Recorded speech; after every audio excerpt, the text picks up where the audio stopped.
Are we on? Jeez, I can't believe that. So just before I was about to go live, Streamlabs decided to just explode, and I had to restart my computer and everything. I've been prepping this for like 2 days as well, and it just crapped out. And what ended up happening was that I restarted the computer to get it working again, and then Windows started doing updates. So we've had some fun, but we are online. I'm hoping that the stream looks alright. I'm hoping that I'm coming through clear and everything sounds good. Pull these sleeves down because I'm blending into the background. Okay, so welcome to the stream. It's Dante Day. We're all here for Dante, and you know, it's going to be a pretty long stream. This I think I worked out it's going to be at least about 7 hours, so we're gonna have some fun. I've got my snacks, I've got my drink, I've got a bottle of Pepsi ready to go just in case. Thanks, Justin. I'm actually streaming on YouTube and Twitch at the same time. So I've got the Twitch. I've got like a multi-stream set up on Streamlabs to go to both places. So I've got the chats for both up, but I'd imagine the YouTube's obviously going to explode a lot more than the Twitch one is. And all of the kind of the giveaway stuff we'll be doing will be through YouTube. So yeah, a bit easier to manage. Okay, so what are we doing? So we're here to celebrate 700 years since the anniversary of the death of Dante Alighieri. So on the 14th of September, what will be 1321, Dante died about 6 months after finishing Paradiso, and he died of malaria. So unfortunately he died a bit young. He died before he was able to finish a few of his great works. But luckily what he did give us was pretty good, you know. We're still talking about it now. We wouldn't be here otherwise. And so what we're going to do today is a bunch of Dante themed stuff, just to celebrate the day and take it as it is. This includes a rewatch of all of our current Dante content. I appreciate a few of you guys were just in for the Inferno stuff earlier. That was released a little bit early. But we're going to be going through that again with a bit of commentary. So that's, you know, after each small section, I've got a bit to say that wasn't really in the first cut. The Inferno stuff was filmed about nearly 4 years ago. So it's not great quality. It's been in the back of my my list to redo the whole series, basically, because it's just not up to snuff for me. But the whole video worked out alright. You know, a few of you guys showed up. People appreciate it. So we're going to go through it again. I'm going to include some stuff that wasn't in the videos that probably should have been. And as well as that, we're going to be carrying on from that with Purgatorio. So I've done a similar thing with Purgatorio in terms of re-editing the videos into a single release. But the difference is that I say no. I say that yeah. So I'm streaming all day. But so we're going to be doing the same thing with Purgatorio. It's only up until episode 9 because we didn't finish Purgatorio. Well, we haven't finished it yet. So we've done up until episode 9 in terms of videos, but we've actually written up until about episode 11, I believe. Up until, well, maybe halfway through episode 12. So there's still a lot to cover. So we'll be doing episode, obviously, 1 till 9 as part of that video, and I'll be posting a link to the unlisted version of that video of the 0 to 9, just to make it easier for you guys watching it going forwards.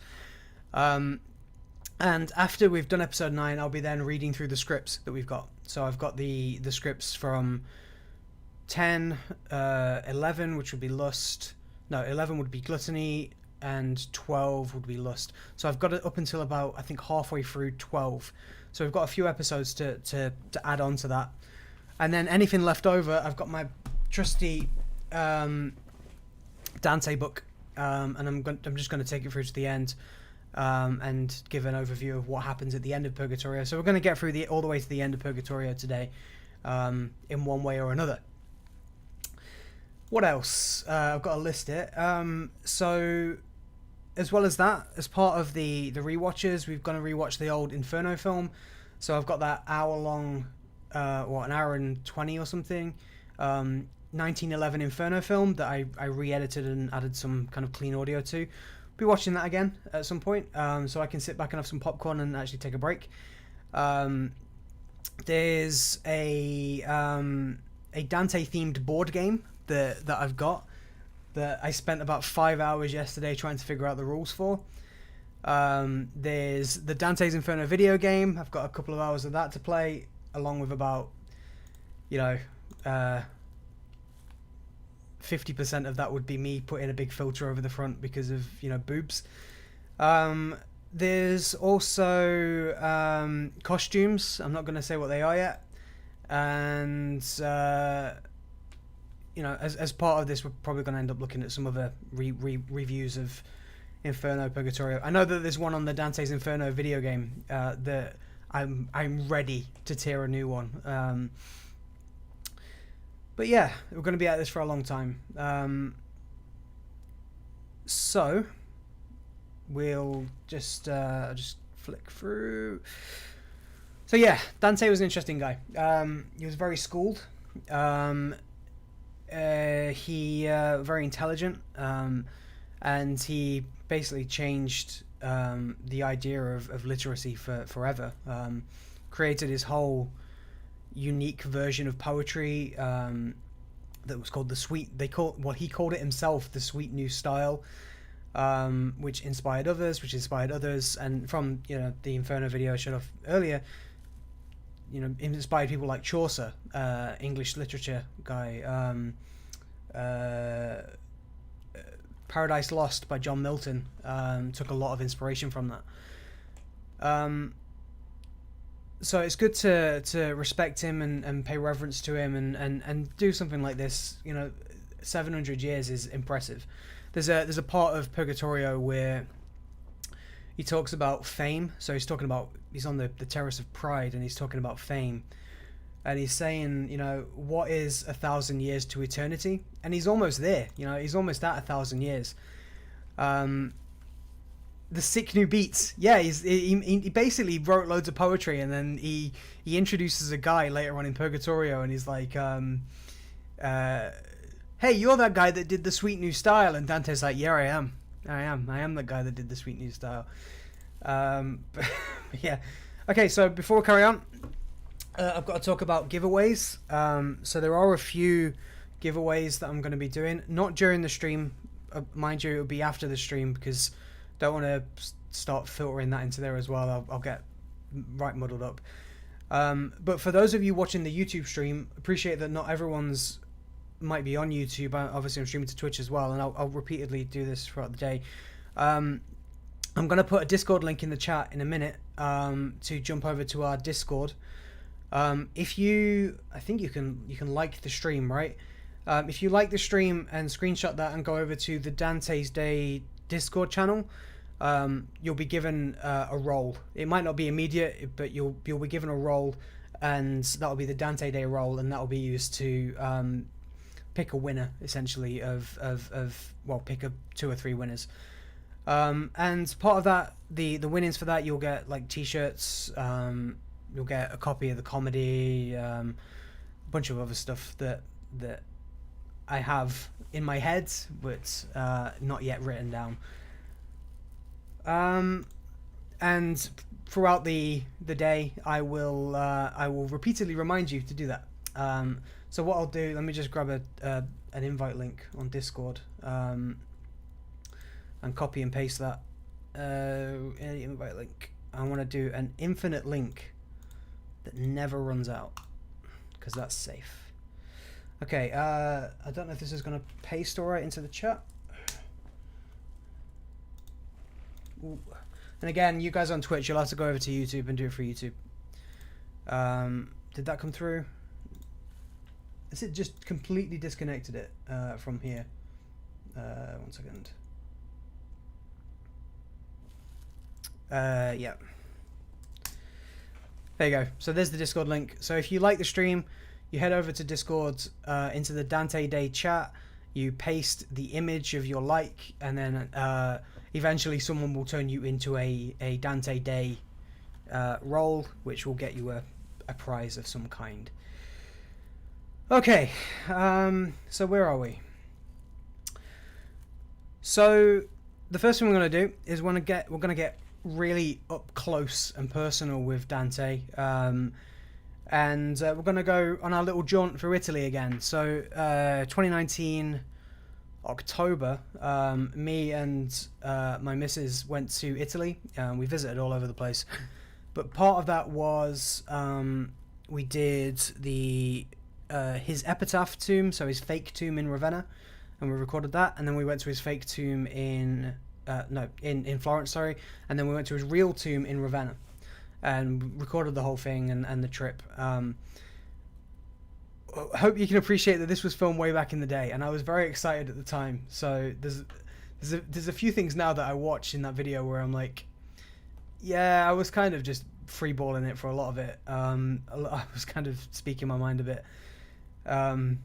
So yeah, pay attention to the fact that I'm very excited about doing the things that I'm doing and getting video footage of it as well. Forgive any lapses in correctness. So what I'm going to do is I'm going to jump over and I'm going to turn myself off. How can I do that? 1 second. Okay, so this is, there we go, we're in videos. I know, it's fancy, right? And then tombs.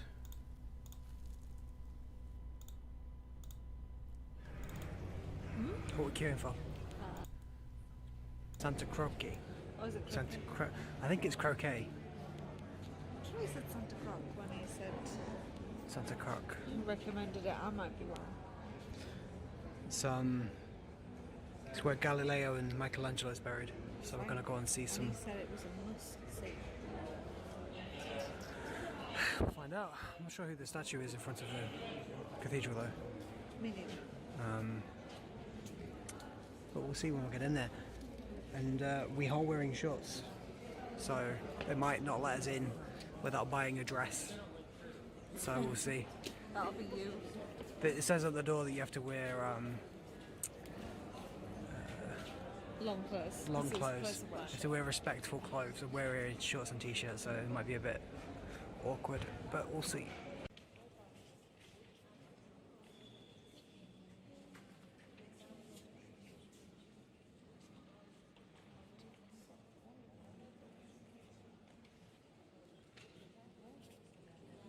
What are we looking at? We're at the entrance at the minute. Entrance is here. Ingress. Entrance. So Yeah. entrance is here. We're. So we've come in this way and then we've turned left. So what's on 28? Oh, we turned around. Joseph Pompey. That's creepy. That's really creepy. Galileo.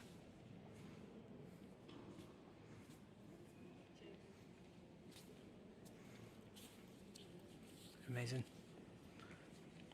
He's got his little globe there, look. So Galileo discovered the moons of Saturn.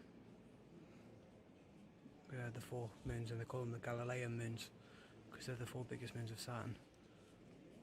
And he was basically an amazing astronomer. It says there on his tomb as well. Astronomer, geometrical philosopher. There's the moons and the black marble just underneath them. Where you see Yeah. the spheres.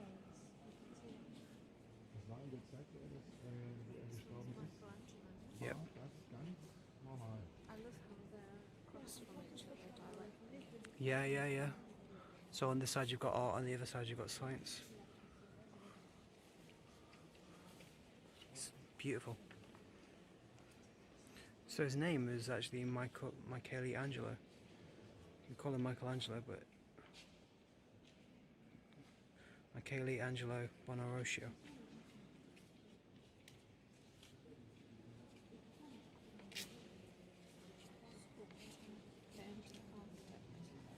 Yeah.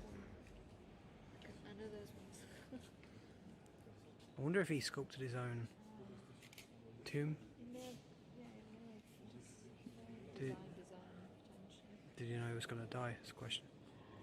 See how the painting goes up above him as well. Almost joins in with the architecture. This is Dante's tomb, and so he's not buried here, he's buried in Ravenna, and they really hated him. They really hated him because he kept turning them down, and every time he turned them down to come back to Florence, they punished him more and more. So they put his kids in jail, they banished his kids, they did everything to him. And then in the 2000s they were like, maybe we should forgive him, and then they made this monument for him, which is actually, it says that where he's buried, but it's not. It's almost kind of like Florence officially apologising, I guess, for the way they treated him. But this is his fake grave in Florence. On the left, I'm not sure who the statue is. It doesn't give any detail on here. Star on the head. We'll have to come back to that and find out who that is. But the star on the head and the staff. And then on the right hand side we've got someone with a wreath. Could be, it looks like a woman, right? Could be Yeah, it's definitely a woman. could be Beatrice from the comedy, could be his wife. And we'll translate this at the bottom as well at some point.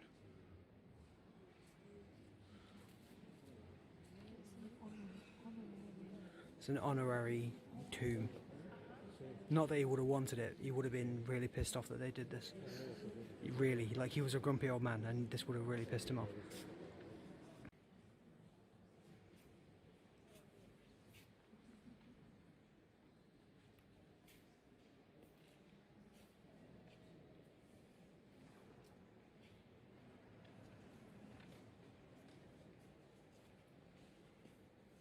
The statue that we didn't know what it was from the other side actually turned out to be Dante.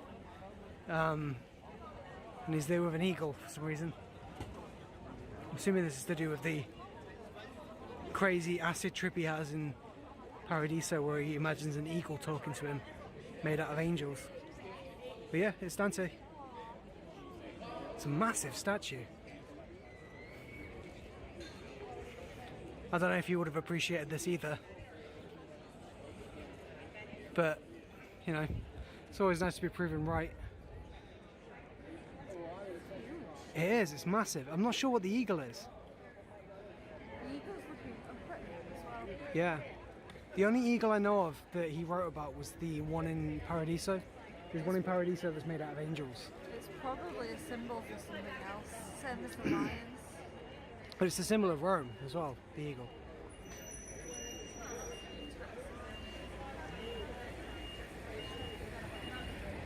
The lions have got something like Yeah. shields. If it's the same with each, that one says Il Corvitio. Corvitio. Got Romulus and Remus there, sucking from the wolf.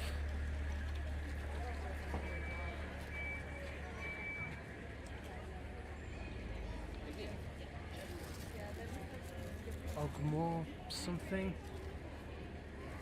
Dante didn't write in Latin, so it's got to be in Italian, even if it's an old version of Italian.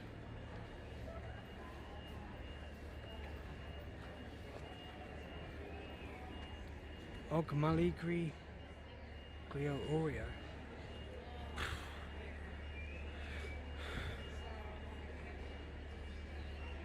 1971. The eagle again.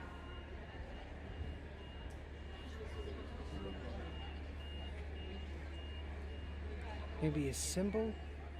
Is his family crest maybe? It's quite a lot with towers on.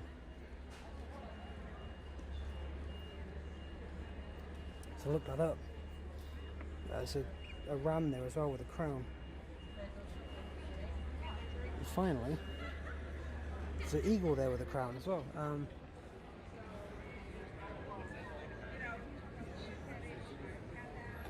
I can't make that out.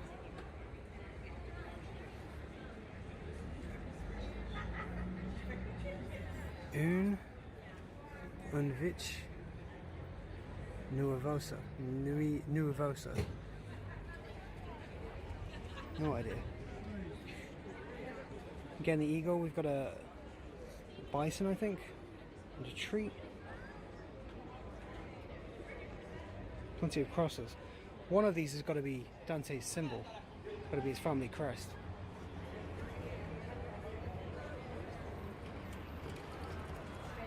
Just plain marble on the outside.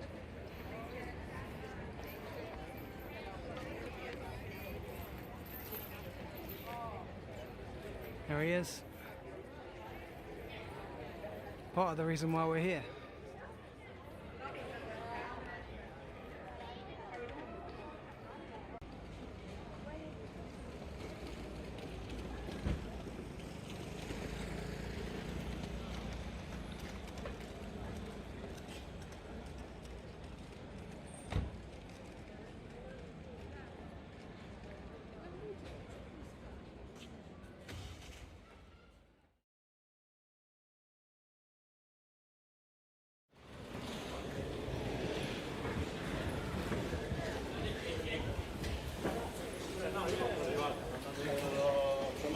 Yeah.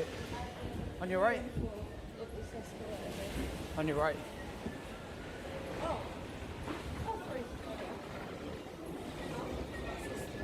Three and four.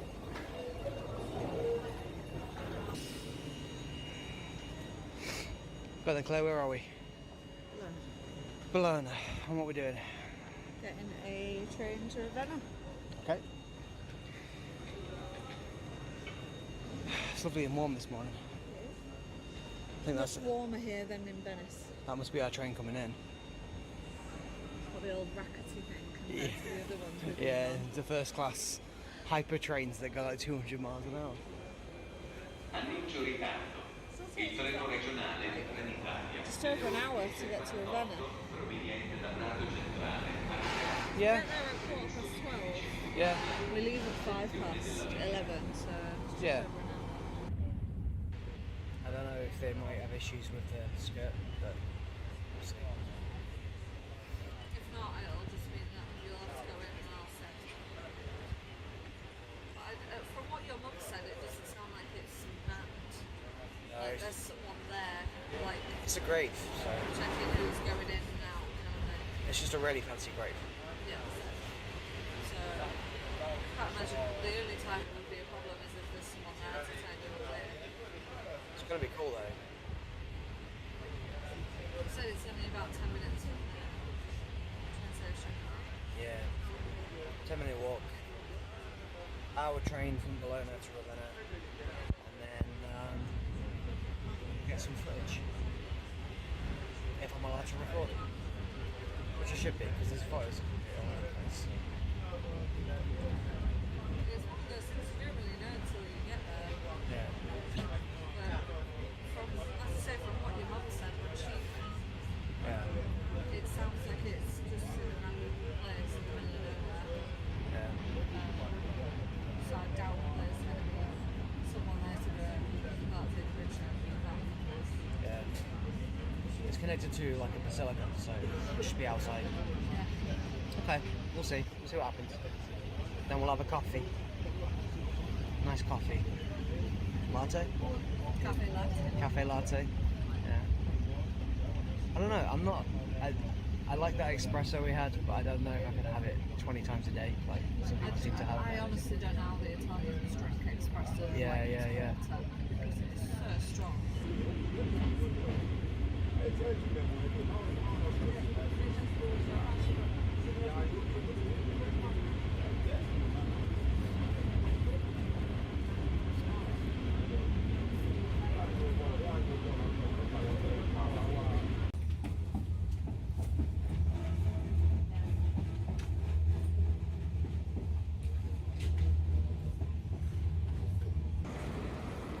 So I think the city's on the right. Just follow the signs of the exit first. Yeah. Oh yeah, but you know what I mean.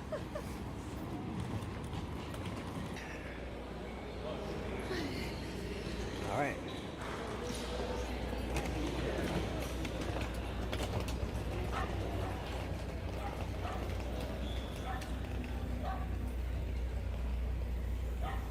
Do you want to grab your map? And you can see where we're going. I'm pretty sure it's just straight down there and then left. But we'll see. This guy here? No idea. Ravenna. 12:19 p.m.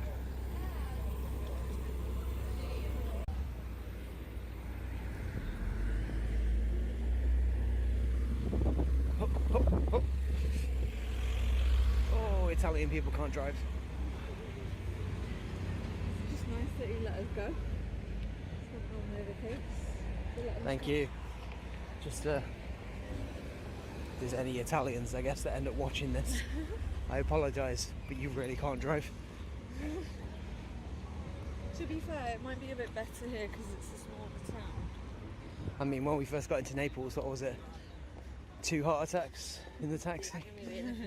I was talking to the Italian guy on Imager, and he was like, "Yeah, Naples, just people just do what they want." And he was like, "Naples people, they aren't drivers; they just don't have licenses." And then we were like, "Oh, so they must be better in Rome." And then no way.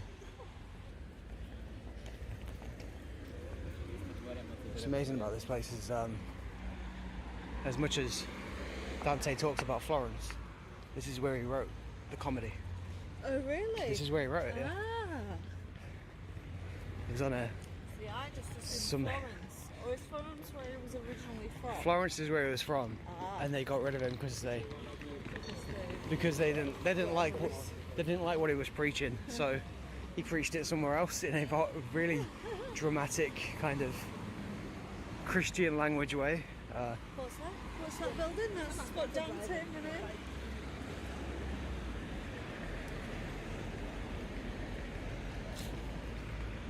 Something Dante Alighieri. That's interesting. Which is a Sia Classica. Stop freaking out, sat nav. Say it's a museum. I don't know what it is because it won't let me go into it. Chill. Oh, there we go. Come on. Liceo. I don't know what Liceo is. Hold on. High school. Oh, it's a school. Imagine going to All the graffiti on it. imagine going to a school called Dante Alighieri. It'd be cool to have school trips here, though. Yeah. This text that everyone in Italy has to learn. This is where he's buried. It's just over there.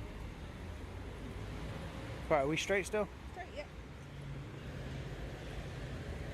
I have to say, even though I've just dissed Italian drivers, Ravenna drivers much nicer. Seen lots of bookstores. They must be keen readers. It'd be cool to get a copy of the comedy around here, But being, like a hardback. being Italian though. It would be. Would it be awesome? Bought it from the source. This is where the wellspring of the Inferno comes from.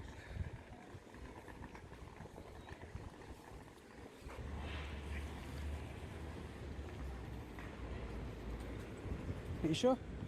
That looks like it there. Can you see it? End of the street. This isn't the right street though. What's that number 7?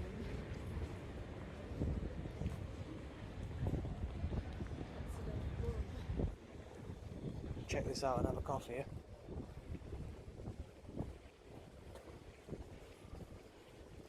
You'll probably see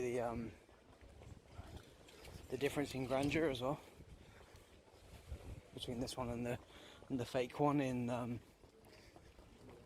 Florence. You know, the one that was in that church or the basilica. Well, they were trying to make it up to him, weren't they?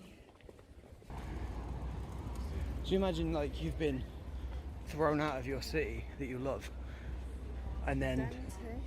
Then 500 years later, they're like, yeah, but you know, I'm gonna make a statue of you because you were one of the greats. Like, but no, because you threw me out. What the hell?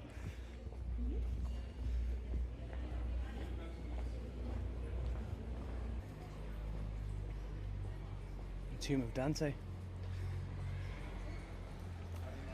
Dante Alighieri Street. Let's wait for this You car to notice go. the mosaics on every street sign. That woman was just saying how this place is famous for mosaics. Well, this is awesome. There's a mosaic of him there, look, on the wall. Oh, Dante. That's cool. Okay.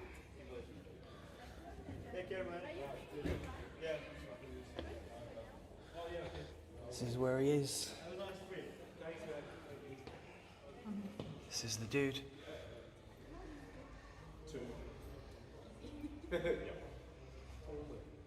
Virtue and honor.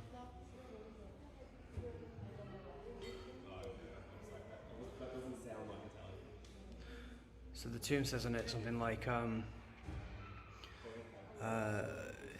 here I lie, the flown from the. Shall I see if I can do a... I've tried before. I think it's something like flown from the land that bore me, because of Florence, mother of little love. And we've got the candle burning, look. And it burns all the time. And Florence donates money to keep the candle burning.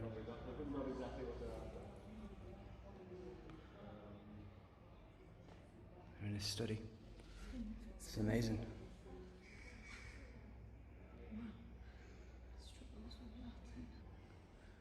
But this is where he's really buried. This is the real one. This is not the fake one.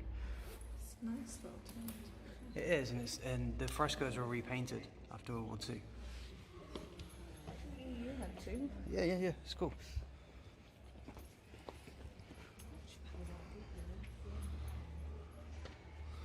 See the picture above the thing? Okay. Dante's tomb was built in 1780 by the Ravenna architect Camillo Morbrigia at the behest of Cardinal Legate Luigi Valenti Gonzaga, whose coat of arms is above the entrance. Okay, so that's his. The temple stands on the site of an early 15th century building commissioned by the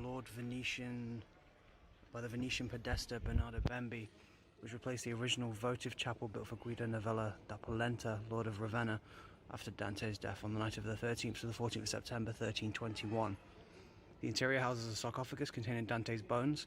The Latin epitaph carved on the front was written in 1327 by the poet Bernardo Carnaccio. The bas relief of Dante above the sarcophagus was sculpted by Pietro Lamberto in 1483. In 1519, when Pope Leo X authorized the transfer of the poet's bones to Florence, the monks of nearby Franciscan monastery stole them away and kept them hidden for centuries. They were rediscovered by chance in 1865 and placed in the sarcophagus, where they still remain. The bronze and silver garland at the foot of the sarcophagus was donated in 1921 to commemorate the 6th centenary of the poet's death. On its right is placed the votive refined ampule made of the Trieste sculptor Giovanni Mea and offered in 1908 by the municipality of Trieste. The lamp hanging from the vaulted ceiling burns olive oil from the Tuscan hills, which is offered every September by the municipality of Florence.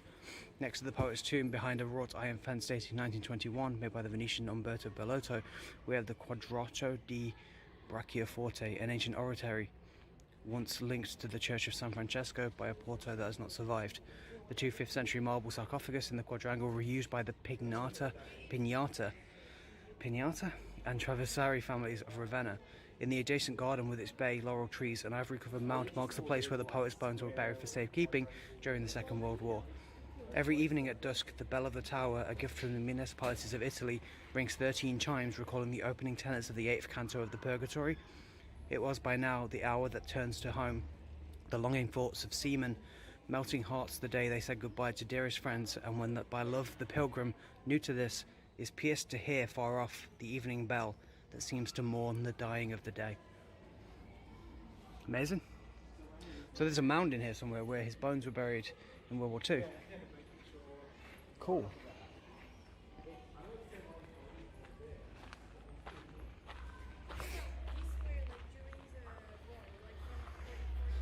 Dante was buried here in 1944 to 1945.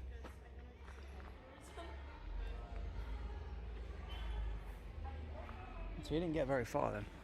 Yeah, that's probably why they put that there, because they'd been secretly kept right next to it. Yeah. To be fair. And that must be the bell that rings for 13 chimes. Oh, there's another one here. I'll have to translate that when we see that.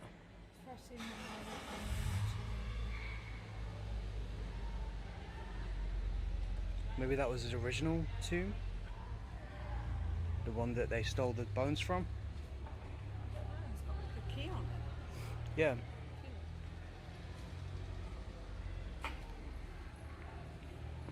Or maybe it's where they store the bones at night or something, or... I don't know. You wonder how many kind of great poets have died and we've lost their remains. None of them are as famous as Dante, are they? Well, you've got like Homer All the and... stuff that they do for Shakespeare in England. Yeah. But do we know where Shakespeare's buried? You see that? I don't think his head was that big in real life, if I'm honest. Or was he that kind of beetroot red? But sure. You have to have hot Dante. You see how hot he is. Dante plus. His nose was not that straight. I can tell you that for a fact. Isn't it? So they've made it look like he's not got a big nose. I wonder what this is. Dante plus.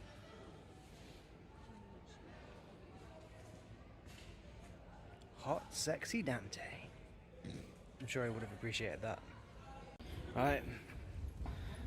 Coffee duty done. That was nice coffee. It was a nice coffee, yeah. We know Macchiato. now if we want to make our own, for the espresso, it's a cafe. Macchiato. Clearly. See you later, Dante. Maestro, master, mentor. I bet there's plenty of Madonna and Childs in there. About 600 more. Every single building. Yeah. In Italy. It's like the image of religion. I'm tempted to create a gallery on Imager of just all of the Madonna and Childs that I've taken pictures of. It'll probably take you about a 2 hour It's long. probably 100 or so photos.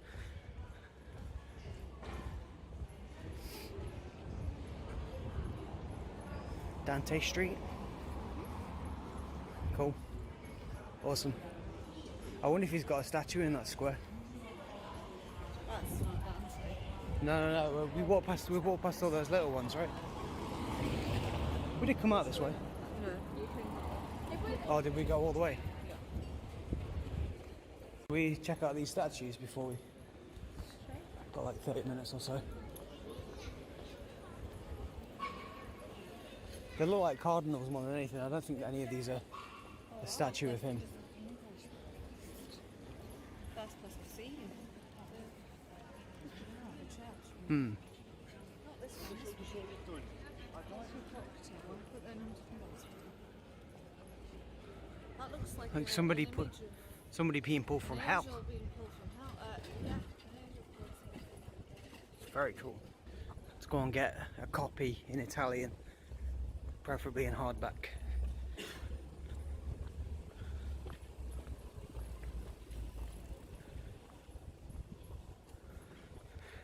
I come back here though. It's nice. It's a nice town.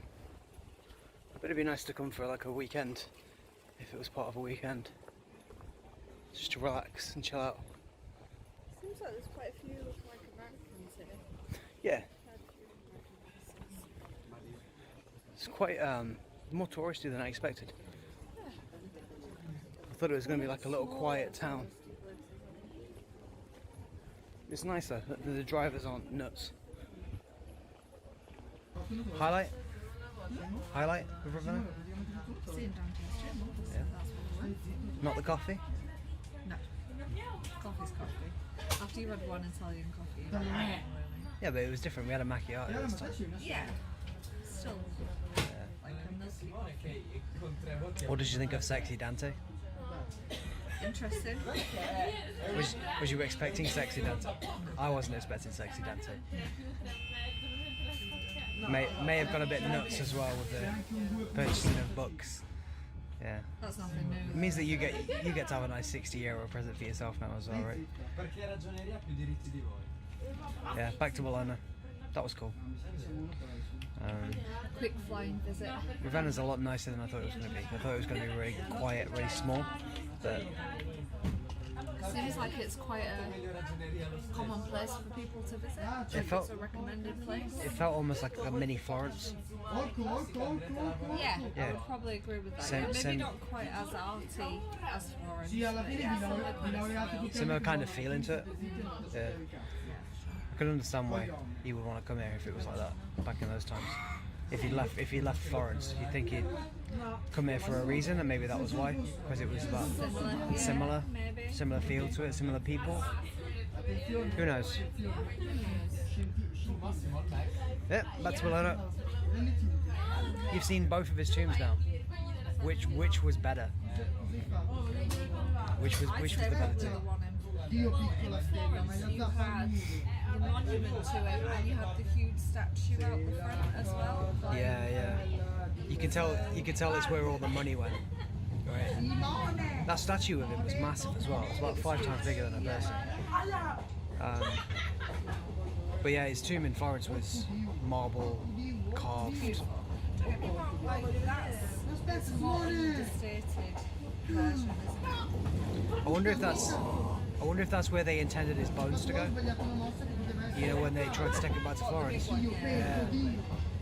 I would have thought so. Because they only forgave him like in 2009, like officially, and that looked a lot older than 10 years. Who knows? Florence was nicer. Ravenna was more real. It was a place where he's buried. More what you would expect, I suppose. There's a lot more humble, I guess. It's more of a humble grave. Yeah, but if you notice that they had that, but then they've clearly commercialised it because there was like the Dante Museum next to it and something else, Dante. I think he would have been okay with that though in Ravenna, maybe.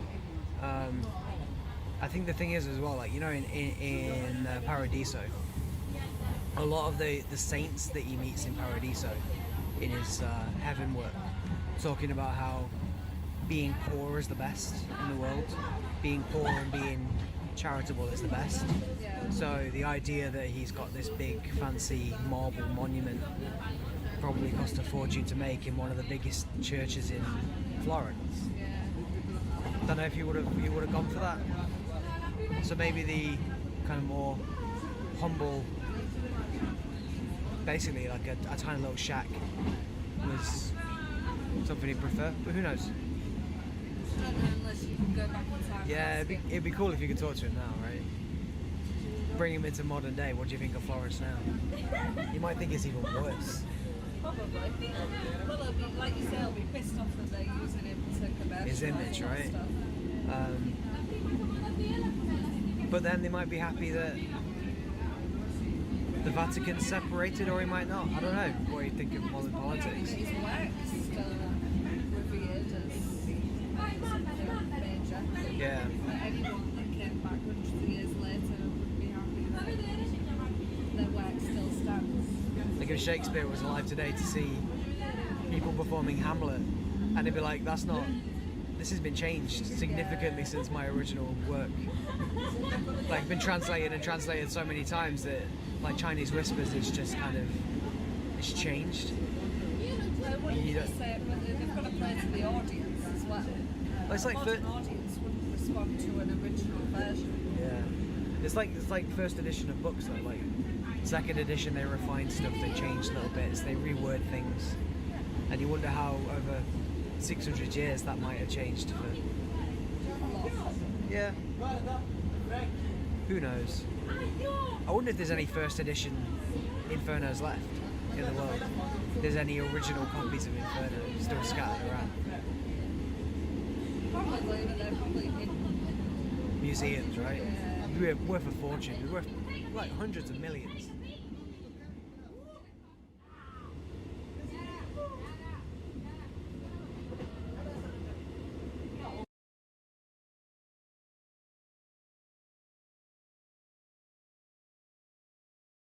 Okay, I'm back. So yeah, we went to Florence. We went to Ravenna. We had a good time. That was 2 years ago now. That was pre-COVID. So this is looking back in time to almost a lifetime ago. I guess a couple of things about. Oh, thank you, Kitty. A couple of things about that though. So when we went into Santa Croc, I'm surprised that they didn't give us the little dresses. We was talking about how we had to go in with trousers and t-shirt. We went into I remember we went into a cathedral in the middle of Kefalonia in Greece, and they had little like almost dresses that you had to wear over your legs. So I'm surprised there was nothing like that. So we got him for that for relatively easily. When we was talking about having bought books, so this is a story in itself. This is a bit of thing that I didn't really bring up. Is I've spent 60 euros on books, right? So just outside of Ravenna, and you probably saw it. It was the little street of all the bookshops. Went into one of the bookshops looking for a copy of Dante, and I was thinking it's gonna be so easy, right? It's right next to his tomb. It's in the place where he wrote it. It's gonna be copies all over the place. Just from a tourist point of view, almost impossible to find it. There was 2 copies. There was one that was like a miniature pocket copy, which was in Italian, which was like this big, and it cost like 100 euros or something. There was another one which was like a paperback, which is like your standard Penguin book paperback, and the other one was a manga. So this is it. Yeah, I was super surprised. So this is a Dante's Divine Comedy manga that I bought in Ravenna. It's super good because it's drawn like Doré artwork, and it's comedic as well. So he changes some of the artwork to make it look like more comedic to look at. So if you look at this picture of Dante at the bottom passed out, it's super fun. But the problem is that there were 2 different versions of this book, and I don't speak Italian, and this is in Italian. So they were 30 euros each, and the way you look at them, right, it looked like it was like a part 1 and a part 2. So I skimmed through that one of them, and I was like, oh, that must be it. That must be part 1. And I got the other one, and I was like, I'm never going to come across these ever again, and I'm going to be super annoyed if I've only got like half of the story. So I'm going to have to dip in and get them both. So I bought them both, and took them all around Italy. I was carrying them in a massive backpack, and the way a goddamn turn, they're a tome. Carried them all over Italy. Never had a chance to open them up because we were so busy. Got all the way back to the UK.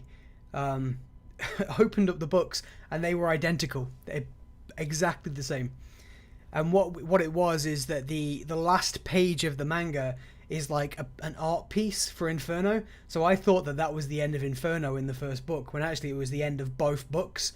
And the only difference between them is that one's a normal print and one's like a special edition print, for the same price. So I've got 2 identical copies of that manga in the house. And my missus keeps saying, oh, why don't you just get rid of one of them? Why don't you just give one away? And I'm like, no. Because when somebody looks at them and says, oh, they look interesting, I can tell them the story about how they're both exactly the same. But yeah, where are we? Where are we currently at?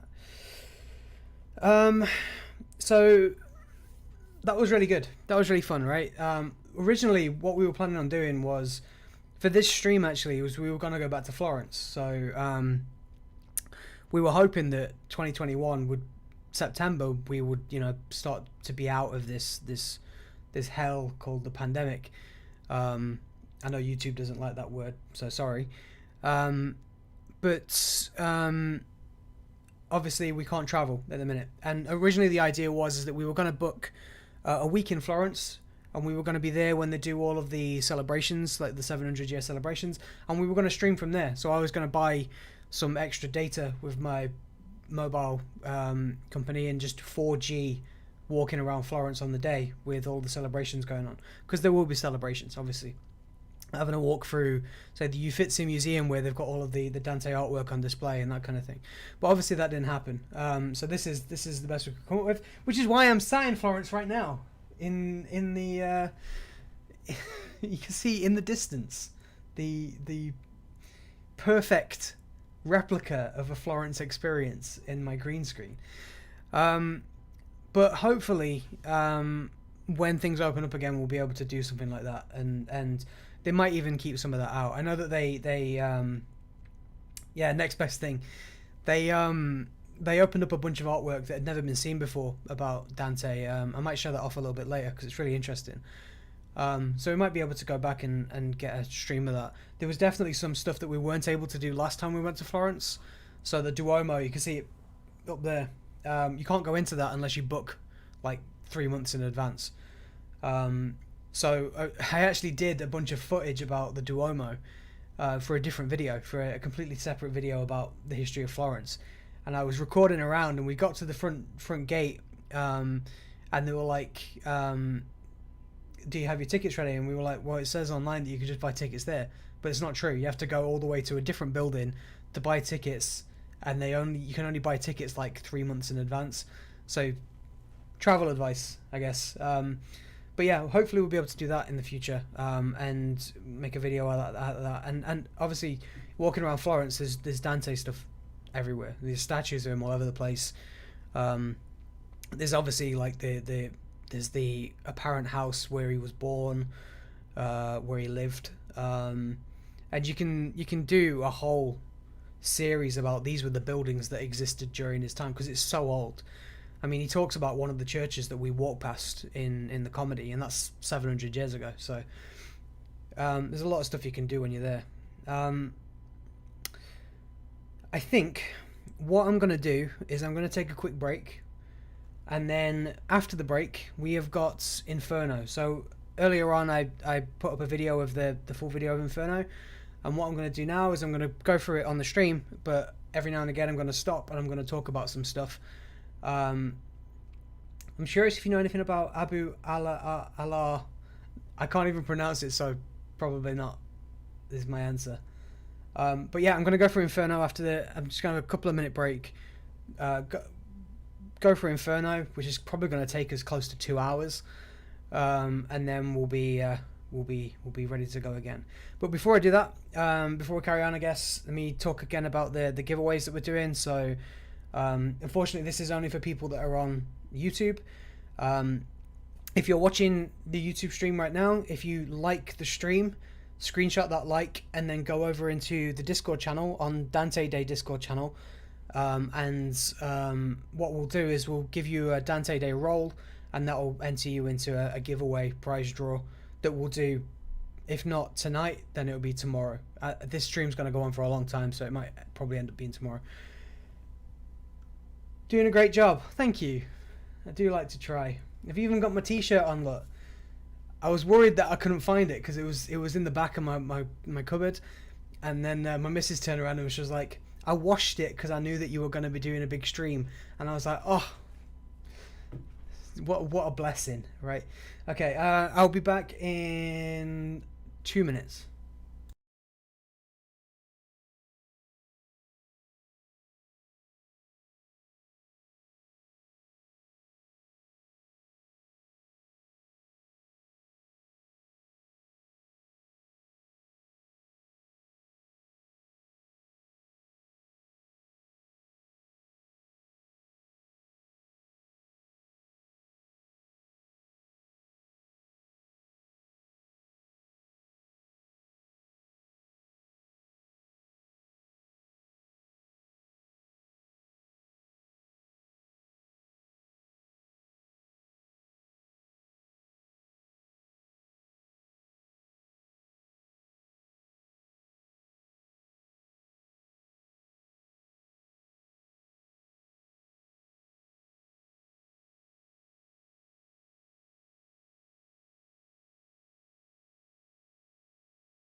I'm back and my thing is see-through. I never considered this. I've got a green... Hold on, let me just turn this green screen off a sec.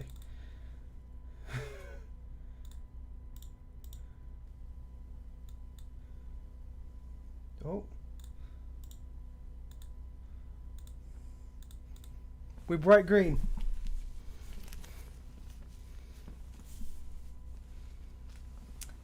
Costumes, right. We are dressed as Dante, ready for Dante stuff. How does this look with the headphones, actually? I've not tried.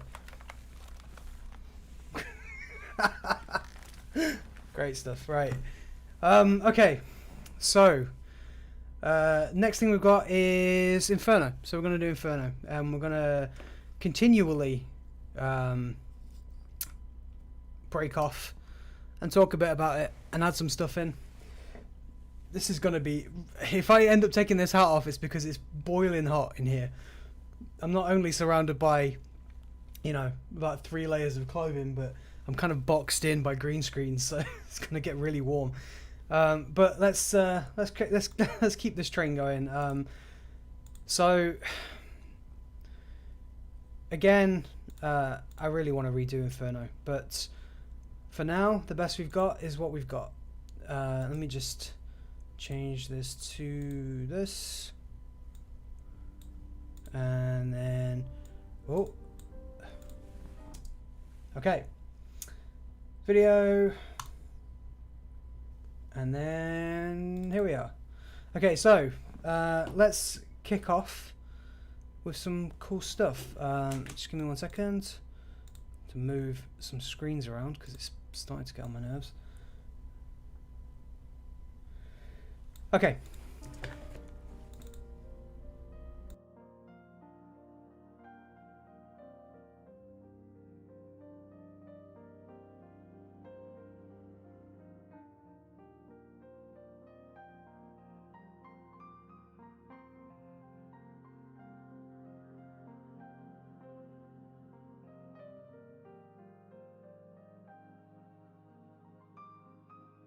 So the poem starts in the middle of the woods.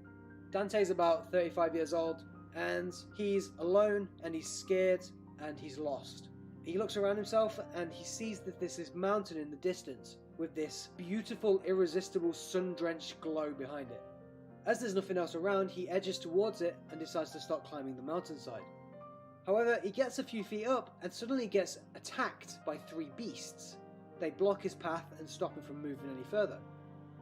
Disparaged, Dante decides to go back down the mountainside and find some other way to do what he wants to do. Whilst he's wandering about, he meets Virgil. Virgil is an ancient poet, responsible for writing a number of very, very famous poems. Virgil says to Dante that if he truly wants to see paradise, the first thing he has to do is go through hell.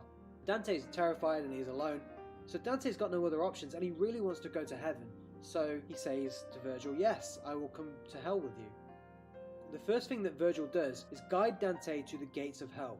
Now the gates of hell are emblazoned with poetry and sigils, most importantly talking about woe and pain and suffering, and saying that if you enter these doors, abandon hope because there's no hope here.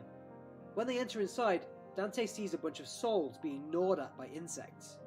They're waiting on one side of a river for the boatman Charon to come and pick them up and take them into hell proper. Now, Virgil and Dante have quite a lot of authority because in Virgil's mind they are ordained by God to enter through hell and go up to heaven. So Virgil says to Charon, you know, we need to cross, and Charon is forced to take them across the river. When they finally reach the other side of the river, they end up in Limbo, and Limbo is a beautiful, gardened realm of intelligent non-sinners. It's probably one of the most interesting sections of the poem because it discusses what happens if you're a sinner but it's not your fault. And the whole punishment of Limbo is that you can see the bright lights of heaven, you can see the mountain in the distance with God's light lighting up heaven, but you can never go there. And that is your punishment, that you can never go there. But that doesn't mean that you're living in a horrible place. So Limbo is filled with, for example, people that died before Jesus resolved the original sin. So for instance, you have some philosophers down there that were born before Jesus came. You have unborn children down there that were stillborn. that didn't survive long enough to be baptized. So the point is that Limbo is more like a pseudo-heaven than it is a hell. So anyway, back to our poets. The two of them stop briefly in Limbo, and they meet with poets like Homer and Horace, and they chat happily with them. And then they go to this big, beautiful garden citadel where there's philosophers like Socrates, and they chat and they enjoy the conversation. One thing that's really interesting is that Virgil starts to speak firsthand about witnessing Jesus in Limbo. Basically, he describes that after Jesus died, Jesus would have died, and the rules that would have applied to him would have been before the original sin was resolved. So Jesus would have ended up going to Limbo. And while he was down in hell, he utilized the time to start saving people, essentially. So he started rapturing people from hell back into heaven. So, for example, he helped his dad, Joseph, go to heaven. He helped Moses, he helped Abraham, and a bunch of other really, really kind of famous biblical figures to escape from hell. So he went down there, he raptured a load of guys, and then when he resurrected, he could die again and then go to heaven properly. Limbo is still technically the first circle of hell, even though it's kind of this pseudo-paradise. After speaking to all of these really famous figures and these great philosophers, Dante and Virgil move onwards, and this is when they start to enter hell properly.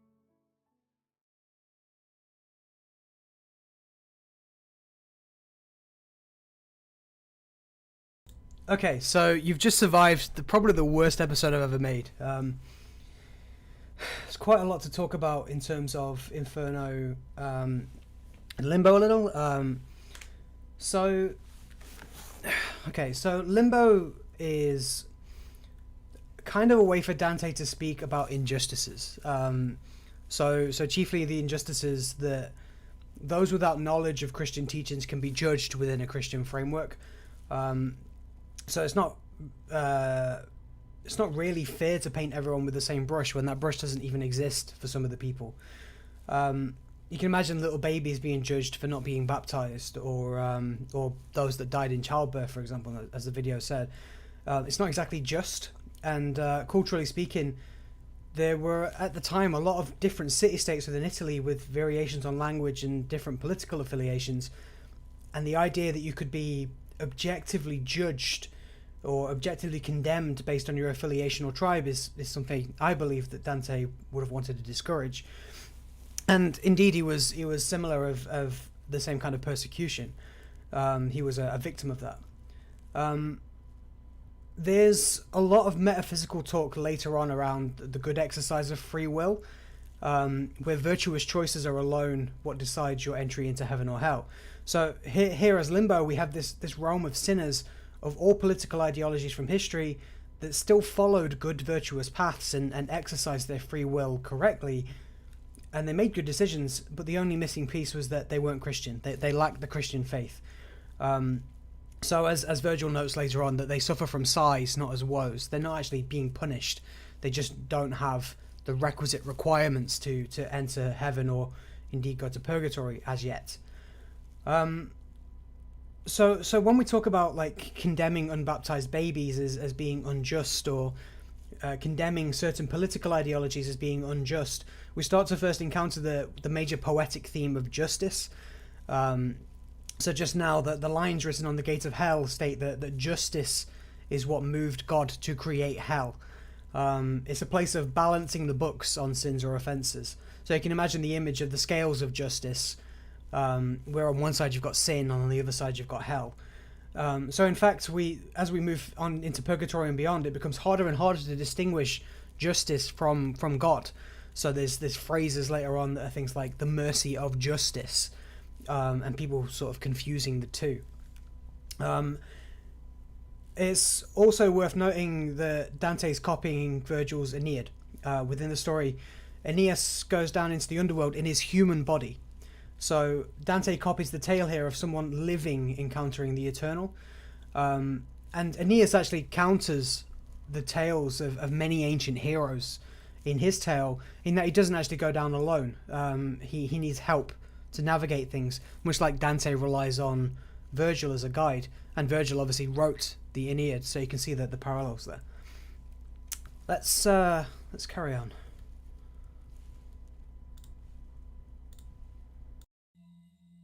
Okay, so before we carry on with our quest into hell, what we need to talk about first is some history to do with Dante.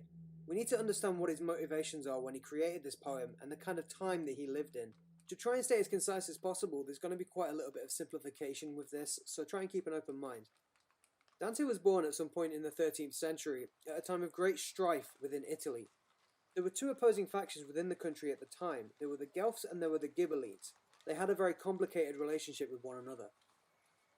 In basic terms, the Guelphs believed in the power of the Pope, and they believed in following the Pope's rule. The Ghibellines believed that the Holy Roman Emperor was in charge, not the Pope. There were a lot of political reasons as to why people chose one side or the other. Sometimes it was to do with family, sometimes it was to do with politics. Dante's main problem revolved around the city of Florence. Eventually the Guelphs defeated the Ghibellines within Florence and took over. At that point the Guelphs ended up branching out into two separate factions. There was the White Guelphs and there was the Black Guelphs. The Pope started taking over and started making political decisions which were squarely in the realm of the Emperor's authority. The White Guelphs and Dante mostly believed that the Pope and the Emperor should be on equal footing, and that one should not step into the territory of the other. The Emperor should not be in charge of religion, and the Pope should not be in charge of politics. After the Guelph victory, the city was jostled between White and Black Guelphs a number of times. Specifically, the White Guelphs were in charge, and Dante was in politics when a French prince came to visit under the guise of peace. Secretly with him came the Black Guelphs, who then took over the city. The Black Guelphs exiled all of the White Guelphs from the city, including Dante, under pain of death, and Dante actually never returned in his lifetime. So Dante's whole comedy is a landscape to get his political opinion across. Within the comedy there are people that he likes, people he doesn't really like so much, people that he knows in real life, and people that he's heard of. He uses the mythology of heaven or hell, which was a powerful political tool at the time, to tell his allegorical story. The reason I'm telling you this now is that Dante's going to start meeting people in hell. How Dante interacts with those people says a lot about what his political opinion was. For this reason, it's really important to start listening to the stuff that Dante says and the stuff that Dante starts to ask. Dante and Virgil have finally just left Limbo, and they walk through the gates into the second circle. Now the first thing Dante talks about is how huge that gate is, and the implication is that a lot of souls pass this way. Dante recognizes very quickly that the second circle of hell is a lot smaller than Limbo. In actuality, the structure of Dante's hell is more like a layered funnel, with each successive circle smaller than the last by a considerable margin. As the two poets continue, they notice a crowd of people, and Virgil acknowledges that there is always a crowd in this place. In front of all of these people is a giant creature named Minos. Minos exists to judge souls on their sins, and he decides which circle the soul has to go to. What he does is he winds his tail around his body, and the amount of loops that he makes indicate which circle that soul has to go to. Dante actually refers to Minos as a great connoisseur of sin, saying that he's basically very good at his job. The reason that there's a crowd is because Minos judges souls individually. Minos looks over the crowd at Virgil and Dante, and he says to them, "There are many sinners ahead. Trust no one, or risk suffering yourself." Virgil shouts back a defiant and fearful, "God protects us." After this encounter, the two poets move to the second circle proper. The first thing that Dante notices is a great cry of lamentation. He says that the sound is almost like the ocean crashing against the shore. When he looks up, he sees a hurricane of people flashing around in circles in all directions. As they cry out for help, Dante compares their movements to the dancing of birds in the sky. Virgil starts to point out souls that he recognizes. He points out Helen of Troy, Tristan, Cleopatra, and more. All of the souls within this circle succumbed to lust and adultery within their lifetimes, and now they are damned to eternity within this hurricane. Dante gestures to Virgil that he wishes to speak to one of the souls, and edges towards a female figure in the sky. Her name is Francesca da Rimini. Francesca was the daughter of a man named Guido da Polenta, and her father was the Lord of Ravenna. Francesca lived from the 1250s to the 1280s. Around about 1275, she married a man named Giovanni Malatesta. Giovanni was a crippled man and known to many as Giovanni the Lame. This marriage was actually a truce of peace between Francesca's family and Giovanni's family because they'd been in conflict for many, many years. After she introduces herself, Dante starts to listen to Francesca's story. I coveted my husband's brother Paolo. I was in a loveless marriage that I was tricked into by my father. My husband discovered us and murdered us both. He lunged at Paolo with his sword, and I stepped in front of the blade to protect him. My husband murdered Paolo afterwards. I have no doubt she will see my husband if you continue on your path. My affair with Paolo began whilst we were reading a tale of Lancelot and Guinevere. Their affair ignited our passion, and for that we are damned. In the distance, Paolo can be heard crying after hearing the sorry tale. The emotion of the moment is so powerful that Dante loses consciousness.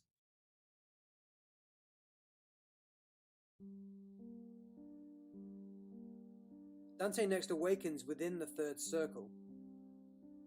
The third circle of hell is dedicated to the gluttons, the people that eat like pigs. Within the third circle there is a heavy, icy, endless rain. It comes with sleet, it comes with hail, it comes with misery. At the base of the third circle there is a mud pit of sludge and slime. The sinners within this circle are forced to writhe and slide around in this mud pit like pigs for all eternity. Worse still for these poor gluttons is that Cerberus, the famous Greek hellhound with 3 heads, is also within the third circle. Cerberus claws and bites and rips at the poor sinners as they writhe around in this sludge. Cerberus turns and notices Dante and Virgil almost immediately. He makes a break for them. Virgil's quick thinking. He picks up 3 pieces of sludge from the ground and throws them into each one of Cerberus's mouths. Cerberus smashes his jaws shut and goes quiet for a while. The sinners within the third circle generally ignore the 2 poets as they pass through. Everyone except for one man. He rises up from the mud and proclaims himself as Chaco, which is Italian for pig. Dante doesn't really care about what Chaco has to say, other than that he feels sorry for the soul's predicament. To keep Dante's attention, Chaco decides to stop performing prophecies and predictions. More specifically, Chaco prophesies the internal strife between the Guelphs after they defeat the Ghibellines. He goes on to talk about the White Guelphs' exile from Florence. By the time of this poem, those predictions had already come to pass. After this, Chaco rolls back into the mud, but not before shouting at Dante to make him famous in the real world. Not one to be upstaged by Chaco, Virgil chimes in with his own prediction. Virgil states that Chaco will not rise again until Judgment Day. Dante asks Virgil whether his punishment will be better or worse on Judgment Day, and Virgil replies, Worse. On Judgment Day, the body and soul will reunite as one, and both shall suffer together. With this, our 2 poets decide to leave the third circle and head towards the fourth circle, the avaricious and the prodigal.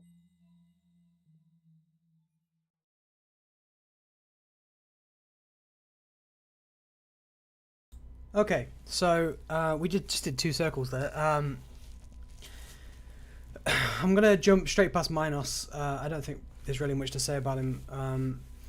And go straight into the circle of the lustful there.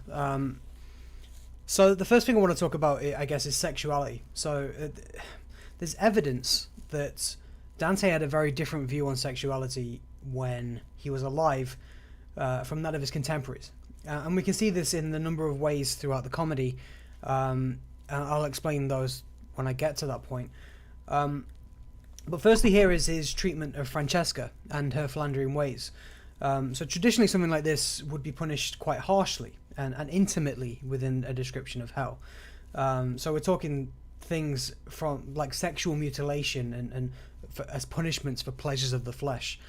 From Dante's descriptions later on about some of the other sins, we know he had a very, very big palate to explain complex and brutal punishments, and yet he doesn't use them at this point.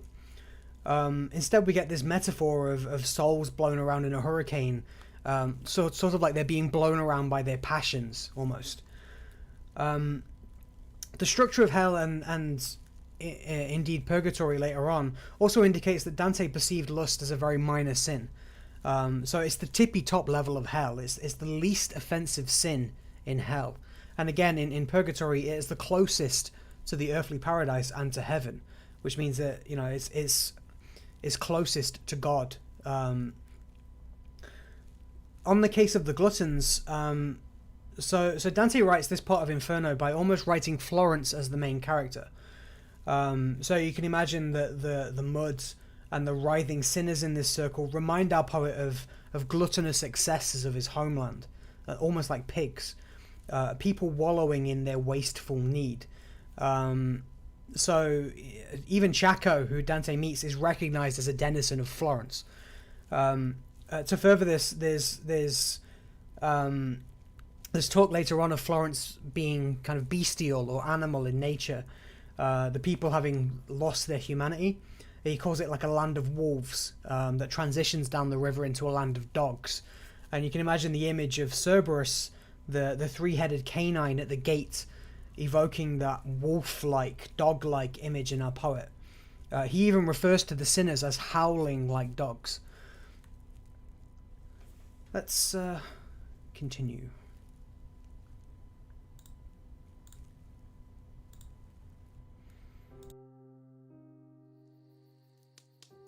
Virgil was an ancient Roman poet, and he lived around the 1st century BC. He was born and he lived in what is modern-day Italy. In the Inferno specifically, Virgil is a soul destined to spend eternity in Limbo, a realm of virtuous sinners. There's a few reasons why Dante chose Virgil to be his guide through hell. First off, Dante really revered Virgil. In the very first meeting, Dante even refers to Virgil as his teacher and his author. He constantly refers to Virgil as my master throughout the poem as well. Virgil is to Dante a kind of muse of logic and wisdom, and at the time Virgil was also quite famous in Italy. The second reason Dante chose Virgil to guide him through hell is because of his work on the Aeneid.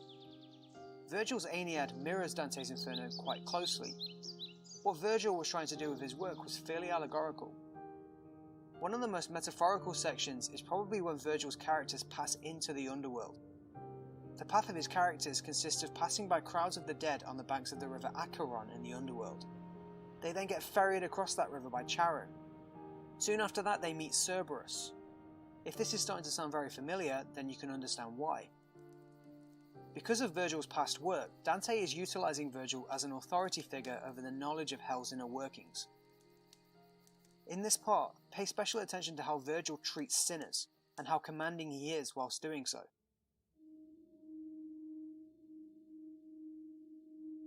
Whilst heading over to the 4th circle of hell, Dante encounters the demon of wealth in his Inferno, Plutus.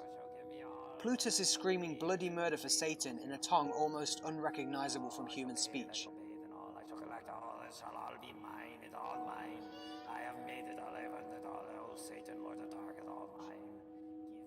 He is animal-like and beastly to look at. Plutus guards the circle of the avaricious and the prodigal. Dante becomes frightened and Virgil reassures him. He tells him that there's no power the demon has which can stop them. Virgil yells at Plutus, "Make way, cursed wolf." At the mention of these words, Plutus collapses into a heap. Dante compares Plutus to the sails of a ship that have lost their wind. Passing by Plutus, the poets enter into the 4th circle proper. Inside the 4th circle is a gigantic battlefield of sinners. The sinners have been so badly tortured that they are almost unrecognisable to the poets. There are 2 sins being punished here as one. There's the avaricious, who hoard wealth with great greed, and there's the prodigal, who recklessly spend with no moderation. The 2 sets of sinners are forced to push huge heavy weights around the circle with their chests, forever. They smash their weights into sinners of the opposite group, and as the 2 sets collide, they exchange insults. Why do you squander? Why do you hoard? In contrast to Dante's former thoughts and feelings over the sinners in previous circles, Dante is rather cold about the punishments these sinners have to endure. It demonstrates his callous feelings towards these sins especially. Dante notices that some of the sinners are clergymen from their shaved heads. He seeks confirmation from Virgil, which Virgil gives. This is a huge reference to Dante's opinion on the state of the church, seeing some of its members in hell for greed and reckless spending. Virgil insults both sets of sinners. He says, They are getting what they deserve. hoarding and squandering so much that now no amount of gold can save them. Dante continues his questioning and asks Virgil what fortune actually means. Virgil states, Fortune is God's manager of material wealth on earth, managing wealth evenly and fairly. After they finish speaking, the two poets head for the fifth circle, the wrathful and the sullen. Upon leaving Circle 4, the poets encounter black streams running down to muddy waters. These waters lead to a large black swamp of the marsh called Styx. Inside the shallower waters are the wrathful, mud wrestling to rip each other's throats out. These are the souls that gave into anger and aggression in their lives. Virgil starts to talk about another hidden group of sinners called the sullen. The sullen sit below the mud that Dante can see. They're the bad-tempered, the gloomy, the depressed. They're forced to recite endless hymns in the mud, those hymns only appearing as gurgled nothings on the surface. The poets start walking along the rivers leading to the Styx. They begin approaching a tower. Dante describes that the tower acts much like a lighthouse, drawing the two poets in. The tower has let off a signal to Styx's other shore. Before the tower in the water sits a small flicker of light, which Dante asks Virgil about. Virgil tells Dante to focus, and the image of a boat becomes clear. Sat in the boat is a ferryman named Phlegyas. He reacts much like Charon, a bit off-put by the two travelling poets. Eventually Virgil uses his commanding influence of heaven again, like he has done before, and both poets get on the boat. The boat pushes off from the shore and enters a channel through the Styx. Wrathful sinners still line the way through the marsh. One of them looks up to the boat and steps out ill-tempered to meet it. The next exchange Dante has is extremely important. Dante comes face to face with the soul of a black Guelph and one of his rivals, Filippo Argenti. Filippo was a very wealthy political leader in Florence during Dante's time. He was notorious for his iron fist and aggression. Dante proclaims to the soul that he wishes the black Guelph will be in misery and suffering for all eternity. Virgil steps in and compliments Dante with a biblical scripture. The implication is that Dante is finally beginning to learn his lesson about sin, that the sinners are not to be pitied. Virgil says to Dante, You will understand true righteousness at the end of the water. The ferryman hurls Filippo out of the boat's path, and the black Guelph is set upon by a group of other wrathful sinners. They tear Filippo apart as he bites himself angrily. Virgil points into the distance and says, We are about to enter the city of Dis. Dante is in awe of how red the horizon is around the city. Noticing Dante's amazement, Virgil explains that the redness comes from an eternal hellfire within the city walls. He is indicating that whatever Dante has seen before, it is nothing compared to what's to come. The two poets disembark the boat and arrive on the shore of the city.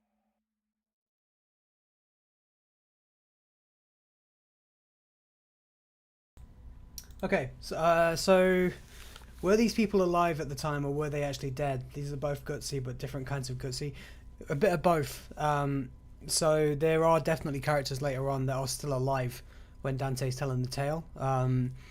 The point of the story is that Dante is making the poem about 10 or 15 years in the past.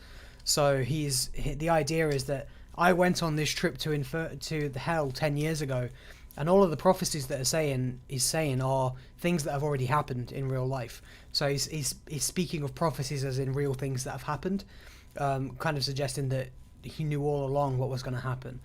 But there are some characters later on, and we'll get to him, who are still alive, and Dante justifies that by saying that they actually died before they actually went to hell before they died. But obviously we'll reach them. So in the last one we went to two circles. So there was Avarice and Prodigality. Yeah, very gutsy. Wrathful and Sullen. Let me just talk a bit about Virgil's fame briefly. We did a little section there. Because it's a big deal to the overall story. One of Dante's later companions, Statius, bows to him and calls him like the candle holder that leads the way. So there's the Roman tradition of putting someone in front of you holding the candle behind so you can follow them and letting them kind of suffer the dangers. So there was the way that they treat Virgil is like he was a virtuous pagan who suffers to help other people, and you can see this in the fact that Dante was not saved by the church, he was saved by the pagan Statius, and indeed pagan Virgil, and indeed Statius was saved by Virgil as well. There's direct quotes littered throughout of Virgil's Aeneid, and there's even some parts to Christianize some of Aeneas's journey, likely in some kind of effort to bring the pagan tale into a Christian culture adequately. So Virgil, big deal in the comedy. I want to talk mostly about the avaricious and the prodigal, actually. So this is the only time we see the idea of a virtueless sin. So you can imagine the virtuous opposite of lust is something like chastity. The opposite of gluttony is something like temperance, and so on. In this case, Dante is presenting sort of like a sin of measure. So where virtue is actually on the balanced point between two separate extremes. On the one side you spend too much, on the other you spend too little, and you combat one by incorporating the other, rather than having a direct opposite virtue. What this means is that Dante can pretty much direct the sin at anyone he wants, and decide where that measured point is off his own volition. The idea of like a measured point is very Aristotelian. So Aristotle once spoke of the mean of human behavior. So where the measure of material goods is managed correctly by good people. So the virtuous know where that boundary of the extreme is, and then when to avoid it. It's interesting to see Dante pulling teachings of Aristotle quite seamlessly into his Christian framework, and a lot of hell's structure is actually based on the teachings of Aristotle as well, and we'll come to that in a bit. Finally, on Avarice, it's also worth noting that, and it wasn't noted in the episode, that there's quite a clear comparison to the punishment itself to Greek mythology. So his words evoke the torment of Sisyphus, and Sisyphus was a king punished eternally to push a boulder up a hill only for it to return to the bottom. And in Sisyphus' tale, he tricks death a few times. So he dies, comes back to life, dies, comes back to life, and that kind of defiance and rebirth is sometimes seen as kind of the opposites of night and day, so the sun and moon, and that could perhaps be a subtle metaphor for the night and day opposites of the extremes of the circle. So on one side you have day, one side you have night, and it flips and flops between them. Okay, let's go again.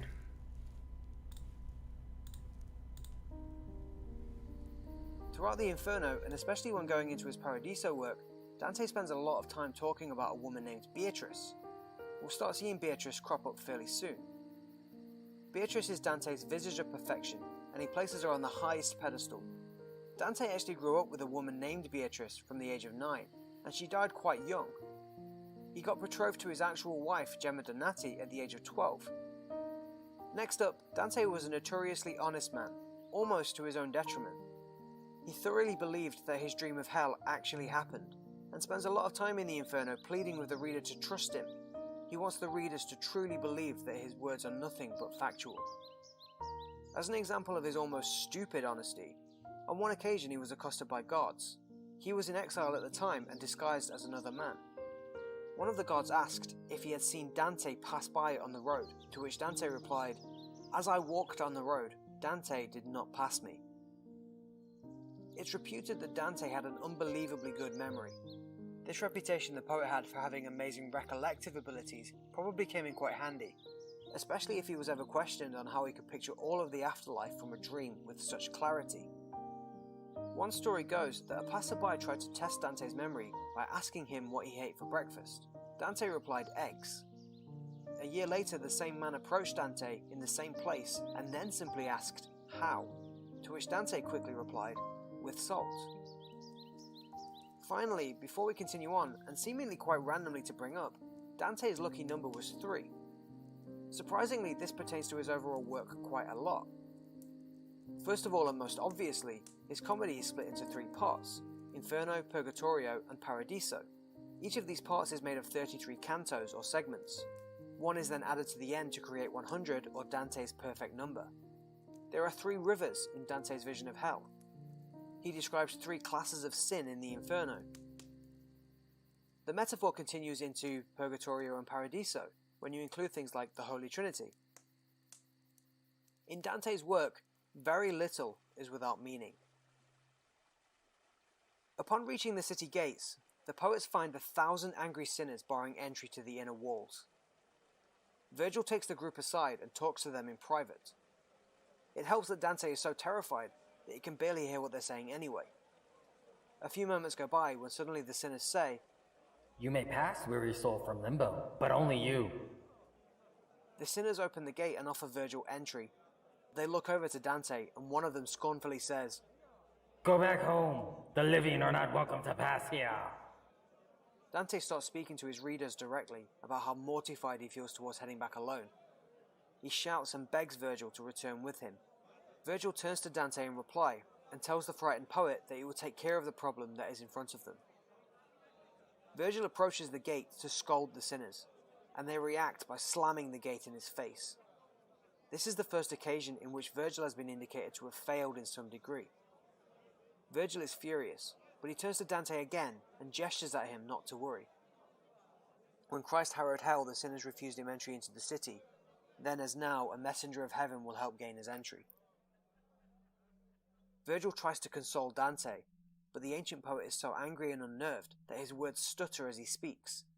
Dante reacts by becoming more on edge than he's ever been, noticing a distinct lapse in confidence from his formerly self-assured guide. Dante asks Virgil if anyone from Limbo has ever been this far into hell before. He's basically asking Virgil if he knows what he's doing. Virgil states in reply that he himself has actually travelled to the deepest levels of the Inferno. Virgil is showing to Dante that he has complete and extensive knowledge of hell.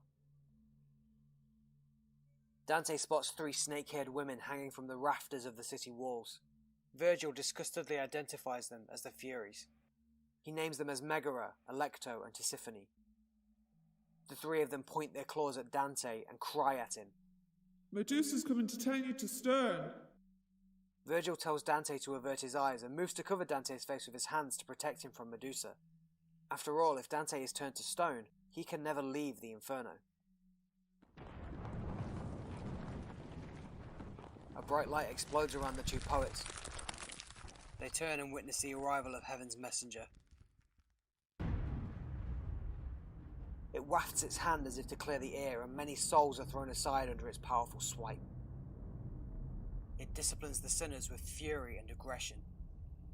"You dare block the gate for these travellers, you cannot resist the irresistible will of God." With another sweeping gesture of the messenger's arm, the gate effortlessly flies open. The messenger leaves just as quickly as it arrived. The poets proceed into the city in awe.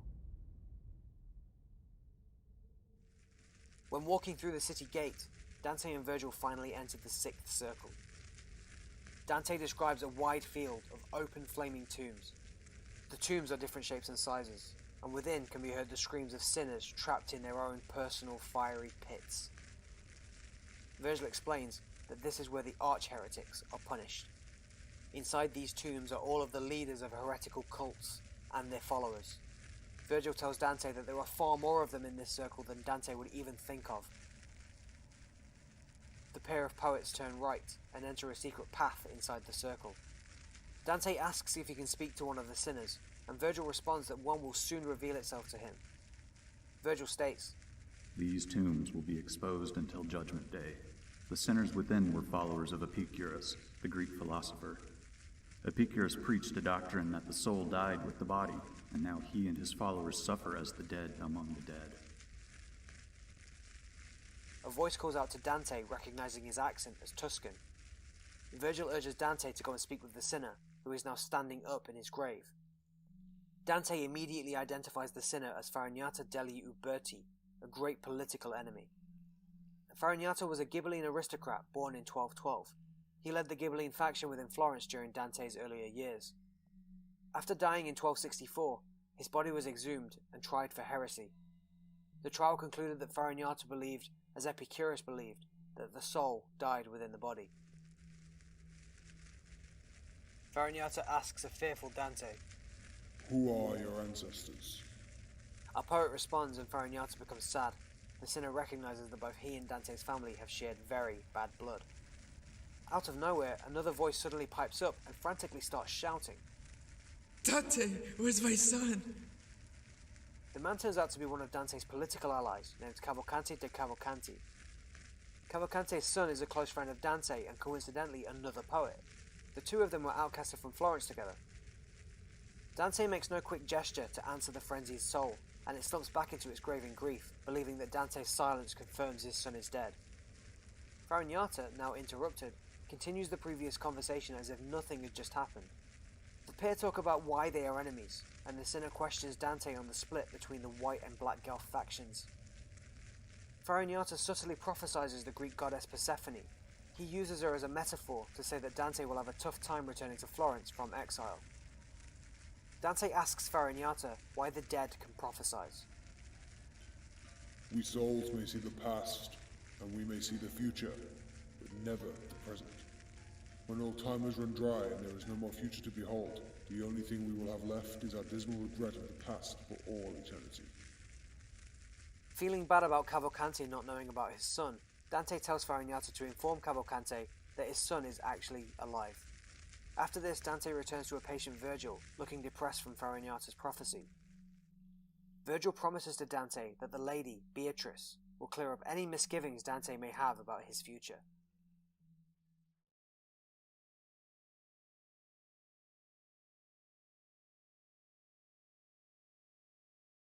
Okay, I'm gonna stop it there for a second. Okay, let's go back to the messenger of heaven. So we saw an angel appear. We saw it kind of waft away the advances of Medusa. The messenger was an angel. That should probably be made clear. Interestingly, it's definitively gendered to be male, which is imagine something like Islam. Angels don't have a gender. And appears right after the introduction of the female Medusa. So Dante and his contemporaries usually presented the pagan evil as female, while Christian good as male. And the reason for this could probably be due to the freedoms and the roles of women in pagan societies.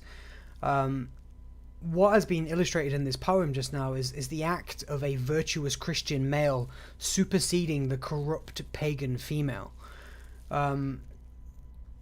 There is a component to the angel's arrival that speaks of the idea that this angel was not cast out of hell, but rather sent down, displaying the absolute power of the divine over hell. The act of effortlessly opening hell's barriers recalls the harrowing of hell that we talked about when Christ went to hell and effortlessly changed the landscape of the damned. The angel's arrival confirms in Dante the premise of Christian true belief. So before, Dante erroneously believed he could be harmed by the pagan Gorgon Medusa, something that Virgil also believed when he tried to cover his face. And then the angel arrived to instill upon them both the truth of hell's power over them. So as fearful as Dante may be, and as exciting as it's getting for him, the righteousness can't be harmed by hell's machinations, no matter how much hell tries to do that. Another thing about the angel as well, if any of you guys have ever played Uncharted 2, you might have remembered that the main character discovers a dagger called a purba, which is a Tibetan spiritual item. So instead of the angel throwing like a wand at the door, Harry Potter style, and casting some kind of magic, what I personally like to imagine is that the angel is carrying something like one of those, something like a purba, which is like a blade-tipped rod, which has the metaphorical power to dissolve obstacles on the path to enlightenment. So instead of it carrying something that quite literally physically opened the door, it carried something that was more spiritual in nature, that cleared the path for Dante, removed the obstacle for him. Inside of the city, we see the heretics burning in their graves. Dante does mention that there's all kind of heretics here, but actually chooses to focus on the Epicurean ones, the Epicurus followers. You've got Farinata and you've got Cavalcanti. They're very much a metaphor on the strife in Florence. So one's a Guelph, the other's a Ghibelline. The two were actually connected by their kids, so both of their children were betrothed to be married. And at the time, there were efforts to align former differences through familial matrimony. And the appearance of these two souls here with Dante has Dante kind of acting like a neutral mediator between them. So this is Dante the politician. And it probably demonstrates that just like this pair, Dante is probably too predisposed to concerns about worldly goods instead of those of faith. So he's speaking about the real world to these guys instead of actually focusing at the task at hand. The souls here are too focused on their past, and by giving prophecies to Dante that is asking for, Dante is perhaps too focused on his future in that regard. Are we with me so far, yeah? We're still going. I think we are going to move into one more section, and then I'm going to have a quick break to refill my drink, and then we'll carry on. So, one more.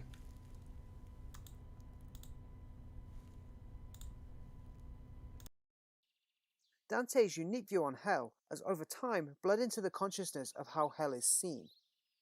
His work is not religiously canonical, but it has still affected the perception of the Christian hell on a generalized level. Dante created the idea of an inferno where sinners are punished in ways that reflect the sins that they committed. He greatly defined and expanded on the historical representation of the 7 deadly sins. He ordered them and he structured them. He put them into fixed layers and grouped offences logically with one another.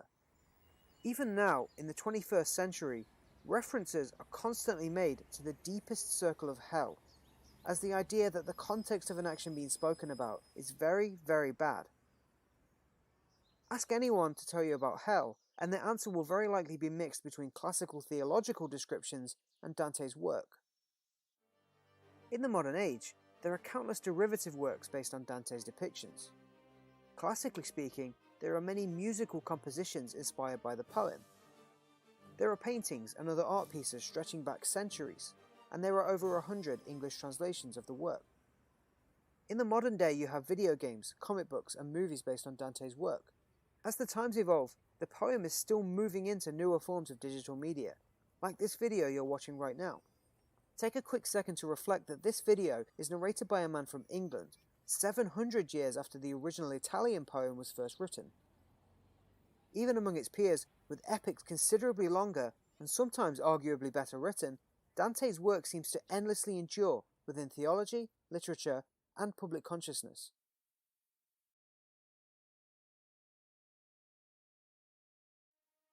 Let's catch up with our poets back in Circle 6. Virgil leads Dante into a disgusting smelling valley. The stench is coming from more burning tombs. One of the tombs states that it holds Pope Anastasius. This pope denied the divinity of Jesus. Virgil says to Dante, "Let us wait a short while until we are used to this vile smell." The pair brace themselves behind some large boulders and take a brief rest. Instead of wasting their time, Virgil decides it is time to explain the perhaps overdue structure of hell to his companion. Virgil kicks off his explanation of hell by starting at circle number 7. The pair will soon enter into this circle. Circle 7, Virgil says, is split into 3 smaller subcircles, and each of these indicates a particular form of violence. Those who practice violence against their neighbours, like murderers, rapists and warmongers, reside within the first subcircle. There is no distinction here between violence against a person and violence against a person's property. Sinners guilty of crimes like arson are placed in this subcircle. Suicides reside in the second subcircle. It's a place where those who committed violence against their own bodies are punished. Finally, in the third subcircle resides the blasphemers and the usurers, or the high-interest moneylenders. Those who were guilty of crimes against God, art and nature are sent here. Virgil immediately moves on to describing the sinners punished in circle number 8. He explains, In the 8th level, the fraudsters are punished. The magicians, the thieves, the hypocrites, and falsifiers suffer from enriching themselves with lies. Fraud is so specifically a human trait, denying the bond of love that all men have from nature. Finally, Virgil describes circle number 9, the deepest level of this Inferno. Within the final level of this pit can be found the treacherous, the traitors, those that fraudulized their loved ones. They not only denied their bond with their love of nature, but their bond with the love of their friends. Dante is confused, and he asks Virgil why God doesn't punish all of the previous sinners as equally as those that will come. Shouldn't God treat all sinners the same? Why are all the sinners not confined within the city of Dis? Virgil frustratingly scolds Dante for his idiocy of presuming sins are black and white. Whilst the sins outside of the city are damnable, they are not malicious. Francesca da Rimini did not have an affair specifically to hurt her husband, and the avaricious did not intend to harm others with their greed. Virgil reminds Dante of Aristotle's book, which divides sin into 3 classes of evil: incontinence, which is self-control, mad bestiality, which is violence, and malice, which is fraud. All prior sinners were sufferers of incontinence. Lust, gluttony, avarice, prodigality, wrath, sullenness all fall into this category. Incontinence is the least offensive of the 3 classes to God. Dante asks Virgil about the sin of moneylending, and why it falls into the same category as violence against God. Virgil responds that man's labour follows the will of God, and that earning a living off of one's own back is therefore in line with the natural order. Moneylenders generate money unnaturally, and are therefore sinners against nature. Dante was a great believer that art, or in this case industry, was a defining characteristic of the nature of man. Virgil notices changes in the sky's constellations, and gestures to Dante that the 2 of them should continue onwards into the 7th. Bottom, they encounter the half-man, half-bull Minotaur from Greek legend. It bites itself as they approach. The Minotaur is perfect as a guardian of the violent because of its bestial nature. Virgil taunts the Minotaur by stating, Dante was not your slayer, Theseus, beast, but a mortal who was only here to witness your endless torment. The Minotaur charges at the 2 of them, blinded by rage. The poets flee down the landslide to safety. Once free from the Minotaur, Virgil explains how the landslide came to be. He says that he saw Christ rapture souls from hell when he last visited this deep into the pit. The echo of pure love rumbled the universe, and that rumble caused the rubbled path. The poets are now in the 7th circle proper.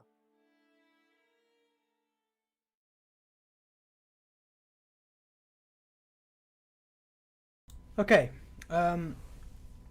so this last section mainly covers the Virgil's description of the structure of hell. So the big question we've had up until now is why has it taken Virgil so long to sit Dante down and explain what's coming? We're quite a few circles in now, you know, we're in the 6th circle and there's only 9. First up, it's worth confirming that the structure of hell has so far been very Aristotelian. So Virgil actually references Aristotle's theories, chiefly the Nicomachean ethics, which are the impediments to virtue, and these consist of incontinence, which we already mentioned, beast-likeness, and straight-up anti-virtuousness or malice. One is the sin of self-control, one is of non-human behavior, and the third is a sin of will, essentially. So we've been conforming to these descriptions quite well so far. So the first few sins we've seen have fit nicely into incontinence. You imagine lust and gluttony are lack of self-control, almost. The reason that Virgil is stopping Dante here right now is because we're starting to move away from Aristotle's ideas a little bit on virtue and into new territory. So just a reminder that we're only halfway through the video. And this, we've already covered quite a few circles. So even though Virgil's sitting him down now, it's actually still quite early in the Inferno. So far we've essentially been flying through the sins. It's worth taking a quick second to recognize how much effort Dante expends on the next few sins. Over half of Inferno actually is spent on circles 8 and 9. This shows his preference, first of all, to speak of things like fraud. Fraud itself actually takes up 2 entire circles and 13 sub-circles. In comparison, the Wrathful and the Sullen actually got about 9 lines in Inferno. It's not even a full page in my English translation here. They're really just kind of skipped over. And then finally we've got Theseus and the Minotaur. So Virgil references Theseus to cap off a series of like recollections and reminders. In the last few cantos, we've had a lot of talk about who's wandered hell before Dante. So there's the presentation that Virgil is comparing Dante to Theseus, to the path of Heracles, to the path of Jesus. All of these as like metaphorical precursors to Dante's journey. So Virgil was reminded by the angel coming to hell to rapture the sinners away, who then reminded him of Jesus coming down to hell to rapture the sinners away. So, as Virgil himself has brought up, he has also walked deep into the pit. The Mentor is here telling the Minotaur not to confuse the living pilgrim with the man who slayed him, having just been reminded of Theseus by the angel who opened the gate. After the conversation they were talking about Virgil actually stepping down and going further into the Inferno, which is why he brings it up. Okay, I'm going to take a quick break to refill my drink, and I will be back in about 2 minutes.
Hello.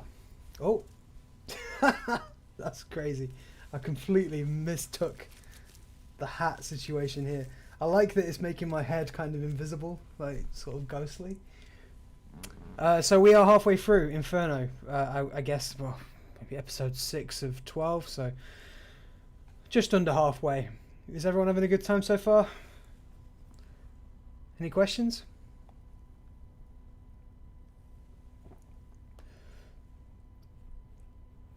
So ghostly, like all of this stuff just appearing into the screen from the ether. Spooky, yeah.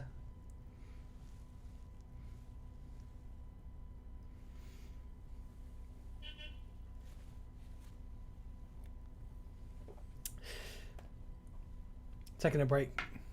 The one problem that you have when you do a lot of voiceover is your voice just gets absolutely destroyed.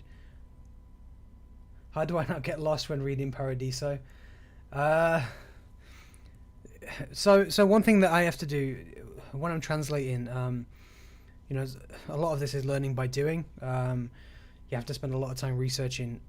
A good place to start would be actual lectures. So there are lectures that you can watch online, and I can provide the links for those. Just find them for you. And by watching the lectures actually explain what's going on by also including additional information as it comes. And usually they're good for good stuff. I mean, one of the things that completely caught me off guard is when we were doing Purgatorio, there was a whole section to do with the passage of a soul up to Purgatory being like the voyage of the spirit to heaven, and there's been loads of like references to boats, and part of the lecture you just started talking about it. I was like, how did I miss this? Just pass this link through. Copy link address.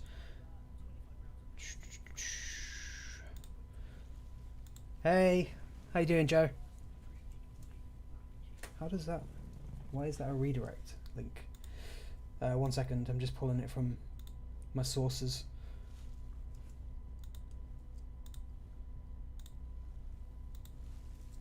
So that link there has a bunch of lectures broken down by each canto, essentially, and I've been using a few of them for Purgatorio. Actually, they're quite good. The other way you can do it is through having multiple translations. So some people are better at translations than others, and some people are better at translating certain bits than others.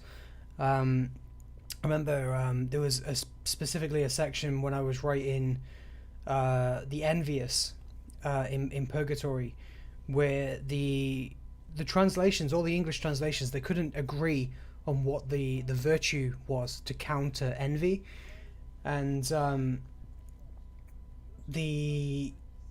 one of them would say the counter to envy is charity, for example, and the other would say the counter to envy is just love, straight up love, and they couldn't agree. And the difficulty is that if you get it wrong, there's probably about 1 million people on YouTube that will go, "Hey, you've done this wrong." So you've got to pick something that makes sense. And the way that I did it is actually I picked up a completely Italian translation. So I picked up I think it was like a 1900, because you can get really cheap Dante copies online, like hardbacks.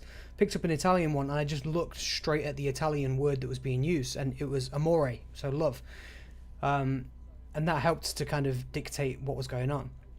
And it's interesting because you look at like the structure of Purgatory, and Purgatory is all about the different kinds of love that are counter to the sins, and using love itself as a virtue is a bit off key for Dante. So charity made sense for some, but it was actually love that he was using.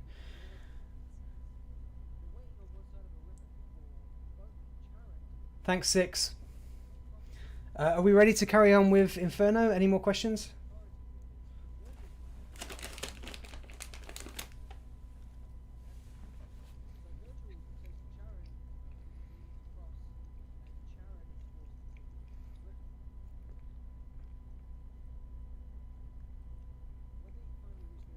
You just answered my question about translation. Yeah, thanks.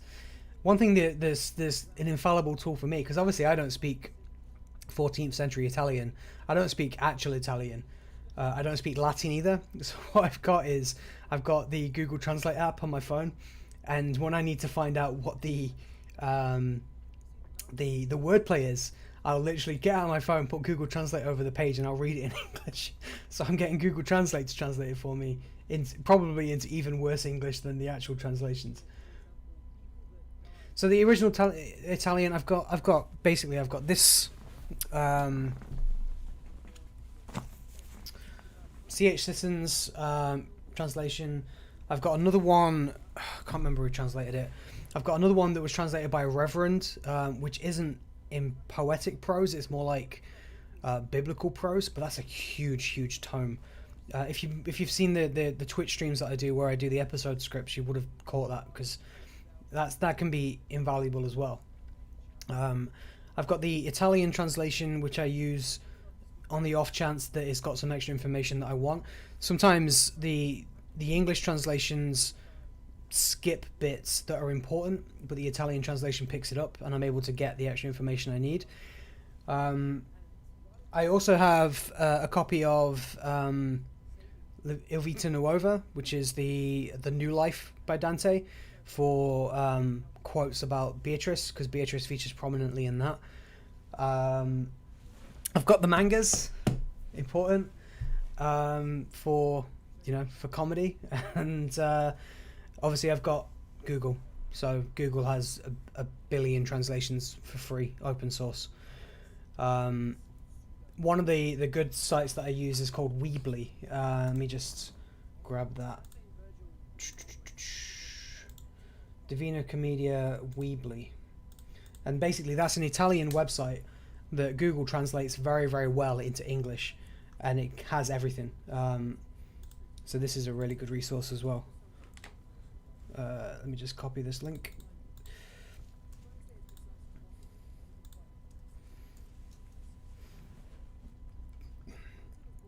And any of the other ones you can probably pluck out of the episodes. So at the end of every episode, it's got all of the resources that we use, including like the image resources for the 14th century illuminations, that kind of thing. Thank you for all the videos of Dante's Divine Comedy. I can't wait for the next part, and I hope you also do Paradiso. We will do eventually. They're getting harder and harder to produce. The issue that you have with producing these episodes is they get more complex. So Dante is kind of a poet of two halves. He has Dante the storyteller, Dante the narrator, and Dante the theologician, the philosopher Dante. And as you get from hell up until Purgatory kind of becomes of two halves. You have like whole sections dedicated to like the nature of free will, for example, or the nature of the soul versus the body, that kind of thing. And that becomes more and more difficult over time. And obviously you want to include as much information as you can, and a lot of the time, actually, especially later on, we'll come to the Purgatory episodes later, but you'll see that I'll have less to say about the first few sections of Purgatory and a hell of a lot more to say about the last few sections of Purgatory, because it's the place where most of the stuff has been cut out, just for the sake of making an episode that doesn't start messing with people's heads. Because the point of this is education, right? It's about sharing information that makes sense to people, that people can tie along with, without actually trying to belittle people. So one thing that gets me about kind of other reviews and recaps of Inferno and Purgatorio is they skip a lot of stuff. They get to the nitty gritty and they skip a lot, but actually the important stuff is in the nitty gritty. So I try and keep that in there to make sure that people get a full view of the whole story, but not provide too much to start killing their mind. Didn't know anything about Dante's Divine Comedy other than references of other media, so this has been a great journey where I learn a lot. I'm not religious, but I find all the mythology stops. Yeah, it's good. It's fun. So creative and entertaining. Thanks. Yeah, I'm glad you guys enjoy it. Like I've had people from all walks of life commenting on these videos. Thanks. No, you're amazing. You're breathtaking. No, I've had people from all walks of life on this. I've had people that have been doing, essays for university, that have been thanking for clearing up completely crazy areas of the story. I've had people I've actually had schools emailing the back end of the channel asking if they can use some of the videos as part of their education, especially not just Dante, but stuff like the mythical creatures stuff. There is nice tidbits of information to kind of show the class in a way that's easier to understand and easy to educate with, which has been really nice. Obviously you get everyday people coming in, they've seen it for the first time, enjoying it, which is great as well. So yeah, there's been a swathe, and I'm looking at the YouTube analytics, and it would surprise you how well the balance is between age groups and genders on watching the episodes for the Dante stuff. Whoa, I've got a text box behind me. What was that all about? I imagine all of the great content that could be done adapting this entire story. A drama, fantasy, horror series would be cool. Thank you again for all the work you do. I wonder if a 14th century Italian is more Latin-y. I know I got through Italy, but Italianizing Latin. I'd imagine the 14th century Latin version would be more vulgar, which is sort of like commoner language, sort of a precursor language. But yeah, in terms of adaptations, it's been my dream for years to see a film of Inferno where the two main characters are Patrick Stewart and Ian McKellen. And you can have Ian McKellen as Virgil, and you can have Patrick Stewart as Dante. And that would be just, mwah, two fully Shakespearean actors, beautiful. But they'd never do it, because it's not...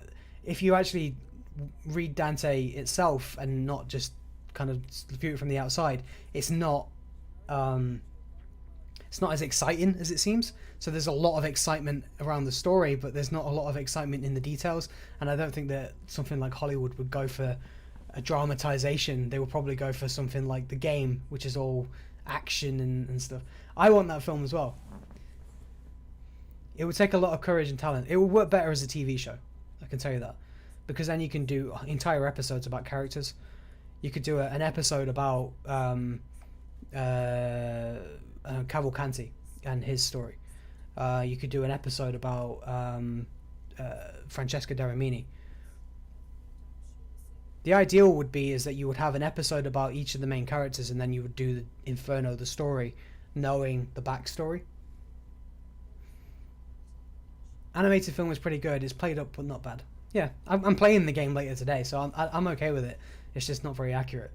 I don't know. Patrick Stewart read all of Shakespeare's sonnets on Twitter last year during quarantine. Yeah, he could do that. He could read Inferno. I know that. I think Stephen Fry did a translation. A TV series would be amazing. A season for each realm. Yeah, that would be cool. I mean, you would probably need a couple of seasons per section. First off of the first season might be to introduce characters, and then the season after and the season after that would be to actually get through it. I think you would need a series about the times before you would need a series about the actual travel. But yeah. Cool. Right. We are sufficiently watered with Pepsi. Have you seen the Dante fashion show by Alexander McQueen? No, I haven't. I have not even heard of it, so I'm going to be looking that up later. I'm going to just copy and paste that into a little note. Hold on. The Dante fashion show by Alexander McQueen. The 1996 fall-winter Dante. I might do a little reaction to that after this. We'll see. I'm going to drop now into the next Inferno onwards, and what I'll do is I'll take another break halfway between this and the end, and we can have another little chat.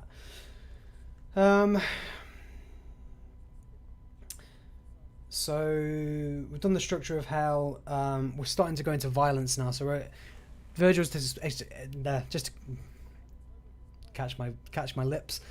Virgil's just described the structure of hell, and that we're moving from incontinence into the city of Dis, which we've passed into, and we're moving into violence and fraud and then treachery as circles. Let's go.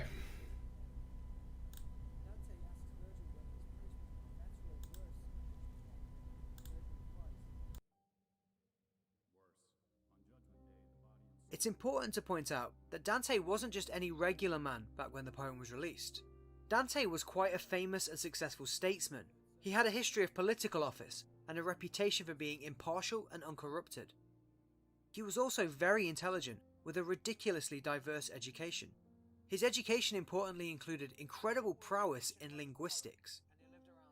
Dante discarded full Latin for his works and wrote in a common dialect that he promoted and greatly advertised called Italian. Italian was pulled from various regional variations, most chiefly Tuscany. There were also some pieces of Latin in there for good measure. This masterstroke made Dante basically the father of the modern Italian language. Some people in France actually still refer to Italian as La Language de Dante because of his massive influence on the original conception. This new way of presenting language meant that regular people could mostly understand what Dante was writing about. The poem wasn't initially widespread just because of its content, but because it was one of the first to be readable by a larger, more varied group of people. The reaction to this was that scholars were given a canvas outside of Latin to present their literative works for the first time, cascading down many new and exciting stories that were no longer consigned to the elite and the educated. After escaping the infamy of Crete, which is what Dante names the Minotaur, our two poets approach a river of boiling blood called the Phlegathon. Within it are those that were violent against their neighbours, covered in the blood of the river just as they were covered in blood in their lifetimes. As any soul tries to leave the river, it is immediately set upon by one of 1,000 angry centaurs. The centaur fires an arrow at it to put it back in its place. Virgil and Dante are suddenly set upon by many of the centaurs lining the river. Virgil demands to see the centaur leader. He yells, "Bring me Chiron." He names a few of the centaurs to Dante as they jostle Chiron forward to speak. Dante is actually doing very peculiar things, like moving rocks as he walks. Chiron asks the other centaurs if they notice that Dante is causing changes to the environment. Virgil confirms that Dante is a living man, and explains to the centaurs, "We're on a journey from God, and you will do well to assist us." He demands an accompaniment of a herd of centaur warriors, and for Dante to ride on Chiron's back. Virgil wants the centaurs to guide them to a shallow part of the river, so that Dante may pass through it safely and unobstructed. After some negotiations, Chiron selects Nessus, the being who raped the wife of Hercules and inadvertently caused his death. Chiron tells Nessus to protect and guide the pair and allow them to ride on his back. Whilst trotting towards the shallows of the bloody boiling river, Dante sees screaming sinners flailing inside. Virgil instructs Dante to listen to Nessus for a while. Nessus names a few of the souls within this first subcircle. One of the souls, up to his throat in blood, is named as Guy de Montfort, the murderer of Prince Henry. There's Azzolino and Appiso de Este, Ghibellines with violent intentions. Nessus tells of Dionysus the First and Second, colloquially named the Tyrants of Sicily. He points out Alexander the Great and Attila the Hun, or as Dante names him, the Scourge of God. Dante notices that the depth of blood changes according to the nature of the sinner. Some were ankle deep, and others were completely submerged. After finally passing through the river, Dante dismounts Nessus, and the two poets continue on without him. Dante and Virgil find themselves heading towards a pathless woodland. Walking into the trees away from the river, Dante instantly notices something wrong with the place. The trees have black leaves and unruly poisonous briars. They bear no fruit, and their branches are being gnawed on by strange, horrific winged creatures. Virgil says, "We are now in the realm of the Harpies, the corrupt and inverted angels which taunted Aeneas." He tells Dante they are now in the second subcircle. Dante hears disembodied voices all around him and becomes very fearful. He sees nobody around to make such noises. Virgil speaks to Dante and says the souls are within the forest around him. He commands Dante to break off a branch of one of the trees so that he may discover the truth of this place. The tree begins to bleed black blood, and it complains at Dante for harming it, accusing the poet of having no pity. The tree's voice sounds like burning wood and spitting sap. The tree explains that he and the rest of those in the forest were once the souls of men. Dante drops the branch to the floor, suddenly terrified and confused. Virgil says to the tree that he is sorry for Dante, and that Dante didn't listen to him properly when he broke off the branch. Had Dante recognised the words in what Virgil had once written, this would not have happened to the tree. He says to the tree that the pain is necessary to teach Dante, and that he feels for its suffering. He offers the tree recompense of telling Dante his story, so that Dante can repeat it when back in the living world. The tree is the soul of Pietro della Vigna, an Italian diplomat. He was a chancellor and a secretary to Emperor Frederick II. Della Vigna was born in 1190, and he rose to power very quickly, dealing as a high-ranking diplomat between the emperor and the pope. After being falsely accused of hurting the dignity of the Italian sovereign, he was thrown in jail. After a while, the emperor came to visit him, and in his weakened state he was unable to speak to defend himself of his accused actions. Pietro was blinded by having his eyes removed by the prison guard. He begged for mercy of death, but it was not provided to him. So in 1249, he killed himself by smashing his head against a wall until his brain was dashed from his skull. Della Vigna says, "Envy is a poisonous woman of the night. She was my downfall. I was loved by Emperor Frederick II, and those around me spread vicious rumors and jealousy. I killed myself in disgust of those lies." Della Vigna begs Dante to clear his name once he returns to the real world. Virgil gives Dante a chance to ask questions, but Dante feels so bad for the soul, he doesn't have the will to ask. Virgil starts asking questions in Dante's stead. He asks how one becomes a tree, and if it's possible to be saved from such a fate. Della Vigna responds, "It is clear to me that I am no more the spirit of a man. When Minos judges us and throws us to our determined punishment, we find ourselves in this forest with no path to walk on. We stop in our tracks, take root, and join the others as trees tortured by harpies forever. We long to be returned to our bodies so much that we fashion these wooden bodies to be our own. Because of this, on Judgment Day, when our soul and body are supposed to be reunited, our true skin will do nothing but lay on our stumps." A commotion suddenly breaks out, and Dante sees two naked men running from a pack of dogs.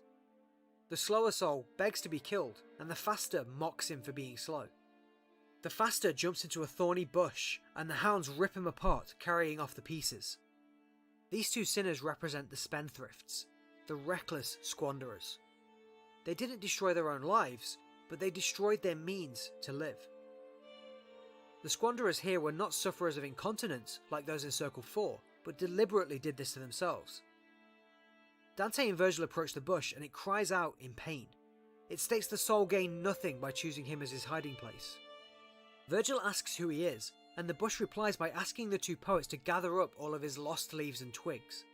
He states that he was a Florentine citizen who hanged himself. He predicts that Florence will never be at peace. Dante, also with a love of Florence, is sympathetic to the sinner, and he gathers all of the lost leaves as best as he can. The two poets head further onwards once more.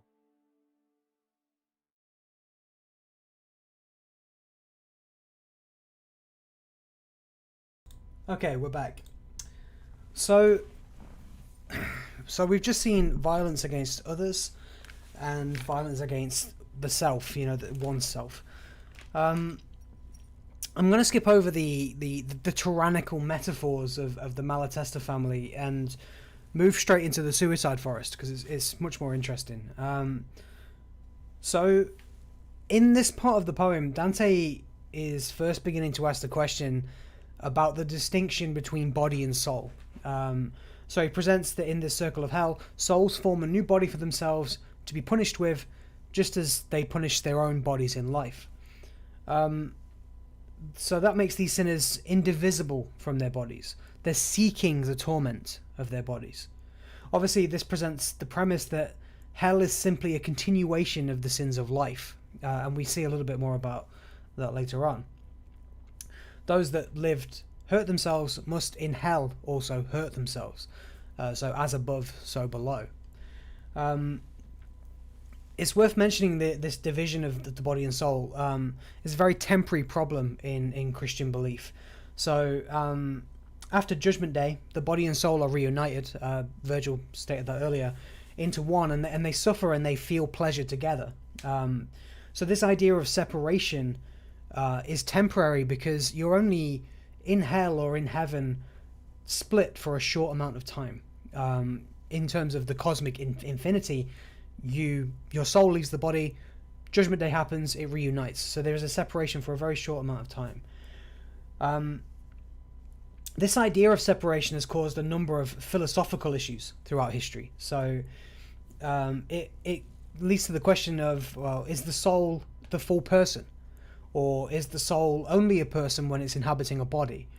If the body and soul have to be one, then how can heaven be perfect when it's currently inhabited by like partially complete people?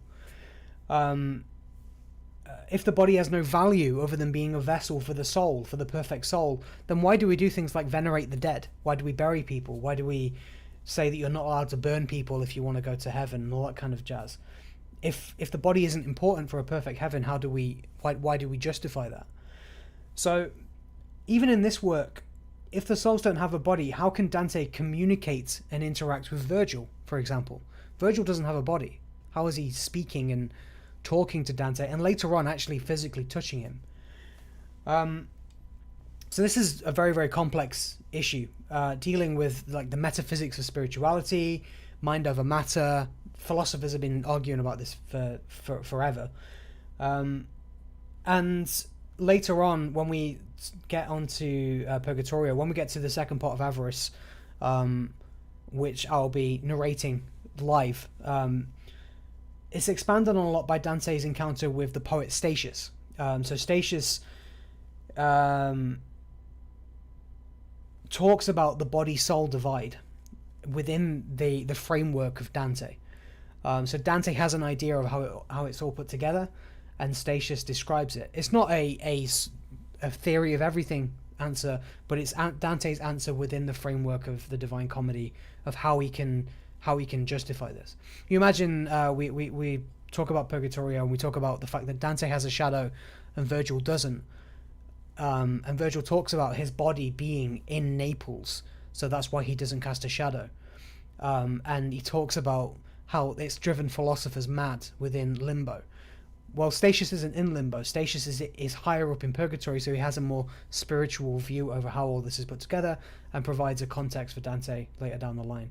So it's worth kind of paying attention to the first inklings of that problem of the spirits making a tree, which is their body. So what happens to their real body? Is the spirit now complete now it has a body? There's a bunch of questions you can ask. Ah yes, the good old I caught you smoking a cigarette, now smoke this whole pack approach. Yeah. It's all a bunch of paradoxes. I could only imagine how difficult it must have been for Dante to write all this, especially in those times. He must have struggled a lot. Well, Dante copies a lot of ideas. I mean, the idea of the body-soul separation, he takes a few ideas from St. Thomas Aquinas. He takes a few from Aristotle. He takes a few from, I'm going to struggle to remember his name, a Syrian philosopher / mathematician. And he kind of mashes it all together in a way that sort of works within his comedy. But we'll get there when we get there, and it's going to happen today. So just to clarify, when we get to the end of the episodes we've already shown for Purgatorio later on in the day, I'll be narrating the next 3 episodes, maybe 2.5. And then the rest of that would be from the translation I've got. I'll just be reading the translation. So we're going to get to the end of Purgatorio today. Okay, right. Next section.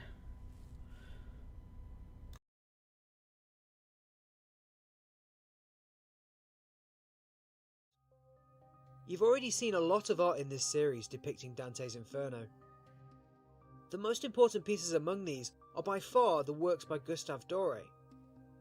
Doré was responsible for images like this, and this, and this. He created his Inferno works in 1861, during a time when Dante's comedy was becoming unbelievably popular in France.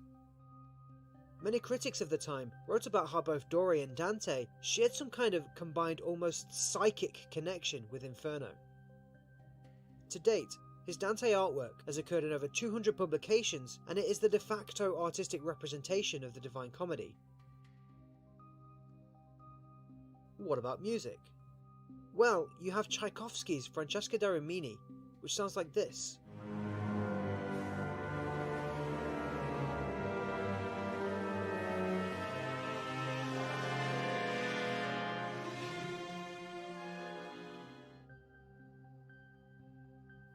Franz Liszt also produced a number of classical melodies based on the comedy. Here's one called Dante Sonata.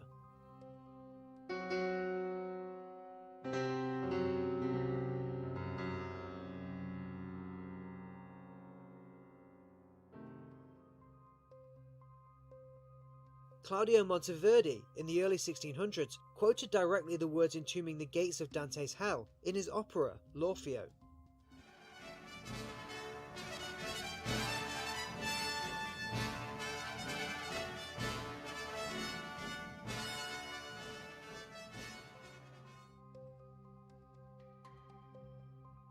Finally, what about other literative works? John Milton, the poet who wrote the incredible poem Paradise Lost, had an avid knowledge of Dante's work, utilising some of his ideas inside of his own poems. Karl Marx, the historical inspiration for Marxism and eventually communism, copied quotes from Dante's Purgatorio directly in his book on capitalism. And finally, Geoffrey Chaucer, the father of English literature, was a massive lover of Dante's works. He personally translated them, and he referenced them a lot in his own literature. The point is that throughout history, all of these tiny references come together as a whole. They can be used to shine a light on some of the massive exposure that Dante's Divine Comedy has gained through the works of other people. Many of these people, great influencers themselves. Is it really any wonder that Dante's poem has endured so long?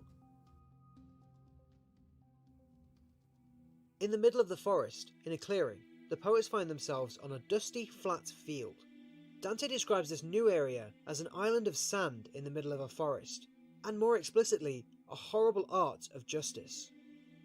Huge flocks of naked sinners litter around the plain. The sinners are running, laying or sitting, whilst it rains giant flakes of fire on top of them. The fire ignites the sand like kindling, burning the sinners even more. The ones that are laying make the most noise because they are the most burned. These are the blasphemers, the violent against God. The running sinners are those who are guilty of crimes against nature. Finally, the sitting sinners are the violent against art, high interest moneylenders, which Virgil explained about in part 5 of this rundown. Laying alone in the sand appears a giant man shouting insults at God. When overhearing these insults, Dante asks Virgil who he is, and the man angrily sits up and replies for himself. He proclaims his anger and defiance at God. Jove will never be able to take revenge upon me for my sins. Even if Jove blasted down all his lightning bolts, he would never succeed. The sinner next speaks a very important line of information. He says, "That as I was in life, will I always be in death." This is crucial because it puts front and centre the main issue, which up until now has been overlooked. The issue being that in hell, sinners do not seem to grow or change or repent. The sinners are forever the same. This can be represented in the case of Cavalcante back in Circle 6. Cavalcante cares a lot more about his son than his own eternal punishment.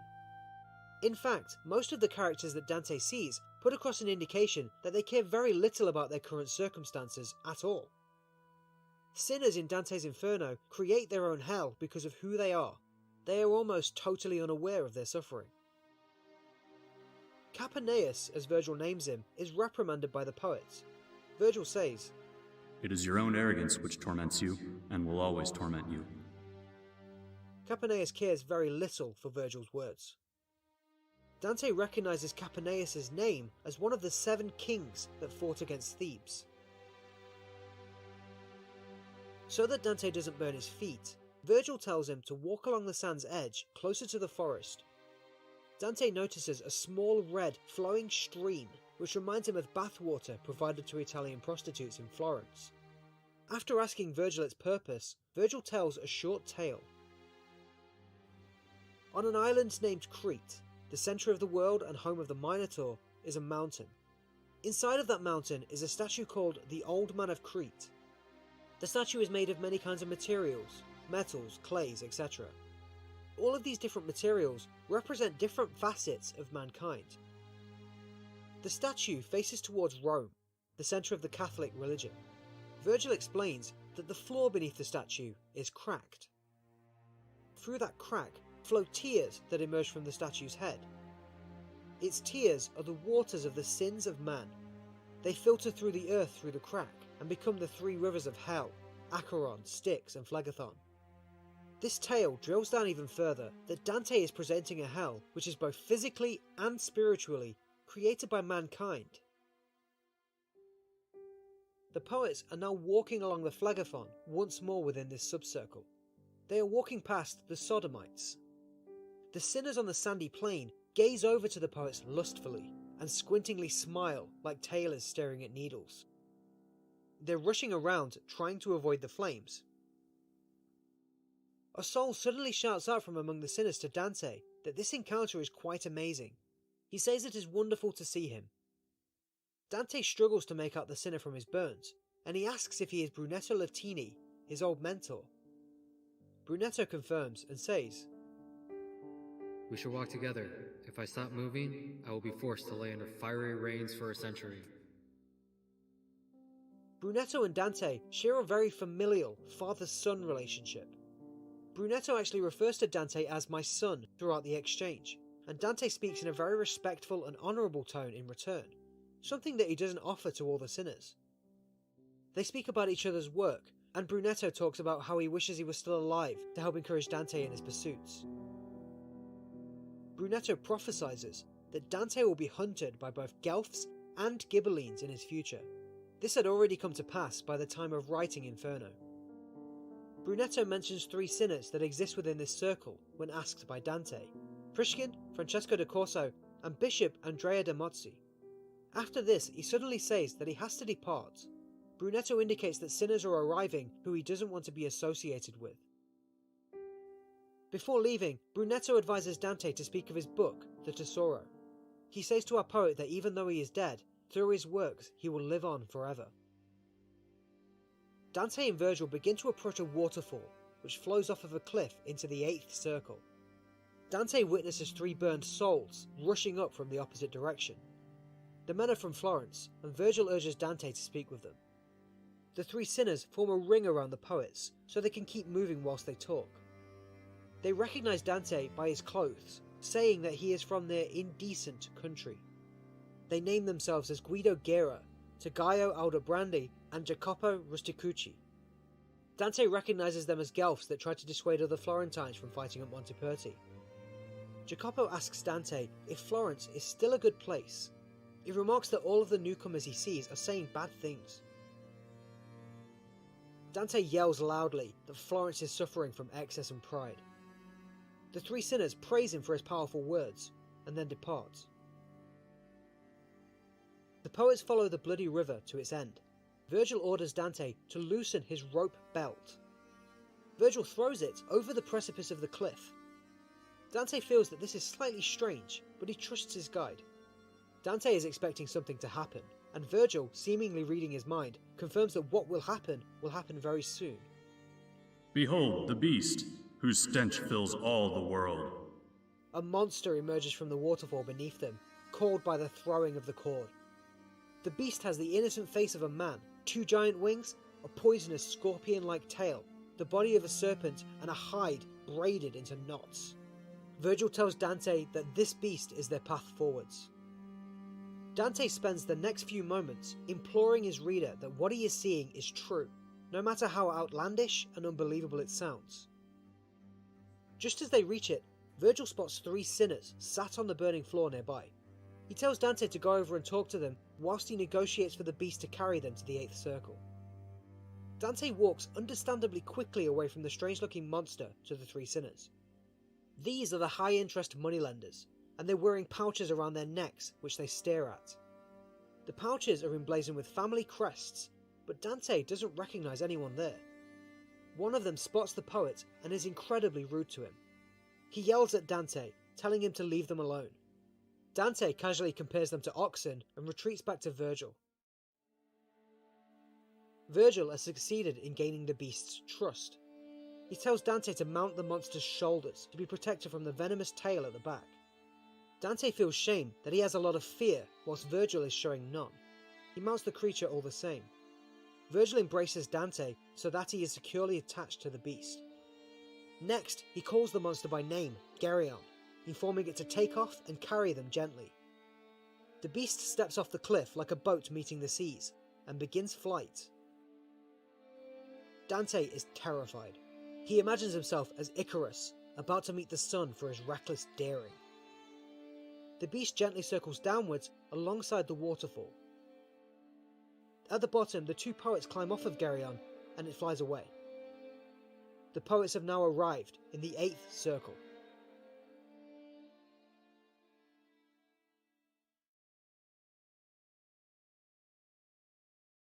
Alright, we are continuing with our analysis, if that's what you want to call it. Okay, so there was a lot that happened there. You know, we had the sinners under the fiery rain, we had the interaction with Dante's mentor, and we had the usurers, we had the high interest moneylenders at the end. So the first thing I want to talk about is Capaneus. So Capaneus was the guy that was shouting at God, standing in that field of fire. So this soul was added specifically to highlight the tale of Thebes. So Thebes in mythology is the quintessential self-destructive society. So it's where the people that rule, the people that are in charge, fail to follow the rules. And this would have sounded very familiar to our exiled poet. He would have compared it to Florence, obviously. Dante would have also been very aware of Thebes from his classical education days, where poets that he studied, like Statius, for example, would have been instructional. Statius actually wrote the Thebaid, which is a story of Thebes. Next, on the Old Man of Crete, the statue that cries tears that create hell's rivers. This might have actually been inspired by the words of Virgil, and I've got a quote here. When he speaks of the evils of human history and life, he said, "There are tears for things and mortal thoughts touch the mind." And as we've just seen, the rivers of hell are created by the sum total of human historical suffering. Mortal thoughts creating tears. And again, you know, we've got a reference to Virgil, who Dante references a lot. As we see later on in the same canto of Purgatorio, and I'm going to keep mentioning Purgatorio, Dante also speaks of evil rivers. It's the exact same canto, the exact same point. And he explicitly delivers a tirade about the Arno River being a polluting stream of sin as it reaches from the mountains down to Pisa and the sea. It flows down from the mountains, expelling waters and creating like a virtueless land on the way. And metaphorically speaking, there's the comparison here between Dante's vision of the wellspring of hell, the tears of the sins of man, and that of Florence in that regard. Next up, we've got a bit more talk about sexuality. Obviously, Dante just encountered his mentor Brunetto, who was considered a sodomite, or as Dante calls him, a sodomite, or homosexual. Sodom and Gomorrah was usually the example used in terms of homosexuality back in the Middle Ages.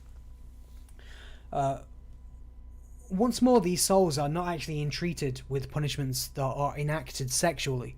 We talked about this on the Circle of Lust, the idea that the pleasures of the flesh were usually treated in those days with quite very personal and intimate punishments. His just another one of the souls in the circle of violence, with the fire raining down. In fact, it appears that the only sin that these souls are accused of committing is that when they were told by God to go forth and multiply, they performed acts that ran counter to that command. Obviously, you can't create children with the same sex couple pairing. Not to say that you can't have children these days. I'm just saying from a physiological point of view, you can't do that. Among the sodomites, Dante encountered his mentor, and he treats this mentor with, frankly, more respect than any of the other sinners in hell, any of the other souls in hell, barring Virgil, actually, which obviously shows that he actually doesn't really care too much about the sin that his mentor has committed. In fact, when categorizing this same sin, this idea of sodomy on the mountain of Purgatory, Dante just puts these souls with the lustful in the least offensive part of Purgatory, suggesting that the positioning here in hell is actually just merely a structural consequence of his hell, rather than anything kind of inherently malicious on Dante's part. Finally, just to speak of the usurers, so the high interest moneylenders. These are the money bag guys with the wearing the things around his neck. As Katie says, as opposed to the attitude which was before, which was they totally deserve this. Dante was totally progressive, and there's some stuff later on that I'm going to be talking about his idea of homosexuality on the point of Purgatorio, because we're going to get to that point, and actually Dante's reflective identity of himself being a member of the lustful. This is the idea of his shadow influencing the fiery punishment that the lustful suffer on Purgatory. So the moneybag guys, these are highly suggested to be Jewish souls. So at the time there was a lot of attacks of anti-Semitism against Jewish communities for stuff like money laundering and usury. The key evidence of this, even though they don't actually speak about themselves, or they tell Dante to basically just go stuff himself, the key evidence is the little bags. So that was a piece of attire that Jewish communities wore. Anti-Semitism isn't directly referenced by Dante, but that's the implication here. Let's continue.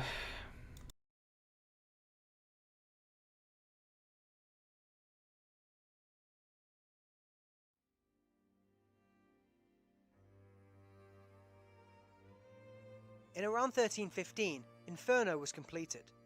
Soon after this, Florence was forced by the leader of the military free company in charge, a man named Uguccione, to grant amnesty to any Guelph that was in exile. This was done under the condition that a heavy fine be paid by those provided amnesty. While some took up the offer, Dante strictly refused. He stated that he preferred exile to begging dishonourably to return to his home. After Uguccione was killed in the siege of Padua in 1318, Dante received another offer to return to Florence. His death sentence was to be commuted if Dante accepted house arrest. This was also done under the condition that Dante swear he never enter the Florence main city again. Dante once more refused, and in reaction, Florence extended his existing death sentence to his sons. Dante already felt like his exile was his death sentence, as he was cut off from much of his family, his heritage and his history. He hoped that he'd be welcomed home honourably someday, but fully expected to never return. Much of Dante's later professional life revolved around diplomacy. Remember that he was a valuable politician and statesman with a lot of respect. In 1321, Dante completed work on Paradiso. Very soon after this, he likely contracted malaria, and he died when returning from a diplomatic journey to Venice. He never achieved his wish to go back home. Dante's body was buried in Ravenna, where he spent a lot of his exile. On his gravestone are some words by Dante's friend Bernardo Cannaccio. They say, "Florence, mother of little love." In 2008, nearly 700 years after Dante was thrown out of his beloved home, the municipality of Florence officially apologised for expelling him.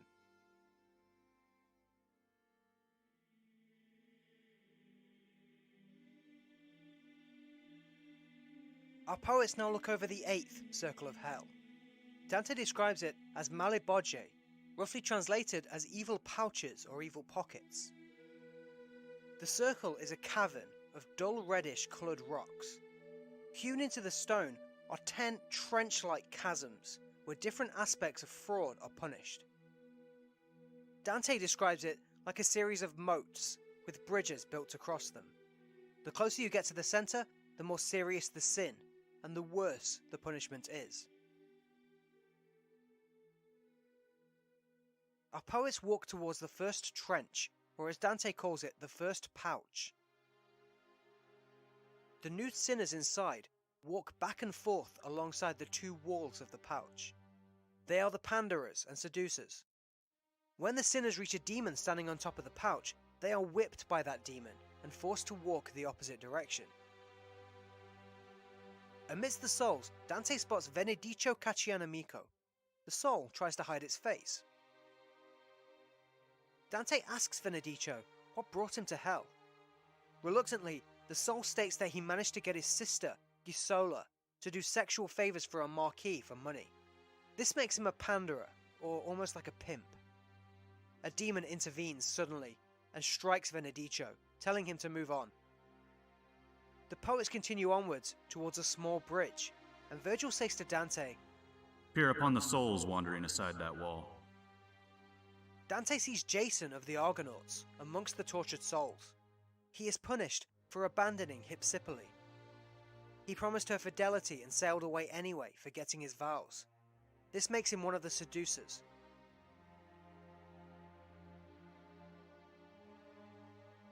Upon reaching the second pouch, a putrid smell drifts over the pair. Dante sees souls consumed in a mound of excrement and sewage. They sigh and they cry out, these actions turning into mould on their bodies. Dante feels as if he recognises a man, but as he points him out to Virgil, the man goes wild, demanding Dante explain why he picked him out amongst the filth. Dante confirms the sinner is Alessio Intermine of Lucca. Alessio states that he suffers for his endless false flattery. The punishment in this pouch reflects the sinner's flattery as excrement. The sinner retreats back into the filth. Virgil points out another soul named Thais. She was a prostitute who is punished for thanking her lovers excessively and insincerely after sex. Virgil says they have seen enough of this pouch, and the pair turn away to continue onwards. Our poets move on to pouch number 3. Dante knows immediately that this is the pouch of the Simonists. Simonists are holy men who sell their power to perform favours for others. Their punishment is to be buried upside down in holes the size of baptism basins, with only their feet protruding from the rock. The soles of their feet are also on fire. Their punishment is eternal suffocation and immolation. One of the souls has a much hotter flame than the others, and is clearly enduring much more torment than any of the other sinners present. Dante decides to go down and get a closer look. The sinner is Pope Nicholas III. Nicholas says, "Ah, Boniface. I'm surprised you have arrived in hell so soon to take my place." The sinner is confusing Dante for Pope Boniface VIII. Our poet corrects him, stunned that he is being compared to a man that he hates so much. Nicholas tells his story and explains this pouch of hell. I was once the Pope. I wore the great mantle of the papal office. In life I was a Simonist, but I promised it was only so that I could fatten the purse of my family, not myself. And for that I suffer. Nicholas explains that the successor in this punishment always takes the place of their precursor. Directly beneath him are cracks in the rock where other popes are buried. Boniface will one day come to take Nicholas's place in this inverted prison. Nicholas would then sink further into the ground to make room. It is clear that the entire bedrock here is lined with Simonists for many layers, completely buried upside down. Dante looks down on the sinner and asks how much Christ charged St. Peter before giving him the keys to the kingdom of heaven. Nothing. Dante pronounces the punishment just and then continues for a while insulting all corrupt men of the church. At one point, he calls the papal seat a woman of the night who fornicates with kings for money. Virgil is very happy with Dante and assists him out of the pouch so that they can continue onwards. Dante is shocked to find a procession of naked souls when nearing the fourth pouch. The heads of these sinners are on backwards, with their necks twisted 180 degrees. As they suffer, they weep, with their tears dripping down to their buttocks. These are the fortune tellers and diviners, punished for wishing to see the future, a realm of God's knowledge. These people are forced to walk backwards, because that is the only direction they are now permitted to see. Virgil scolds Dante for feeling any pity towards these sinners at all. He looks down on them all, judgmentally. Virgil points out Avarice, a king who foresaw his own defeat and then ran from it. He also points out the grotesque witch, Manto. Virgil sidetracks a little to tell the story of his hometown's origins. I am from the town of Mantua, named for that witch, Manto. Manto ran from war-torn Thebes after the death of her father. She settled in a foul-smelling marshland. Others came to realize that the marsh was unassailable and settled there as well, forming the town. I dare you, Dante, to discredit my interpretation of this tale. Dante concedes authority to Virgil in this matter and asks Virgil to name more of the souls. Virgil does so, pointing out Calchas from his own Aeneid and Asdente, the soothsayer. Virgil says that the moon is sinking to the horizon, so they should make haste onwards. The poets move over to pouch number 5.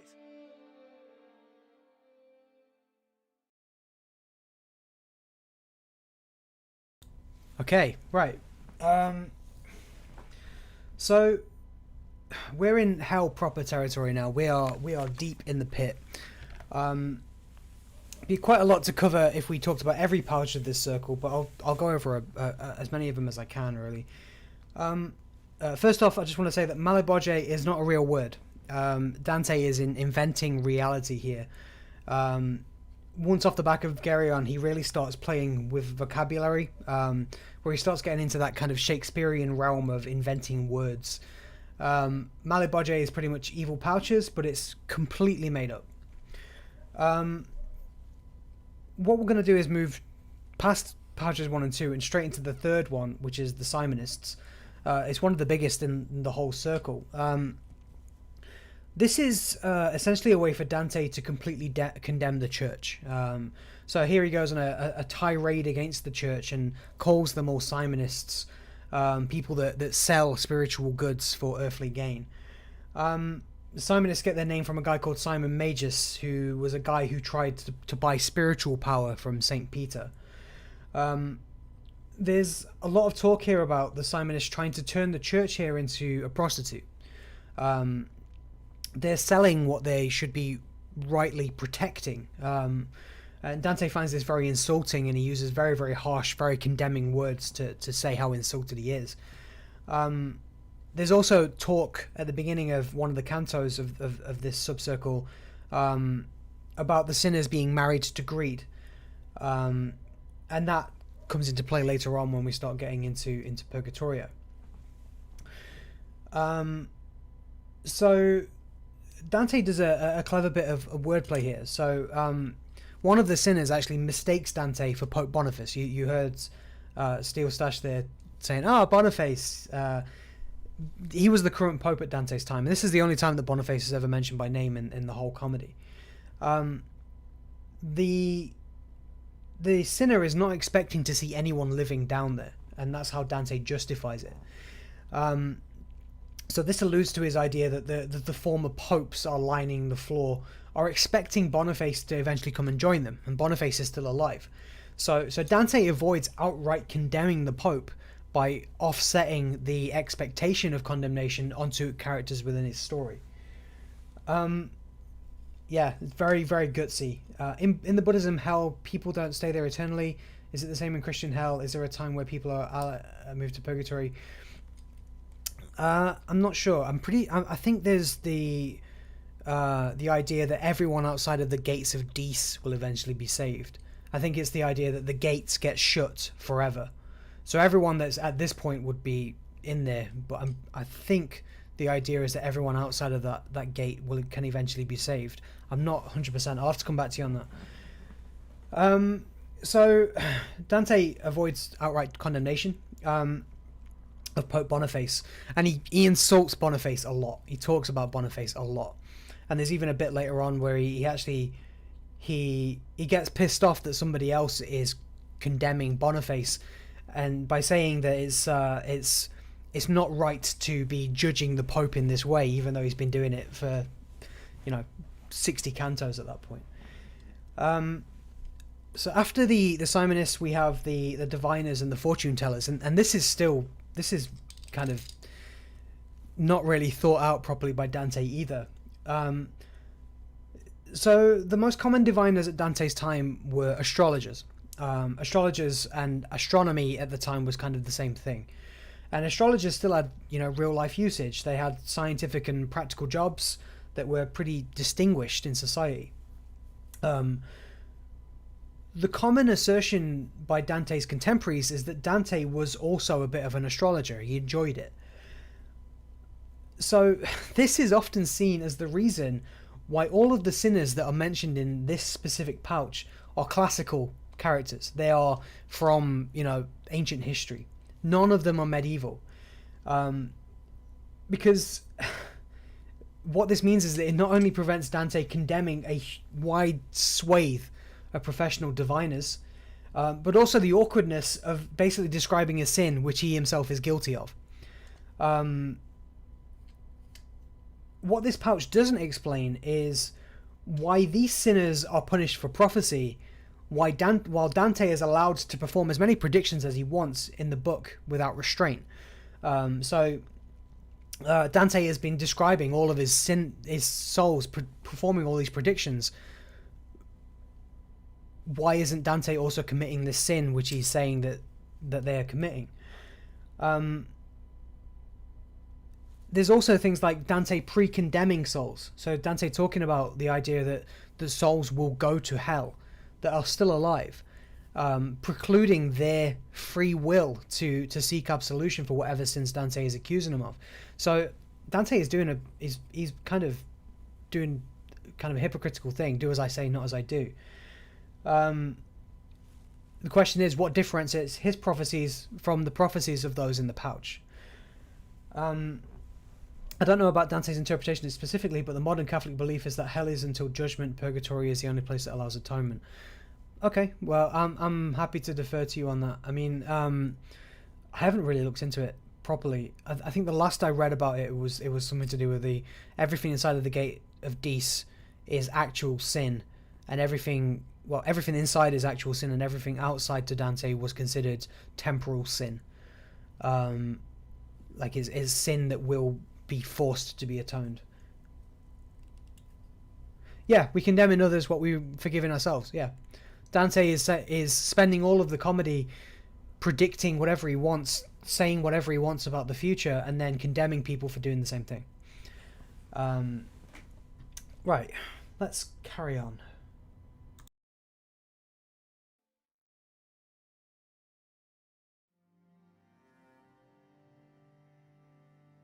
Pouch 5 of Circle 8 is very dark and filled with boiling pitch. It is the pouch of the berators, the corrupt politicians.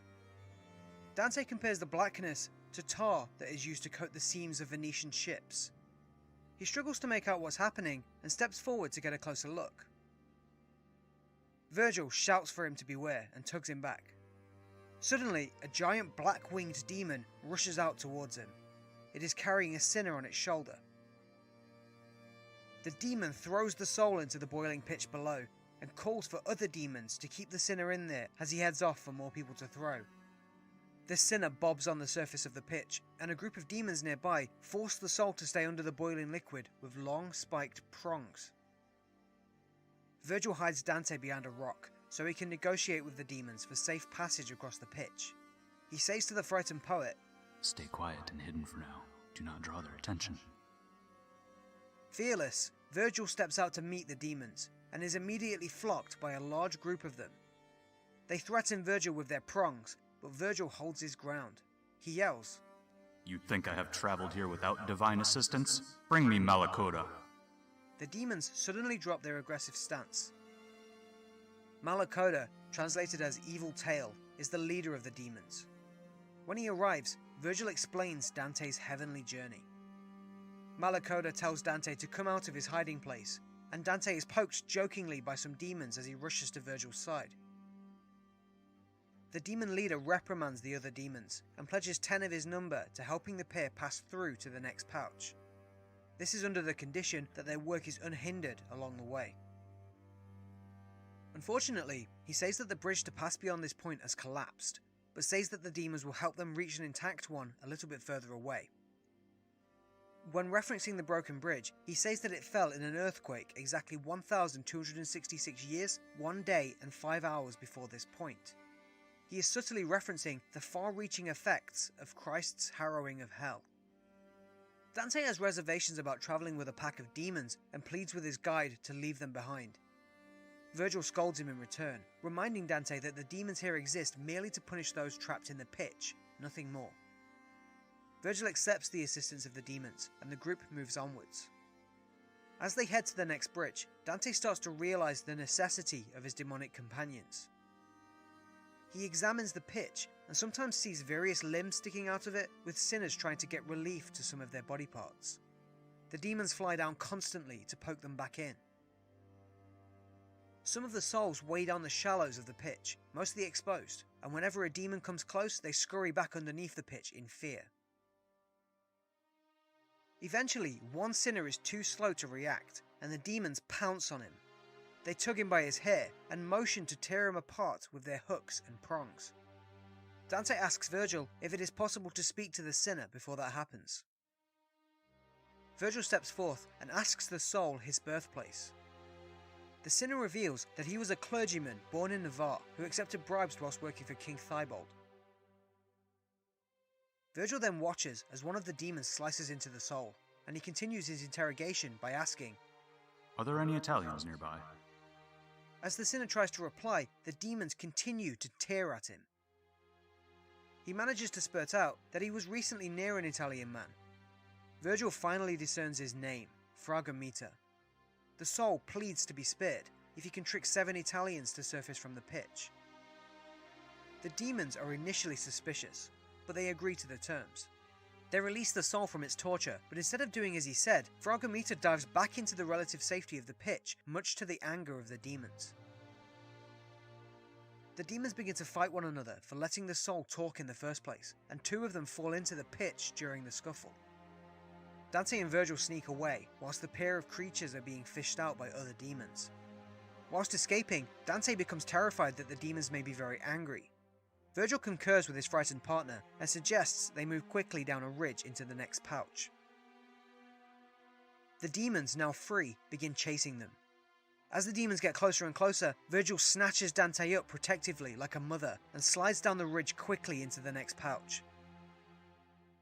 The demons cannot follow, and they howl and cry on the border of pouches 5 and 6. They are restricted by God to remain only in their own pouch, and have failed in their chase.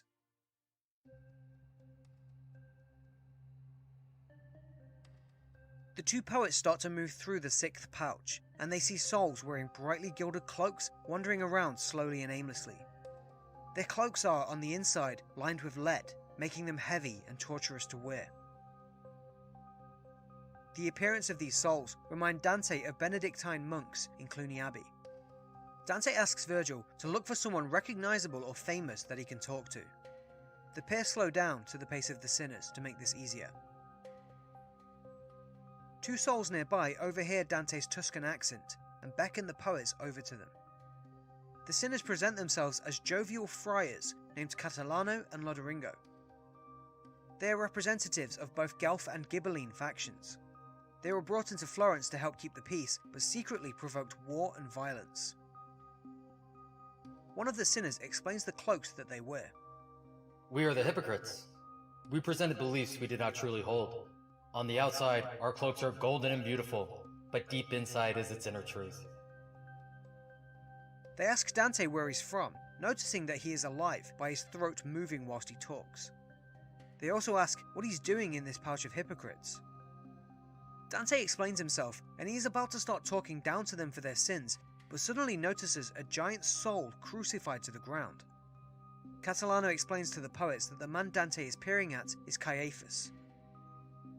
Caiaphas was a Jewish priest, and the head of the council that recommended Jesus be killed, despite Caiaphas knowing that he was innocent. The soul has to bear the weight of all souls present walking over him for eternity. The same punishment is given to this man's father-in-law, Annas, who brought Jesus to the council in the first place, as well as other council members who condemned Jesus. Virgil stares at Caiaphas for a long while. He has not seen this type of punishment before. The last time he entered this deep into hell, Jesus had not yet been crucified. Virgil then turns and he asks the friars if there's any way to move on without re-stepping into the path of the demons in Pouch 5. The friars point to a nearby ridge and say, "There are no intact bridges near here. You can continue forwards that way by climbing the broken bridge there."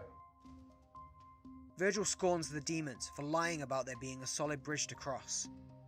The friars mock him, asking if he truly trusted the word of a demon in hell. Virgil is weightless, but Dante is not, so Virgil helps the living poet in his climb. He keeps a close watch for loose rocks that Dante might slip on or dislodge. Dante tells the reader how he would have given up if it was not for Virgil.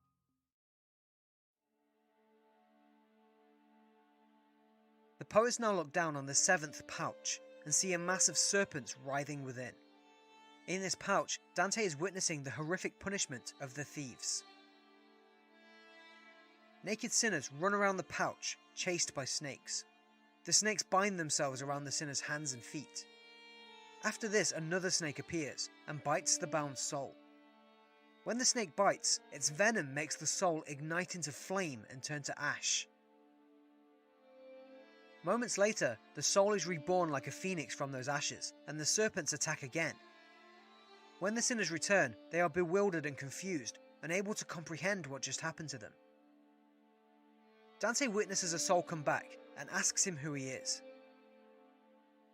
The sinner regains composure before answering Vanni Fucci from Pistoia.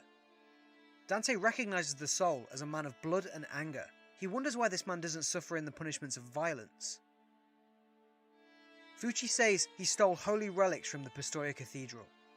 The sinner becomes ashamed that Dante has discovered his truth, saying that the discovery angers him more than his eternal punishment. In revenge, Fucci goes on to predict that the Black Guelphs will suffer a great defeat in Pistoia at the hands of the White Guelphs. Then Dante's beloved whites will truly fall. In reality, victory in Pistoia drove the blacks there to join up with the blacks in Florence, empowering them.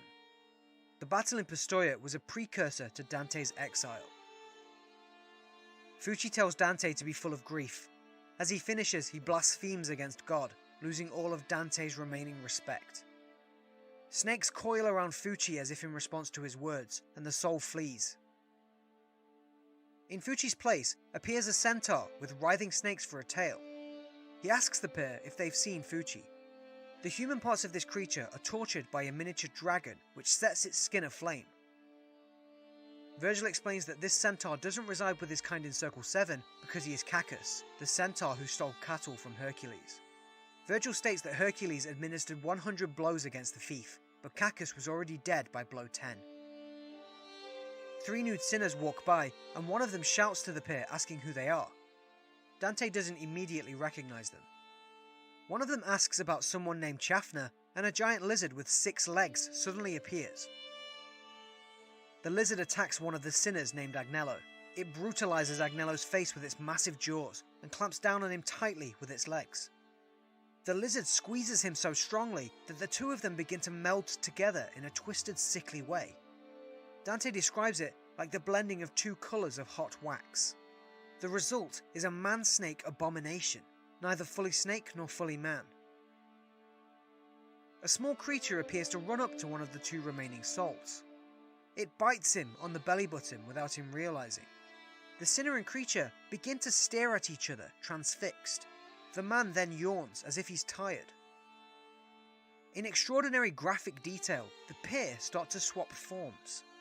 the reptile disfigures and grows into a man, and the man becomes scaly and distorted, turning into a reptile. The newly erected soul turns to the final soul of the initial group and says that he wanted Buoso, as he names him, to run on all fours like he did. As they are leaving, Dante recognizes another sinner, the fifth such Florentine citizen in this pouch. Dante sarcastically insults Florence by saying how great it is that Florence is just as popular in hell as it is in the real world. He predicts that one day other cities like Prato will battle Florence for its riches, and it will be all too satisfying. Dante and Virgil move onwards to pouch number 8.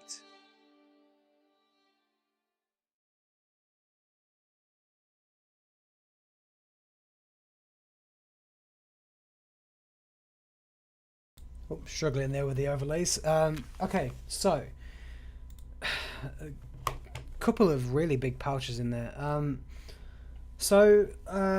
Before we recap that, actually, there's a little explanation that's not in this video that Dante adds, which is he says that he has tailor-made hell and Inferno based on the pertinent information that he remembers from the journey when he took it. And what this gives Dante is a lot of flexibility. We was talking before about the inconsistencies with Dante creating a hell that he is probably a sinner of. Basically, he's given himself flexibility to tell a tale without having to have all of the information available, but also allow a certain level of inconsistencies there. Inconsistency. He's basically saying, this is what I remember. So that if anyone comes up to him and says, well, what about this? He can just say whatever he wants, which is, a useful tool. So in terms of the pouches that we've just gone through, there's the two. There's the pouch with the demons and there's the one with the metamorphosis. On the first of those, so the demons are call themselves Malabranch, which is another made-up word by Dante. And the way they carry the sinners by their feet, the way they punish them by throwing them into the pitch and using pitchforks, is similar to the way that butchers deal with meat. So Dante is humorizing the punishment by portraying the sinners almost like chefs cooking up broth. It's also incredibly similar to how others at the time actually depicted hell. Which is kind of uncharacteristic from Dante, because we've already seen that he likes to do his own thing, really, and this matches what was happening at the time in other works. Virgil actually had a go at him earlier on in the Inferno, actually, about saying that Dante needs to start accepting change, and then he does something like this. In the pouch with the metamorphosis. And the merging of the souls is very difficult to coordinate who is who in the scene, and that's on purpose. He specifically writes this as a confusing pouch and tricky to navigate. He does this as a play on the sense of self. So he uses the way of changing shape to sort of pervert the sinners. So to remove their identity, to remove what makes them identifiable. He anonymizes them, and then they lose their name, they lose their gender, they lose their species, and then are set loose at the mercy of each other. Also, we're talking about the ongoing kind of theme of Dante's view on sexuality. The biting and the metamorphosis, especially the part with the six-legged creature grabbing onto the guy, that's described quite forcefully sexual, almost. And it's really a glimmer of what Dante could have done on the circle of lust and violence should he have had the inclination that others in his time had had. And often when you hear about the talk of Dante's view on sexuality, this pouch is referenced as a brutal reminder that Dante could have really described some horrible stuff, and he didn't, and he did that on purpose. There's nothing in the Inferno that is not on purpose. Right, next one. Oh, actually, we've got some questions. It would be interesting and original if there was a character who wanted to save the devil himself from hell, trying to redeem him in the eyes of God. It could be seen as a selfless act of pure love. Interesting idea for a book. I heard there are sects of Satanists who actually do that. I'm not sure what that was in reference to. Happy death anniversary to my favourite pyjamas wearing writer. Thanks, Kim. Do you intend to cover Paradiso as well? Yes, Paradiso is going to happen. So I mentioned in the comments a second ago that I do have a version of Paradiso. Not video footage, not proper script, but I have a very old Paradiso outline that will take about maybe an hour to go through. So we can go through that after I've got through Purgatorio today, just to try and finish off the story. I can't promise it's perfect. I can't promise that it provides billions of details. I can't even promise that some of it is accurate, because it's very old, but it will get us there. It's better than, you know, reading it from the book. Rather do it in English, understandable English language rather than through metaphors. So, but we'll get there.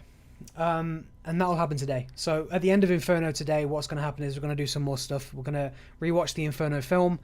We've got a board game to play. We've got Purgatorio to get through. We've got Dante's Inferno, the video game. I'm going to go through that Paradiso thing, and we'll keep going from there. How God, curious to see how God is. Very interesting descriptions of God, and we'll get there when we get there. Just to actually, while I've paused it, I'm going to copy and paste the Discord link in the chat. So there's currently going to be some prize giveaways. Not today, but at some point tomorrow I'll be picking the winner. But basically, if you go to the Discord, you like this stream and you screenshot your like of this stream in the Discord, you'll get the Dante Day roll, and I'll go through those rolls at some point tomorrow and dish out some prizes, essentially. And you'll be part of the Discord, so you'll be able to see what we're up to on a day-to-day. It was in reference to Andre's comment, if I'm not mistaken, that there are sects of Satanists who do good acts trying to earn Satan's place back in heaven. See, that's kind of similar to... it's a bit off topic, but that's kind of similar to Paradise Lost. So the way that Milton writes Paradise Lost is that it's a story of two ideologies. When he talks about Satan landing in hell, and they create Pandemonium, which is the city of hell in Paradise Lost, Satan is seen as kind of this heroic figure. So he stands in front of all of the other fallen angels and says, we can't let God win, but to get to God's new plaything or earth, we need to go through the realm of chaos, which they fell through on the way down, which basically distorted him. And he asks for volunteer angels to go and corrupt mankind, and none of them puts their hands up. And he goes, you know what, as your leader, it is my responsibility to do that. So they play on the idea that Lucifer is kind of this fallen heroic figure, and then on the other side they play on the idea that Lucifer is this corrupt beast that essentially pollutes anything it touches. So the idea that sin and death emerge from the side of Lucifer's head and protect the gates of hell. Maybe one day we'll do Paradise Lost. It's really interesting story, but we'll stick to Inferno for now. Paradise Lost, by the way, story of Adam and Eve. It's a poetical version of Adam and Eve. Okay. Where was I?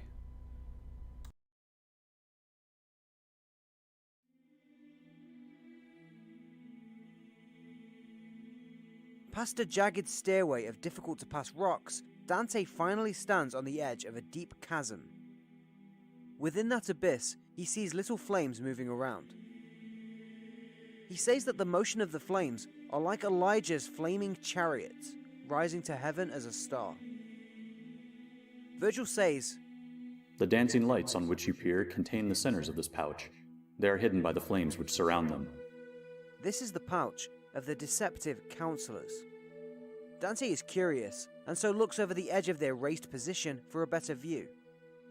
He sees a unique flame split into two, like flaming horns. The flames then begin to approach our poets together. Dante asks Virgil to explain which sinners suffer beneath these particular flames. Virgil replies that they are Ulysses and Diomedes. Due to their sins, they are punished together in a single joint flame. The two sinners were single-handedly responsible for the deception of the Trojan horse. They also had a hand in the theft of Pallas, a sacred religious idol of Athena at the Palladium. Dante urges Virgil to let him speak to them. Virgil agrees with the sentiment, but he says that they may look down on Dante, them being Greek and he speaking Italian. Virgil asks Ulysses how he died. The bigger of the two flames wags back and forth like a tongue as the sinner within replies. This represents their sin as evil counselors. When we returned from the Trojan War, we explored more than we intended. We sailed past Spain and the Pillars of Hercules, but I thirsted for more. We sailed to the southern hemisphere where the stars are upside down, and finally reached the mountain of Purgatory. God judged that we had traveled too far and raised a whirlwind against our ship, killing us all.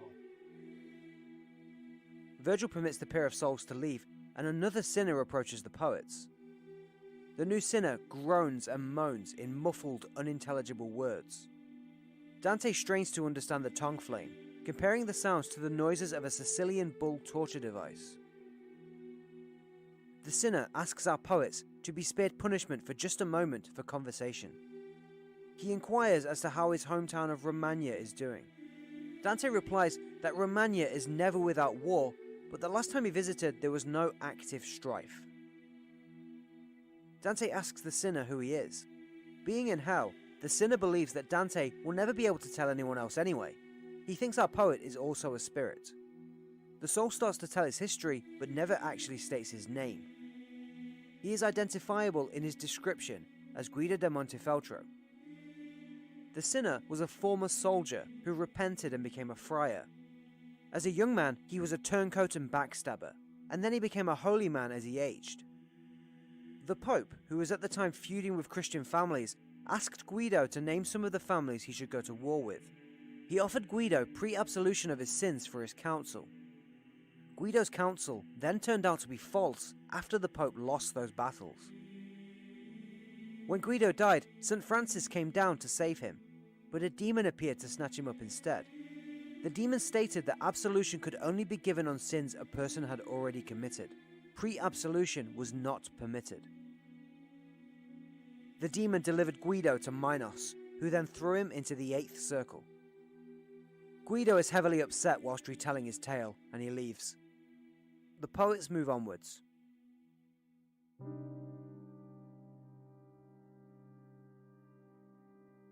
At pouch number 9, Dante finds it hard to speak as he witnesses the punishment for this new band of sinners. Bloody and wounded souls litter the landscape. Dante describes it as more horrendous and grotesque than the carnage of some of the worst battles combined. This is the pouch of the Sowers of Discord. The first soul that Dante sees has been split across the middle in such a state that all of his organs are visible. The sinner sees Dante and opens up his split chest wider for the poet to see, crying out to Dante that he is Muhammad. He points to another man named Ali with a face cleaved in two. Ali was responsible for the splitting of the Sunni and Shiite tribes of the Muslims. Within this pouch, the sinners walk in circles, healing constantly until they reach a demon. Muhammad tells Dante that the demons slash them and split them apart with swords. This is just as the souls split others apart in life. Muhammad asks Dante why he can walk around without having his guts on show. When Virgil explains Dante's mortality, the souls in the pouch become aware of the situation and stare at Dante. Muhammad tells Dante to deliver a message to his friend Fra Dolcino to tell him to stock up on food or else he will starve and join them in the pouch. Muhammad then walks away. Dolcino did eventually starve in the real world. Pier de Medicina approaches our poet with his throat slit and his ear and nose cut off. He requests that Dante make him famous in the mortal realm. He then asks our poet to deliver a message to 2 endangered sailors. Dante says he will do so if Pierre identifies another soul for him. Pierre directs Dante's attention to Curio, the man who convinced Julius Caesar to betray his friend Pompey and attack Rome. The attack started a civil war. His mouth is split into pieces and he is unable to speak. Pierre points out another man with no hands, presenting himself as Mosca de Lamberti. He contributed to the bad blood between the Guelphs and the Ghibellines in Tuscany. Mosca requests to be remembered as well. Dante informs Mosca that he brought death to his own family, and the sinner runs away in misery. The final sinner approaches. Dante implores the reader to trust his next words. The sinner is headless, carrying his head in his hand. The sinner lifts his head like a lantern towards our poets to speak with them. He challenges Dante to find a more punished soul in hell than himself. As Bertrand de Born in life, he turned Prince Henry against his father, King Henry II. Dividing father from son was the trigger for him to be carrying his own divided head in hell. Virgil hurries Dante along.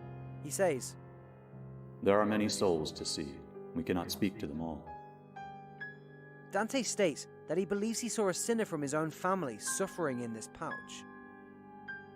Virgil explains that whilst Dante was speaking with Bertrand, he spotted Dante's kinsman, whom the others named Geri del Bello, shouting insults at Dante from far away. Geri del Bello was violently murdered in a battle between the Alighieri's and the Sacchetis. As an unavenged man, he is angry at Dante, but this only makes Dante pity him and feel sorrow. The two poets walk over a bridge to the 10th and final pouch of Circle 8.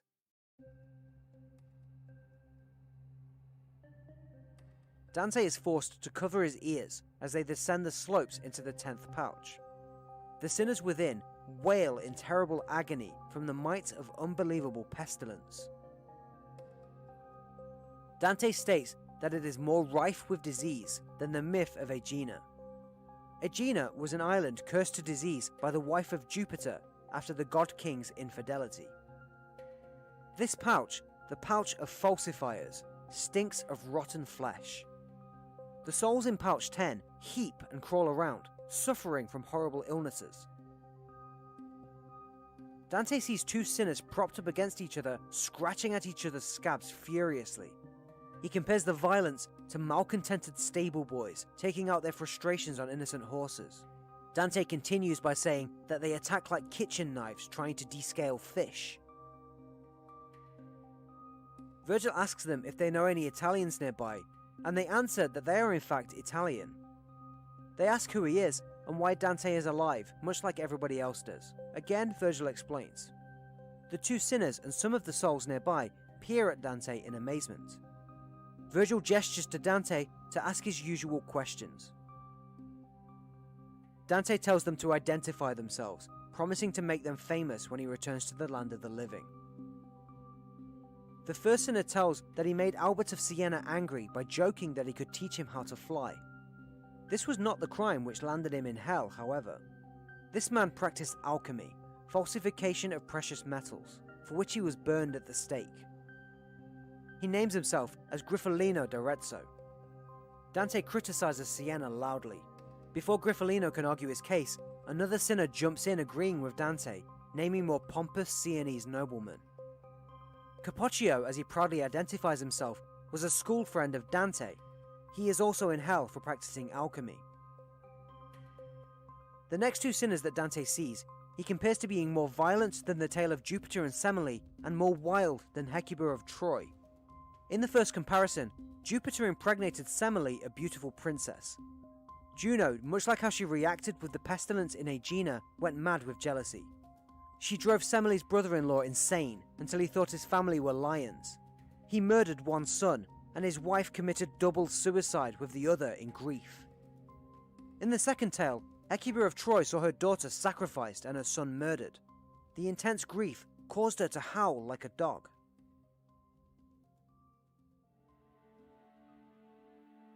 One of the two rabid sinners runs up to Capocchio and bites him on the neck. Griffolino, still intently watching, tells Dante that this sinner is called Gianni Schicchi. This soul was guilty of impersonation, writing himself into a will to obtain a dead man's best horse after he died. Dante asks about the other sinner. Griffolino says that she is Mira, a princess that fell in love with her father and pretended to be someone else in order to sleep with him. Dante surveys the rest of the sinners. He sees a man swollen and bloated disgustingly. The soul manages to present himself as Adam. Adam's punishment is to be constantly thirsty forever. He can do nothing all day but imagine the river Arno near his hometown, the place where he counterfeited his coins, but he can never find water. Adam blames Guido II for his crimes, saying it was Guido that was to blame for him counterfeiting in the first place. Apparently a rumour is circling amongst the souls in this pouch that Guido is already among them, and he pledges to get his revenge. Dante asks Adam who the two sinners next to him are. They are smoking as if to catch fire. Adam names them Potiphar's wife and Sinon of the Greeks. Sinon tricked the Trojans into accepting the horse into their city. Potiphar's wife falsely accused Joseph in the Bible. Sinon starts to insult Adam for bringing his falsification to Dante's attention. The pair begin striking one another and blaming each other for being worse sinners. Dante is fascinated by the argument until Virgil scolds him. He tells Dante to stop finding enjoyment in this pointless and degrading argument. Dante speaks about Virgil's sharp speech, saying it can inflict wounds or heal at will. The two poets reconcile and move out of Circle 8.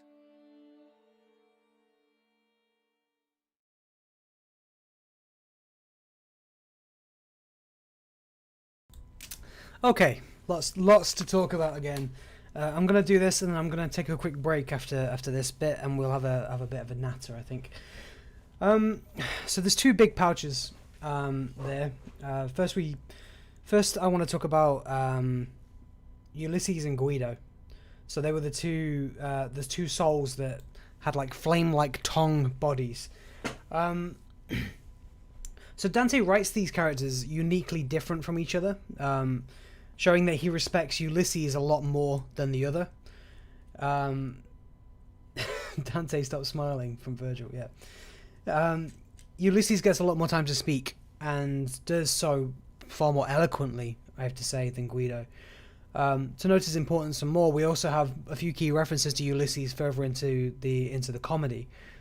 Specifically in Purgatorio, it's one of the key references by the siren in one of Dante's 3 dreams.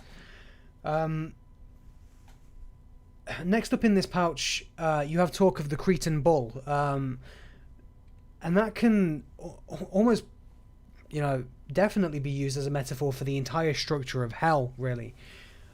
So it's a practical, dynamic, and sophisticated device, but it's also terrible. It's efficient and it's resoundingly well made, but it's also a tool of punishment, right? In the pouch of the Sowers of Discord, and this is where Dante is the most gory in the whole comedy, really. There's a lot of body parts. You can picture the man holding his own head. It's the most gory section of the entire Inferno by far, actually. There's over 60 body parts written by name in this pouch. It's very, very gruesomely written. To give a sample of this, I've taken a quote out. Even a cask with the bottom knocked out does not gape in the way I saw that one ripped open from chin to where he farts. Between his legs his guts were hanging out. Highlights appeared, and that disgusting tube which makes excrement of what goes down our throats. So that's a little teaser of Dante being very, very, very disgusting. What this is actually Dante showing off. So he's conveying how successful his new poetic style is to present so much information so effortlessly. He's doing it very efficiently. He's included 60 body parts whilst not affecting the flow of his story at all. But still, geez. And then finally in the 10th pouch, in the final pouch, we have the Falsifiers. There's an argument between Potiphar's wife and Sinon of the Greeks. This is an argument between a liar and an economic fraudster, and their whole tit for tat is really a huge metaphor for the whole eighth circle. It's an argument about truth and falsehood, and this is why Dante is so mesmerized about it. It has the important message of what actually is true, what is false. What is the circle of fraud if not an argument between what is true and what is false? Which is, obviously why Dante is so fixated on the argument enough to make Virgil angry, enough to bring him away. Cool. I'm going to take a quick break and then I'll pop back on and we can have a chat. If you've got any questions, pop them in the chat and I will come back and I will answer them as best I can.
We're back.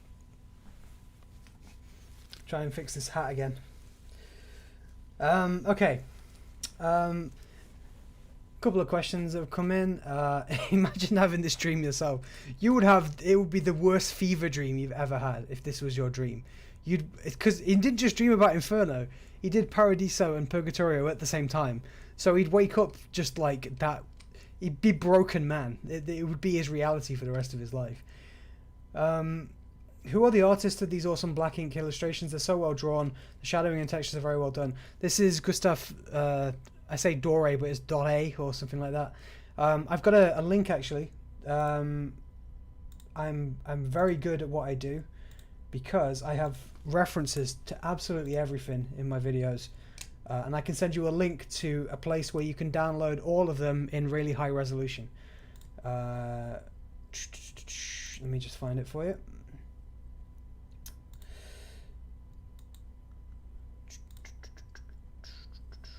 So we've got, there we go.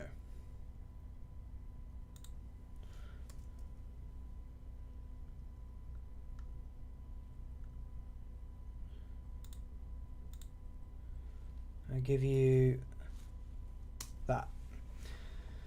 Could you please explain the part where the soldier could not be saved by the Assisi saint? The demon got him with an argument, but it flew over my head. Okay, so I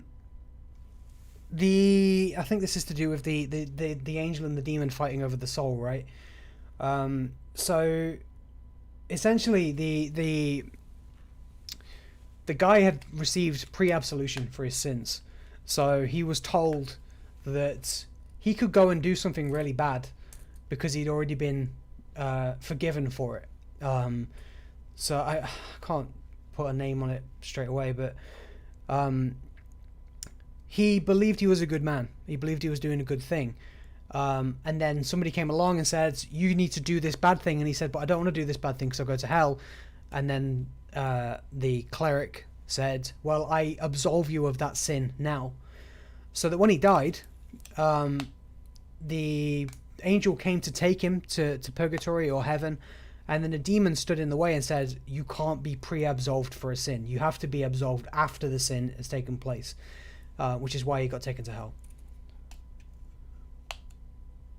Yeah, alchemy as in falsification of precious metals. That's quite good.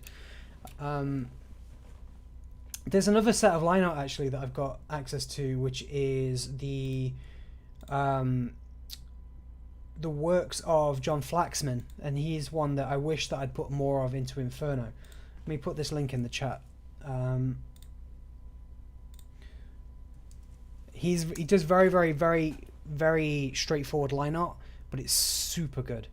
And he does one far more regular than Gustave Doré does.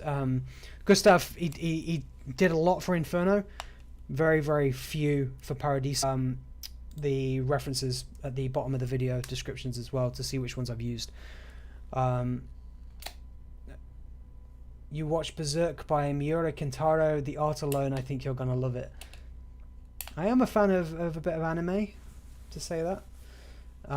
Didn't the guy who wrote Berserk die recently? I think I heard that.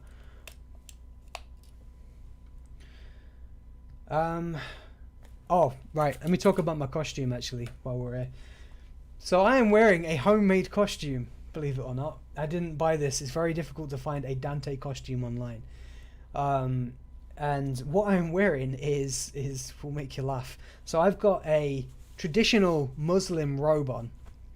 And what I did is I dyed it about 9 times. And this is the deepest red I could come up with for that amount of dyeing. The hat is made of 3 pieces. We have obviously the wedding crown for the bridesmaids to wear. We have the seven dwarfs hat, and we have a baby's bonnet that I've taken the ruffles off. They've snipped all the ruffles off the baby's bonnet, and it turned out alright. I'm honestly surprised at how well it turned out. It was so difficult to find a good way to do the costume. Oh, thanks, Kitty. It's very kind of you. It was funny seeing it come. It was funny seeing it come in different parts, knowing what those parts are, and then actually turning into something reasonably well. Yeah, I hope it gets adapted respectfully. The video game and the anime, you know, they're okay, but they're not the same story. And when we get to that game, it's going to be very heavily, I want to say, filtered, because of the amount of well, let's face it, the amount of boobs on display. Every time we see Beatrice, she's got her nips out. So demons and angels from Supernatural, yeah, could do. Any more questions before we delve into the final circles? We have been streaming for just under 4 hours now. We're going all right. We're not at the end of Inferno yet, and we've still got about 2 hours and 50 minutes of Purgatorio at least, an hour and 15 of the Divine Comedy film, probably about 2 hours of board gaming, 2 hours of video gaming. It's going to be a really long night. There is a representation of hell in the game Agony. That's cool. There was a game that my Mrs. Claire was playing that was on Steam. It's called Heaven or Hell or something, and it's a really old 2D isometric game where you have hell at the top, or heaven at the top, hell at the bottom, and you have to build hell and heaven in balance so that they don't fall apart. Are there any Dante shows out there? Yeah, there is. There's the one that I've done on YouTube. There's this, you know, right? I always get pissed off about this, right?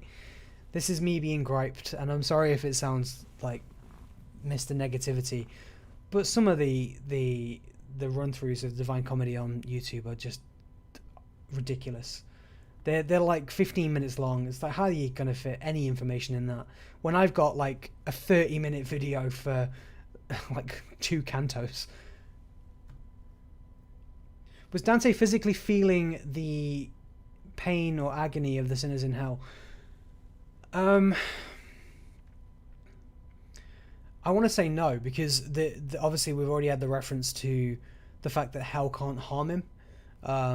You know, you had the instance when he was outside the city of Dis where Medusa showed up and was saying, "I'm going to turn you to stone," and Virgil covered his eyes to protect him, but obviously nothing happened, so he can't physically be harmed.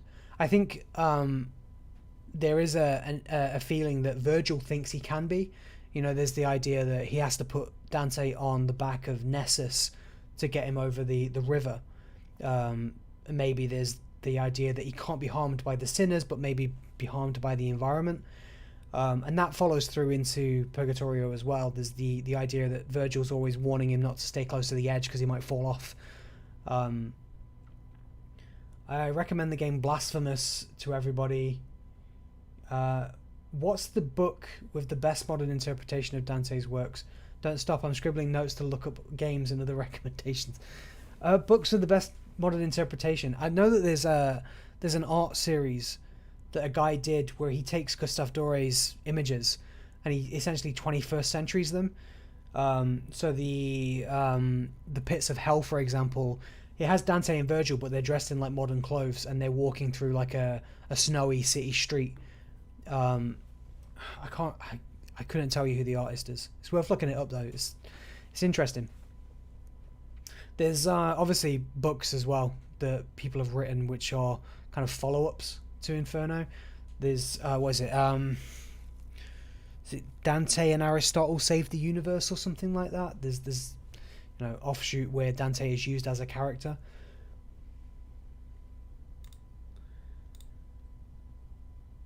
Don't know if anyone has listened to the new Kanye West album, but the events leading up to the album were structurally inspired by Dante. Cool. Part of me can't see Kanye West as a literary expert, but I'm happy for him. Gustave Doré was a genius. Thanks. Yeah, I mean that artwork. I've seen a few pieces of it. I've not gone through it myself, but I've seen a few pieces, and it's interesting. Like the city of Dis is looks like Detroit or something. It's interesting. I like Lost Symbol from Dan Brown. I know it glosses over a general manner, but he keeps coming back to it. But it was a cool thriller. Cool. He did Inferno as well, right? Dan Brown. I've never seen it. I've never read it, but I know that he based a book on Dante's book.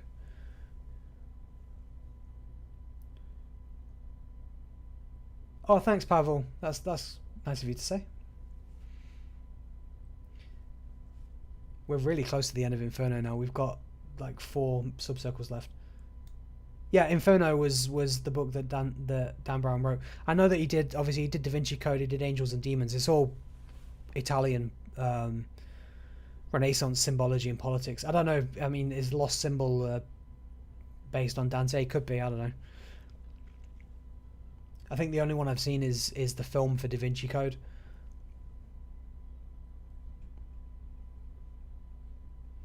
Actually, wasn't Angels and Demons the one where they tried to use antimatter to blow up the Vatican or something?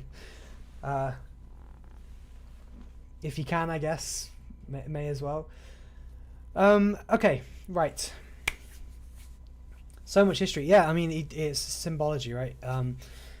We are going to go into the final circles of hell. Then I'm probably going to take another break, and then we're going to come back and we're going to watch the 1911 Dante's Inferno movie. And that's going to give me an excuse to spend some time setting up the board game, which is really complicated. I've read that book, Dante and Aristotle Save the Universe. The audiobook is read by Lin-Manuel Miranda. Very good. Nice. Oh, he was... what's his name? Hamilton? Lin-Manuel Miranda? And he was in his Dark Materials. I didn't get the connection to this work, though. I'd love to listen to it again with that in mind. Cool. Right, let's get cracking. Final section.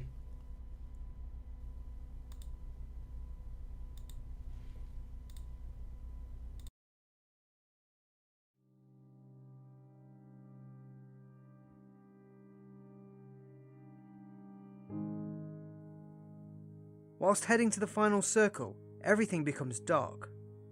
It is icy cold, and strong winds batter the two poets.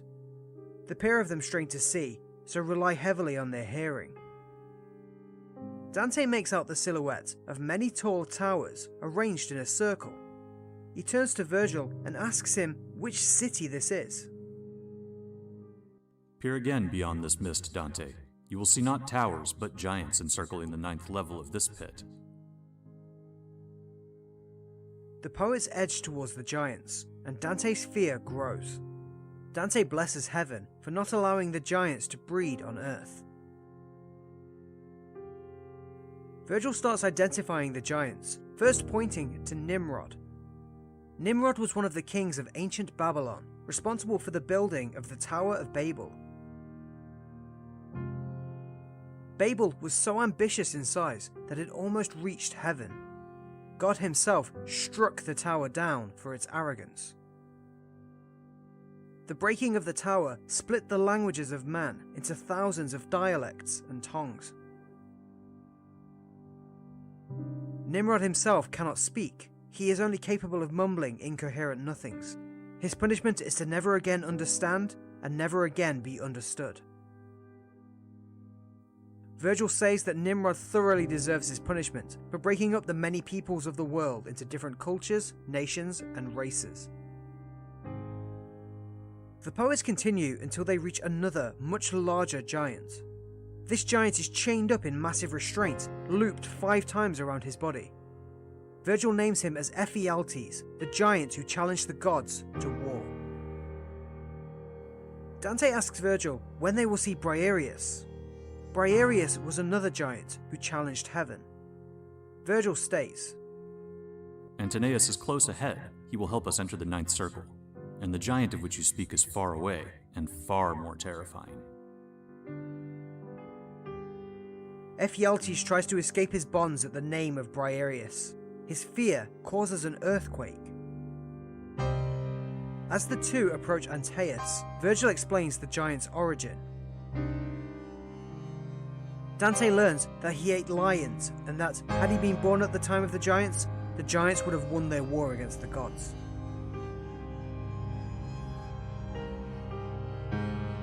Virgil flatters Antaeus' strength and deeds, convincing the giant to deposit them in the next circle. The giant gently picks up our two poets in his palm. Dante is terrified that Antaeus is going to hurt him, but the giant crouches down and places them carefully and softly into the deepest part of the Inferno.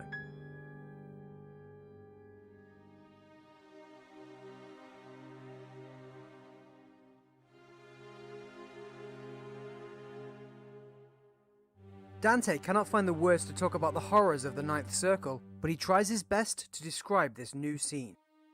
He asks the muses to bless his words so that they may appear true, however coarse and rugged that they are.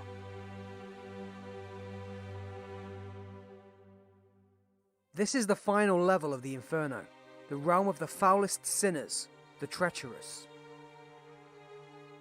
Walking underneath Antaeus' feet, Dante hears a soul cry to watch where he steps. He looks down and sees before him that he is stood on an enormous frozen lake, the Cocytus.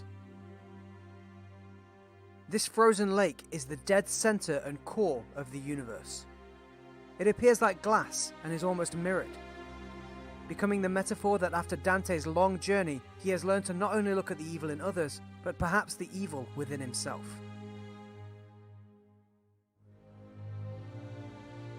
Standing inside the ice are sinners, shivering, chattering their teeth and crying. Dante realizes that there are 4 rings to this circle. The first ring is named Cana, after the biblical murderer Cain. This is where traitors to kin are punished. Dante sees 2 sinners so closely packed that their hair is conjoined. They are squashed breast to breast. Dante asks them who they are, but they mostly ignore him, butting heads with one another instead. Another sinner nearby begins to talk. He identifies the 2 as the Vicentio brothers, who killed one another over politics. He says that there are no 2 sinners more fit for Cana than this pair. The sinner states himself as Commissione dei Pazzi, condemned for killing kinsmen for political power. He denies his punishment is just by claiming the evil of his kinsmen.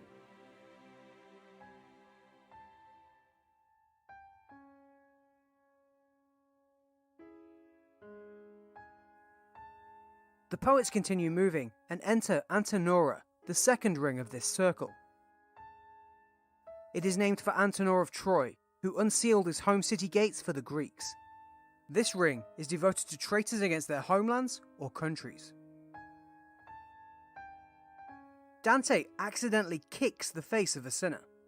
The sinner pipes up and yells in sorrow to Dante, asking why he must attack him so. Dante asks for a brief moment of time from Virgil, as he hopes to clear up the misunderstanding. He roughly asks the sinner who he is. The soul replies a mirrored question, asking Dante who he is. Dante explains that he is a living man and he will grant the sinner great fame. The soul seems disinterested and just wants to be left alone. Dante grabs the soul by his hair and yells at the man to identify himself, or he will continue to keep pulling the man's hair until there is none left. The soul is still defiant and not intimidated. Dante, finally demonstrating his complete contempt for the inhabitants of hell, pulls out a tuft of the sinner's hair, and the soul screams loudly in pain. Another soul nearby yells to him by name to shut up. The now healer's soul is named Boccia degli Abati. Boccia betrayed the Florentine Guelphs on the field of battle. Dante threatens to tarnish Boccia's name if he doesn't answer his questions, but Boccia still remains defiant. Boccia merely asks if Dante will also tarnish the names of a few other souls as well.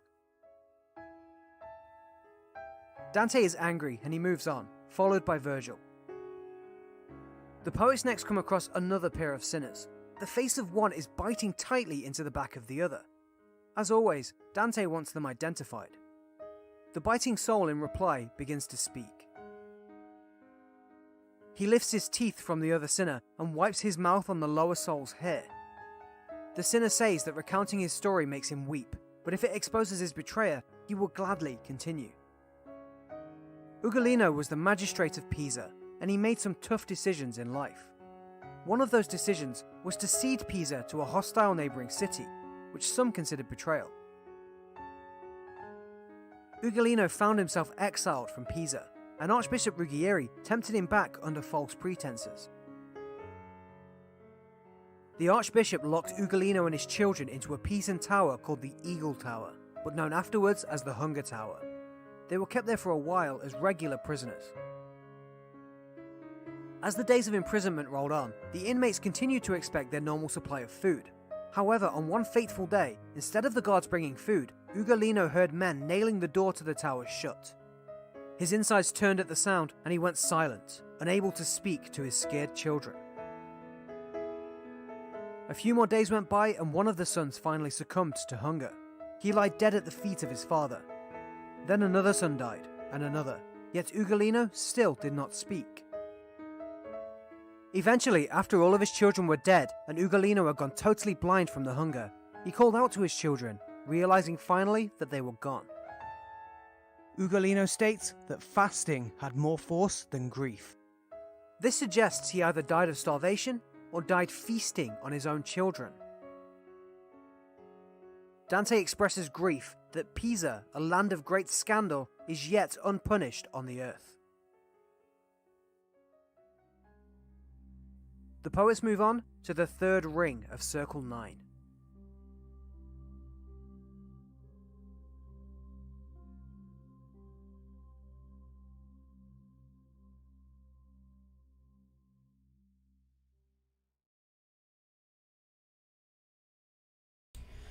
Okay, we're getting really close now. We're nearly at Lucifer's gate. So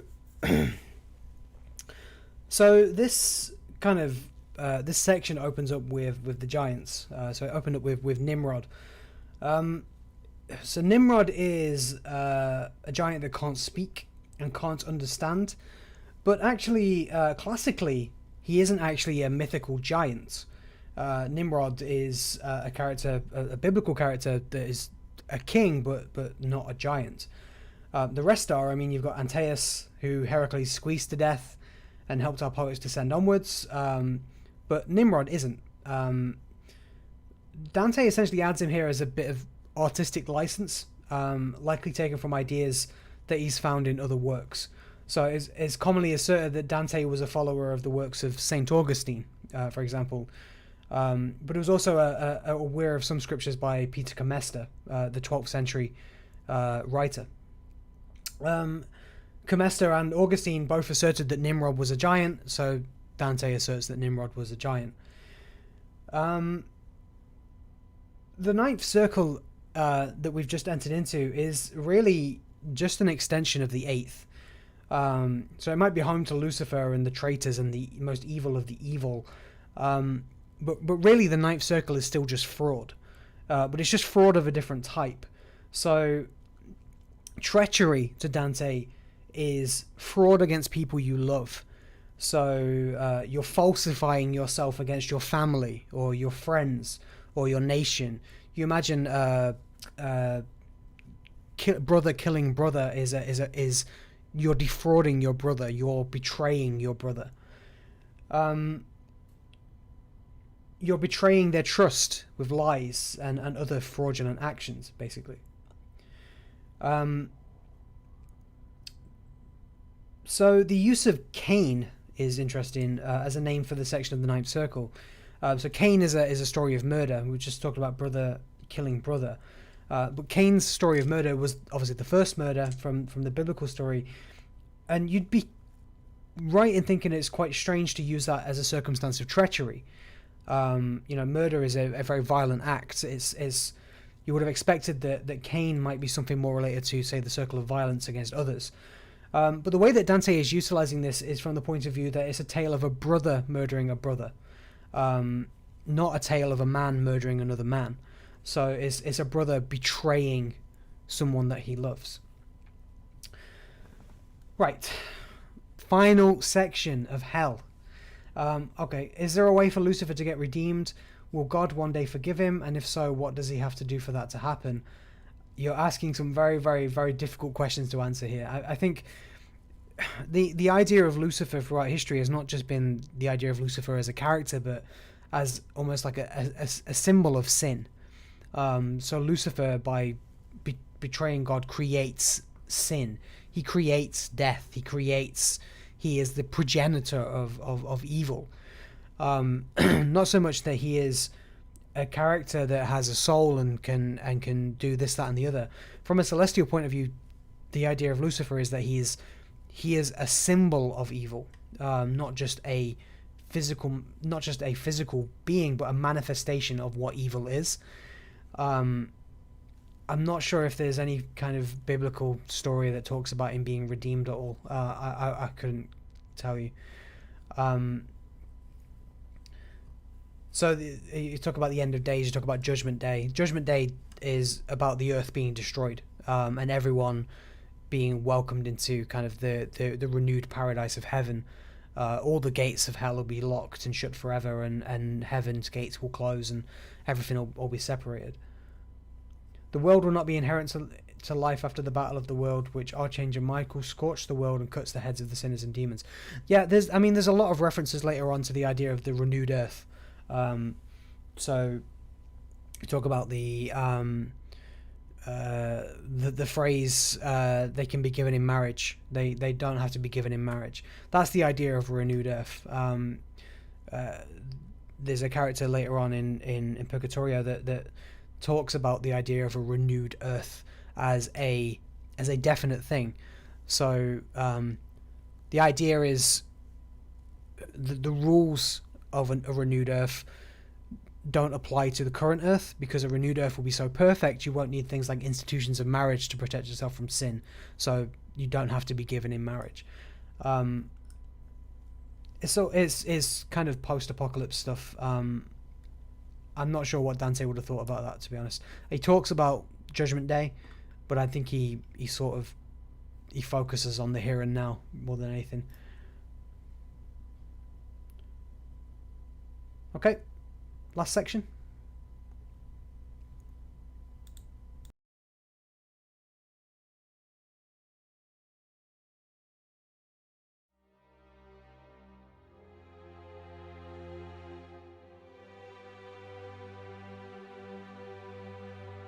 The sinners in the third ring are not embedded in the ice of Cocytus vertically, but horizontally, with their faces protruding from it.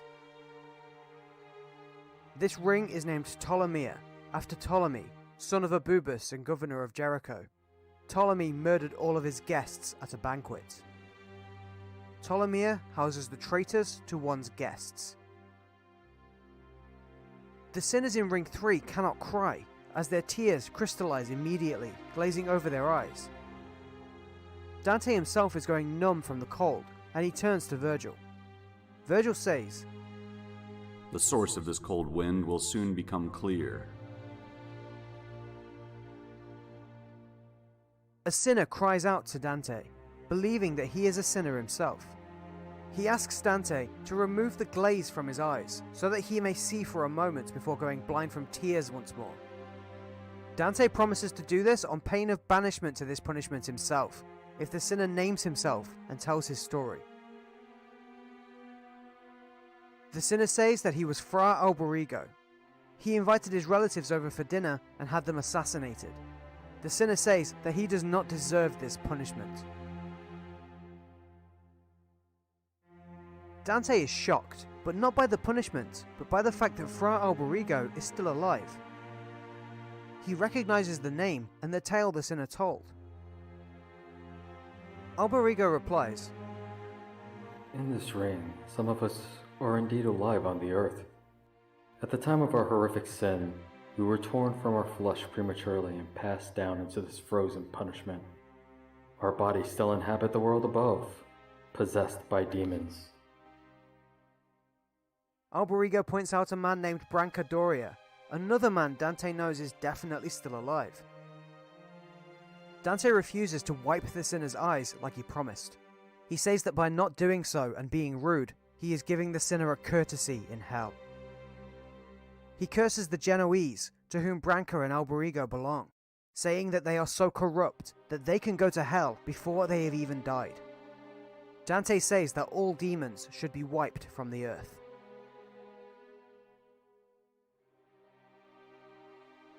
As the two poets head towards the fourth and final ring of the final circle of this Inferno, Virgil states, "Vexilla Regis, produnt Inferni. The banners of the King of Hell draw closer."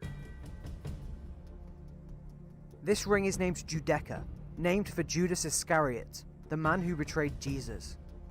Here are punished the traitors to their benefactors. In this final area of hell, the sinners are fully immersed in ice.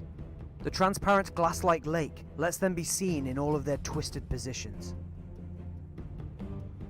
Virgil tells Dante to look for the source of the cold wind in this final ring.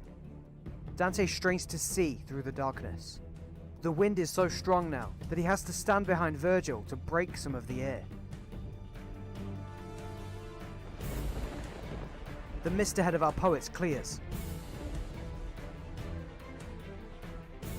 Virgil stands up tall and announces, "You must now be brave, Dante, for this is Dis. This is Lucifer. This is the end of our downward path."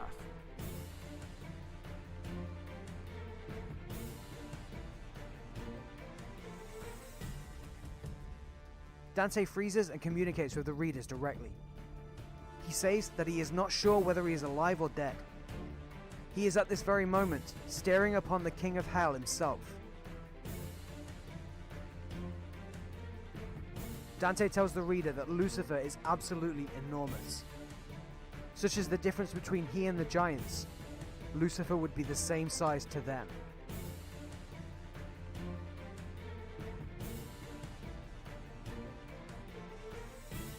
Dante ponders how Lucifer could once have been one of the most beautiful of the angels. He appears grotesque and monstrous, with 3 disgusting heads. Beneath the heads are a pair of bat-like wings, and Dante discerns the source of the great icy wind. The heads are different colours, one red, one black, and one yellow. One head faces forwards, and the other 2 faces over Lucifer's shoulders.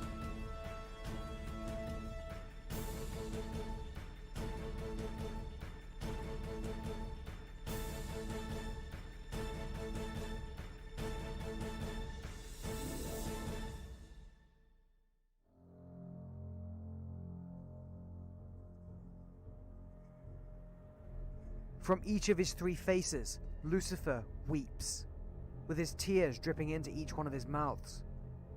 Each mouth chews on the bloody pulp of a treacherous historical figure. In Lucifer's central mouth is a man flayed of skin, screaming in agony. Virgil states that this man is Judas Iscariot, he that betrayed Jesus, and whose name christens this ring. The man in the black mouth is Brutus, who betrayed Julius Caesar. Brutus writhes in pain, but does not cry out. The last sinner is Cassius, who also betrayed Caesar. Virgil decides that it is time for them to leave, and that leaving hell will be difficult for both of them. Dante is pulled onto Virgil's back, and Virgil makes a death-defying leap to the back of Lucifer. He starts to climb down Lucifer into the ice. Dante goes wild because he thinks Virgil has finally lost his mind and is taking them further downwards still. Virgil reassures him, telling him that they are attempting to leave hell. As they lower themselves, Virgil uses Lucifer's tufts of hair to climb, narrowly avoiding the King of Hell's gigantic flapping wings. They pass through a hole in the ice below them and continue climbing down. Virgil reaches Lucifer's waist in the ice and cautiously rotates himself so that he is facing downwards. He starts to climb up. The poets have passed the midpoint of the earth and the world has inverted. Virgil says, "Understand this, Dante. When Lucifer crashed into the earth and landed in his prison, he smashed into the southern hemisphere, where we have now entered. The lands of the south retreated from him to the north, leaving a single island behind.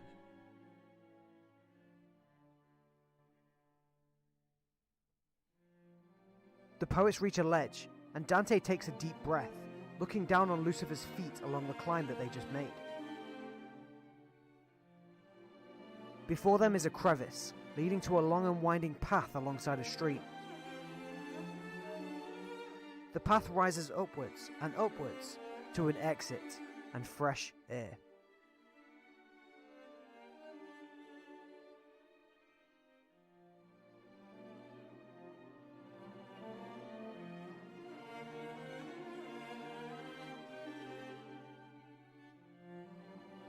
Dante is finally on the surface of the earth once more. He looks up and he sees stars overhead.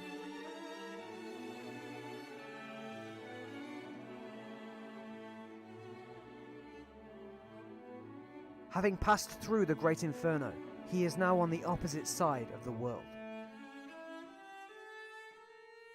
Welcome to the island of Purgatory.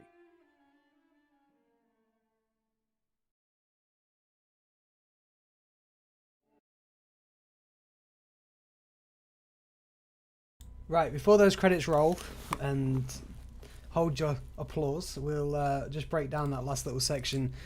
And I'm going to let that credit roll and then probably go for another break before we carry on. So, for the final section of Inferno, the first part of that is Dante acting very, very dangerously, straight out the bat. You know, we keep talking about how he's being really gutsy. This part is being really, really gutsy. So, he's overtly condemning people to hell, who are still alive. So he knows people are still alive at the time of the poem's release, and he's saying that they're in hell. He's done this a few times already. We can recall the cheeky sort of condemnation of Boniface on the part of the Simonists. He goes an extra step here and says that it's possible to go to hell without actually dying. And the point of this is that he's kind of saying that you can't rely on repentance to go to heaven. You have to be a good person all the time. Because if you don't, then you could be dragged to hell, and then the demon will populate your body for the rest of your life. And you can imagine the thoughts and feelings of the people that are alive that are reading this, being accused of being demons walking around. So the only solution that Dante is seeing is that you have to be virtuous all the time to enter heaven. Not just when it's convenient to do so and then just apologizing for it afterwards. Right, let's talk about Lucifer. So the usage of ice here is actually different to what we expect hell to look like, and indeed what Dante's contemporaries expected hell to look like. So hell in the 14th century was a fiery pit of punishment. So again, Dante really goes on a bit of a tangent from the norm with his descriptions about hell. The play on temperature here deals with the idea that it is distance from God, distance from love, which removes warmth from the world. There's no love in the ninth circle. It's pitch black. There's no light. There's no connection to God whatsoever. So how could there be any warmth, essentially? Alongside this, Lucifer, as kind of the symbol of sin, is projecting an icy wind with his wings all around the circle. He's projecting the source of the ice, for which the souls are then entombed. So just as God would create warmth and life and love, Lucifer is generating cold and death and sin. Later on, actually, in Paradiso, Dante speaks of the metamorphosis of Lucifer a little bit more, from the most beautiful of angels to the most disgusting of fallen things. And what he says is that if you can account for something so great becoming so distorted and wrong, you can pretty much account for anything. Anything's possible at that point. Right, so a little bit on from that. So there's a part where Dante talks about not knowing whether he's alive or dead. There's a little bit of a quote that I'm just going to read out. He says, "How frozen and how faint I then became. I did not die, yet did not remain alive."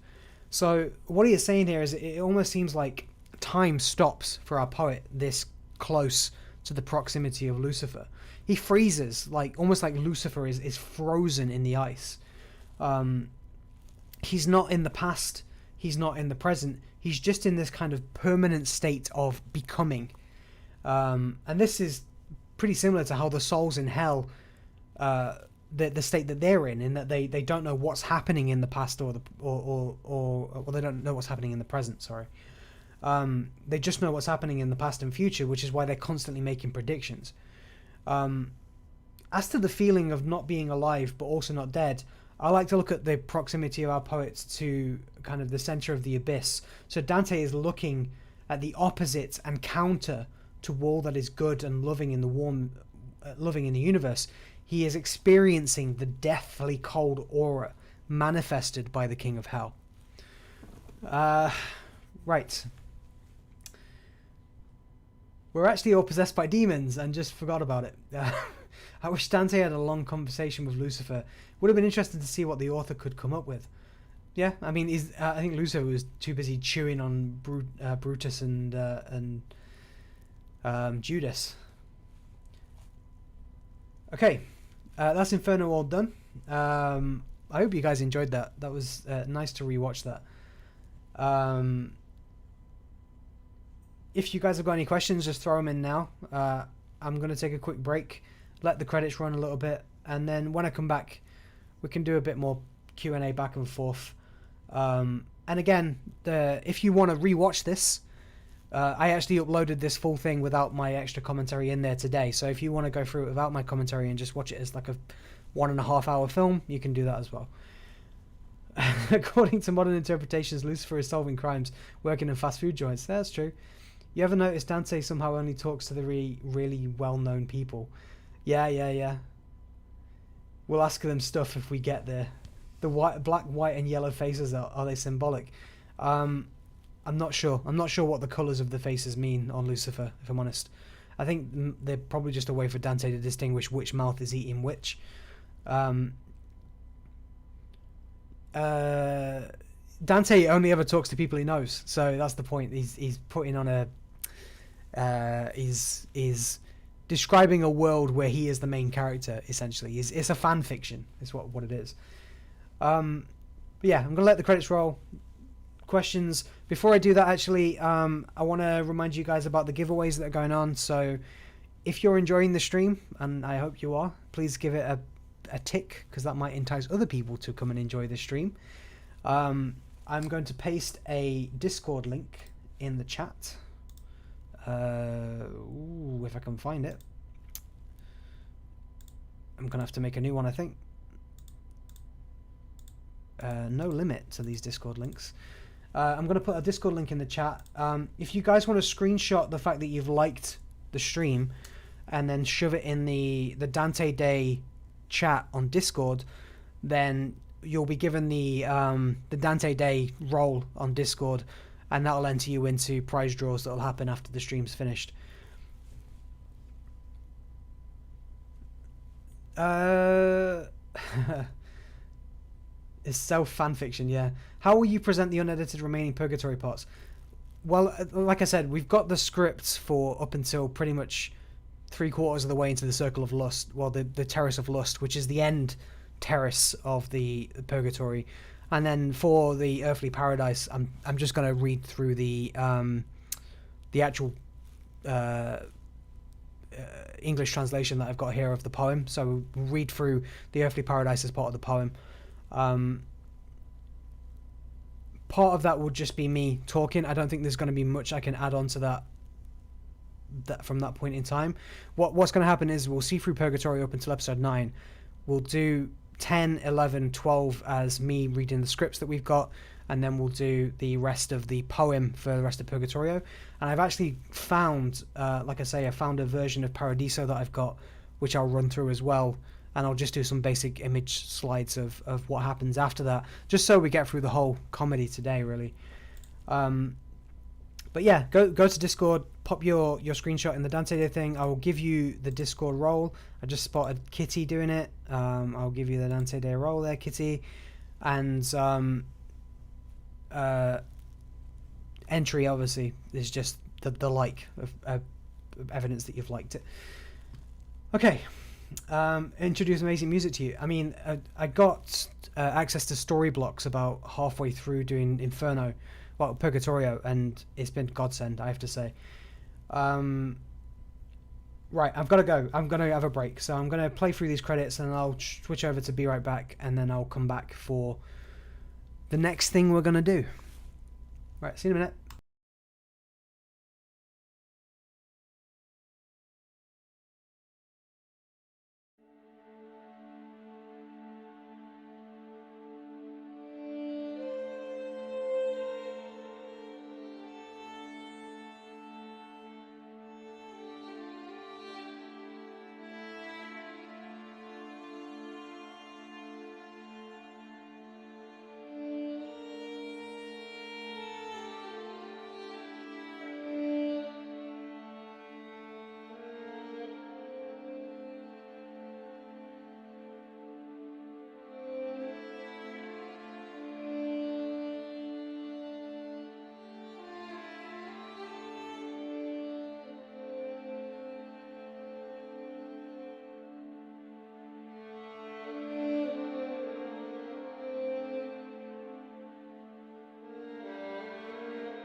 Okay, I've lost the costume because it was getting very warm. I think I might put it back on later on when we get around to Purgatorio and so on. But we're back in the Aspect History t-shirt. Chill out a little bit. I pulled the sleeves down, get some air to my arms. Got any questions? No questions. Cool. I kind of know, but since Aspect History didn't finish the series, I don't know the details. Cool. You'll know. You'll know by the end what happens. I want to show you some. I don't know what's going on behind my chat. Why am I getting a load of notifications there? Let me just. I do that. No. Every time somebody chats, I see a bit of text behind my head.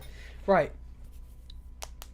So, before we carry on, I've got some stuff to show off. Really? What is the next episode? The next episode is us watching the 1911 Dante's Inferno film, while I sit back and spend about 40 minutes trying to set up the board game that takes place after. How long have I been working on the Divine Comedy? God. Well, the channel is just under 4 years old. The first episode was, I think, March, 3 years ago. Inferno took me about a year, and I've been doing Purgatorio for about 2.5 years, I think now. Very, very, very tricky subject to translate into a good format. And what I'm going to do is when Purgatorio is all finished and done, I'm going to re-edit the whole thing into a more useful film. So I might get re-editing of voice acting, for example. Get some different voice actors in, because we do have a lot of repetitive voice actors. The benefit of the Purgatorio stuff versus the Inferno stuff is the Inferno stuff I did off the cuff on an old MacBook, and I completely lost the original source files of that MacBook. So if I wanted to do anything with Inferno, I would have to basically remake the series. But Purgatorio, I have all of the original stuff. I have it all backed up and everything, so I can do a lot more with Purgatorio. Have you ever heard of the podcast Dante's History? I haven't, but if you want to pop that in the Discord, I will happily give it a view. How long have you been working? I've done that one. Have you ever heard the podcast? No. Thank you for your work. Greetings from Chile. Chile? That's mental. It is a lot of dedication. The thing is, as well, like, it's a story that's worth the effort, and really my view is that the episodes that I'm producing are a stopgap to the next version of those episodes. So, you know, I have the scripts, I have the editing. It's kind of like a first edition of a book. The second time around, you make it better. You include stuff. You remove repetitiveness. You change the voice actors to be more accurate for what they're talking about. You improve the quality. You improve the editing. You know, there's a lot of stuff that I can still do to Purgatorio. Even though Purgatorio is probably one of the best edited stuff that I do, there's still a lot I want to do to it. Even to the point of, you know, changing the narrator. I appreciate my voice isn't the most dramatic voice. You are someone who understands the material, present your work to a channel or an agency, maybe someone wants to pick it up and do something great with it. Maybe they do, but then what will happen is I'll get bought up by History Channel, and History will take all the rights and start adding aliens to it. Any comments on the title Divine Comedy? Actually, quite a few. So it wasn't originally called the Divine Comedy. That's not what Dante called it. He actually named it, I believe, something like The Vision. The Vision of Dante was one of the original names. The Divine Comedy was actually named after the fact by someone who read it, and it wasn't in the point of view of divine as in heavenly divine. It was more a point of view of that's divine, so it's a divine comedy. That was the way it was put up. And now obviously divine has multiple meanings, but then it was the Divine Comedy. And when we talk about comedy, we talk about the idea of the old-fashioned way of comedy and tragedy. So a tragedy ends with things going badly for the main character, whereas a comedy ends with things ending well for the character. So you could say that the Inferno is a tragedy because it gets worse over time, but the whole comedy in general is as a comedy because it ends in a big great thing. So divine is in great, yeah. Have you some advice with my investigation of Inferno apart from the divine comedy? I'm developing an indie game and want it to be somewhat accurate. You could do Dante's Inferno as a puzzle game easily. You could do a circle is basically a level. Virgil is your guide, like they do in the Dante's Inferno game, and you meet characters along the way who provide you with information, and sort of like point and click style puzzle game. And the idea could be to unlock the next level, and along the way you can have storylines. I mean, I'm thinking along the lines of, I don't know if you've ever played I Have No Mouth and I Must Scream. That's a really interesting way of portraying a story that would work quite well for Dante. I was wondering when the aliens would show up. I know. Just spoiler tag, the Paradiso ends and God, Dante looking up at the face of God and seeing E.T. Have you played the video game? I'm going to be playing the video game today.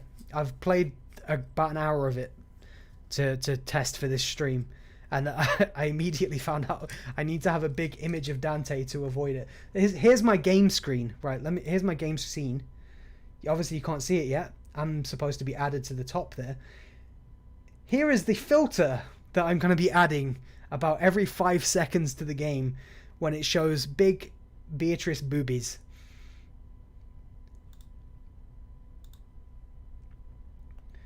And then Fox Mulder shows up and goes, I knew it. What a twist. Thanks for your opinion, dude. That's cool. I've got some stuff to show you, actually. You all were talking about my different versions of Dante.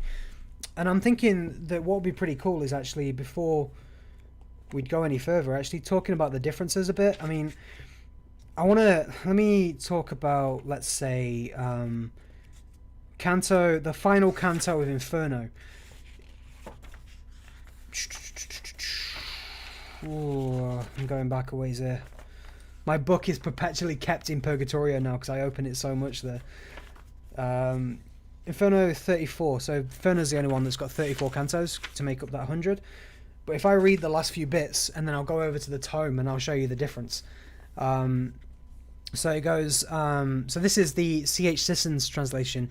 It says, it was like the chamber in a palace where we were, but a natural dungeon rather than ill-floored and with a want of light. Before I pull myself out of the abyss, my master, tell me when I was on my feet, tell me something to rescue from error. Where is the ice, and how is he fixed like that, upside down, and how in so little time had the sun moved from evening to morning? And he to me, you think that you are still on the other side of the centre. When I took hold of the hair of the beast, who makes a hole in the world, you were there, as long as I was going down. When I turned head over heels, you passed the point on which the weights bear down from every side. Very cool. Whereas in the tome has got a really different way of presenting this. Big old, I call it the tome because it can kill someone with this. Look at the size of this thing. This is just Purgatorio and Paradiso, by the way. If I kind of talk about the way that he talks about it in this, so if I go to, I don't know, let's pick a canto. Envious in Purgatorio. He doesn't do it as a poem because this is done by a priest. So, with Mars I saw, and Pallas round their sire armed still, and gazing on the giant's limbs strewn over the ethereal fields. Nimrod I saw, at the foot of stupendous work he stood, as if bewildered looking on the crowd, leagued in his proud attempt at Senna's plain. O Niobe, in what a trace of woe thee I behold, upon the highway drawn, 7 sons on either side thee slain. O Saul, how ghastly did thou look on thine own sword, expiring in Gilboa, from that hour never visited with rain from heaven or dew. Right. Now imagine translating that. That's my job. That's what I do. And then in Italian, I've got the this one that's sadly the spine is falling apart, but it's got some amazing artwork in. But this is all in Italian, so I'm not going to even attempt to read this. But if I try and show you this picture without the book falling entirely apart. it's got its own unique artwork, and I've tried scanning it, but it's quite difficult to do with it in a book form. I've been thinking about investing in one of those like book scanners, like overhead scanners, to try and get these images and open source them a little bit. And then finally we've got the new baby, which is La Vita Nuova. So this is the new life. This was Dante's first kind of major work before Inferno. And it's about 100 years old, this book, but it's incredible condition. It's all illuminated. Lost in the focus of my cam. I'm so sorry. You're a bit blurry. I'm sorry. I will get the tone back in a minute. Actually, let's try something. I think I've got a good idea. We've got a board game scene that I've set up. Let's try this out. If I do a desk share, is this going to work? Hey, look at that. Perfect. Perfect. So,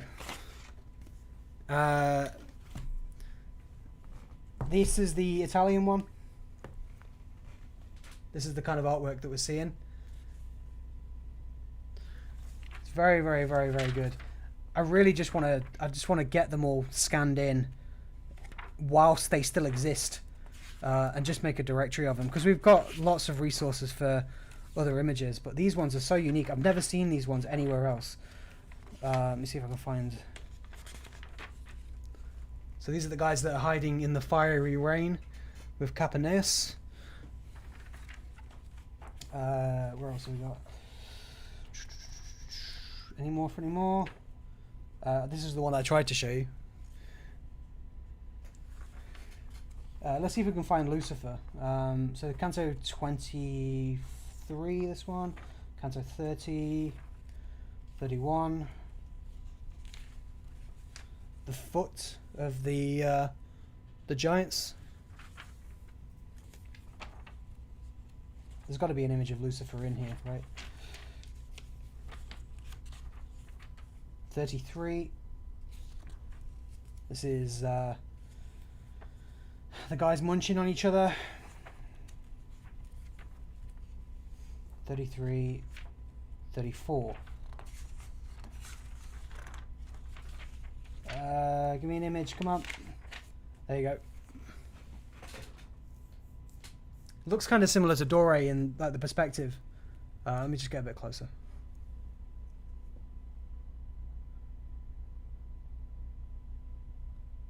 Interesting, right? So yeah, we've got this one. The prideful there. My book is absolutely falling apart. But in the big tome, we've also got artwork as well. But this is probably art that you're more familiar with. This is Dore. So they're full-page prints of Dore. Francis Carey the Reverend.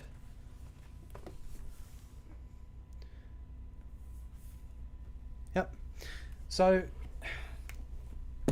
I like this one. I've not been able to find an Inferno sister to that. It's been driving me nuts for years, but I'll get there eventually. And this is the Vita Nuova, so this is the good life. And you can see it's fully illuminated. And the kind of language in this is all about love. Hereafter this sonnet bred in me a desire to write down in verse 4 of the things that touching my condition, the which things it seemed to me that I had not yet made manifest. The first among these was the grief that possessed me very often, remembering the strangeness which love brought in me. The second was how love many times assailed me, so suddenly and with such strength that I had no other life remaining except a thought which spake of my lady.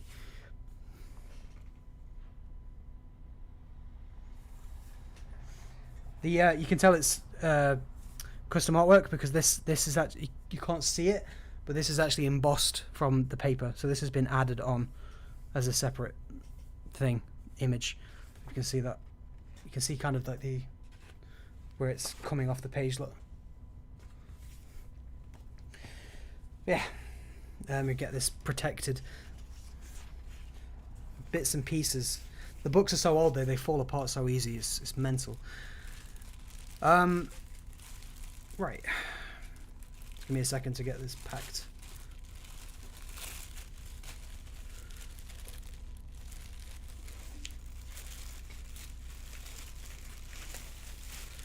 But yeah, La Vita Nuova is Dante's other big work. It's the thing that got him famous, essentially, and he wrote the Divine Comedy afterwards. We also have lots of knickknacks. I love my little Dante knickknacks. This one I got from Florence, but if you look really closely, and you can probably see this on the videos where I'm recording them as well, his head looks a bit broken. If I look at his neck, you can see the little lump, and that's because his head fell off. So I was moving house, and he was on the edge of the desk, and he fell off the desk. And you know how you have those like those little wooden things sticking out of the bottom of the floor, the little boards. His head struck one of them and just went flying off. So I had to glue it back together. And the only thing I had was Gorilla Glue, and I forgot that Gorilla Glue expands. So now he's got this like this circular neck. And if you look really closely on some of the videos, you can see the discoloration because it's like a yellowy. And then we've also got this. So this is 3D printed. So I made this, and part of what's going to be going out as part of the giveaways is I'm going to be 3D printing a couple of these about this size, but I think I might do it in white because the black turned out a bit weird. So yeah, you'll get a 3D printed Dante of this size if you win. All the more reason, right? Cool. Right, let me go back to, where am I? I'm on the chatting screen. So, questions and answers. Adopt me, please. I'll adopt you. Super cool. Hello, Lucifer. I didn't know it was possible to get 100-year-old books. Yeah, actually relatively easy. And eBay is godsend for this kind of stuff. The one thing that really annoys me, though, is the big tome that I've got, the big murder weapon one. You're talking about murder weapons. This would be a good murder weapon, you're saying. But the big murder weapon tome, that's really difficult to get a hold of. It's really difficult to get a hold of a book that has Gustave Doré in it, because what happens is that people buy the books, they tear them apart, they take out the artwork, and then they sell them individually. So you can never find like a full one because they all get torn to bits. Like when I bought that one, there was a sister to it, which was Inferno, and I didn't have the chance to get Inferno before it got, bought. So I bought Purgatorio, and then Inferno just disappeared from the market. But you know for a fact that what's happened is that someone's bought Inferno, they've stripped it apart, and they've taken the images from the context.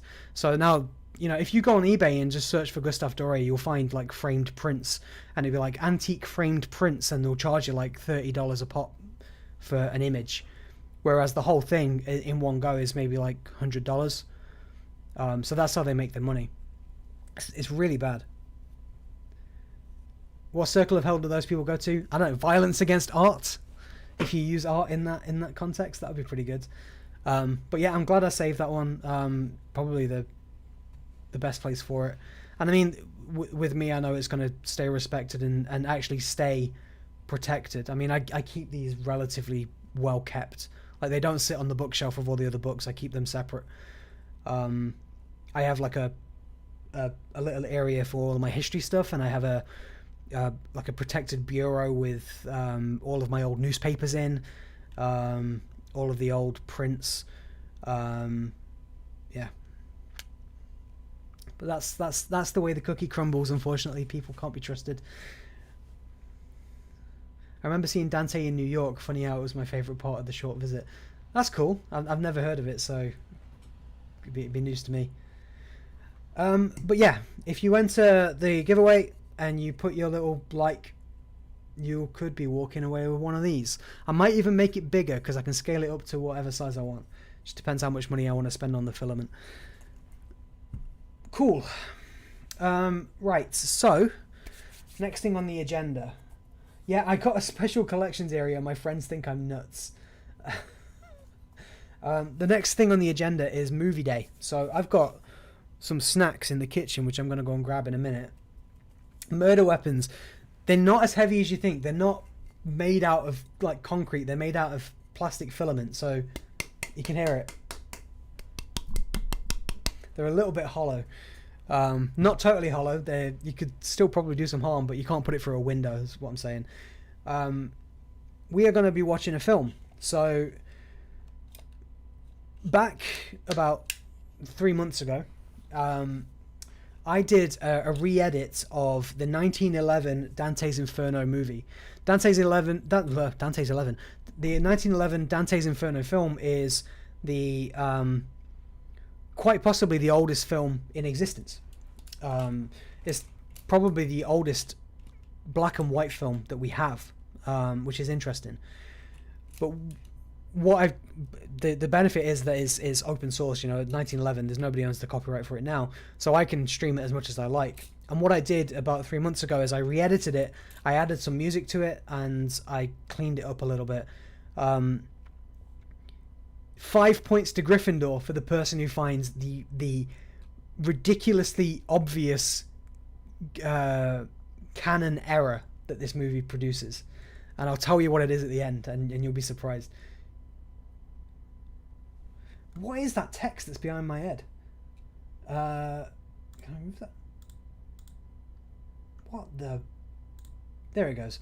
I would so watch a mashup of Dante's Inferno and Ocean's 11. Dante and Virgil robbing the treasury of hell. You can make a cast of it and make a murder weapon. Yeah, you could. That's true. I'm sure the real thing you could hurt someone with.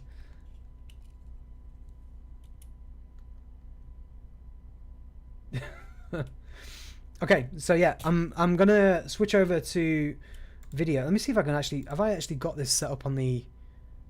no, I don't have it on my playlist, so I'm just gonna add that first. Give me a second. Vids. Ooh. Is it on other? Ooh. Where is it? That's the question.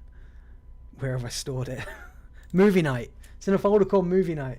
Have you ever read The Great Divorce by C.S. Lewis? It's about hell, but his protagonists are given the chance to leave it. That's cool. See, that's the one thing that's really interesting about hell. When you see any depiction of hell, hell is not the be all and end all. That's the thing that people kind of misunderstand. Dante and many others produce a hell that is escapable, 100%. The only thing you have to do is repent. And it's like the idea of, I don't know if anyone's seen the Lucifer TV show. Hell is there, but nobody wants to leave. All the doors are open. Everything's unlocked. You can go wherever you want, but people, by their nature, choose to stay. And that's the whole point of hell in Dante as well. People create their own hell. They can up and leave if they want to, but by their nature and their kind of continuing state of becoming, they just don't. They just decide not to. Which is kind of the difference between hell and purgatory. Purgatory is a place where people want to change, whereas hell is a place where people just never will.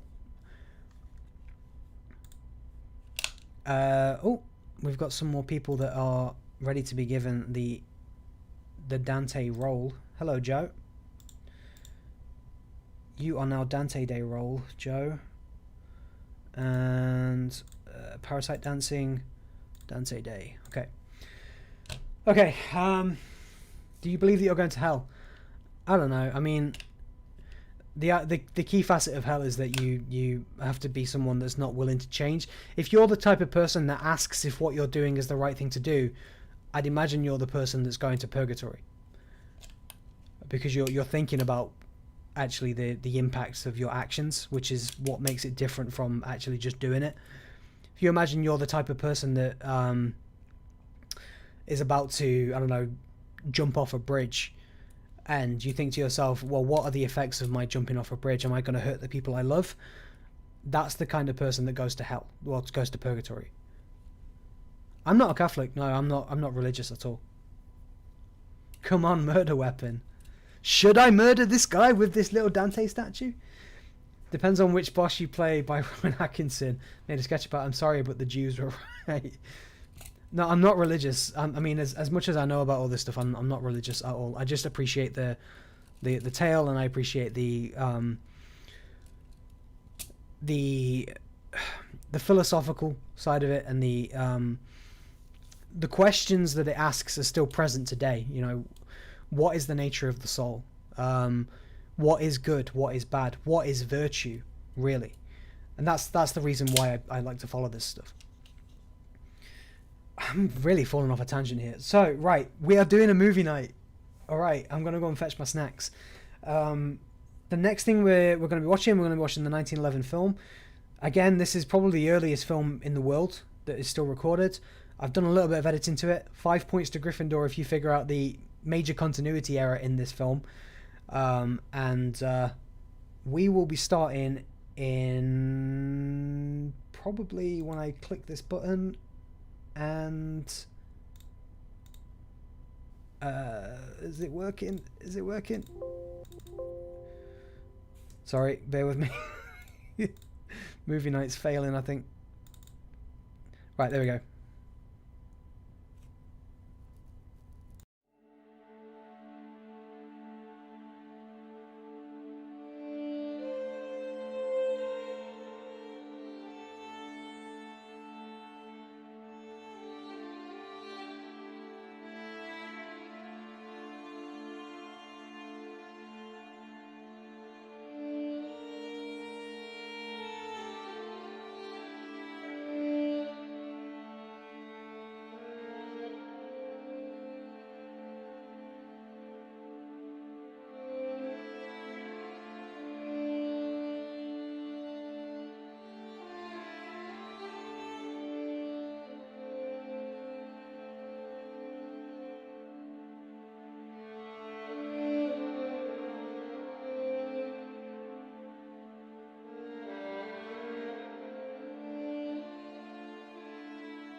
Okay, right, that was it. I hope you enjoyed that little saunter through history there. Applaud the ending. Thank you. Is the departure from the text the end? I'm not sure. Not sure what you mean by that, Kitty.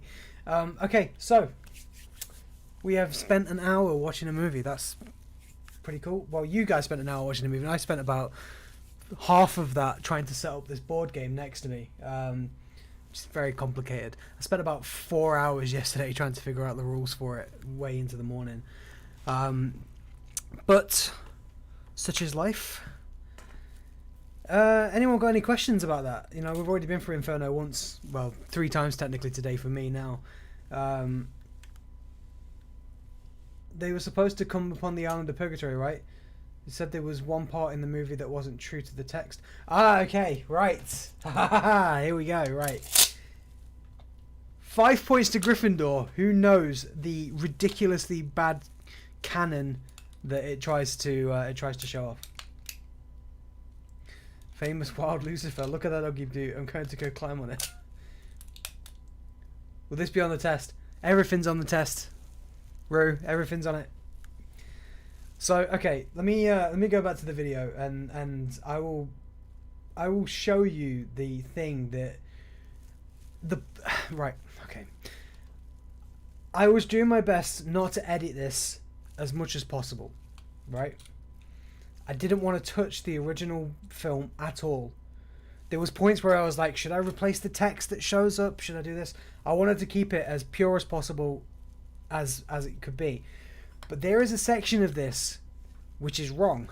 There's a section of this film which is incorrect, and it drove me nuts. And I got to the point where I was thinking, should I re-edit this to fix it?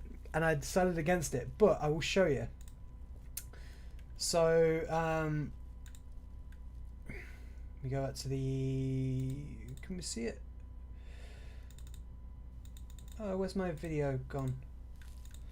Let me press play, sorry.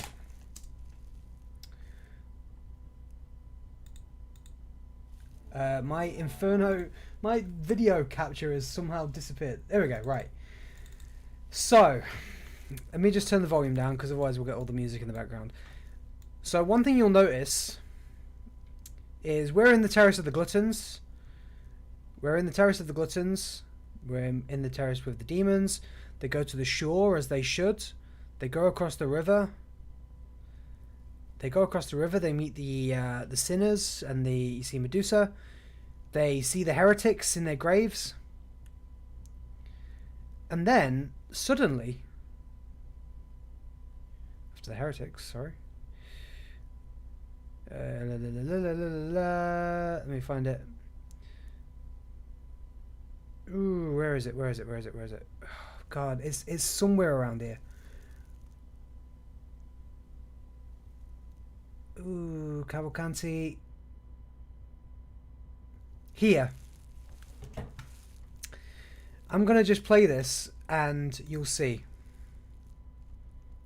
So they've just met in the grave. They've met Cavalcanti and Farinata, I believe. And they're chatting and they're being all dramatic and special and everything. And immediately following the them living in the pits when it gets through it.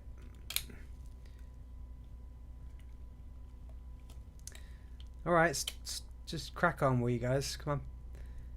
You got the fake fire graphics going on. I love that. Then again, it probably was probably was real in those days. Okay, so then immediately they're in the blasphemers. They're in the circle of violence with the people that were violent against God. So this is where Capaneus is here. They skipped about 5 cantos to go to the blasphemers. And you see Capaneus. And then they go back to the heretics again. You see the tomb? So it's been edited wrong. The Capaneus stuff should happen way later. And then they go through the heretics. They go through the people who killed themselves, and I believe when they get to Geryon, the monster, they get to the Geryon too early, or get to Geryon too late, if I recall. Geryon, yeah. So Geryon apparently happens. Geryon, who is the monster that's supposed to carry you down from the 7th to the 8th circle, is somehow fit in the middle of the 6th circle along with Capaneus. Here he is. This should happen after the Suicide Forest. It should happen after Capaneus. It should happen after pretty much the next 15 minutes of film here. And I was so annoyed with this that I was adamant that I wanted to change it, but I just couldn't. I couldn't. Yeah, there was 3 mouths, and they missed one off as well. Yeah, that is an issue. I'm not too worried about that issue. I'm more worried about the blatant continuity issue of them just jumping around the Inferno, like Dante's on an elevator that's up and down. But yeah, that's why I got annoyed, and that was the kicker with that video. I remember I was going through it, and I was doing the original editing for the audio, and I got to the point where we were doing the it was doing the heretics, and then it was like talking about Capaneus, and I'm like, did they skip like the Suicide Forest when they filmed this? I thought that they skipped like a whole section of it, and they were just carrying on from there, as if like a bit of the film had been lost. And then they got past Geryon, and then they went back to the heretics again. I was like, what? What's going on here? I missed that how. Honestly, I thought I wasn't paying enough attention. Obviously, Strafe is a film snob. Thanks for that. Yeah. Thanks for that. That was brilliant. Even the missing cantos and the continuity issues. It was good. Yeah, I really enjoy it. I mean, one day there might be some inclination from me to try and widescreen this and replace all of the text and fix the editing and stuff. But for now, you know, it's in the past. So it's a Quentin Tarantino film from 1911. Honestly speaking, right, some of the CGI in this, like where they're going from, let me just go back into here, where they're being carried down by the giants. Have you seen this little bit where they're walking over and they turn into little figures? Let me get forward a little bit. Here we go. Right, check these guys out. They turn around and then they turn into little wooden statues of themselves, and it's all composited in. Like it's unbelievable editing for 1911. Like it's crazy. It's the best CGI. You're right. And the demons flapping around. I am not lying when I say these are the best demon costumes I've ever seen on film. But there's whole bits where they're jumping around all over the scene. Hold on. I think it's around here.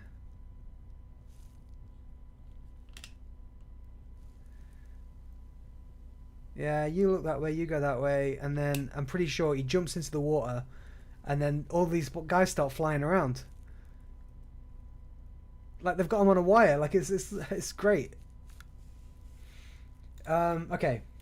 It's all perspective to make them seem smaller than they really are. Yeah, it's great. It's good. It's like watching a scene from like an early draft of the Lord of the Rings or something, where they were trying to figure out how to make the hobbits smaller and the people bigger. Cool. Right. The next thing on the agenda, I'm gonna try and move ahead a little bit. We've been streaming for over 6 hours now, and we're not even at Purgatorio yet.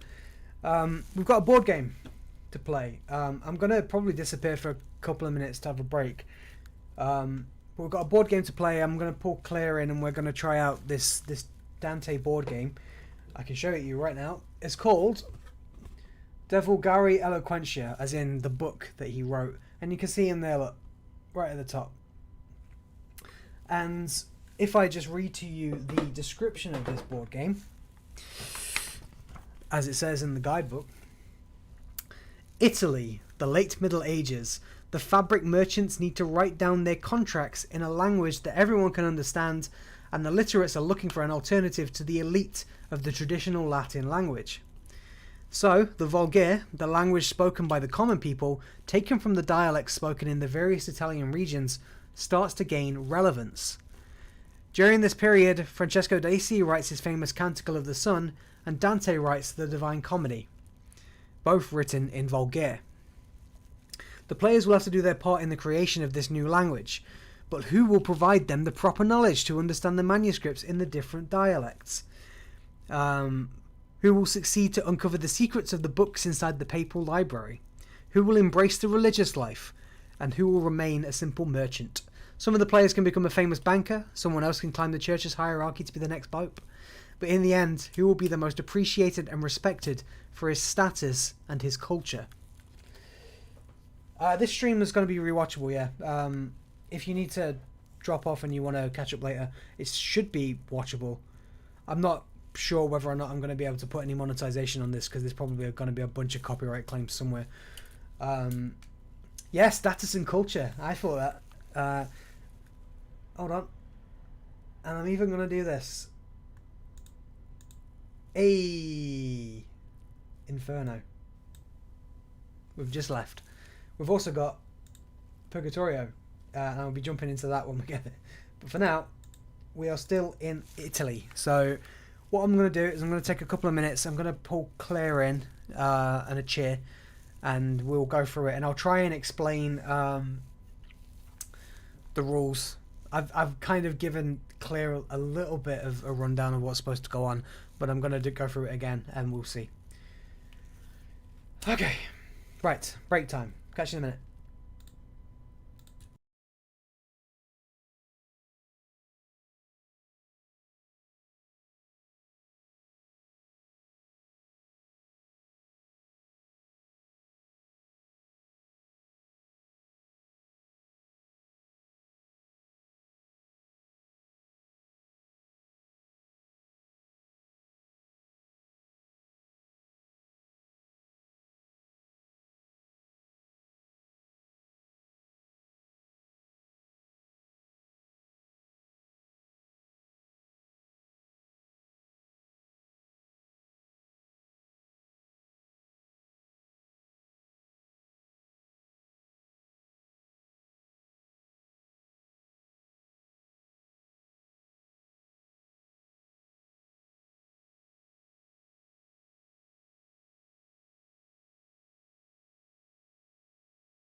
Sorry, just give me 2 minutes to sort out my desk.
Okay, so we were about to start, and then Claire was making a cup of tea, and her mug exploded.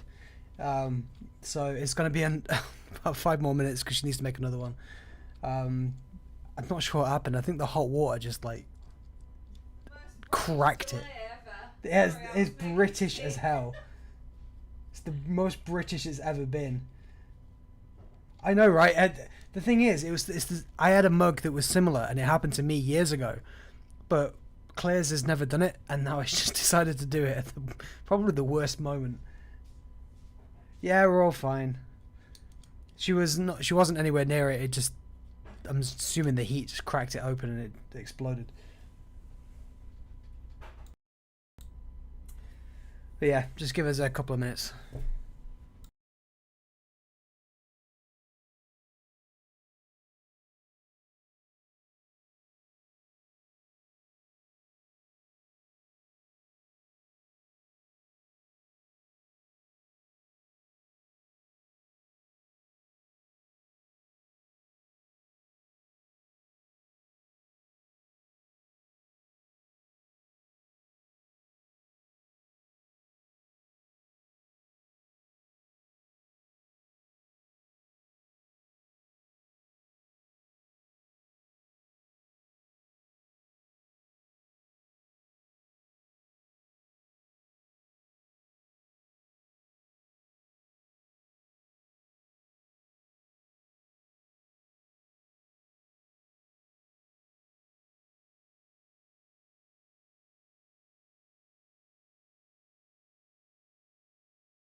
Right, Claire, are you ready? I'm ready. Now I've got a tea, finally. Hopefully this works.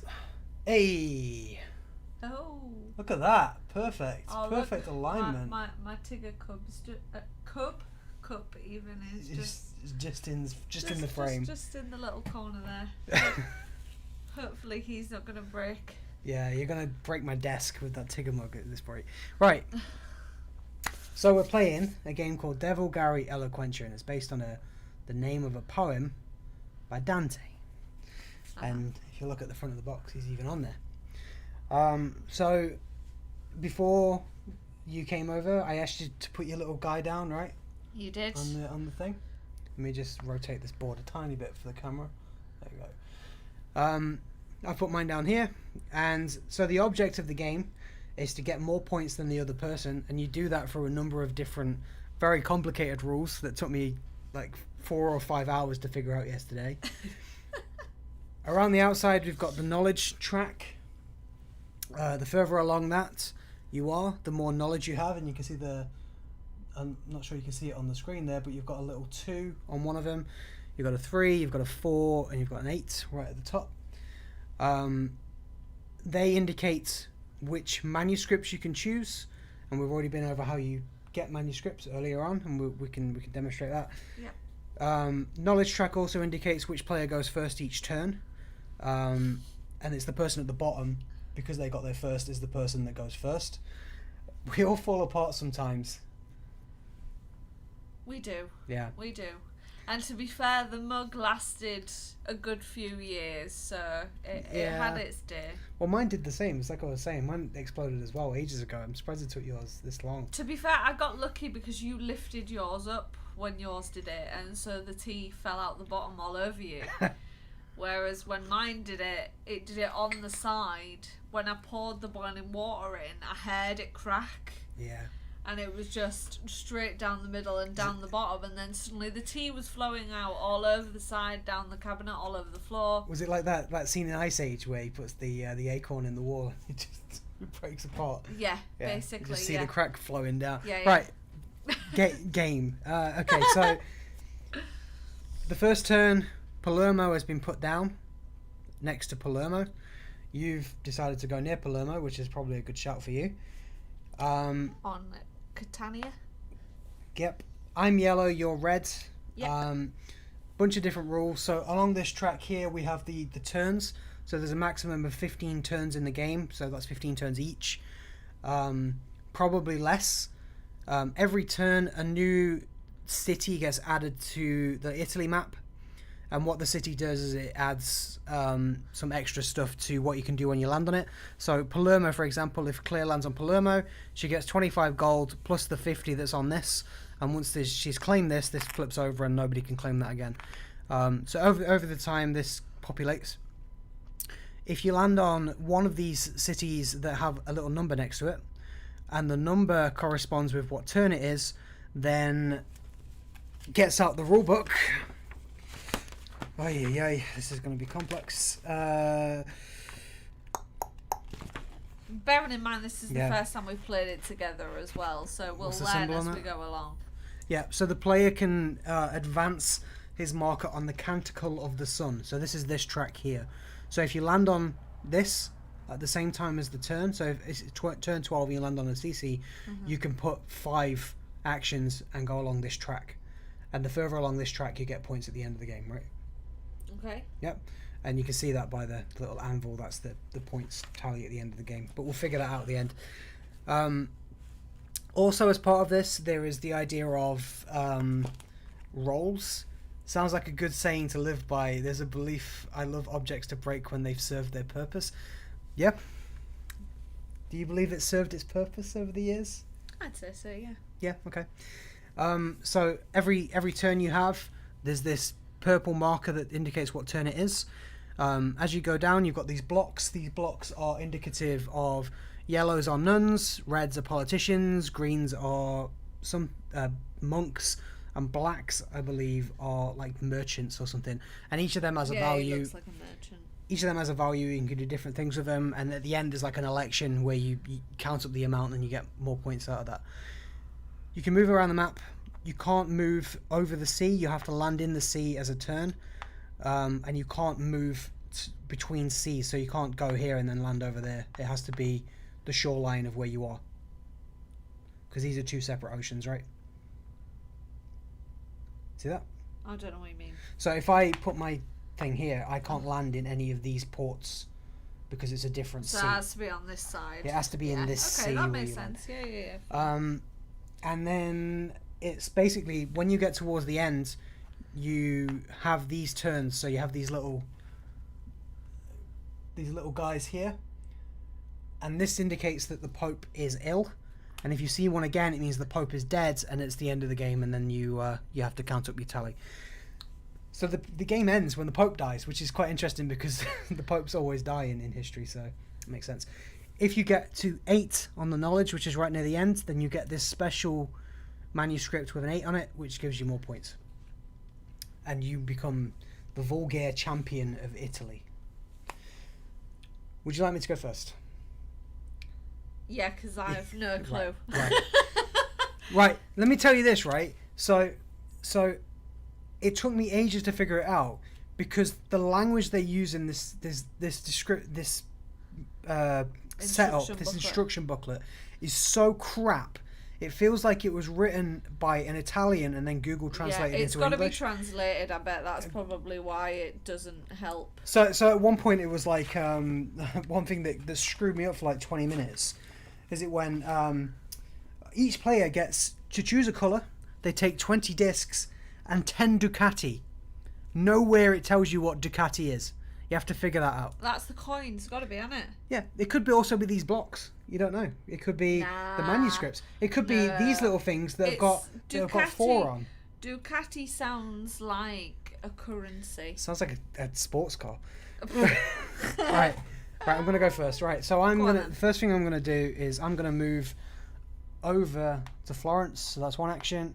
I'm going to take my 15 gold and I'm going to take my 9 knowledge on that. So 3, 4, 5, 6, 7, 8, 9. That's fine. Yep, and then I've got 4 actions left. So as part of Nine's that, there. okay, as part of that, I'm going to buy a nun for 15. That sounds dubious. I'm going to buy a nun. I'm going to buy a nun. I'm going to buy some knowledge, so I get to move along 3. And I'm going to buy a step on this journey as well. So I'm going to put a little guy there. And I think that's 4 actually, so... But one more. One more. I would say merchant. So I put a little 1 on the merchant. That's 5. And that's my turn.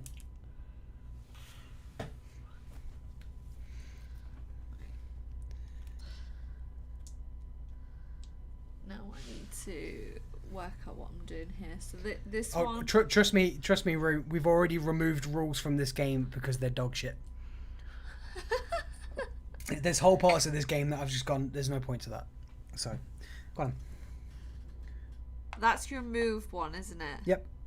So I'm going to go over to Palermo. Yeah. Which means I get to collect my 25, please. Thank you. Yep. And you get your extra 50. Why do I get that? Because you're on the one with the thing. Ooh, I'll take some more money, please. Thank you. And then this goes over. But now, because you've been to Palermo, you have to put a token down on there. Because you don't get the reward twice. Uh-huh, so a little red one on there. Okay, fine. And then... So how long until you and Claire go to war? We're not there yet, but we might be. there is a bit later on where we have like bidding. Where we have to bid on... by spending our blocks on something. So that might be fun. Right, we'll see. Does this actually have a way to go to war though? Yeah. I suppose it does. Oh, okay. No, kind of. Kind of? One thing I didn't say, Uh-huh. and this is going to be important. Yeah. Do you want to be a monk and a cardinal? Because you can be. What difference does that make in the So grand scheme of things. monks every turn they get a donation of 10 coins from the players that have less money than them. Otherwise, it comes from the bank.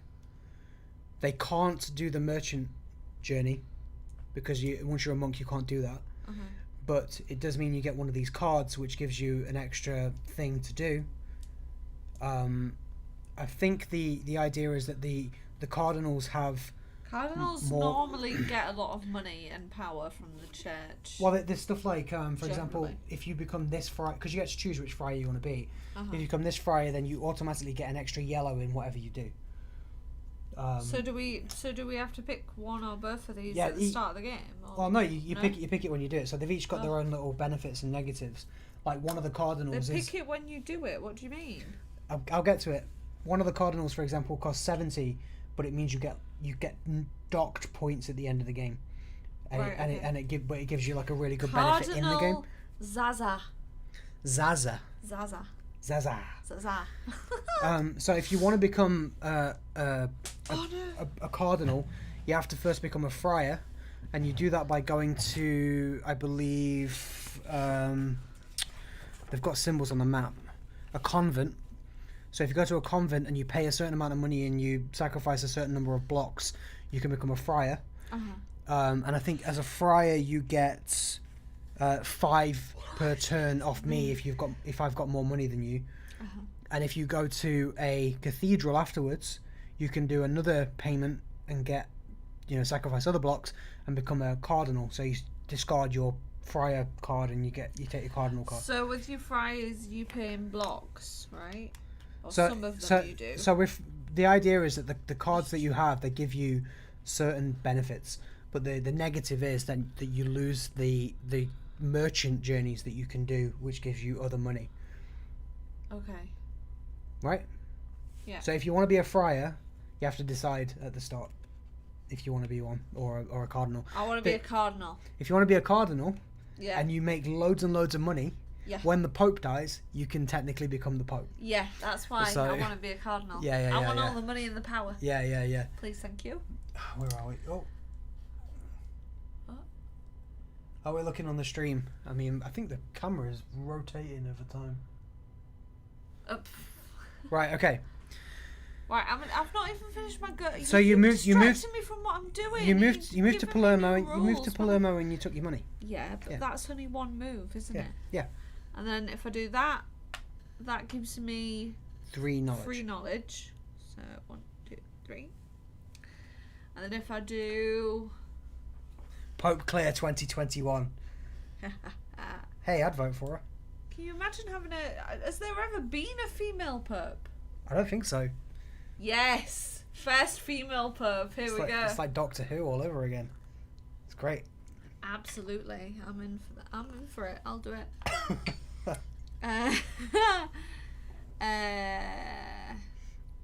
Now I'm stuck on what these other bits do. So this one advances this journey, and towards the end, you get additional knowledge on this one. This one you can't do yet until like turn 10 or something. This one you can only do when you land on these. How come I can't do blocks. that one till turn 10? That one. Oh, this one. Yeah. I was going to say because you've already done that one. And if I go on that one, do I get 10 knowledge? You get 10 knowledge if you get to the end. So do you get any if you go on that at all? No. You can put a number of actions on that. If you put 3 actions on that, you go through 3. And at the end, then the first person that gets there gets 20 knowledge. The second person gets 10. Okay. So you can decide what you want to do. Otherwise, you can pay for blocks with the money you've got.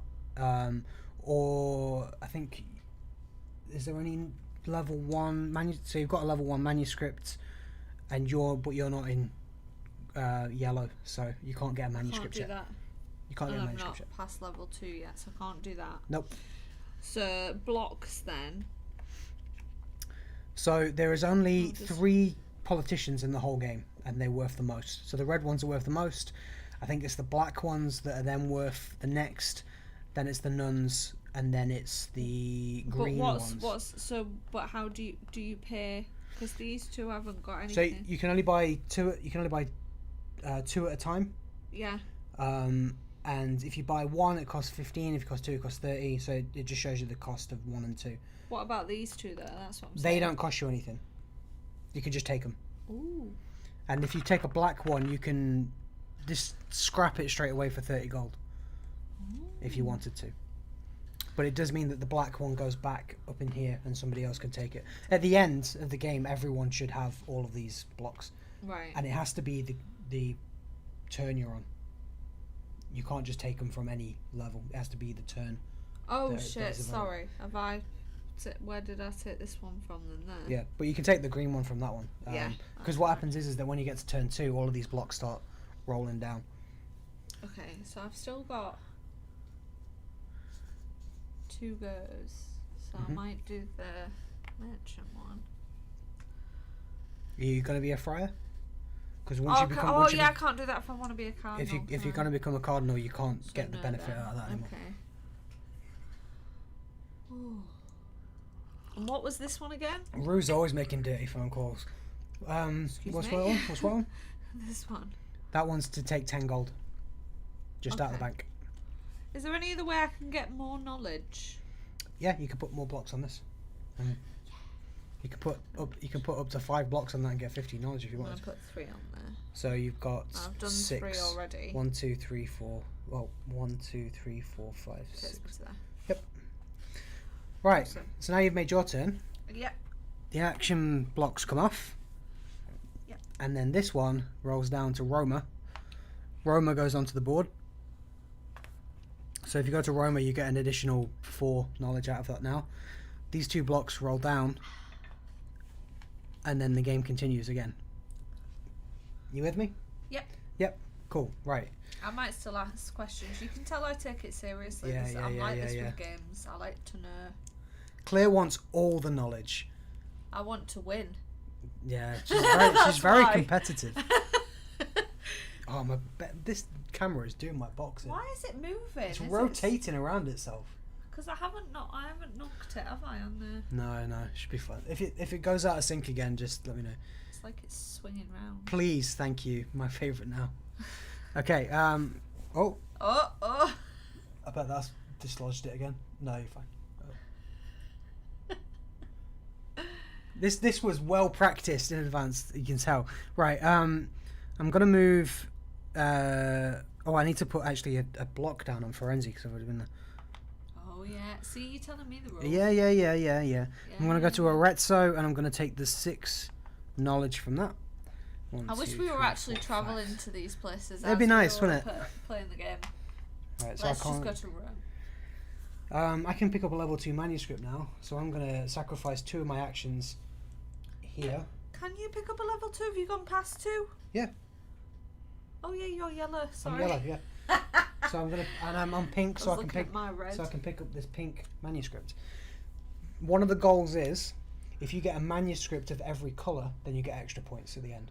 Right. So if you get a pink, green, yellow, and blue, there's some manuscripts that are like half and half, and at the end of the game, you can decide which one which is if you want to make the full set. This is a spare one.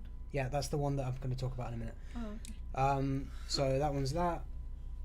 And that one goes there. So I can't take any more at this point in time. And I've got 2 turns left. I'm going to advance on this and advance on this. So, what was we saying? What was the one that you were just asking about? The extra purple thing. Where did that go? Oh, bollocks. Got it. You got it? Yeah. So the extra purple thing is because one of these cardinals, I was talking about one costs 70, but it removes points. The reason it does that is because it gives you an extra action that you're allowed to take every turn. Ah, now they see what I mean? See so many advantages of being a cardinal. And there you go. You can do extra things. But I get 10 gold every turn then, if I get to the end of this. So. Well. You'll go. Place your actions, Claire. I am. Action hero, Claire. Action hero. Right, I want to do 2 of those. So you're moving your knowledge. Another So. Or can I do that on the second block? 1, I'll 2, do 3, one 4, black 5, one. 6. That puts you on just under level 2.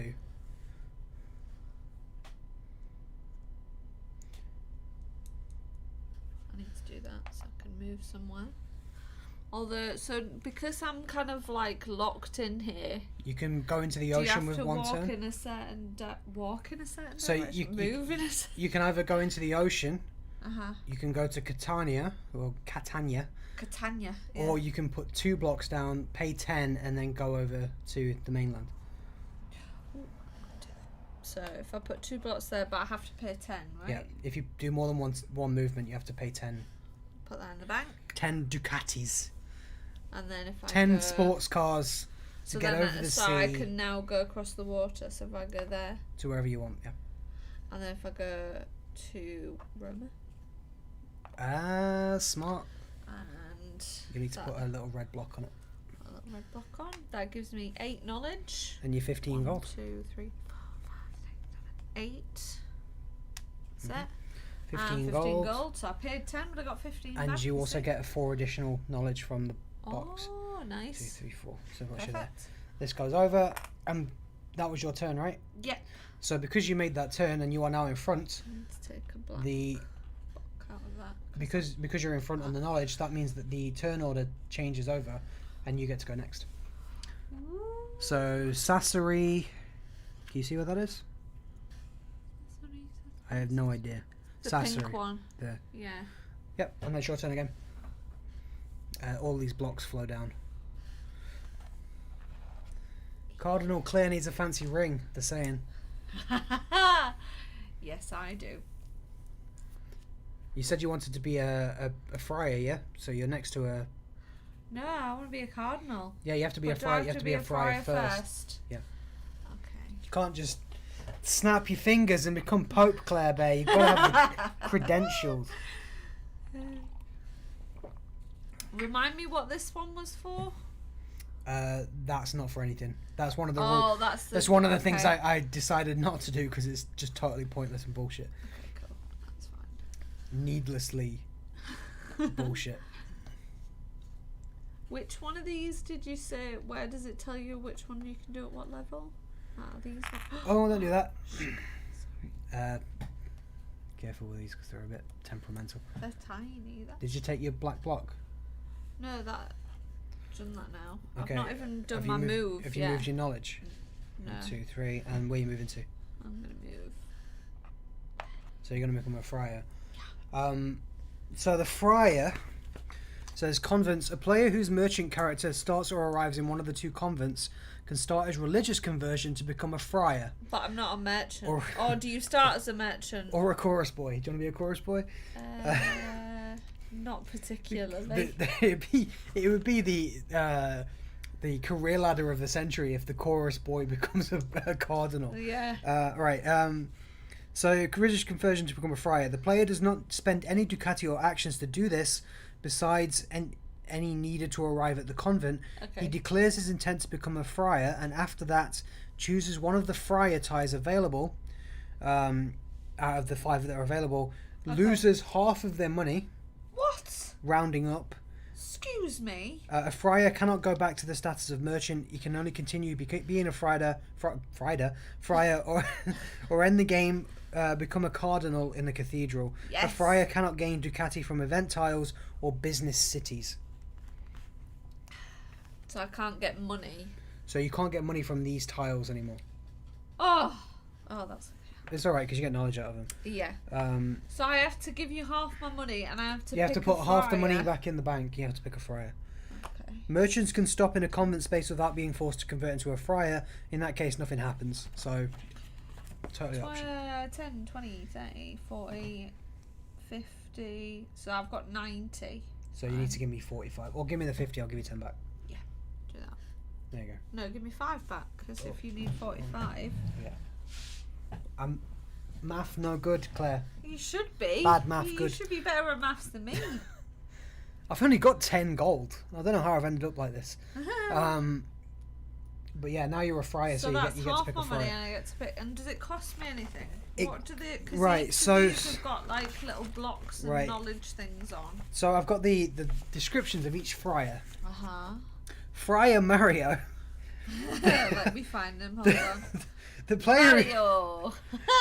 The player who chooses Friar Mario immediately moves his disc space 12 spaces on the knowledge track. That's what you get. Okay. That's what you get out of that. He looks pretty cool, does Mario? I don't know if you can.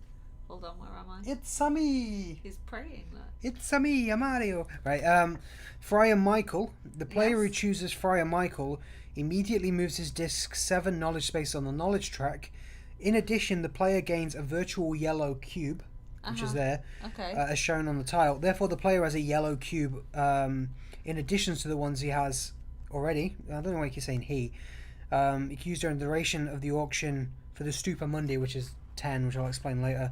For the final election and the advancement of the Canticle of the Sun one, so you get to use the yellow one for that if you want. You get a bonus at the game, at the end of the game. The player who chooses Friar Michael tile chooses to move 2 spaces on the Canticle track. Normally you should discard 2 yellow cubes, but thanks to the virtual cube you only have to discard 1. I haven't got any yellow cubes anyway. Friar Stefano. Stefano. The player that chooses Friar Stefano immediately moves his disc space 7 on a knowledge track. In addition, the player gains a virtual black cube. The player can never use this virtual cube to receive the 30 Ducati from the bank, but the player never loses it. Friar Gigi. Gigi. He looks cool though. Look at that Friar Gigi. Is it Gigi or Gigi? Gigi. Gigi? Gigi? Where is he? Gigi. Gigi. Gigi. Oh. Go up a bit. Hold on. Friar Gigi. Look at that. Look at that mop job. Moves up will always Friar who chooses Friar Gigi will always up to the 11th turn receive 10 Ducati instead of 5 during the charity phase. So I have to give you 10 if you've got more than me. If I've got more than you. Whether he receives the money from another player or from the bank, at the end of the game the player loses 4 points for having him though. The player who chooses Friar Ralph immediately moves his disc space 7 on the knowledge track. The player does not have to pay any Ducati to move his character pawn. At the end of the game, the player that has Friar Ralph wins 4 VPs. So you don't have to pay to move your character. You still have to use the actions, but you don't have to pay the 10 gold anymore. And you get 4 extra points at the end of the game. Friar Ralph. This one. It looks like Smeagol. Yeah, he does. Looks a bit rough. So the choice is yours, Claire. Who's it going to be? Who's it going to be, chat? Who should you be? Well, yeah. Maybe chat can help who I should pick. Yeah, who's she going to be? Because, so we've got, in order, we have Mario, we have Michael, we have Stefano, Gigi, or Ralph. Ralph Wiggum. God. What are we thinking? Any takers? I'm tempted to go which one where you didn't have to pay if you move? That would Ralph. be Ralph. Looks of him, he doesn't move so much, it's like slunks. It's like that in Frankenstein, it's like, I have returned my master. Oh god, what's his name? I can't remember. Oh, that's gonna really bug me now. Oh god. Ralph seems like he has the least penalties. Should we go Ralph? Let's go Ralph. And can you please move my knowledge on by 7? Okay. Thank you. 1, 2, 3, 4, 5, 6, 7. Just under 3. I've still got 2. So what? So now you are, I guess, Ralph the chorus boy. I think that's what they want. Also, I'm not a chorus boy though, I'm a friar. He also has the least intense benefits. It's a me, a friar. That's if I pick It's a Mario. me. Right, you've got 2 turns. 2 turns left. What was I asked you a question about something else. What did you say? What it was now. I think it was this you were talking about. Yeah. You can't do that yet. Actually, it's Okay. turn 3. So no, you can't do any of them yet. This indicates that. So it's turn number 11. You can do that one. 6, 10, 12. So I might do another. Knowledge. Yeah. You're churning ahead. 1, 2, 3. That means you can pick up level 3 manuscripts now, if you wanted to. I'm not sure whereabouts you are though. Yeah, you can pick up a level 2 for 1. So if I do that. Yeah. And get that. Yep. Yeah. There we go then. You need to put another manuscript back on that. Oh, that's this one, isn't it? There you go. Right then. You got the 5 there, yeah. I'm gonna move over to Napoli. Oh, that's you, isn't it? Yeah. I can't go to Napoli. I'm gonna go to. You've got lots of places you I'm can gonna go to there. Roma, and I can claim the reward. 15 gold, 8 knowledge. 1, 2, 3, 4, 5, 6, 7, 8, and 15 gold. I'm also going to put 2 down on knowledge because you're scorching ahead here. 1, 2, 3, 4, 5, 6. You need to become a friar. Friar Tuck Yeah. would.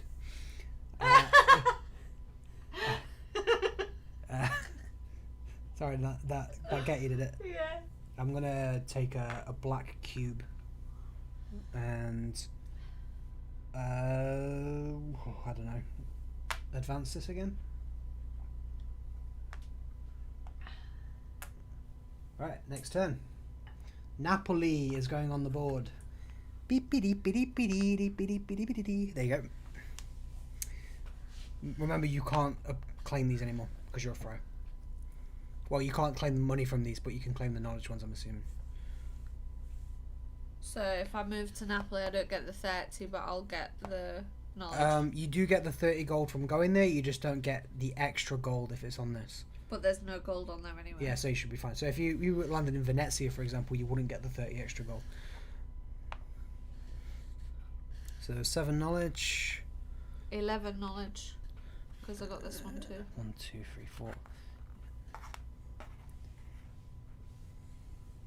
Claire is the smartest of us all. my little guy's at the bottom, like, Aww. Another 3 knowledge, please. 1, 2, 3. You're adamant you're getting that 8, aren't you? Oh yeah. And then I'm gonna take that. Take another green. Yep. And then take one of those. Can I do that? No, because it's not a green manuscript. You have to be on the same colour. Oh, sugar. Okay. Sugar. You almost lost it there. Almost.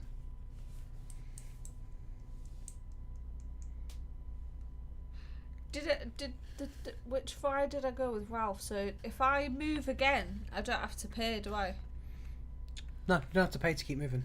You just have to cost you more actions. Can I collect, now I'm a friar, can I collect the 10 off this? Yeah. Yeah. Cool. So if I move again to Brindisi, take that. And that. And 15 gold. 15 and a 10, please. And a 10? Yeah, focus. Okay. You also get 10 from the bank. Oh, 5 from the bank. Because you have way more money than me, so I can't give it you, but I can give you it from the bank. So Claire is the richest of us all, as well as the smartest. Okay. Is that your whole turn? Yep, that's me. Right. So this is turn 4, right? So I'm gonna head over to I don't know, Gubbio. What do you get if you go to this? What's that? That's how you turn into a cardinal. Oh. What's this then? Is that That's a cathedral? that's for part. That's for turn 10. Oh. Yeah. Nah, I mean the building. I think it's related to what you do on turn 10. Oh, right, Okay. Okay, I'm going to take a knowledge. I'm going to move along this 2. And I'm going to buy a nun for 15. And get some gold for 10 back. And Did you not move anywhere then, no? no, I didn't move anywhere. Oh. Venezia is in play. All of this comes down. See, the more you understand it, the faster it goes, right? Yep. We're only 5 away from the potential end game scenarios, so. So if I move, okay. So if I do that, and I go to a city, can I then get Yep. a yellow For 2 actions. Oh, is that 2, is it? Okay, Yep. perfect. Yeah. And then I'll take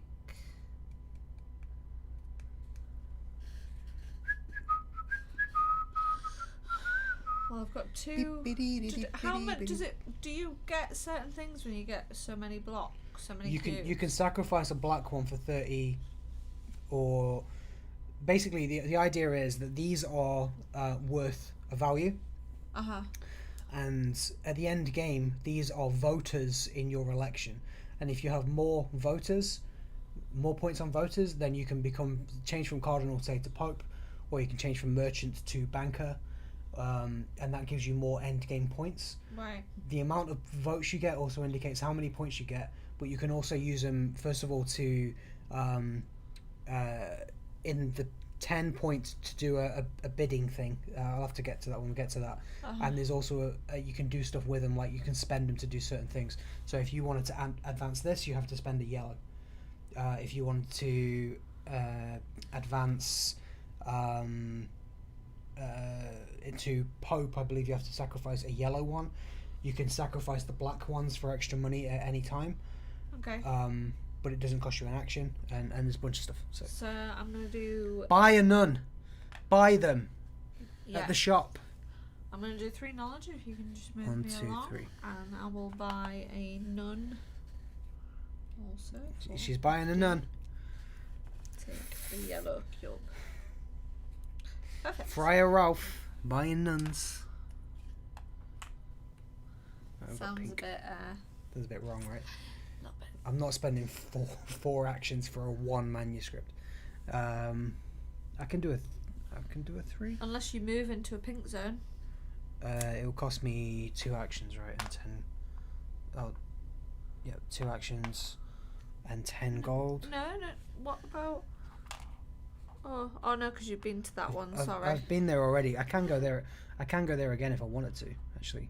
Well, that would be logical. Then you've got 1 less move, haven't you? Yep. Do you just want it to get to pink? I'm gonna buy this pink. Actually, this level 3 pink one. So that gives me 2 level 3s, and I'm gonna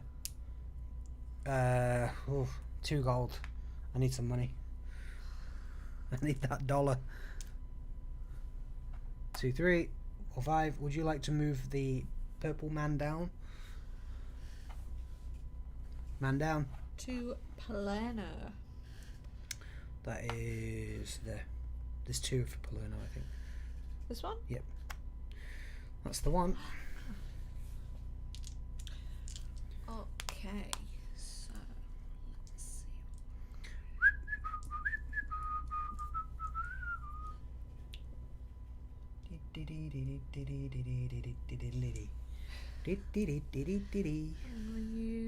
I know you're all rooting for Claire to win. I can tell you that. None of you want me to win. I'm gonna do 2 moves so I can get pink. Oh, I need to put. And then You can get a 1, a 2 for 1, yeah. They're all yellow at the minute. Or green. That's green, yellow, and pink. Yeah. 1 knowledge. 1, 2, 3. And I'm going to take another merchant block. There you go. Thank you very much. I'm going to... what turn is this? 6. So I'm going to stay where I am, and I'm going to take this Canticle of the Sun block. And that will let me sacrifice a yellow.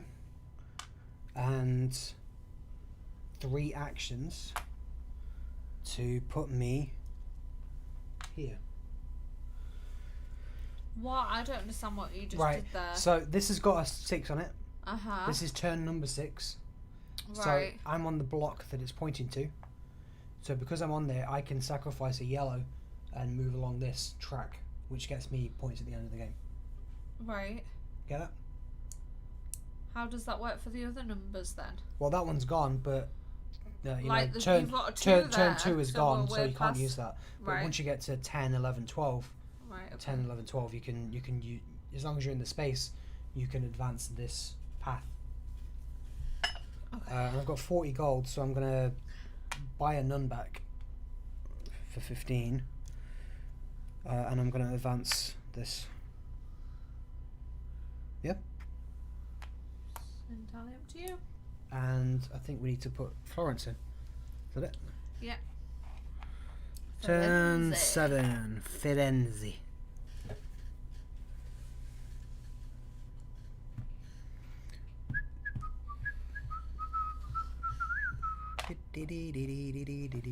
Speaking of Firenze, I shall move over there. So could you please move my knowledge on by 9 and could I 2, please 3, have 9, 7, 8, 15 9.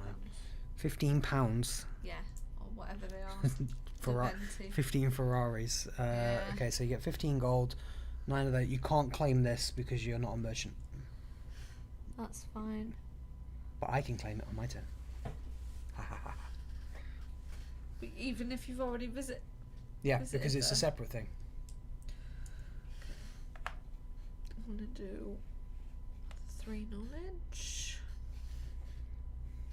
And I've just got 15, but I'll get Getting a nun. another nun. It's tripping nuns on that blocks. And then I might as well do another knowledge. You can get level 4s. And what else can I do?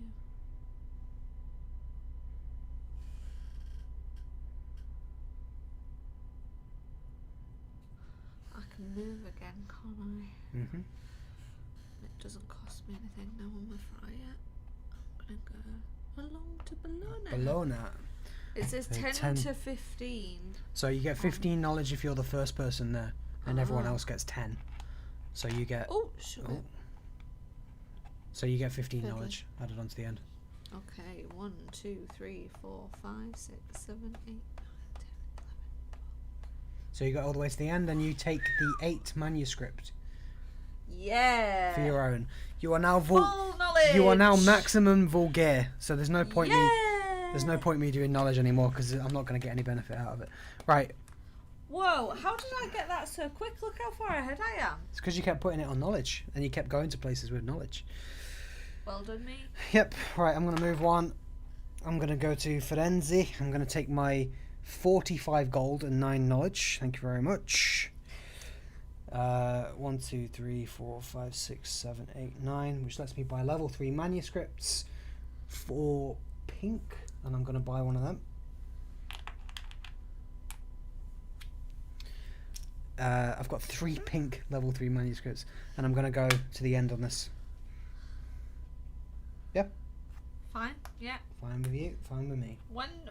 At what stage? So I'm just looking at where I am. Bologna. Next to it is the place where you said you can become a cardinal, but what stage can I become a cardinal? What else do Anytime I need? you want. So What does it cost me then? to become a cardinal, Oh, I've dropped. hold on. Thing again. I've lost my slipper. Wait, what is this? Says 6. We're becoming Pope. We're killing the old guy and replacing him. So abbeys are these. So you're next to 1. Yeah. A player whose character starts or arrives at one of the 3 abbeys can receive the following benefits explained in detail. He does not pay to take the yellow cubes on the abbey. He can convert his green cubes into knowledge. A player is not forced to receive the benefit from the abbeys. He can stop in that zone without taking any benefits. Cathedrals. Oh, it's cathedrals that you turn into a...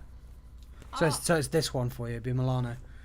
So that's the next closest. A player with a friar character that starts or arrives at one of the 2 cathedrals can start his career inside the church hierarchy and become a cardinal. Woo! The player does not spend additional actions besides the one needed to arrive at the cathedral, but has to pay 40 ducati to the bank and has to discard a red or black cube. The discarded cube goes back to the board and is placed in the first possible slot. The player declares his intent to become a cardinal, and then you pay. If you decide to be Cardinal Murit, you pay 70 instead of 40. That's the difference. So I've got to pay 40 and I've got to trade in a black cube. Is that right? Yeah. You have to choose one of the cardinals. You have to discard your friar card. You cannot go back to being a friar or a merchant. And you cannot gain Ducati from event tiles again, but this time you get 10 per turn instead of 5. Okay. In which I probably still owe you about 15 from the last 3 turns, so take that. Yeah. So I get to choose a cardinal then. Does it give you the list of what benefits you get with them, like we had before? Cardinal Clare. Hey. Okay, so we've got Cardinal Balestrieri, who's got big beard. He says the player who chooses Cardinal Balestrieri immediately moves his space 4 space on the knowledge track. In addition, the player always has a virtual red card, cube. In addition to the ones he has on his screen, he can use during the auction or the final election. Cardinal Lanzuisi. At the end of the game, the player with the Cardinal Lanzuisi gains 6 extra points. Lanzuisi. Cardinal Murit. The player who chooses Cardinal Murit has to play the bank 70 instead of 40. Starting from the turn in which the player chooses this cardinal tile, they will always have 6 actions per turn instead of 5. Cardinal Schlesinger got a hat. At the end of the game, the player with Cardinal Schlesinger gains 4. Oh, I see. Sorry, the last one, the Murit. That's the one you get 6 goes, but you have to pay 70. So I can't afford to pay for him anyway. Cardinal Schlesinger. At the end of the game, the player with the Cardinal Schlesinger gains 4 VPs. In addition, the player is an Inquisitor and has the power to move the disc of one other player 6 spaces back on the knowledge track. This power can only be used once per game. And Cardinal Zaza. The player who chooses Cardinal Zaza immediately takes back the 40 Ducati he has just spent to become a Cardinal. Since Cardinal Zaza is a close friend of the Keeper of the Papal Library, he can look at 1 additional Papal Library tile in the Papal Library action. So on this, you'll get 2 instead of 1, 3 instead of 2, and so on once we get to that point. In my eyes, Zaza's the most logical then, isn't he? Because you get your money back. And he's got a benefit. The difference being that Cardinal... you just took the extra 4 Cardinal points. Balestrieri gets the red tile, which is worth the most. The red block is worth 3 votes, I think. Oh, interesting. Okay, that's... So do I want money or do I want votes? I would say votes probably are more... It's up to you. Appropriate, so... You're going with Cardinal Balestrieri. Chorus boy Balestrieri. He's not a chorus boy, he's a cardinal now. Cardinal. He's a powerful man. If you get 17 points at the end of the game, you become Pope as Cardinal. Have you actually moved to Milan to do that? Oh no, sorry. So yeah, I need to do that. Hold on. So yeah, so you've done that. You get your 25 gold for that. That's that. And then there's no point in me doing knowledge now, is there? Because no, you're packed out on knowledge now. Yeah, and what colour I'm in? I'm in blue. Can't do any of those because they're not in the same colour. You can take money. You can move again. You can advance this. starting from 2 turns from now, you can advance this one. So I can't do that yet. So I'll do 2 golds. There you go. Can I collect money as a cardinal? You can collect 10 as a cardinal from the next turn.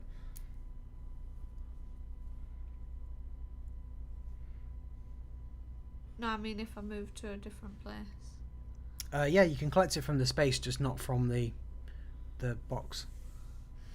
Not from the box. It's the same rules as the friar. You just get more money every turn, and you have the little benefits on the card. Okay. I'll tell you what, I'm gonna get one of each on these. So green and black. Alright. There you go. Right. I'm now a cardinal. Hey. I'm gonna move to 1, 2, 3, 4. I can't make 4 moves. I'm gonna go to Bologna for 2 moves and 10 coins. It would only be if you're in this one. It's only 1 move because it's joined on to Florence. Ah, yes, on the edge. Thank you very much. I'll take that 10 gold. You're not supposed to be helping me here. We're playing against each other, right? But thank you very much. Right, that gives me, what is it? 15 knowledge. 3, 4, 5, 6, 7, 8, 9, 10. No, 10 knowledge because that was their second. I also get the... Did you take the 4 knowledge off Bologna? No, that's only just come in, hasn't it? So I only get just 1, come in, 2, yeah. 3, 4. That can close off. I'm gonna buy a politician for 30. Wait, I needed to pick up a red block for my cardinal. Cheers, Fairly Day. Thanks for joining us. What? No, it's part of the card. Oh, okay.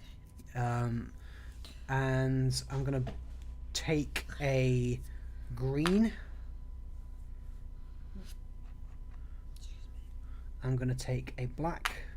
No, there's no blacks left. I'm gonna take another green. I've took all the I get an blacks. extra 10 gold for landing on the thing because I've got this. I've got all the merchants. And I'm voting for me. going to advance this again. Right, next turn. Milano. And you're already there, so you get the free knowledge, but there's nowhere you can go, so you can't claim it. So no need. Okay, so if I then go move over to Venezia, you get 15 gold. Do I get this as well? No, because it's gold. So 15 plus, because of my cardinal, I get an extra 10. Yep, but you don't get it from me because you're more rich than I am. 25. Okay. And then I'm gonna Cardinal Clear, hard at work. I'm gonna take one of those. 1 red block for me. And then what colour am I in? Blue. I can't do anything on that.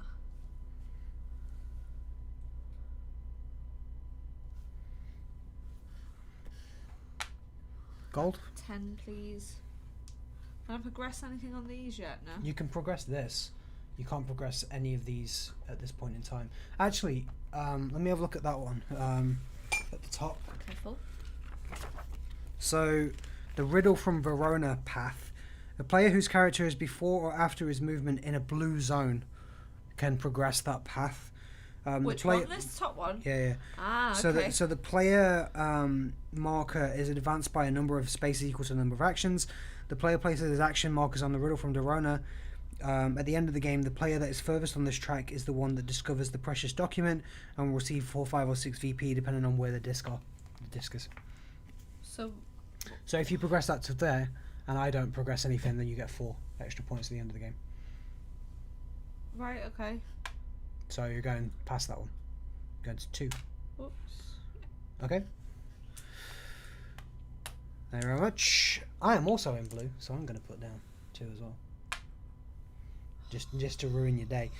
But you got there first, so at the minute you're still winning. Okay. I am going to go to Venezia.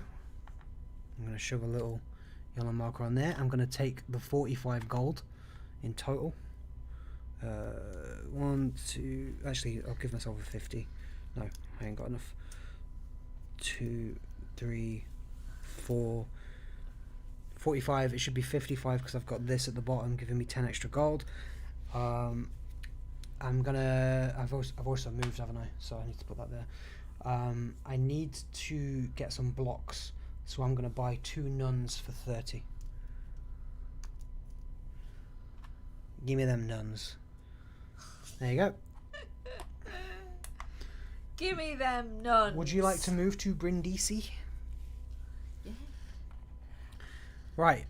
So, if you land on Brindisi at this point, which I'm not going to because I'm miles away. At this point in time, if you land on Brindisi, you start the Stupa Mundi, which is like a voting thing, and you wager your blocks to win, if I remember rightly, a bunch of stuff at the end of the game. Stupa Mundi, where is it? During the event phase of the 10th turn, the Stupa Mundi event tile is placed on the board in Brindisi. A player who is in Brindisi at the end of the turn can summon the other players to Brindisi on the condition that the tile has not already been used. So you can summon me to that block if you're there and force me to do a thing with you. Right. The players are summoned in the current player order. The players that accepted the summons will participate in an auction. The players bid the red, black and yellow cubes that they have behind their screens or whatever they've got. As in the final election, the player who summons the others has a bonus of +2 on the auction. The auction proceeds until all but one of the player that wins. So you take the cube to pay your bid. You move your disc forward 10 on the knowledge spaces. You turn over the Super Mundi tile and you gain 5 extra points at the end of the game. So you don't get any knowledge benefit out of doing it if you do it, but you do get 5 extra points if you do it and win. And if I don't challenge it, then you'd win those 5 extra points. Okay. Interesting. Stupa Mundi. Mondays aren't usually that super, I have to say. Trying to work out best. What are you going for, Glamour? I'm working it through. What I think I should do. I'm going to do that first. Okay. And then I'm going to do...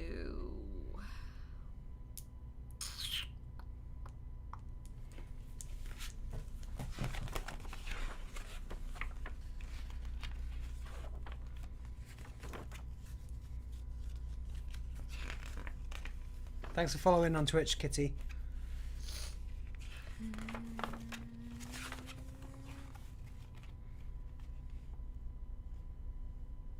Riddle from Verona. I'm gonna do what?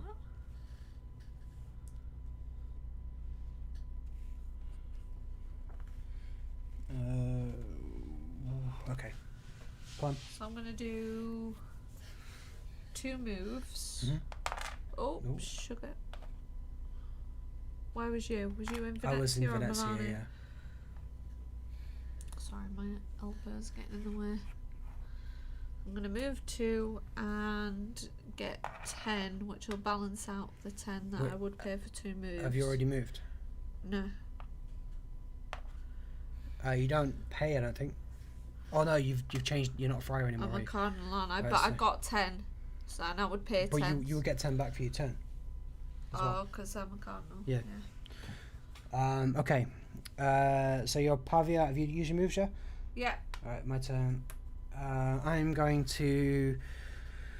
I'm going to move to Udine, first of all, which is in orange. I'm going to pay 3 to take this orange manuscript. Put this back. And then I'm going to turn 10 is all the way down there. I can't get down there to Gubbio, but I'm going to progress this one. Cool. Okay. 1, 2, 3, 4, 5. Once I caught a fish alive. Right, so we are into the end game part of the game now. Ooh. So there could be 1 turn left, well, there could be 2 turns left, there could be 5 turns left, we don't know. Because behind 5 of these cards, there are 2 Pope cards. We hit 1 Pope card, the Pope is ill, and is deadly ill. We hit the card again, the Pope is dead, the game's over. We're done. Right, okay. And then we have to count up our spoils. So we continue until we hit a second Pope card as normal. And there's the first one straight out the bat. So the Pope is now ill. Take your turn. What happens to when... So you just play as normal until the end of the game. But obviously these tiles are still in play for these levels. Okay. So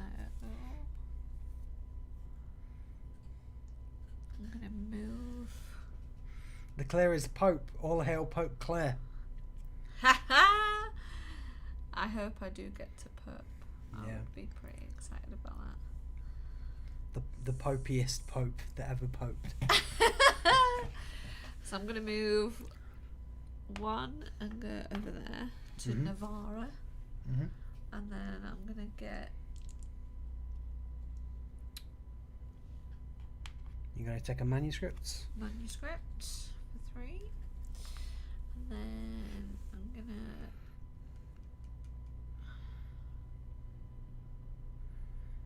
get a merchant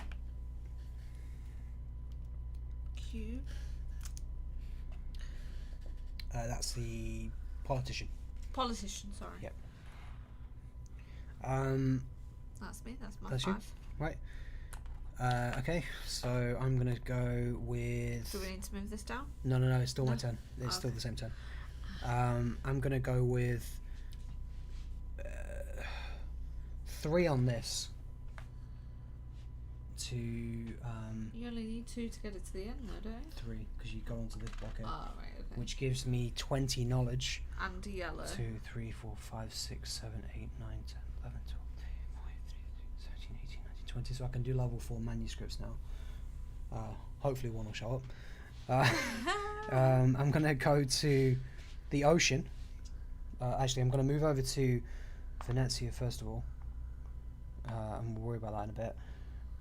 This was on there, wasn't it? Yeah. And then I'm going to take some gold. Take some dollary dues. That's me. And now it goes down 1. And we'll find out if the game ends. What do I do? That stays there on 11. Oh, right, okay. You can lift up the next one. Right, if it's a church, the game still carries on. It's the next turn. Okay. The Pope is going to die soon. He's going to be killed. So I'm gonna be murdered. Move 1 to Genova. Genova, 10 gold, 20 gold because you're cardinal. Thank you. And then I'm gonna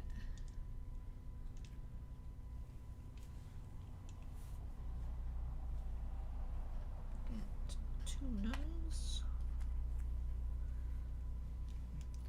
Tuners. 2 nuns. 2 nuns. And then section my own blue, so I don't do this, but I will do that. Okay. Right. Okay, starting from. So this is if this is the dead Pope, this still counts as a turn. That's your final turn when the Pope's dead. Right. Okay. But at the minute, I think what I'm going to do is I'm just going to buy a bunch of these. So I'm going to take the last green. I'm going to take 2 nuns for 30. I'm going to take I can't progress anymore on that. I can't progress anymore on this. I'm still in the blue, but you're way ahead. I'm not going to be able to catch up with you there.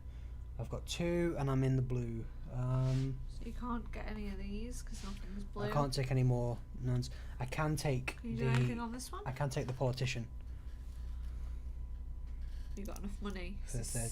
30, yeah. So I can take the final politician, and I'm gonna just knowledge. Why not? 1, 2, 3. Okay. Right then. Do you want to find out if the Pope's dead? Murdered by future Pope Claire. Pope is dead. Pope is dead. Right, final turn of the game. Right then. So I am gonna do.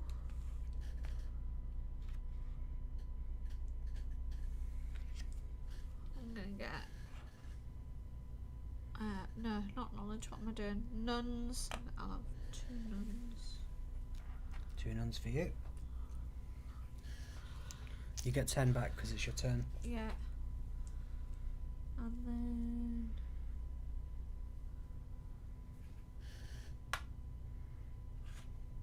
So you get 6 points if you win that. Yep. I'm gonna say I'm just gonna buy the 2 remaining nuns I can for the election. Oh, I can only buy 1. I can only afford 1. So I got 15. I'm going to. I don't know. Got any manuscripts I can afford? 3. Am I in blue? I'm in blue, aren't I? Yeah, there's okay. nothing in blue. Okay. Unless you use 1 to move, you could move to the orange, and then but that would cost you. Have you got 4? No, you've I've not only got 4. 3. So you can't do that. Okay, well I'm going to put it all on money then, because if you're a merchant and you've got the most money, then you win some extra points. So Okay. that's it. Game over. Game over. Right. So now we tally. Let's tally up these points, shall we? See if I am actually going to be Pope or not. Alas, the Pope is murdered, perhaps with a very fashionable bust of Dante. Or it could have been this bad boy on the desk. Could have been... It was... It was the cardinal. Don't hit me with a bust. The cardinal in the office with the bust of the Roman politician. Right, okay. So the player with the highest value of remaining red, black, and yellow cubes receives 3 VP. So so red, black, and yellow. If you want to section them off. I've got loads. So every green, you get 3 points. You So get that's 1. You get 1 point. Sorry, for Do every we green. need something to write this down? I might just put this in a text document. Because we'll forget. Right, notepad to the rescue. So, right, so I've got 3 green for me, which is 9. It's 1 point for each green, so you get 3. Oh, sorry, 3. 3. I thought it was 3 points for each. So I'll just put Alan and then Claire. So I've got 3. You've got 3. Yep. Right. And then it's players who have a papal library tile show the tile. That's that one. You haven't got any, so it doesn't matter. Okay. If the player with the most Ducati is a merchant, that player gains 7. How much money have you got? 35. I've got 40, so I get another 7.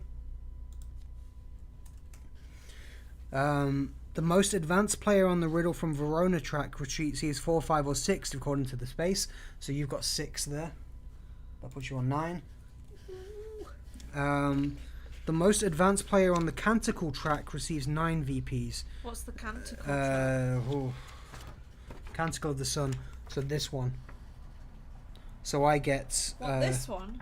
The one you're on? This one? Or this one? Or this one? Yeah. Oh, so that'll be you then. The second most gets 4, so I get another 9 from that.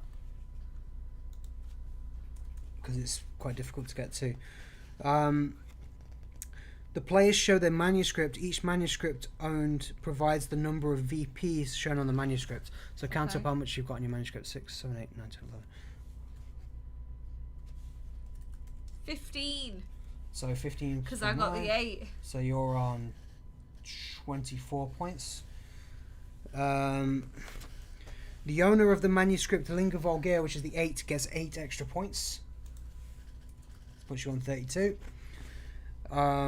Any players that have manuscripts of all 5 colours gain 5 VPs. We don't have any of those. What, all 5 colours? I've got orange, red, yellow, green. What cardinal are you? Ballisteri. So you don't get any VPs from being the cardinal. Okay, right. So, the final election for your things. So, the merchants... hold on. What's this all about? So, each red cube provides you 3 votes for the election. That's 6 for me You'll have to count your own. Uh-huh. Each black cube gives you 2 votes. Okay. Hold on, red was how many? Red was 3, black was 2. Each yellow gives you 1.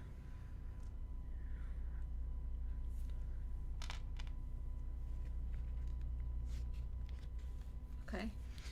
Right, so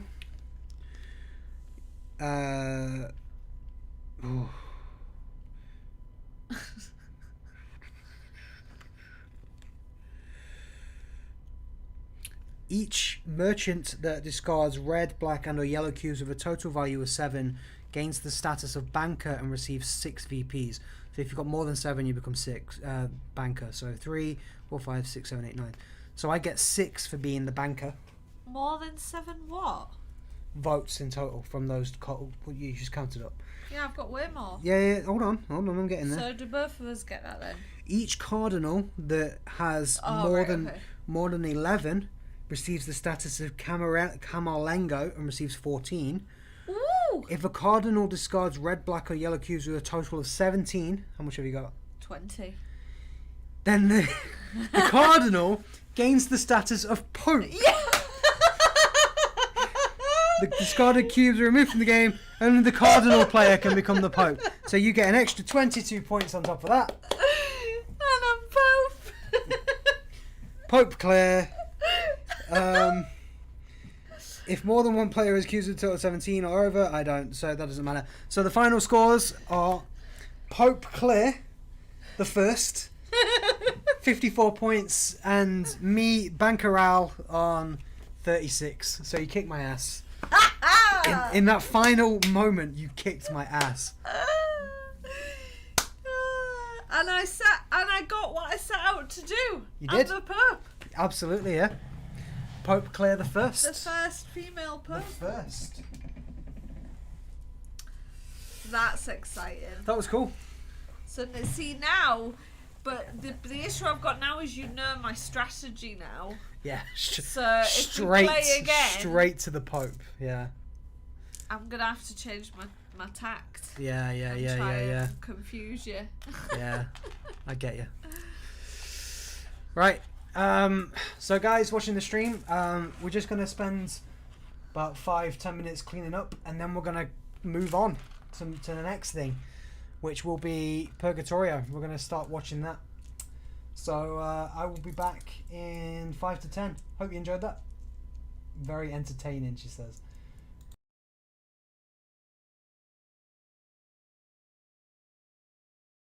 I need more games like this where you don't I get power.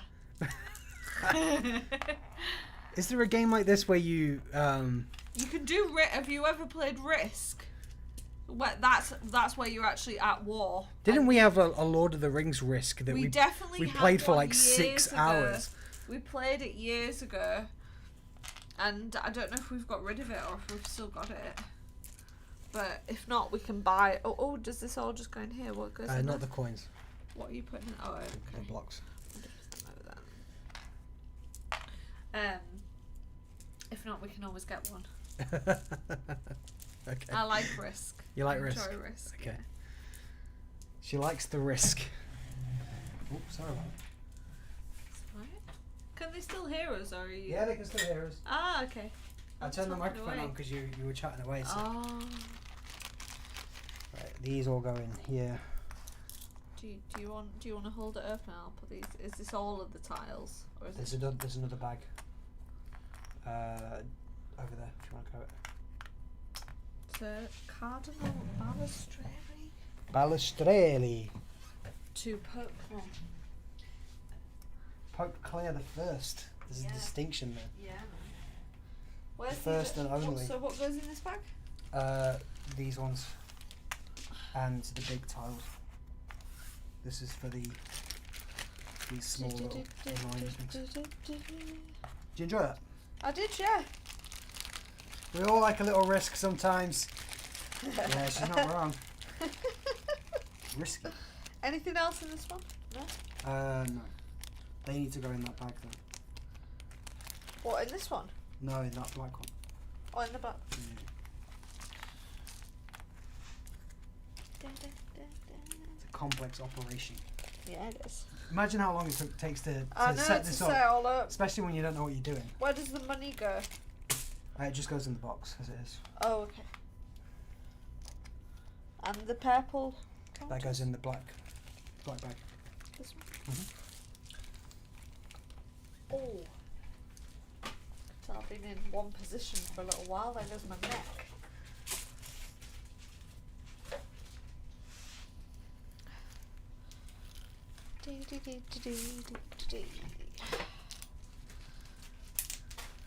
Does this mean you have to refer to me as Pope from now on?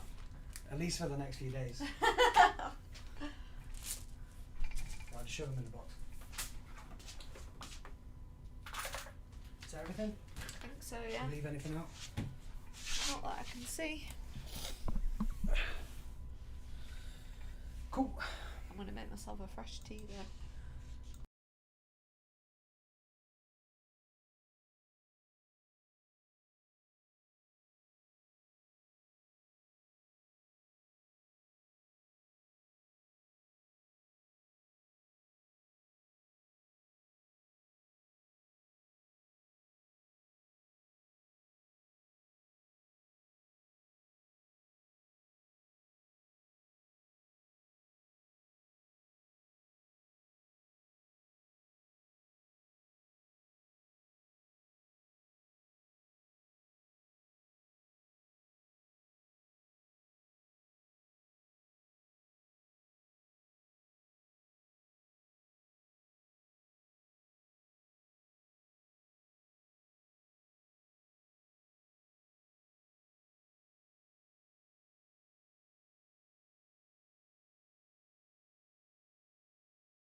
How's the damage to the green screen there? I had to redecorate like the whole room just to play that game. That was fun though. It was shorter than I thought it would be, which is good because it's getting quite late. I've been streaming for nearly 8 hours. Right.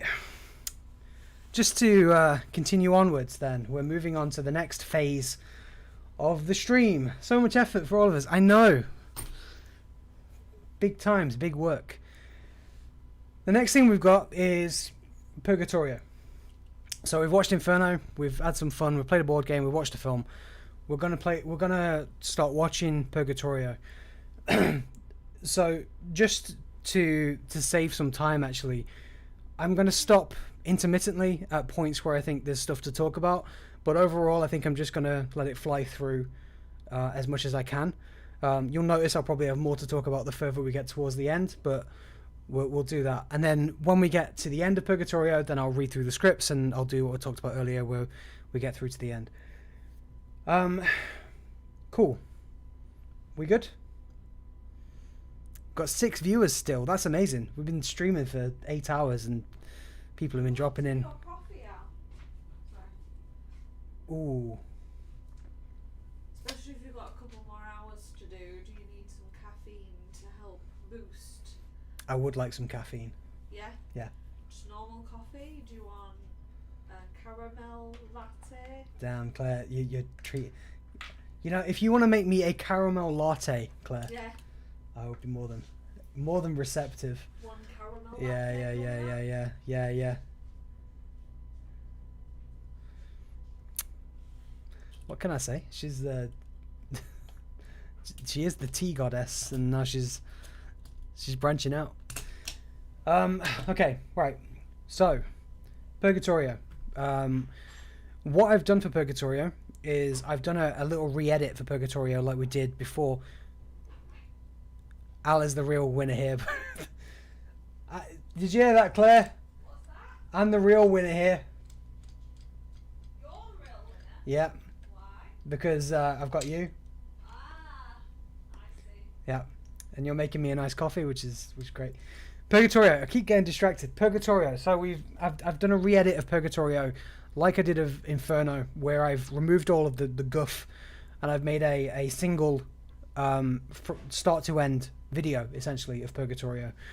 I've not made it public on the channel, but at the end when we're done I will post a link in the chat. We're doing Purgatorio now, yeah. I'll post a link in the chat, and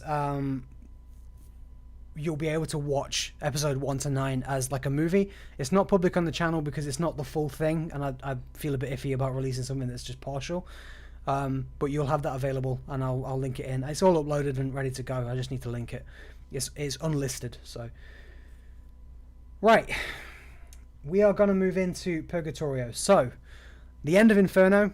Dante has reached the center of hell. He is tussled with Lucifer. He's climbed down his furry body. I hope I never say that again. He's turned upside down, gone up through Lucifer's legs, and left Inferno through a crevice that comes out. So the structure so far is Dante started in Jerusalem. That's the starting point of Inferno, in a forest in Jerusalem. He went through the pit of Inferno to the core of the earth. He's flipped upside down. He's moved to the southern hemisphere, and he's arrived on an island in the southern hemisphere created by Lucifer crashing into the earth. In Dante's time, it was the only landmass in the southern hemisphere. They believed everything was in the northern hemisphere. Southern hemisphere only had a single island on it. So that's where they are now. So Jerusalem, top of the world, Purgatory, directly underneath it. Right.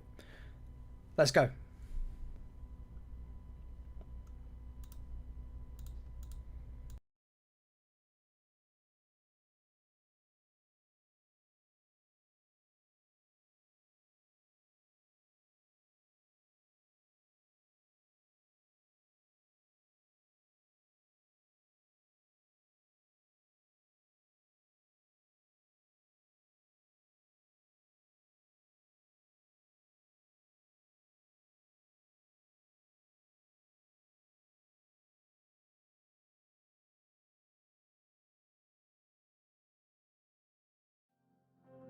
Dante and Virgil are out of the...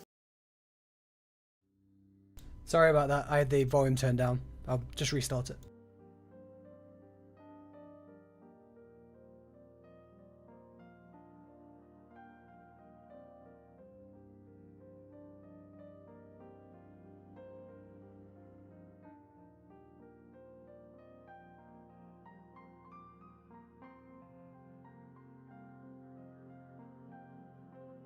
Dante and Virgil are out of the fires of hell and are standing on the outskirts of a seemingly serene island. Dante is on the exact opposite side of the world that he was at the beginning of Inferno.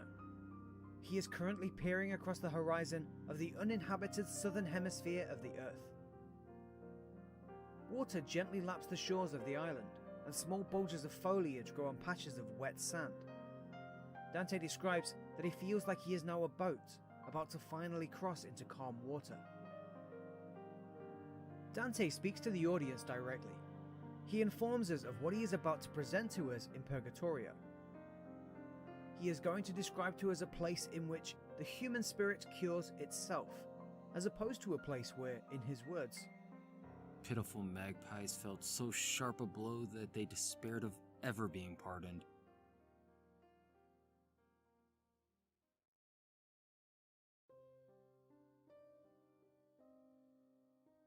A starry night lights up a soon-to-be dawn sky.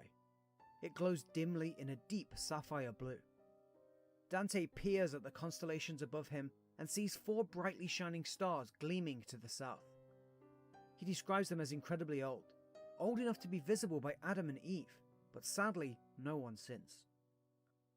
O Northern Hemisphere, you are a widow to be deprived of any sight of them. An elderly man is standing nearby to the 2 poets. Dante pays heed to the man's wise and commanding appearance. He says this man deserves the reverence which all sons give to their fathers.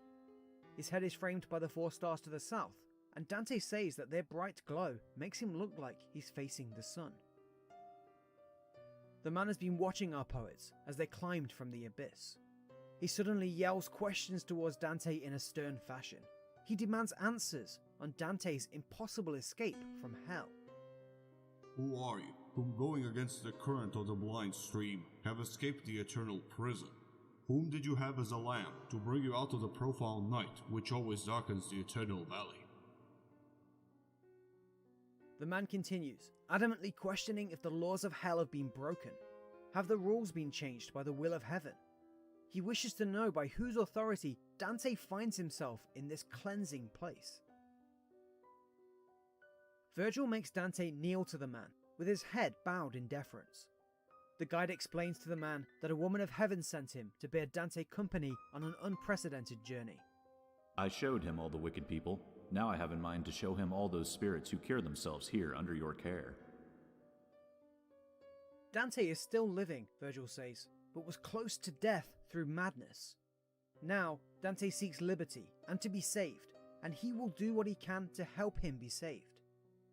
Virgil identifies the man as Cato, and he states that he knows Cato's true love, Marcia, who resides in Limbo, where he himself resides. Virgil promises to send Cato's condolences to Marcia in return for his blessing of passage. Cato looks at Virgil with suspicion. He replies that Marcia no longer has power over him through love because she resides beyond the impassable rivers of darkness. However, if Virgil is under the instruction from a messenger of heaven, then that is all the authority the poets will ever need to pass.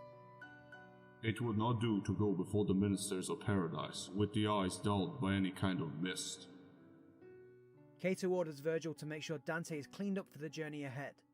All traces of filth must be washed away.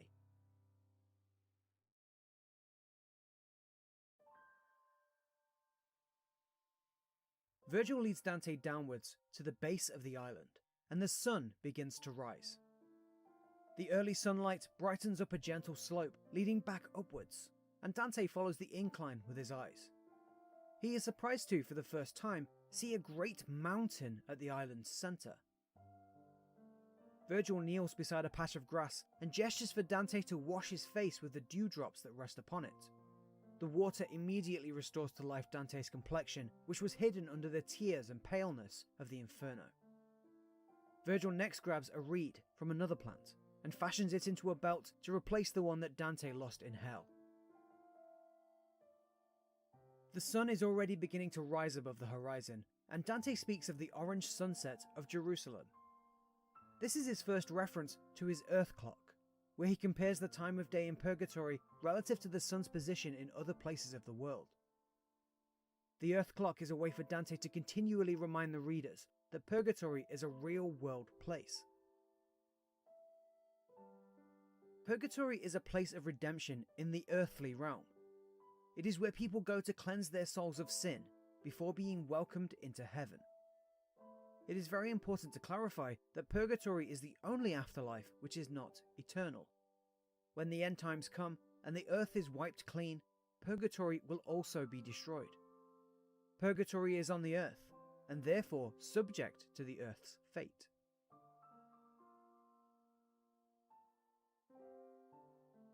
Our living poet looks out to the ocean and sees the red light of Mars faintly glowing inside the mist above the water. Then, he sees it. A bright light swiftly flying towards him through the mist, quicker than anything he has ever seen fly. Virgil remains quiet until the glowing he sees takes on the unmistakable shape of wings. He immediately orders Dante down to his knees. It is an angel of God. Put your hands together. From now on you will see such officers. See how he scorns all human implements. He does not wish to have any other sail between such distant shores than his own wings. See how he has them straight against the sky, striking the air. With the angel fast approaching, Dante averts his eyes to stop from being blinded by heavenly light. It reaches the shore, and our poets discover that it is accompanied by a boat, which it was guiding to the island. The boat which the angel brought to Purgatory appears so perfectly crafted that it doesn't interact with the water around it. Sat aboard are more than 100 souls, yet it doesn't ripple or displace any liquid. Dante's fascination is quickly drowned out by the spirits aboard the vessel. They are singing. Together they chant the words to "During the Departure of Israel from Egypt." This is a song about escaping from the oppressive bonds of Egypt to the freedoms and plenty beyond, a metaphor for escaping the bonds of sin to the moral and spiritual freedoms of heaven.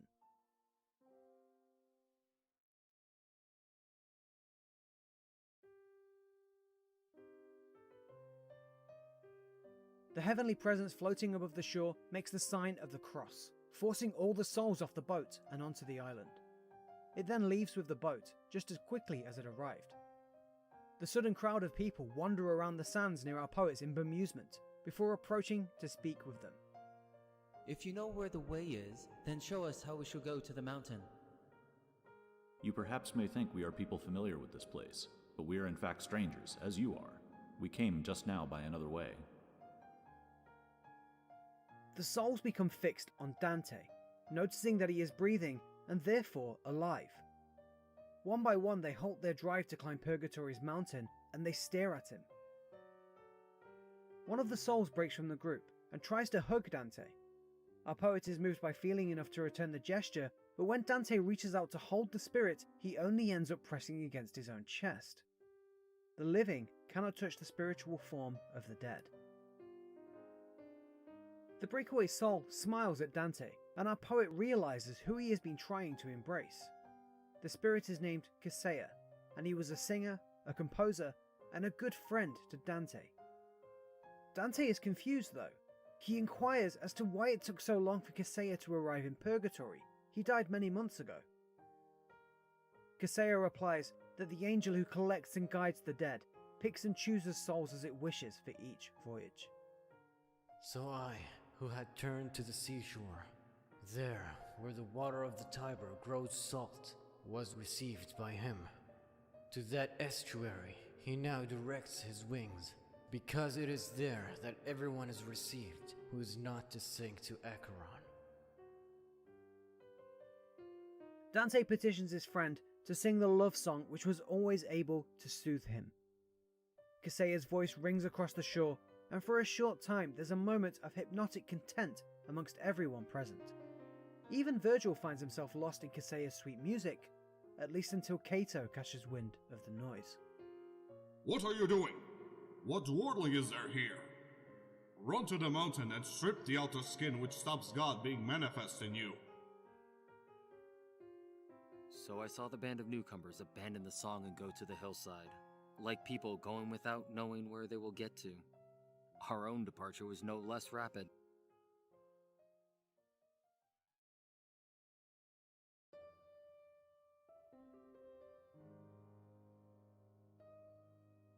Dante keeps close to Virgil.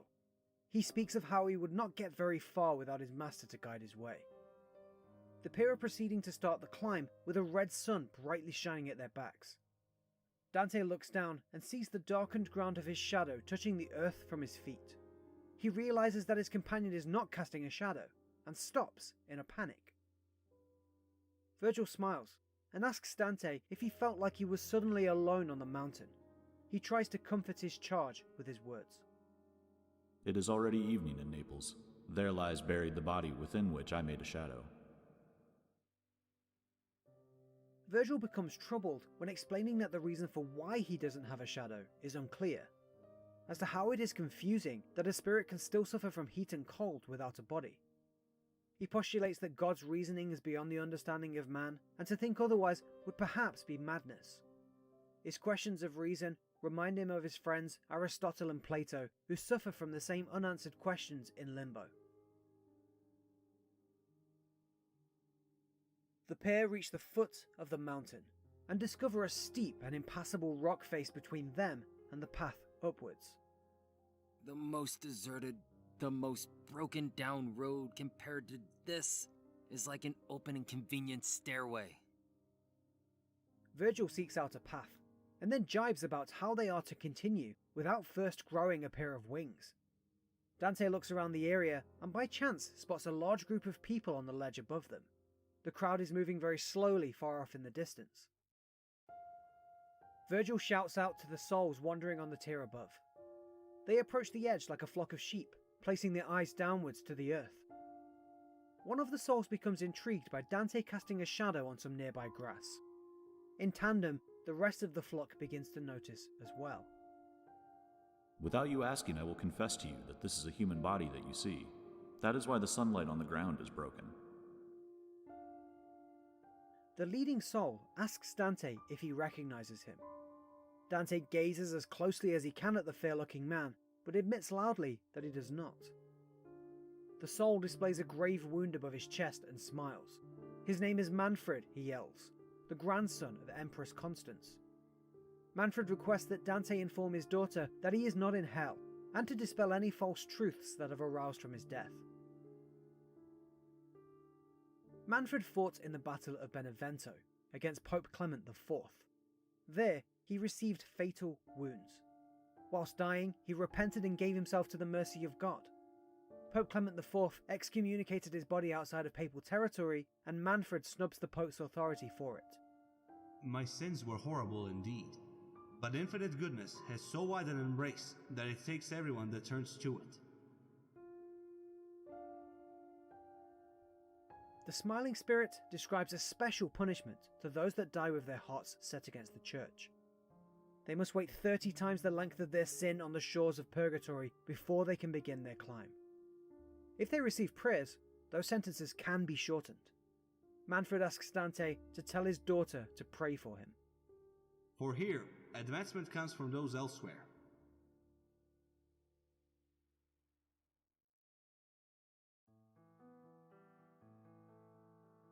The souls in Purgatory are what we call in this series penitents. Penitents are sinners who died with great piety for God. Most of this piety takes the form of asking for forgiveness for their sins. Purgatory comes from the Latin verb meaning to cleanse. It's synonymous with the origin of the word purge. Pious sinners are sent to Purgatory to purge their souls of sin, so that they can then enter heaven. There is no route from Purgatory to hell. Everyone in Purgatory will eventually be saved before the earth is destroyed. If it takes a penitent 1,000 years to purge their sin, it takes them 1,000 years. The fascinating tale of Manfred causes Dante to completely lose track of time. The sun has risen 50 degrees into the sky already. Dante speaks against one of Plato's theories, namely that a human can have more than one soul. He postulates that if man had more than one soul, the passage of time would be clear, because not all souls would be fixated on the same thing at the same time. The group of souls above our poets have found an obscure pathway up the mountain. It is sufficient enough that Dante and Virgil can climb and continue. The pathway and opening is so narrow though, that the two poets have to travel in single file. We were climbing inside the split rock and had to squeeze between the two sides. The ground needed our hands as well as our feet. The pair emerge to a wide expanse of hillside, and the living poet asks which way they should go from there. Virgil responds bluntly by saying that they must do nothing now but climb the mountain. The mountain above them seems to be endless, with its peak completely out of view. They climb up a steep 45-degree incline, and Virgil begins to speedily pull away from his exhausted charge. Dante shouts to his mentor so that he isn't left behind, each extra step a toil for him. Virgil turns and sees his companion now a fair distance below him. He points Dante to a flat terrace encircling the mountain just a little more distance away. With a last gasp of energy, Dante pushes himself to Virgil's side on the ridge, and the pair both sit down to rest.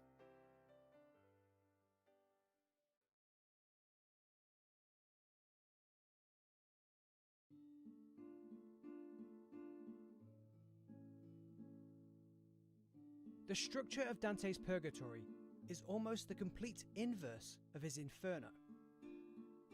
Dante's Inferno begins at the least offensive of the poet's prescribed sins to God. From there it gets more offensive the deeper into the pit you go. Inferno starts in Limbo, with virtuous sinners, and ends with Lucifer and traitors. Purgatory is a climb towards heaven, not a descent away from it.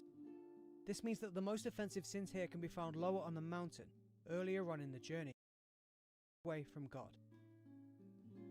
In dramatical parlance, where Inferno is a tragedy, a story where things get worse, Purgatory is a comedy, a story where things get better.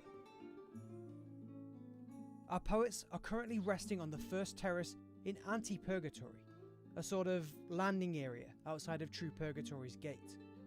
Anti-Purgatory consists of the island shore and 3 encircling terraces on the bottom of the mountain. These together make up the 4 conditions which can prevent souls from climbing towards heaven. Previously we met Manfred and his band of excommunicated souls, stalled for their unreconciled repentance due to being out of papal territory. Manfred explained that his sentence can be shortened through prayers in his name. In this episode and the next, we will be coming across more souls like Manfred, blocked from Purgatory proper. These next 3 conditions are different variations on the concept of late repentance. Non-excommunicated souls that repented genuinely, but very late and without true absolution.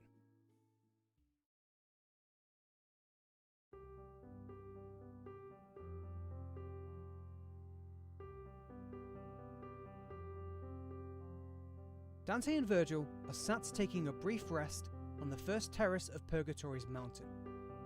They face the eastern shoreline, and Dante notes that this direction usually conveys a pleasurable sunrise.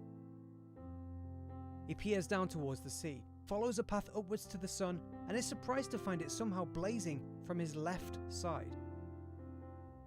Virgil spots Dante's astonishment. He explains using the positioning of known constellations a simple truth which Dante has not yet realised. They have changed hemisphere, so everything in the sky now runs in reverse. I have never seen so clearly as I discern now, where my understanding was deficient. Dante compares his position from the equator, now to his north, as the same distance as that of the Hebrews, with the equator to their south. The climb ahead of our poet seems tough, and he looks once more upon the lofty heights of the mountain. He's very concerned, and he asks Virgil how great the climb is, as its peak is impossible to see. This mountain is such that the first part of the ascent is harder than the last. The higher a man goes, the less difficult the climb becomes.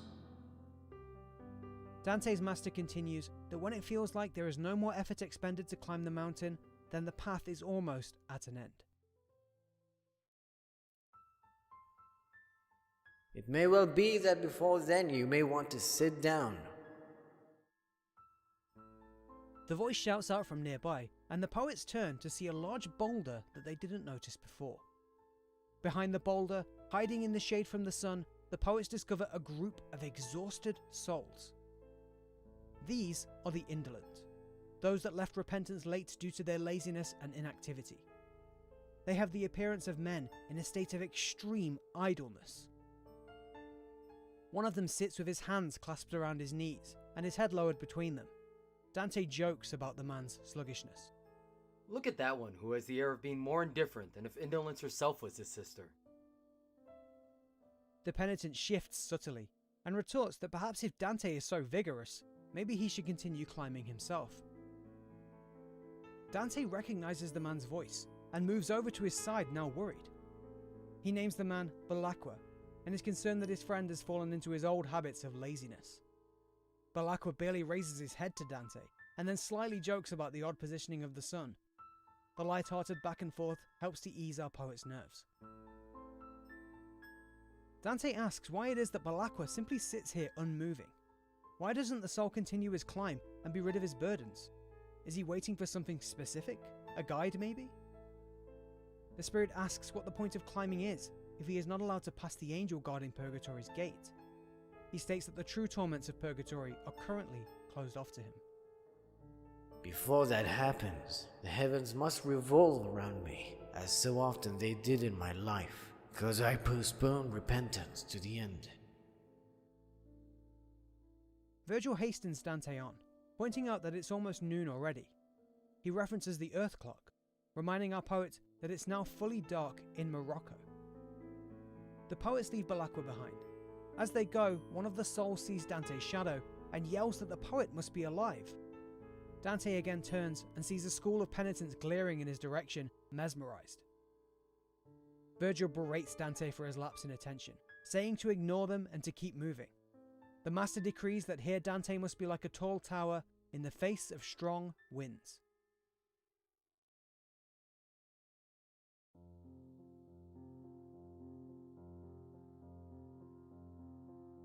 After a difficult climb, the poets come across a band of singing souls, a little further up above them. The group are chanting Miserere, a sad hymn. Again, Dante's shadow betrays his obvious mortality, and the singing grinds to a halt. The musical cry of God's mercy is now a bustle of oohs and ahs, seeing this living man here in Purgatory. Two souls promptly rush down to greet the poets, appearing like messengers. Would you inform us? What is your current state? You can go back and report to the others who sent you here that this man's body is of real flesh. Tell them to honor him. The two souls scurry up the steady incline they just came down from. In a sudden, rapid procession, Dante sees them hauling themselves back again in a flash, now surrounded by a large company of excited others. I never saw meteors falling so fast, nor lightning from August clouds. This group is the Unshriven, late repentants that died violently, and as such were unable to confess their sins and be absolved. Virgil instructs Dante to begin walking through the crowd of the Unshriven, but also to try to listen to them if he can. Some of the souls shout out after the poet, dazzled that his body is still the same one he was born with. They yell at him, asking why he won't stop for them. Surely he knows at least someone here that he can take news from to the living world.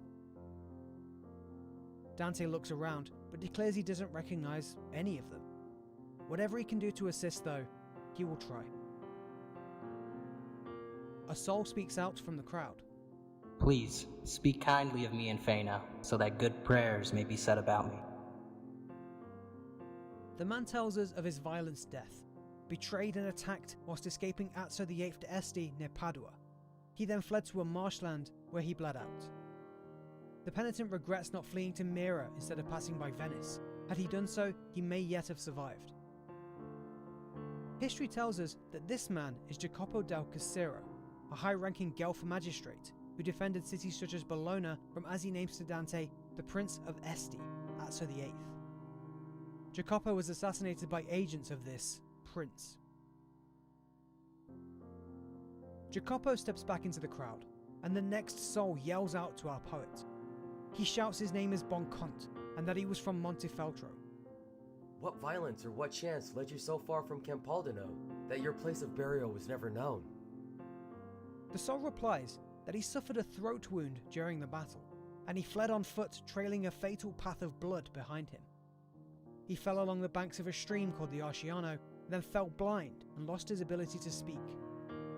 With a final effort, he spoke out the name Mary and left his flesh behind.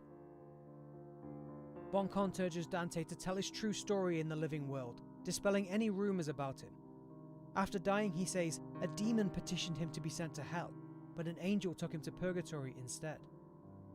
That same demon, with cunning, intellect and power, then rose above the mountains on earth to create a great storm. The storm flooded the bloodied stream and cast Boncont's body to the elements. His corpse was carried all the way to the Arno River and eventually buried in silt and soil. A third soul follows on from Boncont. This one, though, is chillingly brief. She says her name is Sapia from Siena. She states that her husband, the owner of a castle in Maremma, murdered her and asks Dante to remember her.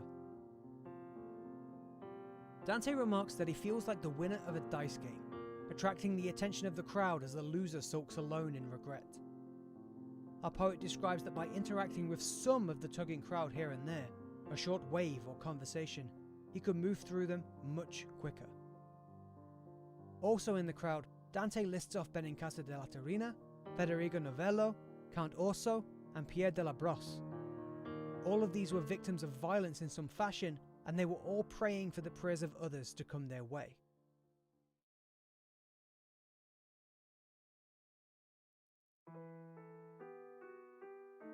Now free of the mob, Dante questions Virgil with curiosity. In Virgil's poem, the Aeneid, Virgil states that prayer cannot alter the will of heaven. But that's exactly what's happening here. Virgil responds that this truth only applies to the souls of non-believers, whose empty prayer has no direct route to God. My writing is quite plain, and these people's hopes are not mistaken if the matter is considered with an open mind. Virgil instructs his charge to wait until he meets Beatrice at the top of this mountain. She will defend his words and his work, and rectify any doubts that Dante has. At the mention of Beatrice, Dante urges Virgil to move on as quickly as possible, suddenly excited about the summit. The guide replies that they will climb as much as possible during the day, but it would take them at least another full day to reach the top. He directs Dante's attention to the sun, now in shade by the mountain. The day is almost up. A little further on, and the pair encounter a lone soul staring at them. They approach, and the soul says nothing to them. They walk close to him, and he simply watches their movement, like a lion staring down his prey. What path is quickest from here? The penitent doesn't reply to Virgil's question, but does ask where our poets come from and what their condition is. Virgil says that he is from Mantua, and the soul immediately comes to attention at that word. Oh, Mantuan, I am Sordello, from your city. Dante finds quick respect for Sordello. He announces that finding love for another, as Sordello just did with Virgil, just at the mere mention of their hometown, is admirable, noble even. Dante scorns all of Italy for becoming a land of backstabbers, where corruption and war now follow such simple greetings. People thrown together within the same wall and ditch cannot live without biting one another. A long lament and angry speech from Dante follows. He speaks of lawlessness within Italy and who should answer for it. He compares that lawlessness to a saddled horse. Of the Justinian Code, a collection of laws, Dante asks what the point of reining people in is without someone responsible being sat in the saddle. He surprisingly blames his own Guelph faction for not properly letting the emperor sit in that saddle, saying that his faction has created an unbridled, vicious beast. He next blames Albert I of Germany, king of the empire during the events of the comedy, for not forcibly climbing the saddle anyway, riding south and curbing the violent conflicts started by his own Ghibelline followers. By your greed there in Germany, you have permitted the garden of the empire to become a desert. Dante continues. He invites Albert I to witness the fruits of his labour. He invites him to see the tears of Rome, the Montagues and Capulets either grieving or in fear. If he doesn't care about these things, he invites the king to come and see his own shame. Our poet looks to the heavens above and asks why this strife in Italy is allowed to continue. Is there some plan to this madness, some supreme good that the people yet don't understand? Has God turned from Italy entirely? Dante next tells that Florence, his hometown, is mostly excused from his ramblings of lawlessness. At least the citizens of Florence openly accept public office to speak about justice, rather than refuse to participate. He laments, though, that unlike the civilized Athens and Sparta of ancient times, Florence is perhaps too concerned with planning, bureaucracy, and arrangements. He concedes that Florence is like a sick woman, who cannot silently lay in her bed, but has to twist and turn constantly to ease the pain.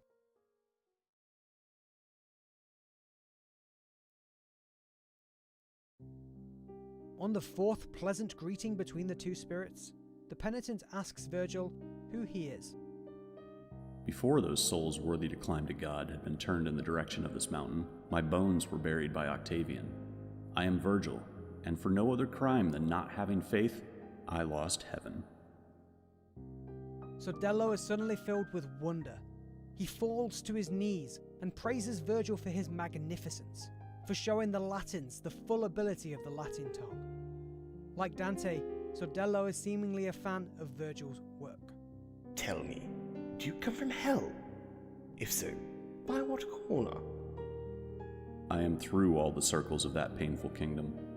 There is a place down there with no torture, sad only from the darkness, laments not as woes, but as sighs.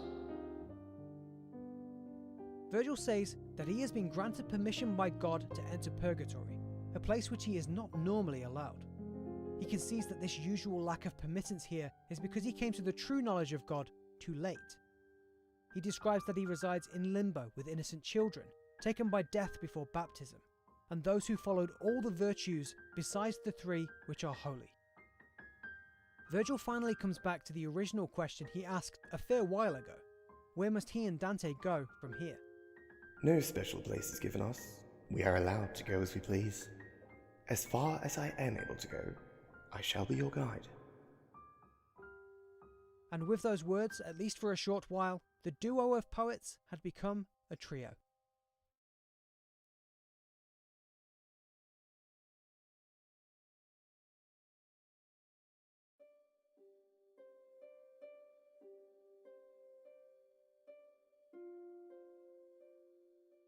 First of all, let's talk about our newest traveller, Sordello. Sordello was an Italian that lived just 1 or 2 generations before Dante, around 1180 to 1269. Sordello was from Mantua, like Virgil, and spent his days wandering Europe as a composer and performer of poetry. Specifically, Sordello was a troubadour, a performer of lyric poetry in a language called Old Occitan, which was not his native tongue. Sordello is perhaps most recognisable for his very open opinions on the rulers of his day. His work, The Plain, or The Lament, is a masterpiece in which he boldly expresses his opinions on their deficiencies. Around 1245, Sordello found himself staying at the residence of a married countess named Beatrice, to whom he reportedly wrote all of his succeeding love poems for.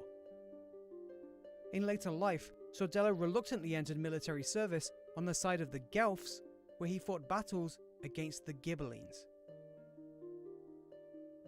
You'd be correct in thinking that the story of Sordello sounds eerily similar to a description of Dante, an Italian who writes invectives against those in power, with an undying love for a woman named Beatrice. A world-weary man who fights for the Guelphs and writes controversial poetry in an unorthodox language. All of this is, perhaps, not accidental, as Dante was certainly very aware of Sordello when writing Purgatorio. In Dante's De Vulgari Eloquentia, or On Elegance in the Vernacular, a work he wrote before his comedy, he actually mentions Sordello by name. Our poet praises Sordello for substituting his native tongue, calling him a man of unusual eloquence. In this next episode, pay close attention to the way that Sordello acts towards those with power, as it is also evidence that Dante was intimately aware of what made Sordello so famous.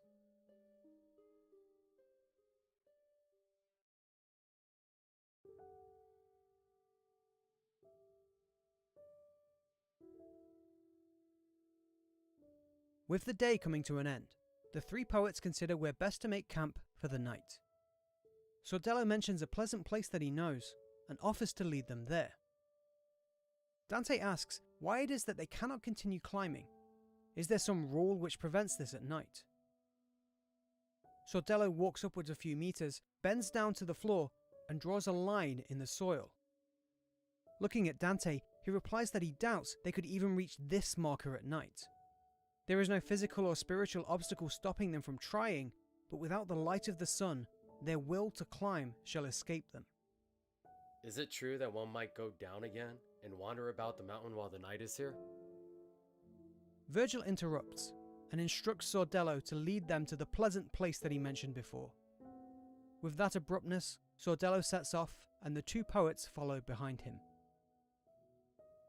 Only a short time passes before Dante spots a harsh dip in the hill ahead.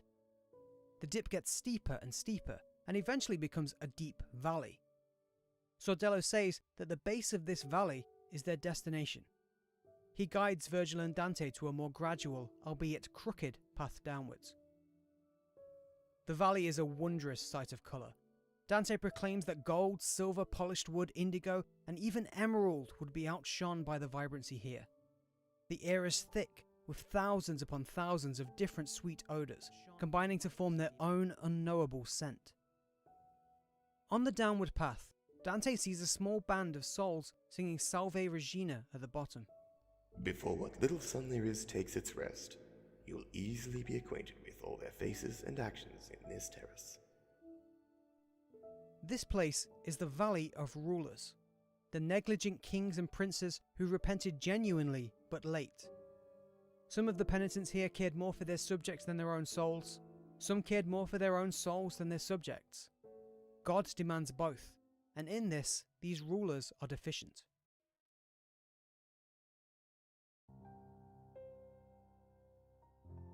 Sordello spends the next while speaking of various rulers and their deficiencies. He first describes Emperor Rudolph, sat on the highest seat and not singing with the rest. This man neglected his duty to heal the wounds of Italy, making his successor's inherited problems more dangerous for the country. Rudolph is comforted by his in-life political rival, Ottokar II of Bohemia. Sordello next speaks of a snub-nosed soul. This one, the poet says, is the father to the pestilence of France.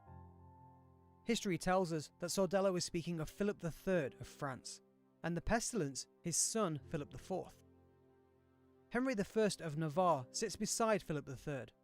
He is a kind-faced man, but he is also stepfather to this same pestilence. The father and stepfather are described to be transfixed with grief. The next two souls that Sordello describes are the one with the aquiline nose, Charles I of Anjou, and Peter III of Aragon. Charles and Peter are singing together in unison. Sordello says that if the young man seated behind Peter, his eldest son Alfonso III, succeeded him, that Peter's good rule would have been inherited by that son. In history, Peter broke up his kingdom amongst his three eldest sons, Alfonso III, Frederick III, and James II. Sordello's attacks against Peter's other sons is fairly radical for the time, and is an attempt by Dante to illustrate his theory that nobility is not usually inherited. Sordello continues that the successor to the singing Charles I is also unfit to rule. So far was the seed degenerate that Constantia had more reason to boast of her husband than Beatrice and Margarita of theirs. Other kingly souls in the valley include Henry III of England, relaxing nonchalantly. Sordello says that Henry was quite fortunate with the quality of his own heirs. Finally, at the lowest level sits Marquis William VII, who caused the wars against Alessandria, which still makes Montferrat and the Canaves weep.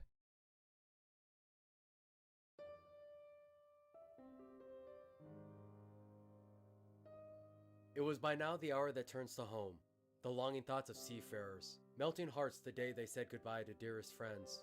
And when by love the pilgrim, new to this, is pierced to hear far off the evening bell that seems to mourn the dying of the day. Just taking a quick aside regarding that last, fairly beautiful quote from Dante. It speaks simply of this.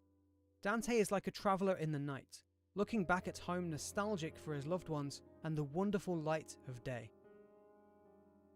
This quote is also special in that it is memorialised to this day at Dante's own grave in Ravenna, notably in sound.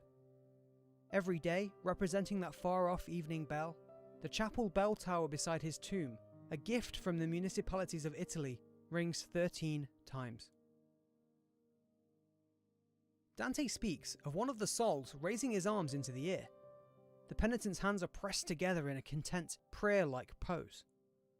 This negligent ruler recites Te lutis ante terminum, or To thee before the close of day.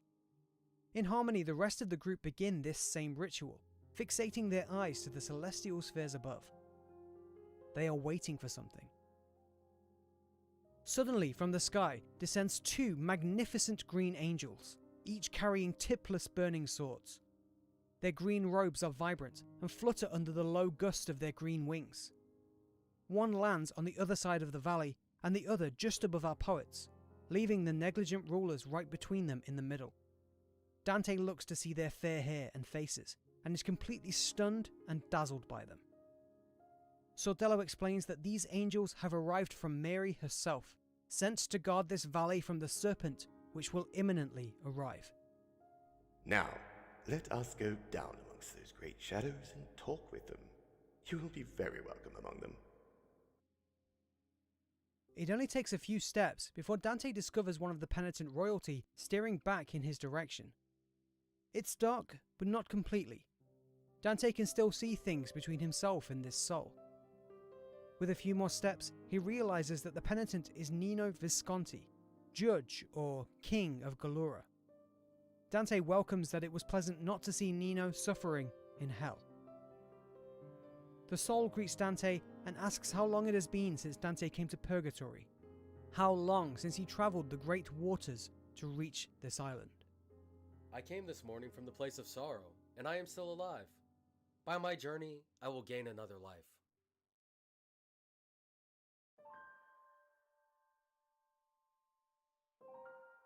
This is the first time Sordello has heard of Dante's journey through hell. Both he and Nino take a step back, astonished. Another soul turns to look at Virgil, and Nino hastens others to witness Dante.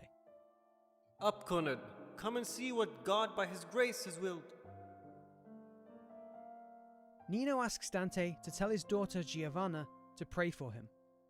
His widow, Giovanna's mother, no longer mourns for him because she has taken it upon herself to remarry. Nino scorns women in particular, saying that they have a love that ends too early if it is not constantly rekindled. He comments that the Milanese viper, which will now adorn her burial, will not be as fine a display as if it was his family's Galluran rooster. Dante notes that Nino is straight-faced through this whole exchange, presenting his measured resolve in this matter. Dante looks up to the sky, peering at the slowest stars right at the pole. Virgil inquires what Dante is looking at, and our poet replies 3 stars in particular, 3 bright, torch-like stars, bright enough to light up the whole southern sky. The 4 bright stars which you saw this morning are low, and these stars have risen now to take their place. Sordello interrupts and directs the attention of the other poets, pointing at something obscure in the distance. Behold, there is our adversary. Before them now appears a snake, slithering amongst the flowers and the grass. Dante wonders if this could be the same which tempted Eve with bitter fruit so long ago. The snake cleans itself from time to time, licking its own back and turning its head to and fro. Our poet describes that with the sighting, the angels drop down and split the air with their green wings. He explains that he doesn't understand how they were able to do it, because he couldn't see them do it. The snake flees from the heavenly warriors, the angels having performed the role they should have performed with Adam and Eve. Conrad, the soul that Nino called over a while ago, has been staring at Dante this entire time. He wishes well for Dante's travels, hoping the poet finds as much wax in his will as possible to light the way to heaven's summit. Conrad asks for news of Valdemagra and its surrounding areas, identifying himself as Conrad Malaspina the Younger. Dante admits that he has never visited the lands Conrad speaks of, but notes the especially courteous nature of the Malaspina family, and how famous it has made the lands they rule, not just in Italy, but all of Europe. He tells Conrad that his family is singularly defiant against the sinners who twist the world. And I swear to you, as I would reach the summit, that your family is still honored and has lost nothing in generosity or in valor. Using the constellations, Conrad predicts that it will not be another 7 years before Dante finds the hearsay rumours of the Malaspina family to be true. 7 before the courteous opinion you have uttered shall be nailed in the middle of your head, with bigger nails than the words of men. Conrad's inclusion here is another subtle nod to Dante's theories about inherited nobility. Also, Conrad's family, Malaspina, were a family who hosted Dante during his exile.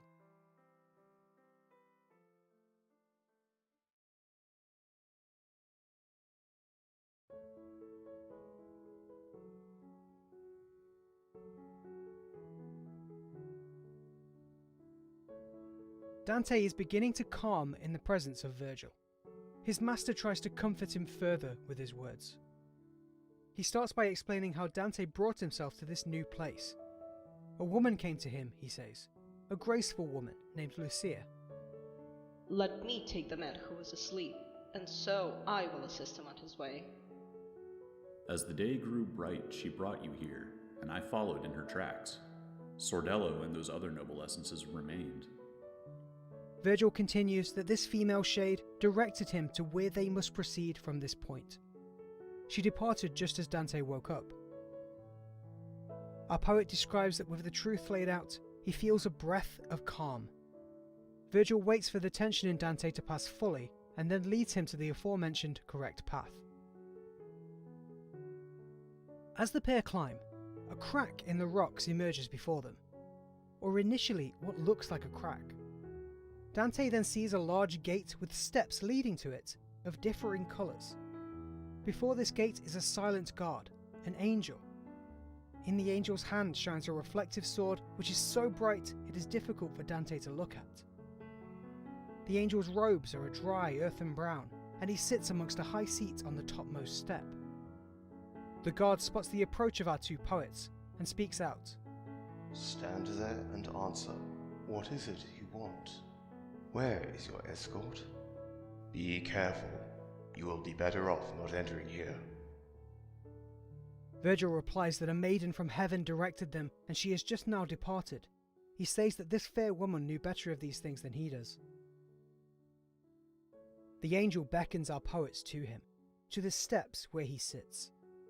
The first step is made of a smooth white marble, almost reflective in its polished beauty. The second step is a rough purple, covered in cracks and deformities. The third and final step appears to be like a red quartz, red as blood. Dante glances up to the angel's high seat and describes it almost looks to be made of a diamond stone. Virgil instructs Dante to petition the angel to open the gate, to ask the angel to let them through. Our poet beats his chest 3 times and prostrates himself at the feet of the angel. He begs for pity, being in reverence of this divine presence. In response, the angel raises his sword to Dante's head, and he begins to cut. 7 pieces he cut upon my forehead with the tip of his sword. He beckoned me to wash the wounds away once beyond the gate. After this ritual, the angel withdraws 2 keys from his soil-coloured robes. One of them gold, one silver. He moves from his seated position to the gate and starts unlocking it. He uses the silver key first and then the gold. Whenever one of these keys does not work, then the road is not opened. One is more precious, but the other needs skill and intelligence. I was given these keys by Peter, who instructed me to rather unlock this gate than refuse entry, if only people fall down at my feet. The angel pushes the gate open, and its hinges let out a deep wail. Dante compares the groaning and grinding to the rock of Tarpeia, which supposedly creaked as Julius Caesar robbed the treasury of the Roman Republic. The faint sound of the hymn, Te Deum Laudamus, or Thee, O God, we praise, drifts from the open gate. It is intermixed with other noises, which Dante can barely comprehend. the angel warns our poets never to look back, as it will mean they will only come out of this gate again. The poets enter into Purgatory. When we were past that gate, not used by souls which love perversity, I knew it had been closed by its great clang. I did not need to look back. What excuse could I have given to justify my fault? Passing beyond the gate is quite a challenge for our pair. The path beyond them ripples to and fro. It zigzags, changes, approaches and recedes, like a wave on the ocean. They have to take long, skillful strides to continue, which slows their pace considerably. Finally, as Dante puts it, they escape from the eye of the needle and find their way out to an open ledge. As the last light of the morning moon now sits beyond the horizon, our poets have arrived in the first terrace of true purgatory. The terrace of the prideful.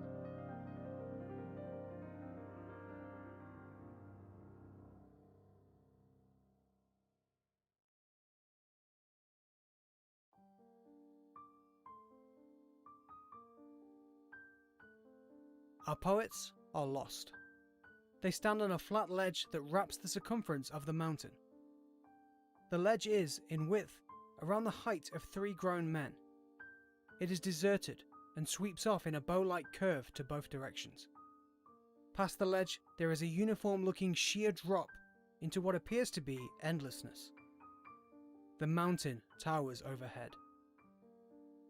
On the inner bend of the curve, the cliff face of the mountain, Dante notices a wall of white marble. It is decorated and carved with unbelievably intricate detail, a mesmerizing sight of stories.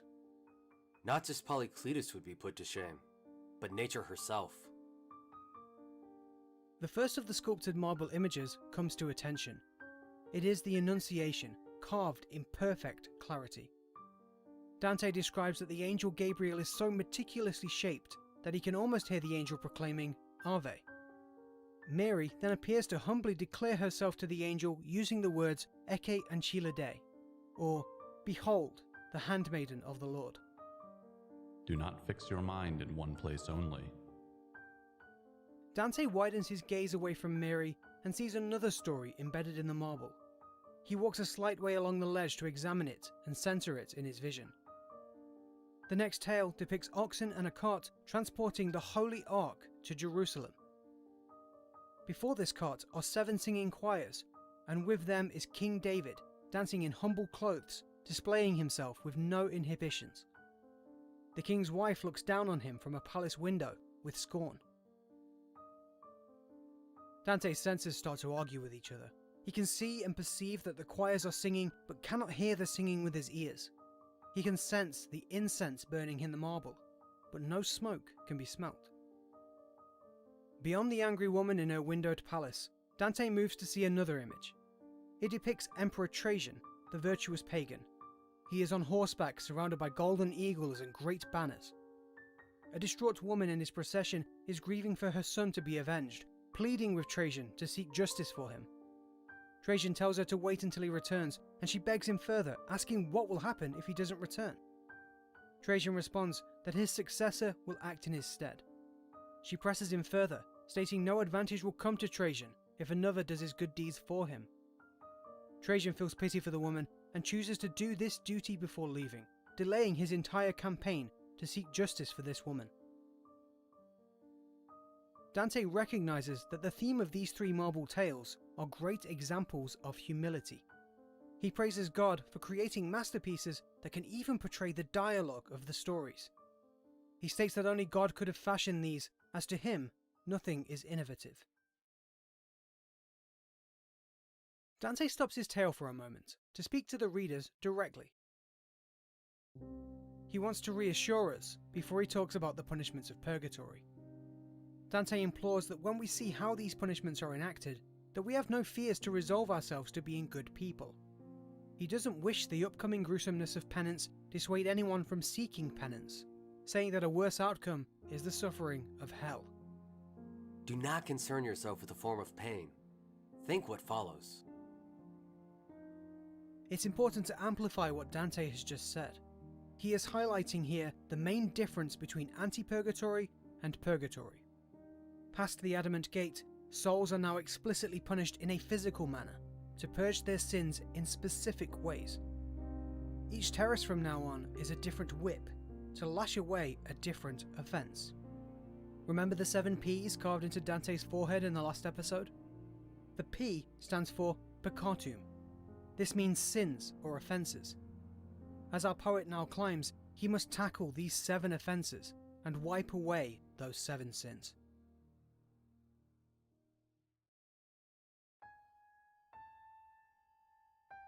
Virgil approaches and interrupts Dante's delight, directing his attention. Our poet is reluctant to look away from the beauty of the marble sculptures. See, over there are many people, but they are not getting on very quickly. They will show us the way to the next stairs. Our poet turns from the marble stories to see the people that Virgil was describing. He asks his mentor what he's actually looking at. Those moving towards him don't look like people at all. Virgil agrees, stating that they are crunched to the ground so extremely that he was initially confused as well. He tells Dante to try to untangle what he is seeing.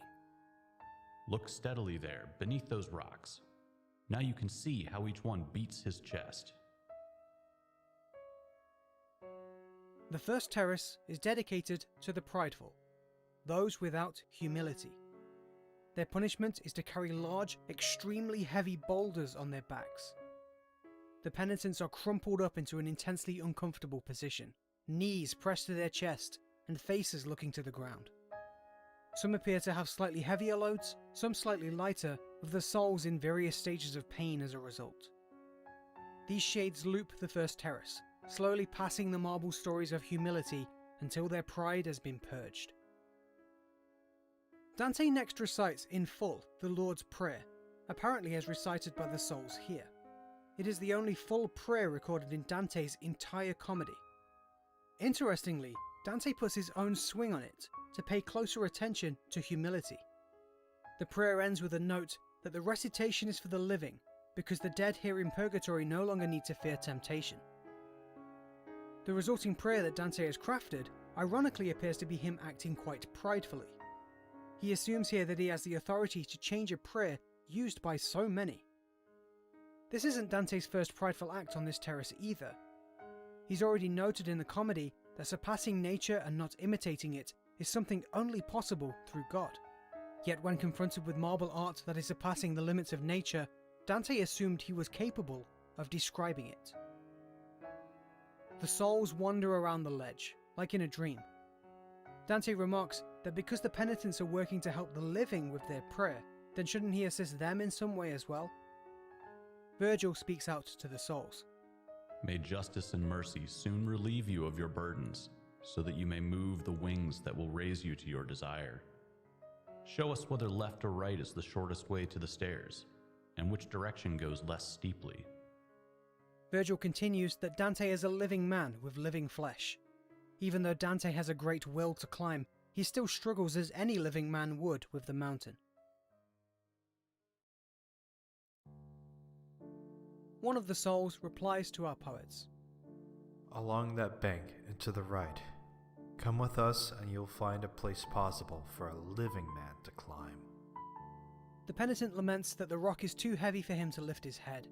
He wishes to examine the strange living man wandering Purgatory, wondering aloud whether he might know him.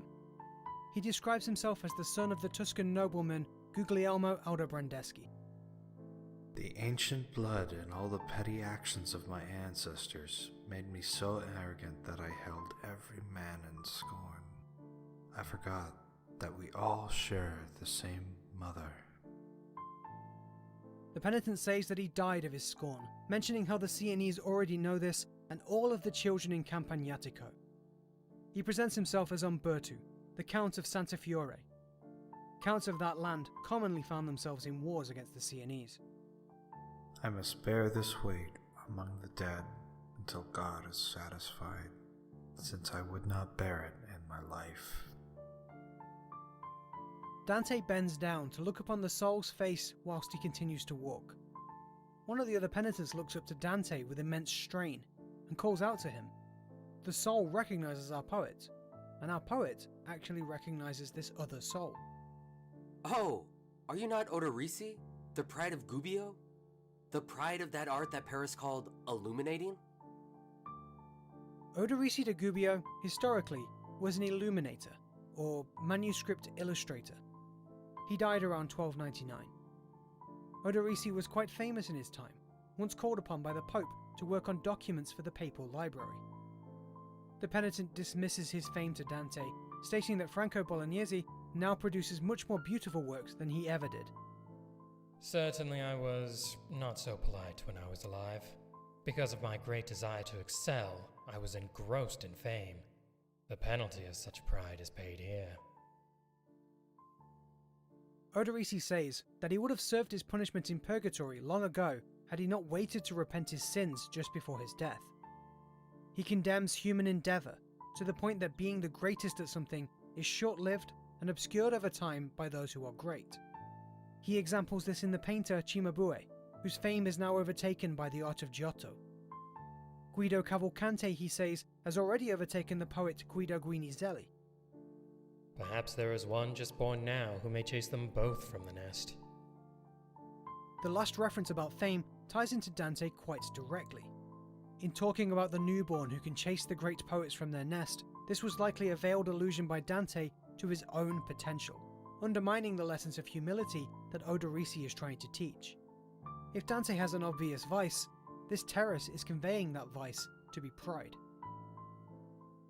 Odorici continues that fame on earth is like a wind which blows in many directions, carrying new names as it changes course. The young who die before fame hold on to as much of it as those who die old. He questions what 1,000 years is to an eternity. Fame is just the colour of grass, he says, birthed by the sun and then burned and discoloured by it all the same.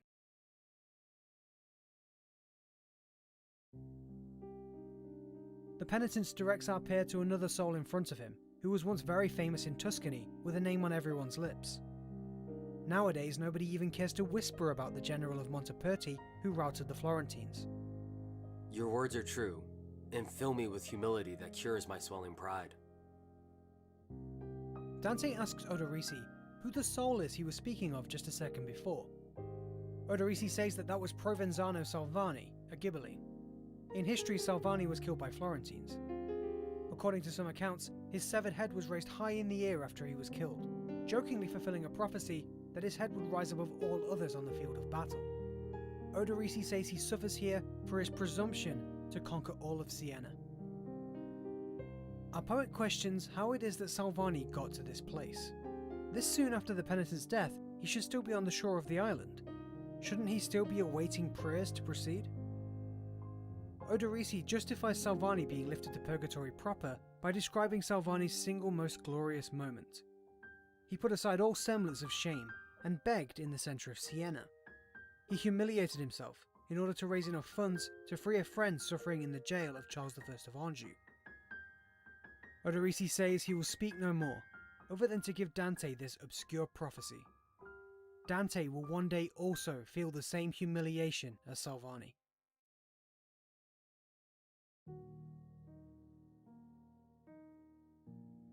Dante follows Odorici for as long as Virgil permits. His master eventually instructs him to return to the task at hand. Leave him and pass on, for it is good that, with sail and oars, each should push his own boat on as he can. Our poet erects himself back to a standing position, describing that, in truth, he still feels low, with his stature now diminished. Walking with Virgil at a fair pace, compared to the penitents at least, he feels somehow lighter. Virgil tells Dante to look down at his feet, as the teachings there might be of use to him. The floor is covered in what appear to be tombstones, the kind you find embedded in the floors of churches. These too were fashioned by God, designed to present those that were cast down and killed by their own pride. Where the marble walls before showed the grace of humility, these convey the evils of pride. As the penitents wander this terrace, face pressed down to the floor, consider that the following 13 images are what they mostly see. First, Dante sees Lucifer during the fall, the most beautiful of angels struck out of heaven by God. Lucifer is crashing down like a thunderbolt. Next is the image of Briareus, the prideful giant struck down by Jupiter. A lightning bolt protrudes from his lifeless body as he lays prone on the floor. The next image shows Apollo, Pallas, and Mars stood beside Jupiter clad in their armour, gathered around the dismembered remains of the fallen giants. Dante spots Nimrod, cast down and confused at the foot of the Tower of Babel. This is the giant speaking gibberish that our poets encountered in Inferno. Nimrod is surrounded by the people of Shinar, proud of their creation that surpassed the limitations of nature. Our poet sees Niobe, who felt pride in her ability to produce children. She is on the road and in tears. Beside her are her 14 dead sons and daughters, cast down by Apollo and Artemis. Next is Saul, the Lord of Gilboa. He was appointed directly by the prophet Samael. His great pride caused him to fall on his own sword rather than be captured by his enemies. Dante notes that afterwards it never again rained in Gilboa or even produced morning dew. Arachne's image comes next, who presumed her fabrics were so great that she challenged Athena. She was transformed into a spider as a result. In the image, she is in a half-transformed state, crying over the scraps of work which undid her. Arachne's tale spoke of her creating fabrics so lifelike they seemed alive, which Dante likely used as inspiration for this terrace. King Rehoboam comes into view, the king who arrogantly overtaxed his people to the point they left him to form their own kingdom. He is seen fleeing in terror in a chariot, no longer an image of fear. Alcmaeon is in the next image, the son of Eriphyle. He murdered his mother after she believed she was fit to wear a necklace of the gods. Eriphyle discarded her husband for this gift, who was then forced to go to war. Alcmaeon sought retribution on his mother for his father's death. Sennacherib, the arrogant king of Assyria, is next up. His pride led him to fail an invasion of Jerusalem. His image depicts his own sons killing him and abandoning his body inside of a temple. Death and destruction can be seen in a depiction of Tamaris's wrath. The image shows her ending the arrogant invader Cyrus that tried to conquer her lands. It displays Cyrus's head, held within a wineskin filled with blood. Tamaris can almost be heard saying, "You thirsted for blood. I will fill you with blood." The Assyrians are next seen fleeing the field of battle. This is after their conquering, sacrilegious general, Holofernes, was killed by a Hebrew girl that seduced him. The tombstone shows his headless body abandoned on the battlefield. Finally is Troy, ruined, humiliated, and cast down. Its arrogance and pride brought to an end. As Dante talks about these images, he embeds an acrostic into his poem, a device of medieval literature where the first letters of paragraphs spell out another word. In this case, the original poem spells out the letters V-O-M, or translated into modern times, uomo, Italian for man. Dante is portraying the sin of pride as something characteristically linked to humanity. In medieval literature, pride was often seen as the queen of vices, the first sin, and something from which all other human sins flow. Hence the inclusion of Lucifer in these images, the progenitor of sin, on the first terrace of Purgatory. Dante comments on the images he sees as he walks along them. He questions who could possibly make something so incredible that even a master of the arts would be mesmerized. The dead looked dead. The living looked alive.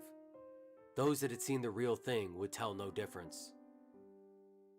Dante realizes how far he has actually traveled. A great deal of the day's sun has already elapsed, whilst he examined the slabs at his feet. Hold up your head. It is no longer time to walk so irresolutely. It is past noon. See there the angel making his way towards us. Put reverence in your looks and actions so that he delights to send us further upwards. The angel of humility approaches them robed in white. His face glows brightly, and our poet compares it to the light of the morning star, Venus. The angel holds himself open, spreading his arms and his wings. He says that the steps to continue are nearby, and now the climb will be much easier. Few find their way here and proceed further. O human race, born to fly upwards, why do you fall at so small a breeze? The angel guides our poets to the correct path. Before departing them to their devices and wishing them a safe journey, he strikes at Dante's forehead with his wing. Dante describes the climb upwards.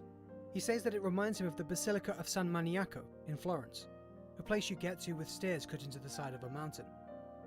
The stairs, like those in Florence, aren't as steep as climbing the sheer wall, but the path is cramped and narrow. During the climb, our poets suddenly hear the hymn Beati Pauperes Spiritu, or Blessed are the poor in spirit. The sound of the singing is beautiful. It causes Dante to take a moment to compare the transitions of terraces of Purgatory to the changing of circles of the Inferno.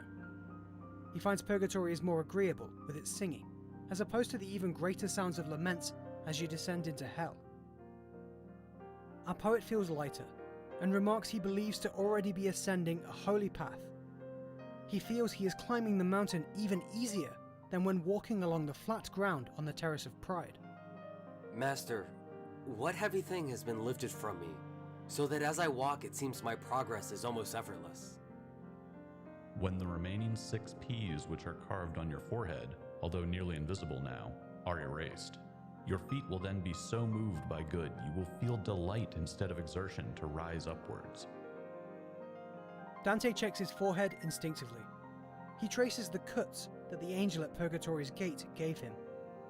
He moves his fingers along his head and discovers that there are now only 6 remaining. One was struck away by the angel of humility's wing just before they started the climb. Virgil watches Dante rubbing his head and smiles. The poets then climb some more until they eventually reach the second terrace of Purgatory, the terrace of the envious.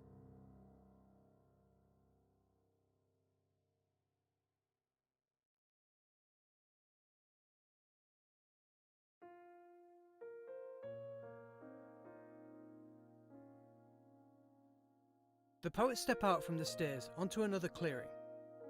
Just as the last terrace, this one bends out from them to a curve in both directions. Dante says that the curve is noticeably sharper than before. The second terrace, like the second circle of the Inferno, is smaller than the first.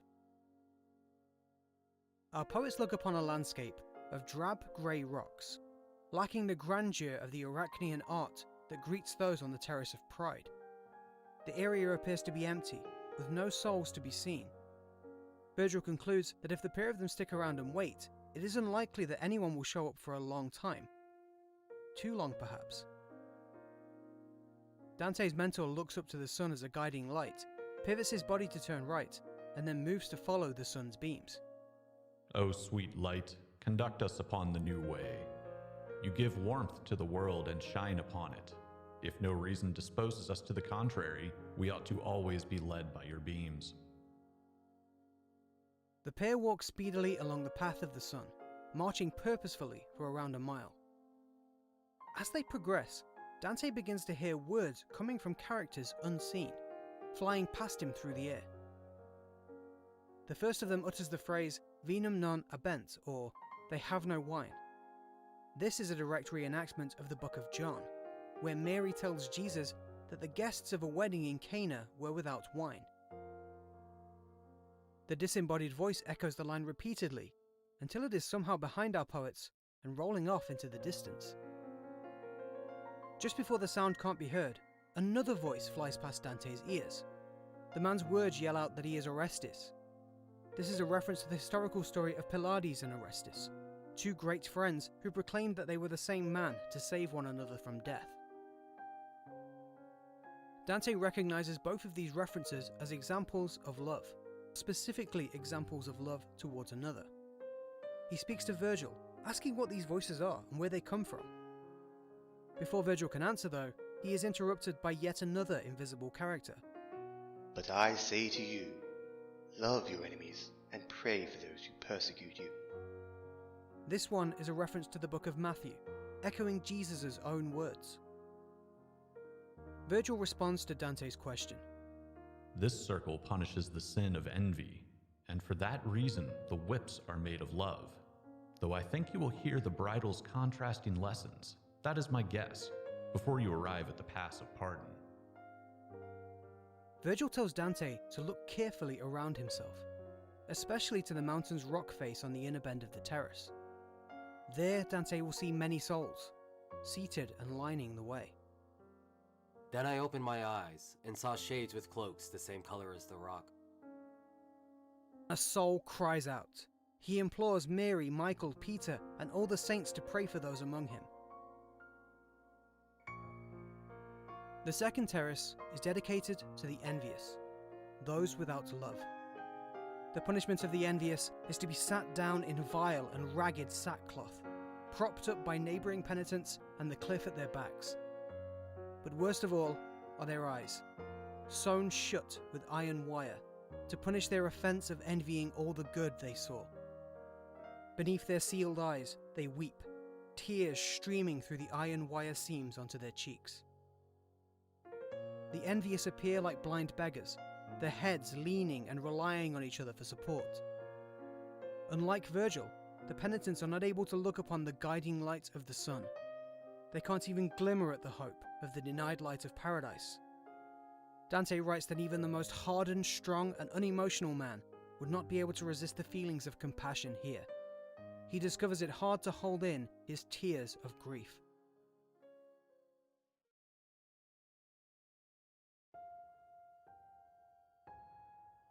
This terrace is the second example of Dante's thematic template of Purgatory, a general flow that the terraces follow. The template goes like this. First, we witness examples of the virtue used to cleanse the offence of the terrace, or as Virgil calls this, the whip. On the first terrace, the whip was the marble sculptures of humility. On this terrace, as we just saw, the whip were the floating voices of love. It's noticeable that the first virtue example on each terrace is always a reference to Mary. After the whip, we then see examples of the punishment being enacted on resident souls. We discover for what reason these souls are being punished so harshly. After the souls, we witness examples of the offence itself, or as Virgil calls this, the bridle. In the first terrace, the bridle was the marble art etched into the floor, displaying ancient examples of pride. Finally, each terrace ends with an angel ushering the poets onwards to easier climbs, followed by a recitation of one of Jesus' Beatitudes.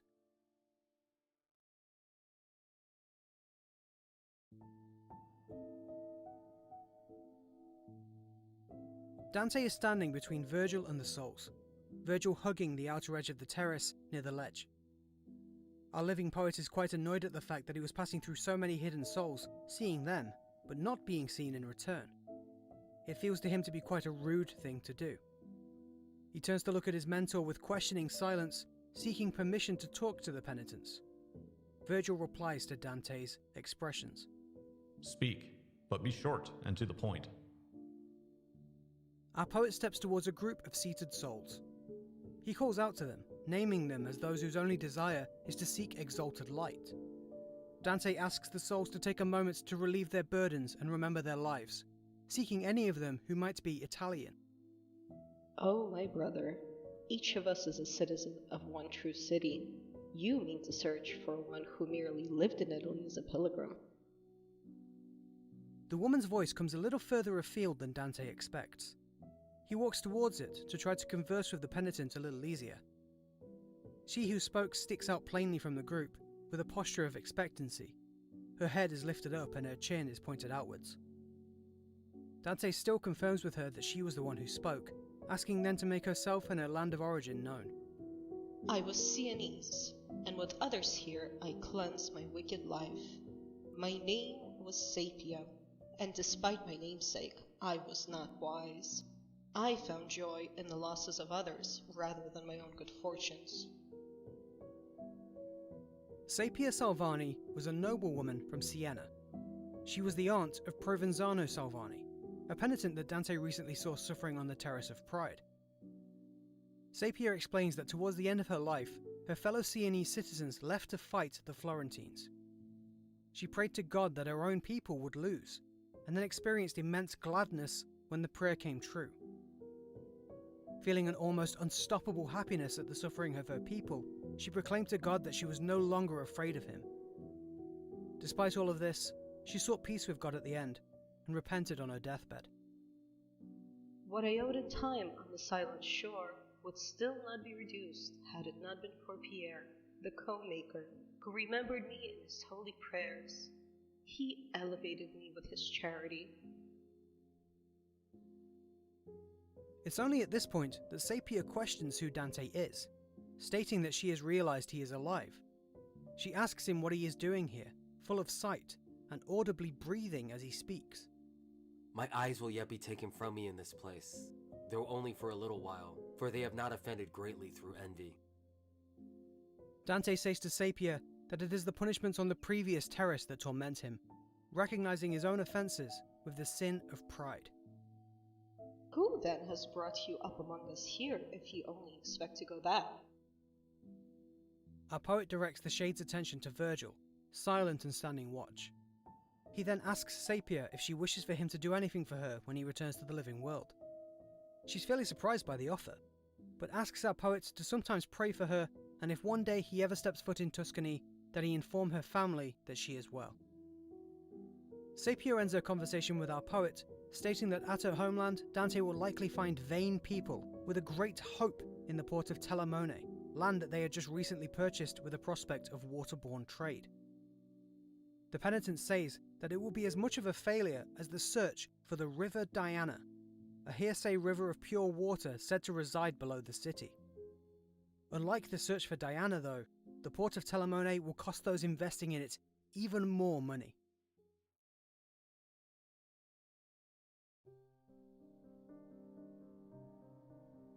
Two penitents over to Dante's right are speaking to one another. Who is that man that travels around our mountain before death has given him the wings to fly? He who opens and closes his eyes willfully. I don't know, but he's not alone. You should question him as you are nearer. Treat him kindly so that he will speak to us. The soul calls out to Dante, recognizing that he is alive. He asks for Dante to be charitable, to identify himself and his homeland. The penitent says that he and his companion are in awe of Dante, and his grace to wander the land of the dead. Dante sees that the pair of them are leaning upwards, like Sapia had just been. The penitents are named Rinieri da Carboli and Guido del Duca. Guido was from a wealthy Ghibelline family in Ravenna and served as a judge. Rinieri was from a wealthy Guelph family in Friuli, Romagna. He was a chief magistrate in multiple cities before being expelled from his homeland. In reply to these seated souls, our poet is a little cryptic when identifying himself, obscuring that he is from Florence. He talks of a river that is over 100 miles in length, a river through Tuscany that springs from Mount Falterona. From a place on that river I bring myself. To tell you who I am would bring no purpose, as my name is not yet greatly spoken of. Guido and Rinieri reply to Dante, trying to unpack his riddle. If my mind manages to grasp the sense of what you just said, did you mean the Honor River? Why did he hide the name of that river, as people do when speaking of something horrible? Guido states that Dante was right to hide the Arno name. He begins a long tirade about the path of the Arno River, beginning at the water's start in the Apennines to the dissipating mist of the sea. Along the path of the Arno River, all virtue is avoided, as if it is a snake. Perhaps it is the river's nature, he ponders, or perhaps it is just man's bad habits. The human nature of those in the Arno's path has changed so greatly that they may as well now be beasts. These fallen peoples are changed, as if transformed and dominated by the Greek enchantress Circe. Guido sees each city along the Arno as the home of savage creatures, falling into lower and lower bestial states as the river falls onwards to the sea. First are the people of Casentino, described as filthy pigs more suited to feeding on acorns than human food. Next are the lands and the people of Arezzo, who Guido compares to mongrel dogs that snarl and present themselves as stronger than they actually are. The dogs turn to wolves at greedy Florence, the city lying close to the accursed and unfortunate ditch that is the Arno. Finally at Pisa, the wolves turn to foxes, full of tricks and masters of deceit. The metaphor of things falling, as an idea of devolution into something lesser, would have been pretty striking during Dante's time. Catholics believed they had a fixed place of being within the hierarchy of creation, that humanity's place was above beasts and below angels and God.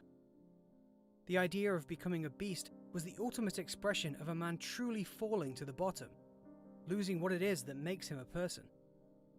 This particular scene and how it relates to humans descending from their natural place can be compared with Dante's description of the Old Man of Crete, the statue which cries falling tears that flow downwards to create the unnatural rivers of hell.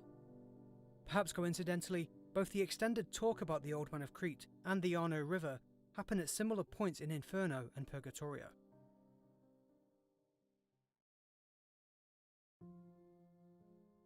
After his description of the Arno, Guido gives Dante a prophecy which he says will surprise our poet but also save him from unexpected future pain, if only Dante remembers fully what is about to be said. Guido tells Dante that if he one day returns to Florence, then he will find Rinieri's nephew, Fuccieri, as the hunter of the wolves on Arno's shore. Guido is speaking of the upcoming persecution of the White Guelphs of Florence, Dante's faction. By the time of Dante writing this, these events had already come to pass. The penitent continues that Fuccieri will fill these wolves with dread, sell their flesh whilst they are still alive, and then kill them like beasts. By depriving so many of life, Fuccieri will lose his honour and his worth. He will then leave Florence splattered with blood and gore. Florence, described in this instance as the rueful wood, will be so destroyed by Fuccieri that Guido states it will be a millennia before the city again becomes what it was. Rinieri, the penitent sat beside Guido, is turned to face him. He is listening closely to Guido's words about his wretched nephew. As the prophecy is spoken, Rinieri is visibly saddened, and now overwhelmingly troubled. What the other said and how the other looked made me desire to know their names, so I half entreated them to tell me. Guido asks if the poet is seeking from him what Dante would not provide himself, an identity. Remember that Dante still hasn't given these souls so much as a name. Guido remarks that as the man before him is so apparently filled with grace, he will not deprive him of what he seeks.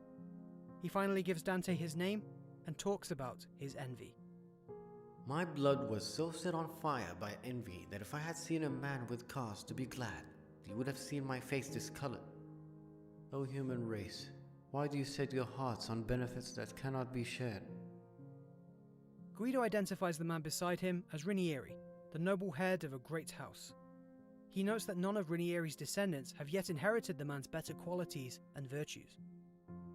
So begins another speech from this penitent, this time regarding the inadequacies of great families in his home region of Romagna and how they compare to ancient families. His speech is reminiscent of Sordello and Conrad's words in the Valley of Rulers, which suggested that nobility is not always inherited. Guido begins that it is not just Rinieri's family that has, as he says, divested from moral virtue.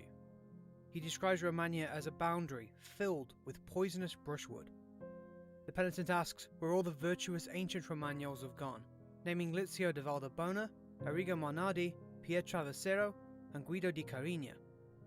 The Romagnols now, he continues, have become bastardized. In Bologna, you will no longer find a man like Fabio dei Lambertazzi. In Faenza, you will not see such the likes as Bernardino di Fosco, a man of low origin with noble talents.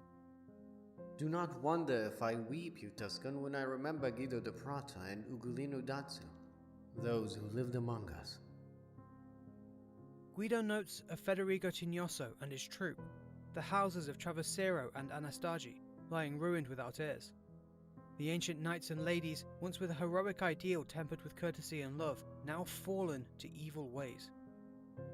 The shade speaks of the city of Bretonoro, that it should disappear as it is now populated with hateful people instead of its former noble families. The castle of Bagnacaval would do well to have no sons, and he wishes ill on the houses of Castrocaro and Cogno for daring to do so.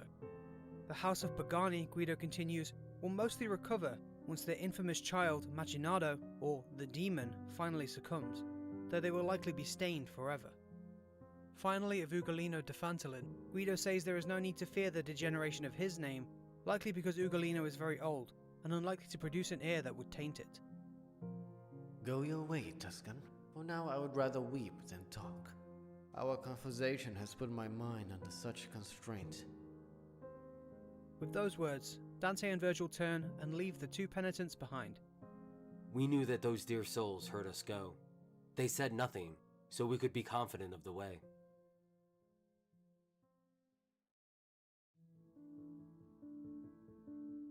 Some time passes. The pair have walked a little distance away from the souls, when suddenly a voice strikes at their ears. Dante compares it to a crack of lightning splitting the air. Everyone that finds me shall kill me. These words repeat those of Cain to God after being cast out, disowned for killing his brother Abel due to envy. In the biblical tale, it is not long after this that Cain receives his infamous mark, which prevents others from murdering him. The voice slowly reverberates away, and just as Dante feels things returning to normal, another heavy blow strikes at his ears. It makes our poet step closer to Virgil. I am Aglaurus, who became a stone. Aglaurus was the daughter of an Athenian ruler. She dared to cross Minerva. Mercury fell in love with her sister Circe, and Minerva used this to seek revenge. She cast upon Aglaurus a great jealousy of Mercury's affections. When Mercury came to visit Circe, Aglaurus prevented his entrance, and he reacted by turning the envious woman to stone. The harsh echoing of the terrace's bridle finally falls down to a calm silence once more. That was the hard curb which ought to keep any man within his limits.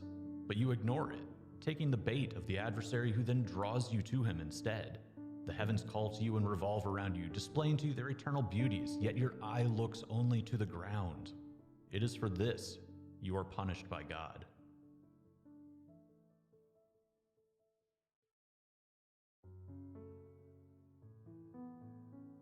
There appeared now to be left as much of the sun's course toward evening as between the third hour and the beginning of the day.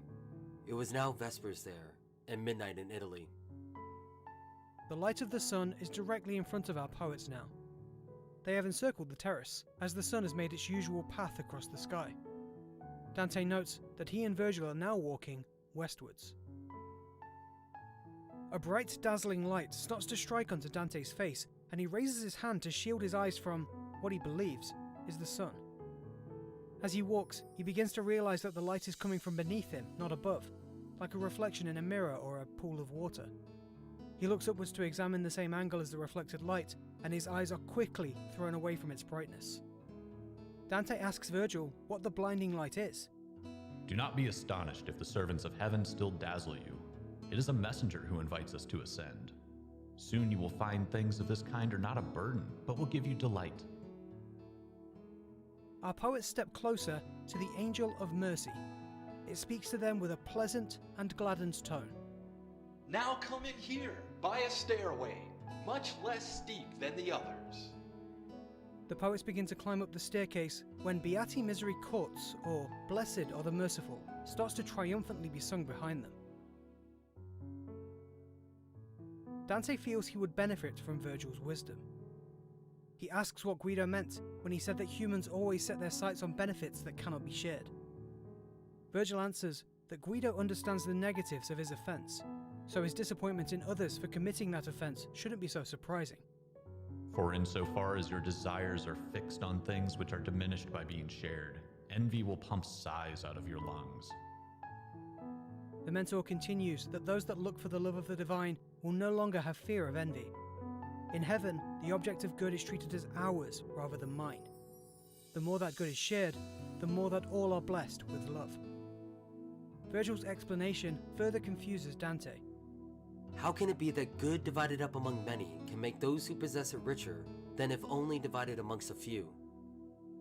Virgil explains that Dante is still fixing his mind on the matter as if it is an earthly object, something that diminishes when shared.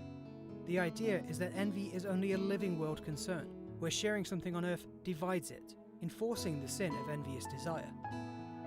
Spiritual good multiplies as more share it. Virgil says that eternal love from God pours from the soul like light on a surface, and this is in proportion to the amount of love and charity that a person bears. The more people up there turn to each other, the more there are to love, and the more that love is reflected from one to another, as with mirrors. The mentor continues that if Dante is still not satisfied with his explanation, then Beatrice will set his mind straight on the matter. The mentor says that all Dante should care about now are the 5 remaining wounds carved into his forehead, one less than before, removed a moment ago by the striking light of the Angel of Mercy. Before Dante can reply, he finds he has already made his way to the 3rd terrace of Purgatory, the terrace of the Wrathful.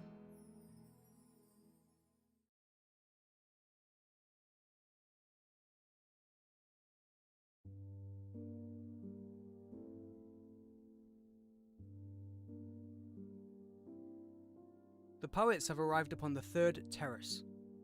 Dante moves to thank his mentor for his wisdom on the stairway up, believing it has contented him.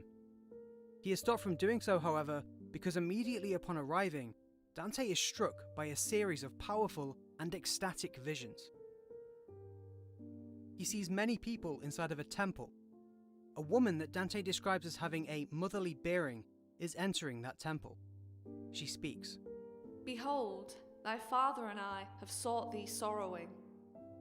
In the book of Luke, Mary and Joseph were travelling away from Jerusalem for an entire day before they realised that the infant Jesus was not among their group.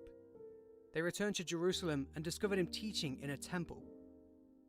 These softly spoken words of Mary ask Jesus, "Why would you do this to us?" They are the tempered tones of what should be a justifiably angry mother. As the words leave Mary's lips, she becomes silent, and the first vision dissolves away. A second image floods into Dante's mind. It is yet another woman, tears streaming down her face from anger. If you are lord of the city, avenge yourself of those impudent arms which have embraced our daughter. The woman is crying out for punishment of a man who, in public, kissed her and the lord of the city's daughter. Her husband calmly fades into the scene, appearing gentle and kind. He answers his wife, asking her what the punishments of those who wish them ill should be, if even those that love them are to be condemned. This tale is a reenactment of Pisistratus, a tyrant of Athens well known to be able to soothe wrath with warm speech. In the 3rd and final vision, Dante witnesses a man in his youth being stoned to death by many angry people. They shout that they must destroy him over and over again. They encourage each other to cast the final blow. Even among this, our poet sees the injured man's head peering upwards towards the gates of heaven. He has a look of pity on his face, and is praying to God to have mercy on the people currently persecuting and killing him. This is a reflection of the story of Saint Stephen, the first martyr of Christianity and one of the 7 deacons appointed by the apostles. These 3 examples, the whip of this terrace, are demonstrations of meekness. Meekness is kind of like gentleness in the face of strength. It is a virtue of moderating one's own power for the sake of peace, even when confronted with the aggressions of others. The immediate introduction of this terrace as whip still conforms to Dante's thematic template of Purgatory, the first example here being from the life of Mary.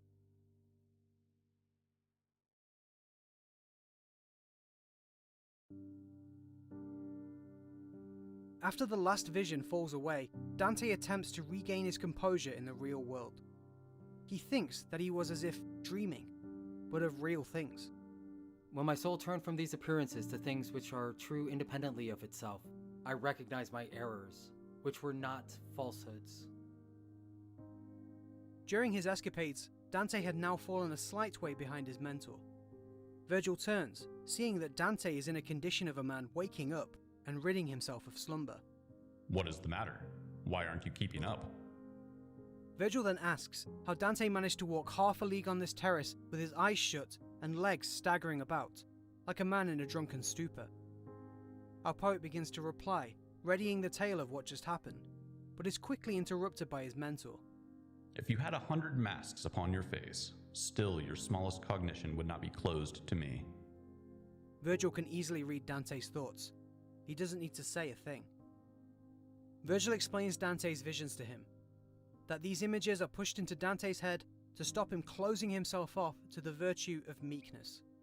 The visions force Dante to embrace the waters of peace that trickle down from God's love, or as Virgil calls it here, the eternal fountain. Going back to his original question of what is the matter, Virgil says that he didn't ask this for the sake of understanding Dante's ailment. He did this simply to shake Dante awake and to move his feet to attention and purpose.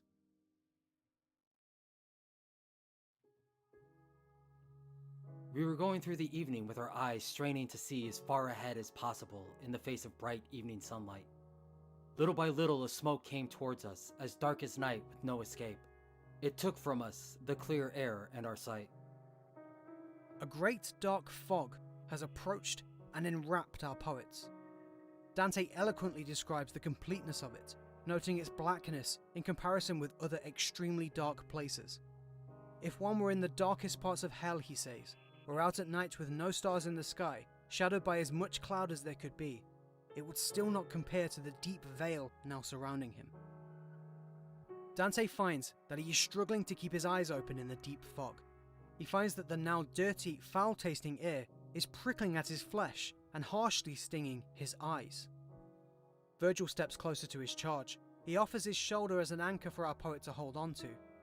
Virgil leads him as one leads a blind man, the sightless stepping cautiously for things that may be hazardous. Take care that you do not get cut off from me. The pair are stumbling through the terrace when voices start to appear from inside the fog. Our poets can hear prayers of peace and mercy directed at Jesus. Every prayer starts with Agnus Dei, or Lamb of God, a title for Jesus first seen in the book of John. As each prayer begins, the voices speak these words with the same intonation and tone, performing it in absolute harmony. Dante questions his mentor as to if these voices are spirits, nearby and among them. Virgil responds that these unseen shades are currently loosening the bonds of wrath. The third terrace is dedicated to the wrathful, those without meekness. Their punishment is to ceaselessly wander around in this terrible stinging black fog. Along their path, they are forcefully struck with visions to purge their souls of wrath. The whip and the bridle of this terrace are all the souls are able to witness as they walk, for as their wrath inescapably blinded them in life, this fog now blinds them in death. And who are you who cut through our smoke, and who speaks of us as if you still measure time by the divisions of a calendar? The words come from one of the voices residing within the fog. Virgil urges his companion to speak to the voice and ask for the correct path forwards. Dante calls out into the black. He entices the spirit to walk with them, promising a great tale if he does. The voice replies, confirming only that he will follow along as much as he is allowed to. He says that, because of the fog, they will likely have to remain in contact by conversation alone. Our poet regales the spirit in the fog with his story, talking of his journey as a living man, passing through the realms of hell, and, if God permits, to the spheres of heaven. With this bundle which death unties, I go on the upwards journey. Dante implores the soul to identify himself, and to give directions to the correct road. The penitent accommodates. As an added comment, he is sure to also note that people these days have a deficient drive to being virtuous. I was a Lombard, and I was called Marco. I knew about the world, and what I valued were things that no one aims at anymore. To go higher, you must go straight on. I beg you pray for me when you are higher. This penitent, that we will call Marco Lombardo, is a fairly mysterious character in Purgatorio. It's difficult to log down who Marco actually was in real life, if he ever was a real person at all. The result of this being, we know next to nothing about him. He is sometimes identified as a nobleman in the Venetian Lombardi family. He could be associated with the same Marco Lombardo named in Novellino, a popular series of Tuscan prose anecdotes at the time. He could have been a man named Marco from Lombardy, or a knight in a family called Lombardo. Marco's invectives against Italy, and his upcoming commentary on named nobility, could arguably be used to evidence that he himself was a contemporary of that nobility, but we may never know the full truth. In any case, our poet would have, no doubt, expected his readers to know who this man was.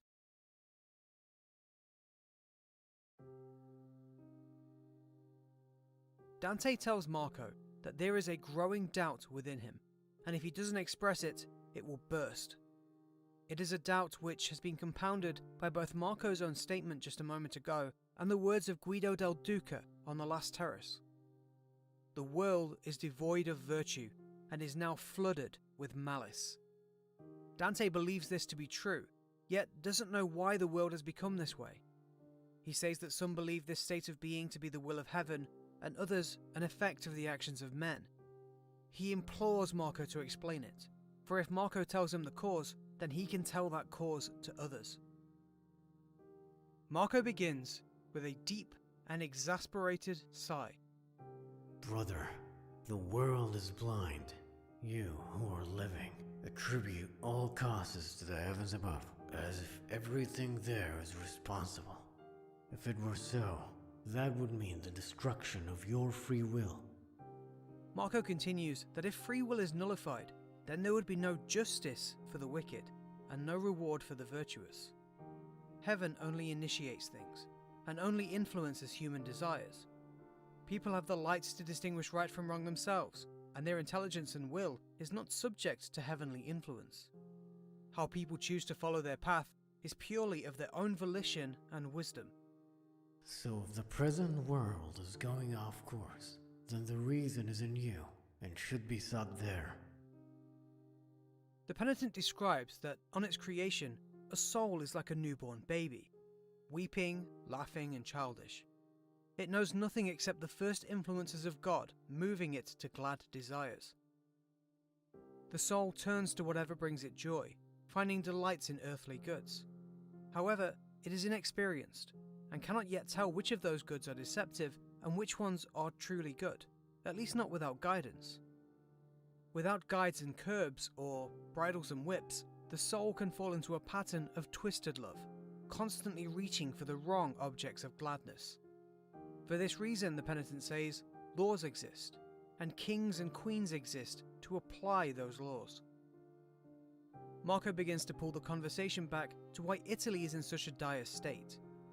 He says the Pope does not lead his flock like a good shepherd should, claiming authority over the earthly and the spiritual, with greed for things that he has no authority over. The followers of the Pope drive for the same desires as their guiding leader, who misconducts them, taking them on a stagnated path to twisted love.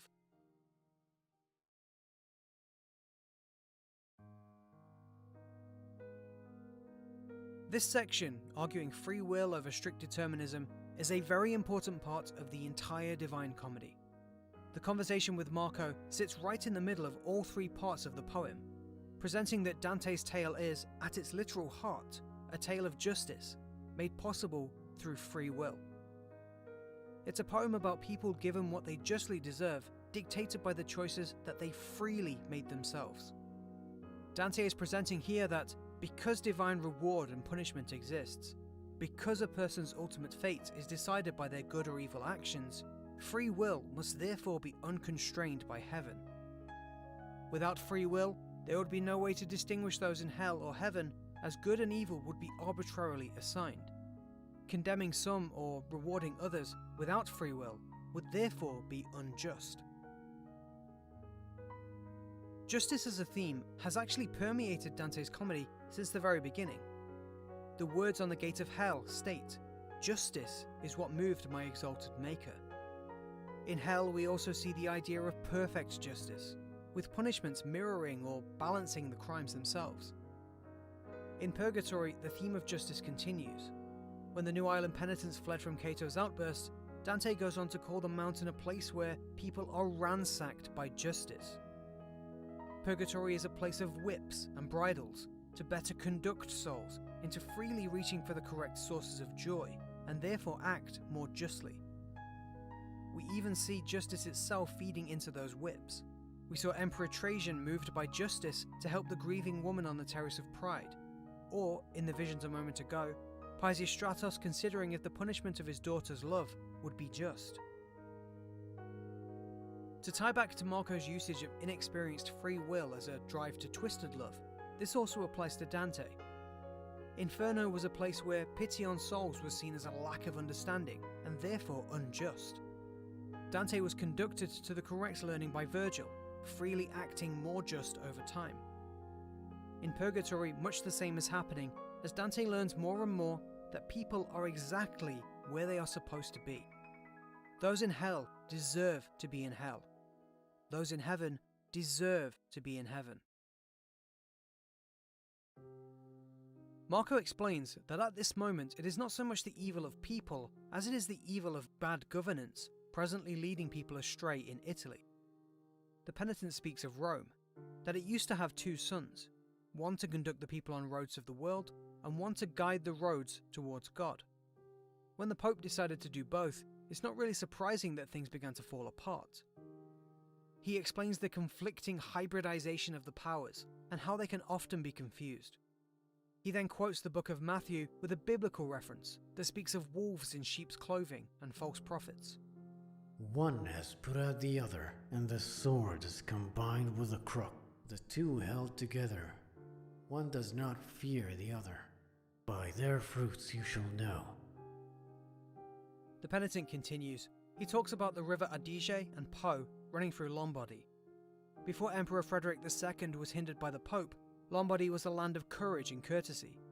Nowadays, any malicious man can walk in safety, comforted in the knowledge that they will not come across anyone virtuous enough to avoid. Marco does concede that there are 3 elderly men, still virtuous, that refuse these evil societal changes. For them it feels like a long age waiting for God to improve their circumstances. Their mention here calls back to the previous terrace, and continues Guido del Duca's theme on generational degeneracy. First is Corrado da Palazzo from Brescia. Then is Gerardo da Camino, also known as the Good Gerardo, from Padua. Finally is Guido da Castello, also known as the straightforward Lombard, from Reggio Emilia.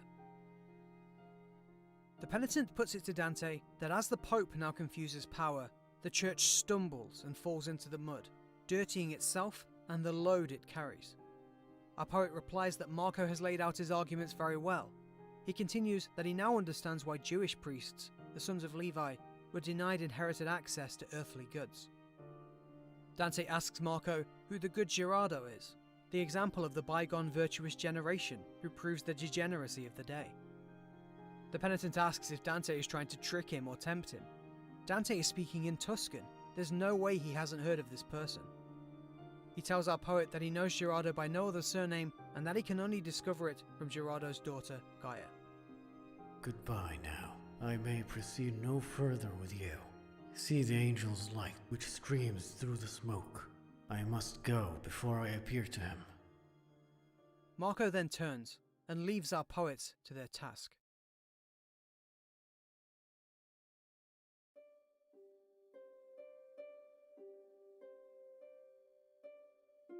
Dante speaks to the reader directly, asking us to use our imagination. He tells us to think of a time we were walking over a mountain with a heavy mist slowly fading away.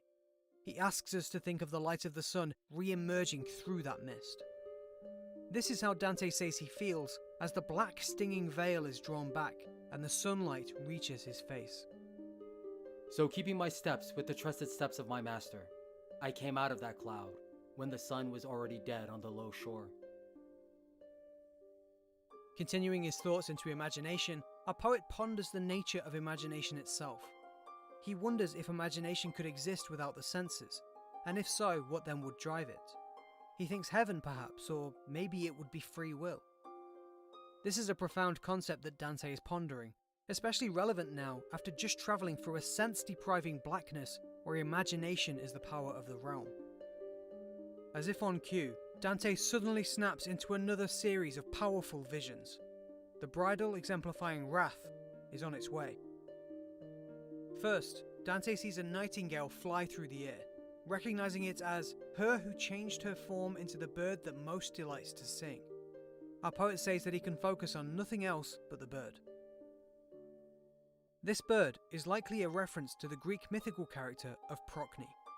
The tale goes that Princess Philomela of Athens travelled to Thrace to visit her sister Procne and Procne's husband, King Terrace. King Terrace's lust was great, and he quickly ushered Philomela out to a cabin in the woods where he forced himself upon her. When Philomela refused to keep silent afterwards, the king cut out her tongue. She managed to defy him still by fashioning a robe for Procne inscribed with the truth. Procne was so enraged with wrath that she butchered her own and the king's son. After this, she had the king unknowingly eat his son's remains. When the king discovered what had been done, he chased the two sisters with an axe. The gods heard their pleas and, to assist their escape, transformed Philomela into a swallow and Procne into a nightingale. The first image of wrath dissolves away. Dante next sees a man crucified, dying yet full of fury and ferocity. Beside him is King Ahasuerus, his wife Esther, and the blameless and just Mordecai. The angry man in question here is Haman the Evil, the vizier of Persia. In the Book of Esther, Mordecai refuses to kneel to Haman. The vizier reacts by ordering all of the Jews in the kingdom, including Mordecai, to be killed. Esther is King Ahasuerus' new wife. She foils this plot as she is herself Jewish. She tells her husband what is happening and that Haman wants to have her killed. Haman is crucified by the king. The second image breaks away. This time, Dante says it is much like a bubble bursting when its thin veil is ripped by water. A girl appears in the next vision. She is speaking out in grief. O Queen, why through anger did you kill yourself? You killed yourself so as not to lose me, but now you have lost me. It is I who mourn for your ruin instead of the ruin of another. The third and final image is of Lavinia, who mourns her mother Amata after she killed herself. In Virgil's Aeneid, Amata refused Aeneas' offer of marriage to her daughter. Lavinia was already betrothed to King Turnus. Amata instigated a bloody conflict between Aeneas and Turnus over the hand of Lavinia. When Amata believed that Turnus was killed thanks to her actions, she hung herself in anger.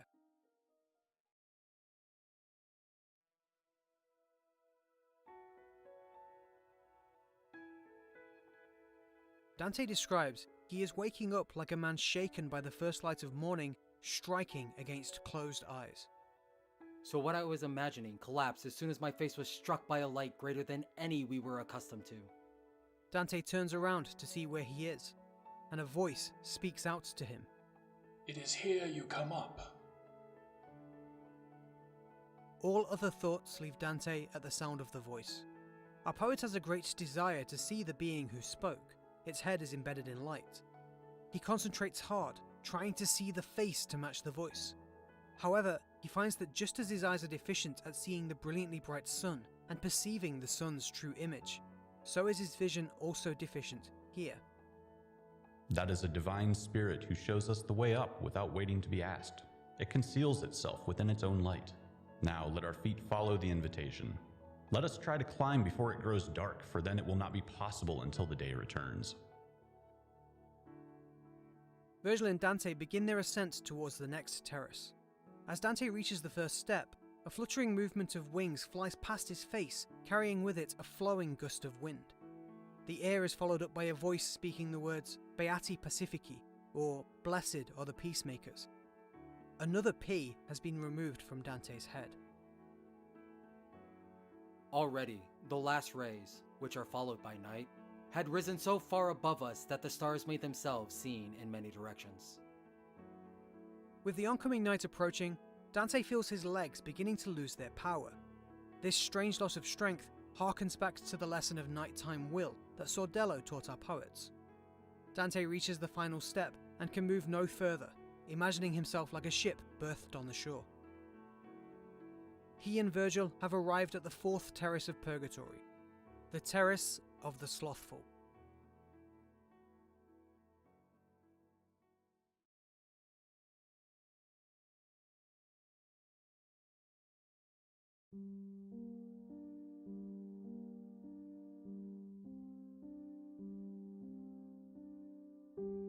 Motionless and unable to go any further, our poets stand on the precipice of the fourth terrace.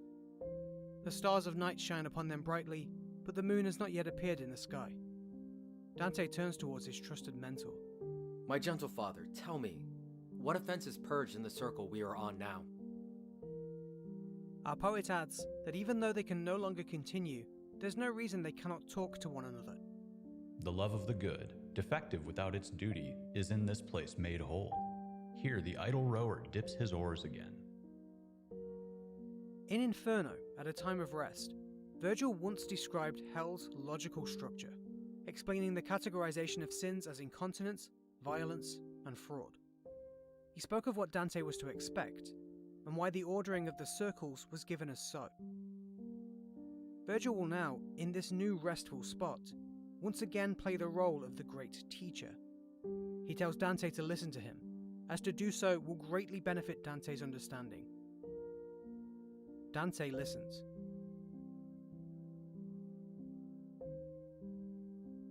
Virgil begins that there was never a creator or created being that ever existed without love. Within love are two distinct types: natural love, which comes instinctively, and rational love, which is conducted with a conscious effort. Natural love can never be incorrect, but rational love, love coordinated by free will, can err. Virgil describes the three ways in which this can happen. First, it can be misdirected or perverted, such that it is focused on a malicious object or goal. This erroneous love is what Marco Lombardo discussed on the Terrace of Wrath. Secondly, rational love could be given too little vigour, and therefore end up as deficient. And thirdly, it could be given too much vigour, and end up as excessive. If love is directed towards evil objects or deeds, or given too much or too little than should be necessary, then sin will occur. So you can understand that love must not only be the seed of every virtue, but also of every action deserving punishment. Love, Virgil continues, can never be misdirected to rejoice in the evils that befalls oneself. In essence, you cannot truly find joy in the bad things that happen to you. Virgil states that a person cannot truly hate themselves. This applies to God as well, because the primal love within someone is the love of God, which can never be disconnected. From this reasoning, sins can only happen in the erroneous love of injuring others. Erroneous love would manifest as the three failures that Virgil has already mentioned.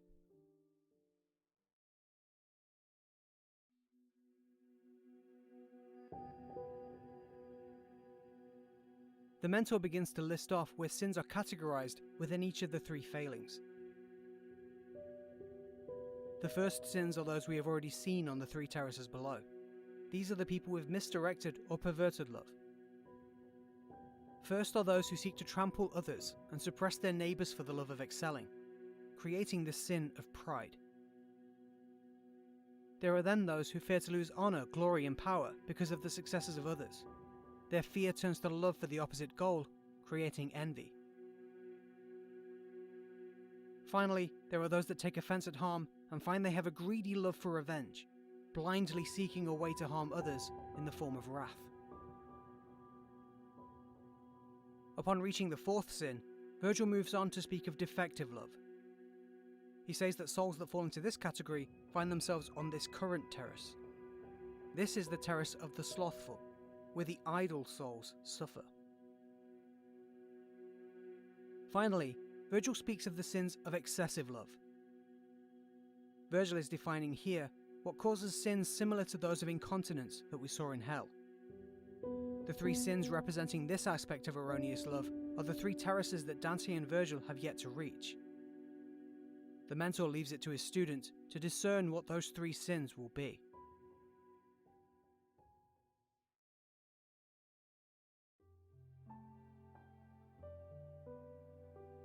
When the exalted teacher had concluded his exposition, he looked at my face to see if I seemed satisfied.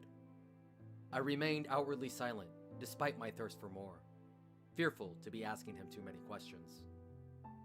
Dante works up the courage to continue asking Virgil more upon seeing his mentor ready and waiting for further discussion. He starts by complimenting his master on the wisdom he is sharing, saying that he understands completely what has been said so far. However, he asks for more knowledge on the origins of love, as it seems to dictate all the good and bad actions a person can make. Direct towards me the keen lights of your intellect, and you will understand the mistake of the blind teachers who have pretensions to lead the way. Virgil starts off by explaining that a soul is created ready and primed for love. It is moved rapidly to pleasure when it discovers real external objects that are attractive to it. The process begins with apprehension, where Virgil says the object understood by the person's senses folds into the faculties of the mind. This image, or mental copy of the object, exposes it to the soul, allowing the soul to turn to it. Should the inclination of attraction be there, the soul can then bend towards the object. This bending is natural love.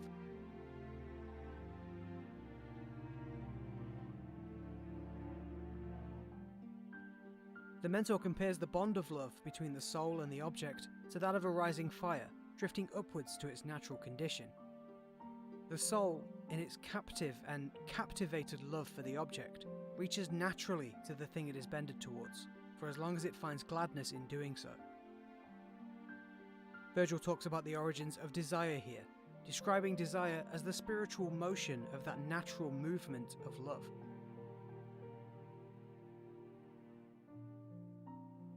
Virgil finishes off his explanation by saying that Dante should now understand why not all love deserves praise and merit. He compares it to impressing material into wax.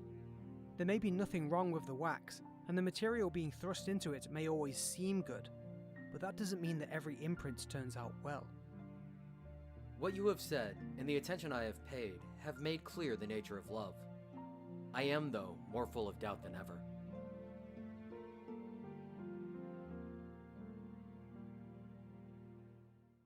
Dante is confused about the justice of all of this. He wonders why it is that people can be blamed for their desires, if love is merely a natural response to things offered externally. What philosophy may discern in this matter, I can tell you. For the rest, wait for Beatrice, as it is a point of faith. The mentor explains that there is an unseen, natural motion of appetite within all souls, only distinguishable by its effect. Virgil compares this to how a plant can be seen as living by looking at its green leaves. A person doesn't have any idea when the first leanings of love will arise because primal appetites rely with the soul and are an imperceptible instinct. The motion towards natural appetites is therefore as blameless as punishing a honeybee's instinctual drive to make honey. For humans, though, there is a power which can supersede these leanings of instinct, to dictate when the turning of the soul is permitted to become love. Free will. The power which counsels you stands on the threshold of assent. With power over the assent of love, how do we then decide what love is good and what love is bad? There are those who delved deep into the very source of reasoning, the great philosophers. These wise people came to understand the existence of free will itself, and through their works delivered teachings of morality and ethics. So even supposing every love that is kindled in you arises out of necessity, the power to entertain love is in you. This noble virtue is what Beatrice understands as free will. Bear it in mind in case she chooses to speak to you about it.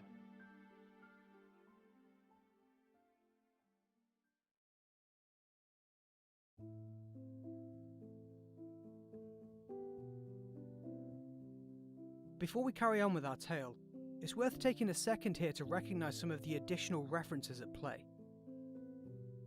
For starters, the conversation here calls back strongly to Francesca da Rimini in Inferno's Circle of Lust. When Francesca spoke to Dante nearly 50 cantos ago, similar ideas were presented, given then without the context of knowledge that Dante now has. Francesca talked about Dante pitying her perversity of love. She talked of the irresistible and inescapable seizing of love's grip. Since then, Dante has learned that love is not all-powerful over mankind's free will, and that lust is not one of the sins that results from perverse love. Another thing at work here is Dante's play on poetic structure. After Dante asked his mentor to explain to him what love is, Virgil's response mostly came in the form of lyric poetry. This is an emotionally driven form of poetry that, during Dante's time, exclusively evoked personal feelings of courtly love or chivalrous flirtations between unmarried couples. By using lyric poetry to make his statements about the origins of love and free will's management of it, Dante is fundamentally challenging a core tenet of lyric poetry itself. Love is not irresistible.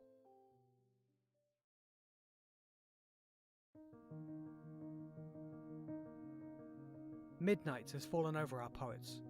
Stars are overhead, now faded out by the light of the moon. Dante says the moon is shaped like a bucket, lit ablaze.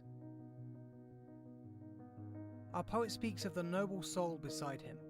The man who makes his birthplace more famous than Mantua itself has now relieved him of all of his troubles.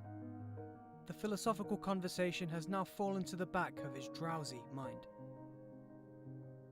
Tiredness escapes Dante immediately as many souls approach him from behind, sprinting along the terrace. He likens them to Theban revelers that ran beside the rivers of Ismenus and Asopus, cheering for the god Bacchus. So by what I saw of them, came those with their feet moving like sickles. The fourth terrace is dedicated to the slothful, those without zeal. These were known in medieval times as those in a state of acedia. They are the sleepy, the negligent, the lazy, the sullen. Their punishment on this terrace is to sprint around chanting examples of sloth and zeal, the whip and bridle of this terrace. In life, the souls here gave too little vigour to the love of God and to good works, as they cared too little for their ultimate position. They are chastised for this by a condition of endless restlessness. A poet describes them as if love and good is literally riding on their backs. This likens to his metaphor of Italy being an untamed and riderless horse way back in Anti-Purgatory, seeing these souls in the correctly directed condition.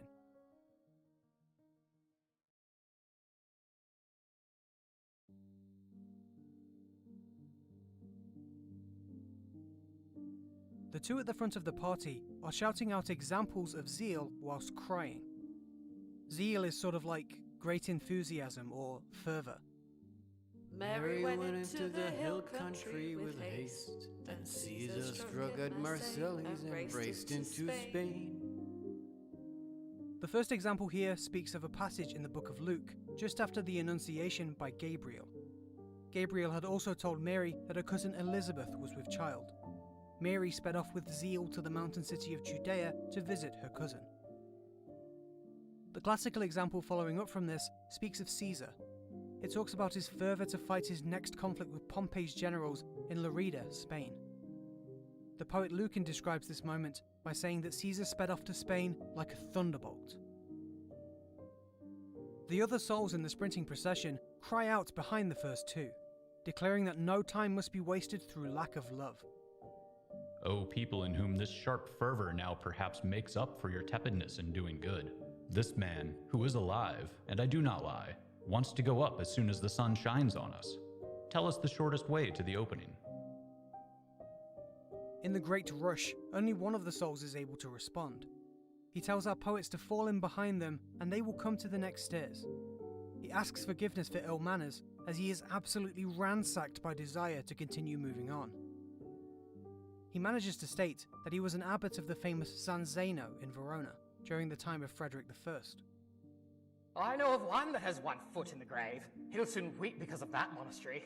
He's put in place of the true shepherd his bastard son, who's defective in body and even worse in mind. The soul is condemning the current abbot of San Zeno, Giuseppe della Scala, the illegitimate son of Alberto della Scala. Giuseppe is being strongly criticised by this penitent for his improper appointment, seeing it more as a politically motivated placement than one providing true religious leadership. It's brave that Dante is taking this stance on the idea of usurpation here, considering one of his primary benefactors, Can Grande, was also a member of the Della Scala family. Dante can't tell if any more is said, as the soul has already sprinted off into the distance and is now out of earshot. Virgil directs Dante's attention to the back of the rushing spirits. Following up are two more souls, these yelling out as the first had been, but this time examples of sloth. The people for whom the Red Sea opened were dead before the Jordan saw their children come and sit by it. And those who could not bear until the end, the exertion they underwent within this, abandoning themselves to a life without glory. The first example here speaks of the Exodus and the Deuteronomy. It mentions the Israelites who were taken by God before being able to witness the Promised Land. Their lives ended too soon to see the River Jordan, as they succumbed to various vices and didn't act with enough zeal for their ultimate goal. The second example comes from Virgil's Aeneid. It talks of the Trojans who decided to remain in Sicily because of the weariness they had accumulated over their voyages. Their lack of will to endure more hardships stopped them from following their leader to Italy and laying the foundations of the Roman Empire.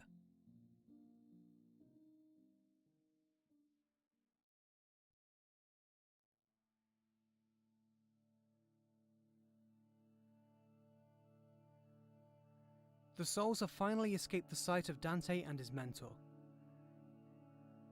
With the new silence, his tired mind becomes clouded with thoughts, one following another, reverberating from idea to idea, vision to vision. Dante closes his eyes and, as he falls to a slumber, the rambling, drifting thoughts within him slowly transform into dreams.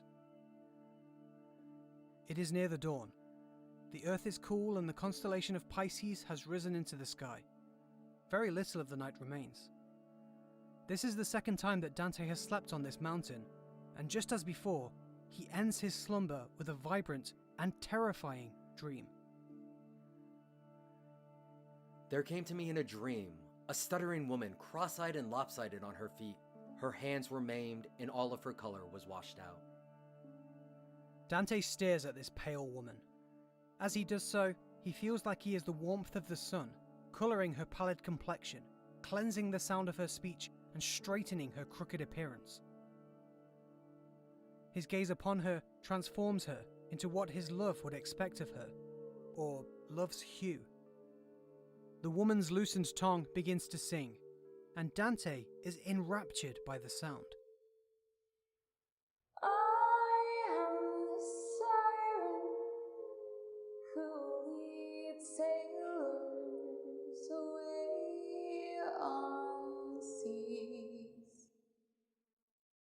Full pleasure mine to those who hear me. I turn jealousies away from his wandering path. Those who desire me rarely escape my grasp.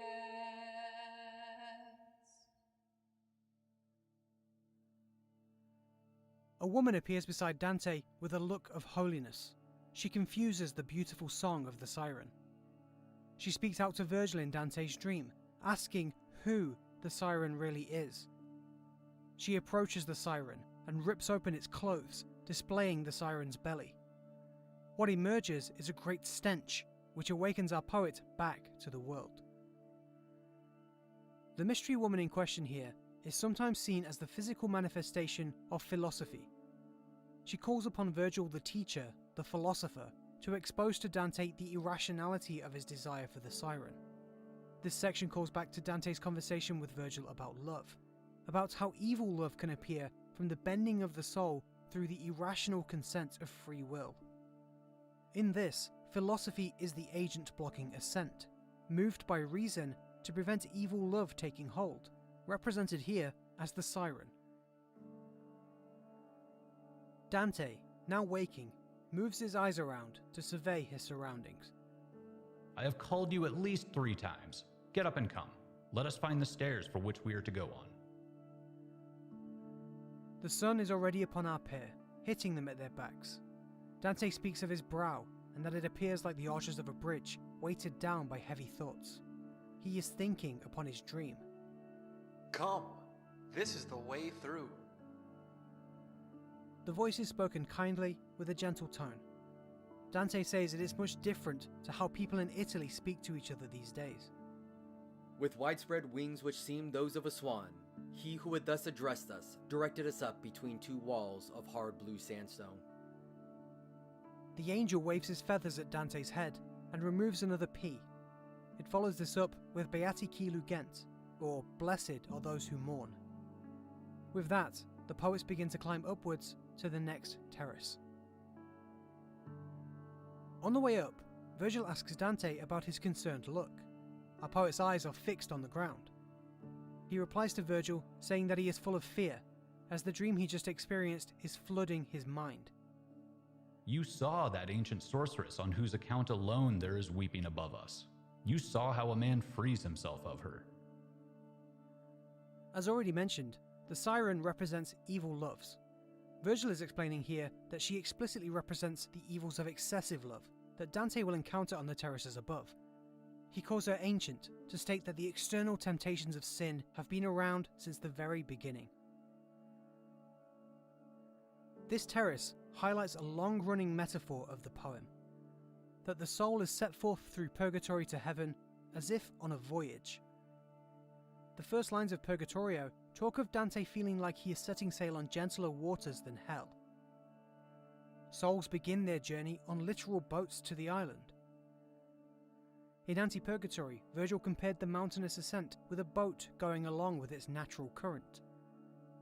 He says on the Terrace of Pride, Leave him and pass on, for it is good that, with sail and oars, each should push his own boat on as he can. In the case of this metaphor, it's worth calling back through this terrace for things you may have missed that are related to it. At the beginning, Dante compared his stationary position to being like a ship beached on the shore. Virgil names the slothful as oarsmen looking to find the will to row once more. The examples of sloth both refer to nautical themes. There's the Israelites and their journey from the Red Sea, and Aeneas's men and their voyages to Italy. Both of these can be considered preordained journeys towards a promised and bountiful reward. With the understanding of this nautical voyage to heaven, is there a better metaphor to use for the false loves of man than the siren?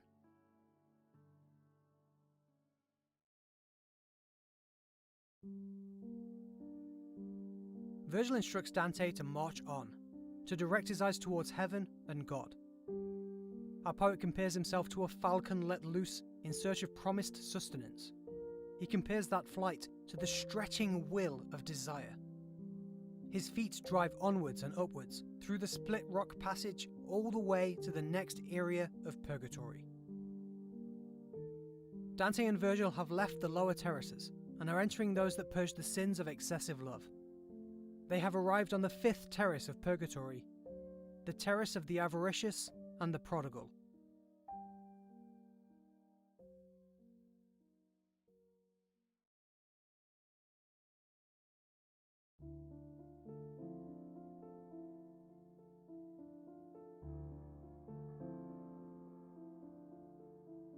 Upon arriving on the fifth terrace, Dante immediately encounters the penitents that are being cleansed here. These souls are weeping, lying face down on the floor and praying. Together they recite the words Adhacit pavimento anima mea, or my soul cleaves to the dust. Virgil speaks out.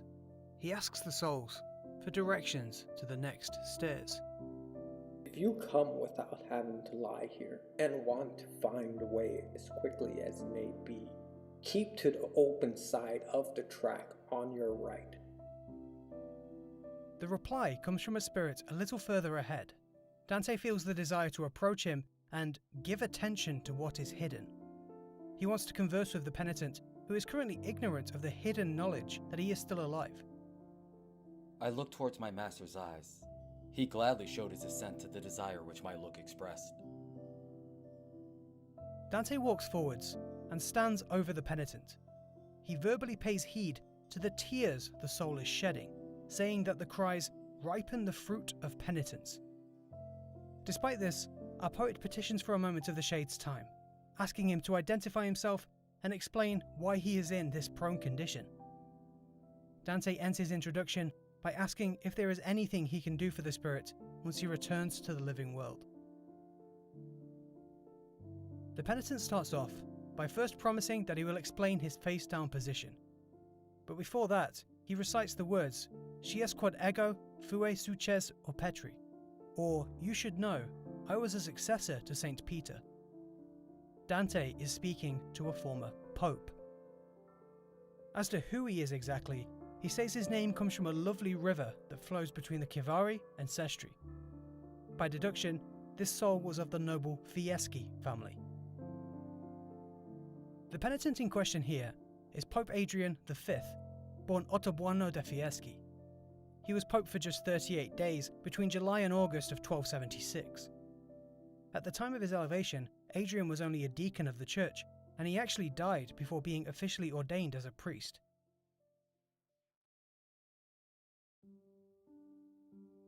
For a month and a little more, I felt how heavy the mantle weighs to one who keeps it from the mud. My conversion was belated, but when I became the shepherd of Rome, it was then I discovered how deceitful life is. Adrian describes that the position of Pope lacked fulfillment for him. He felt an ambition to go even higher, despite already holding the highest office there is. It was only at the point of peak achievement that realization set in of the lies of his greedy ambition. Realization that chasing earthly goods didn't bring him peace. Up to that point, I was a wretched soul, divided from God and greedy. Now, as you see, I am punished for it. The fifth terrace is dedicated to the avaricious and the prodigal. Their punishment is to lie down on the floor, their limbs stretched and bound, and their crying faces pressed into the rock. In life, these souls gave too much love to earthly goods, their eyes never lifting above. For this, their faces are pushed into the earth. And just as avarice and prodigality satiated their every desire for good, making them inept at doing good, they are bound motionless, literally turned away from heaven. Here on this terrace, the souls wait for the merciful relief of justice. I knelt down and was about to say something. Merely by listening, he became aware of the respect I was showing. Adrian questions Dante on his new position. Our poet explains that he is kneeling to pay reverence to the papal office. He says he feels guilty not to be showing the official the respect he deserves. Straighten your legs and be on your feet, brother. The penitent proclaims that in the afterlife, the only hierarchy is to serve God. All are equal. Adrian directs Dante to the book of Matthew for proof of this, where neque nubent is mentioned. This refers to the quote, "They neither marry nor are given in marriage," a term the Bible uses to describe the conditions of a renewed world, where the laws and actions required in the current world no longer apply.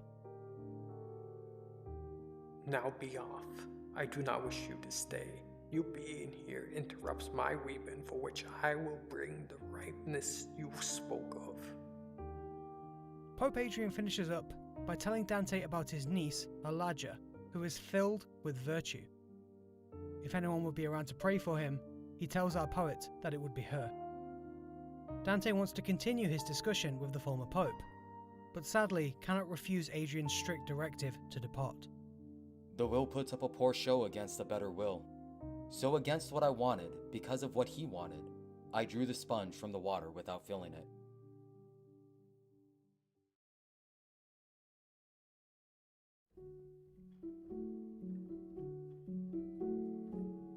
Adrian's conversation calls back a lot to the idea of the turning of the soul away from evil loves and towards those that are good.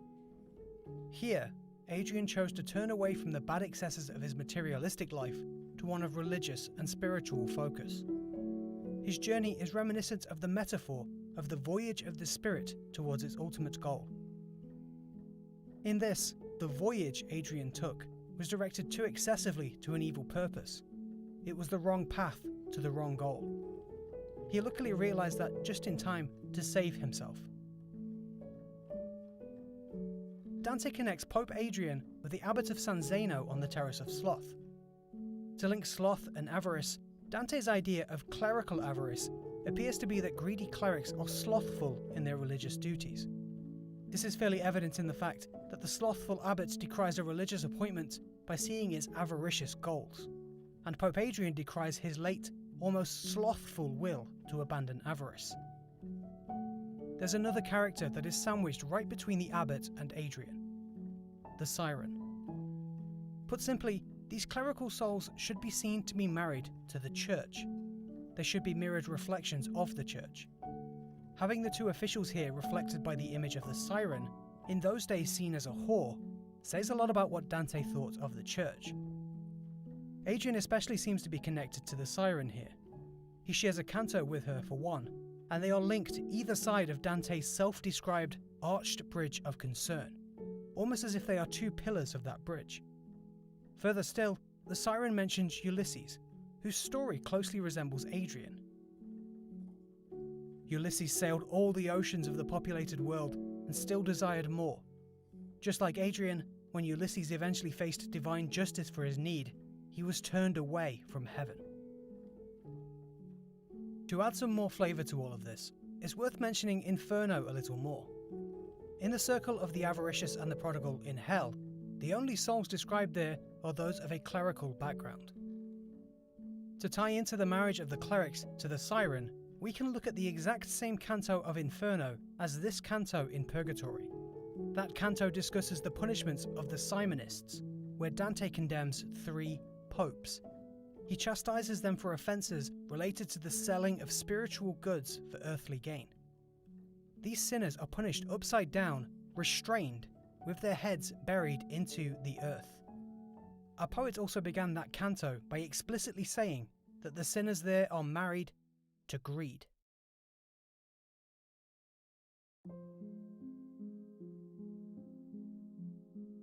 Our poets continue on.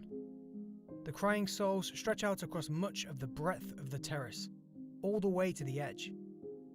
Dante and Virgil have to press themselves against the wall of the mountain, as it is the only free space away from the penitents to plant their feet. Dante says that the shades beside him are melting their sin drop by drop, suggesting that on this terrace, the act of purging is quite literally to cry the sin out of you. He goes on to describe avarice as the evil that fills the whole world. Our poet then directs his anger at the ancient she-wolf, the symbol of avarice, who is said to have so much prey because her hunger is endless. We've seen this wolf before. She was one of the beasts that frightened Dante away at the very beginning of his journey, just before Virgil arrived to guide him. In a contemplative tone, Dante wonders when it will be that the heavens will drive this wolf away.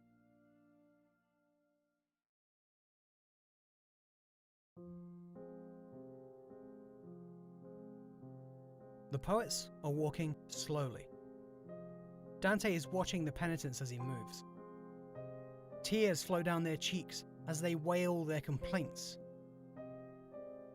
Surprisingly, one voice sounds out louder than the rest. Our poet can hear the words of Sweet Mary. He compares the call to the agonizing cries of childbirth. You were in such poverty as can only be seen by that poor stable where you were delivered of your holy burden. This example, of course, calls back to the nativity of Jesus and his birth in the poor stables of Bethlehem. The voice bellows out again from the penitents. He yells of Fabricius, who desired poverty over the vice of greed. Gaius Fabricius Luscinius Monocularis was an ancient consul of the Roman Republic. He was famous for his loyalty and incorruptibility. Those virtues were evident in his repeated refusal of large bribes of gold offered by the Greek king Pyrrhus, Rome's largest enemy at the time. Dante enjoys what he is hearing from the penitent, and moves closer to try to identify who is speaking. The spirit continues on, this time mentioning Nicholas. Nicholas was a rich man who, to save a family so poor that they were intent on selling their daughters into prostitution, threw gifts of his own money into their home windows at night. Nicholas, or Saint Nicholas these days, is the same giver of gifts at Christmas, who we lovingly call Santa Claus. The whip of this terrace is presented in the three examples we have just heard, all demonstrating different counter-virtues to the vice of avarice. The first is, once more, from the life of Mary, showing the bowed acceptance of poverty. Fabricius's tale speaks of the virtuous refusals of evil gain. And finally, the story of St. Nicholas speaks clearly of generosity. Dante, so happy with what is being said, gets even closer so as to converse with the penitent. He asks him who he is, why he is speaking these words alone, and promises a payment, presumably of prayers, should he return to the living world.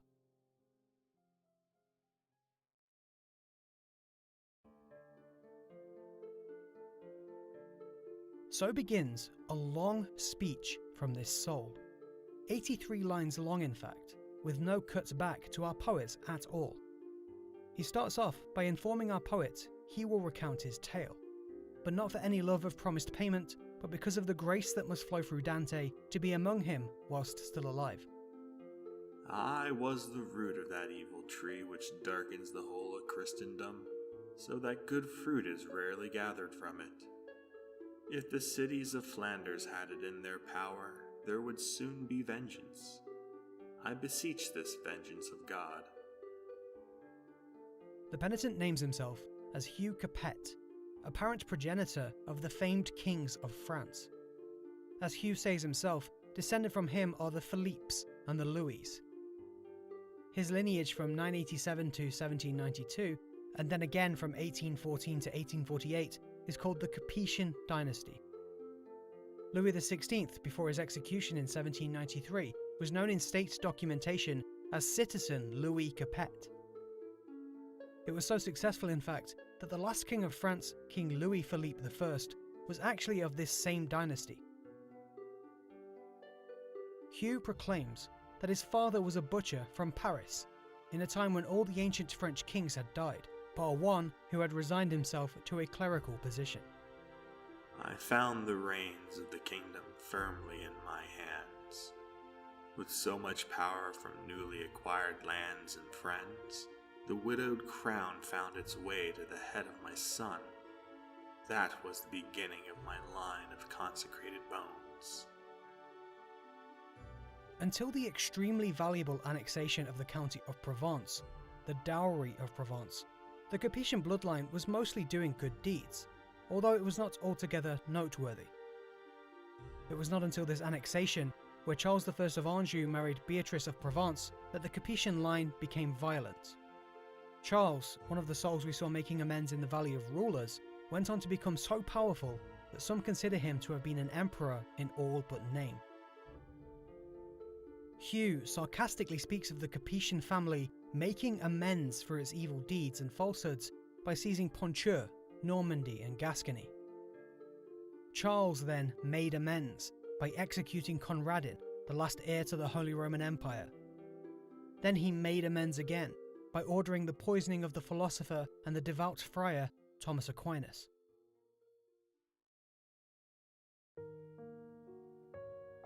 I see a time, not long after today, which will bring another Charles out of France.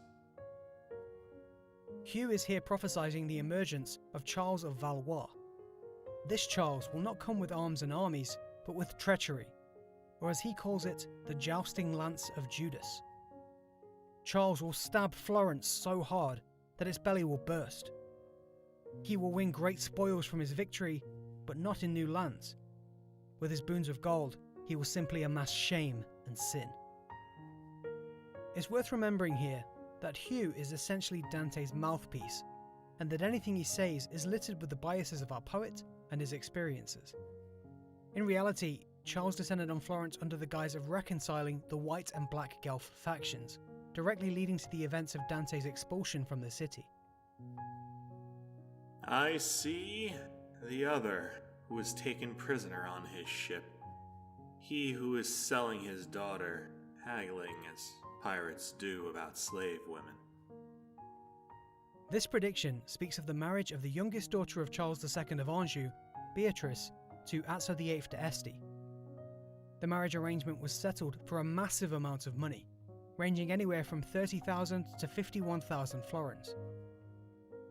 Hugh goes on to speak of the sins of his family being clearly that of avarice.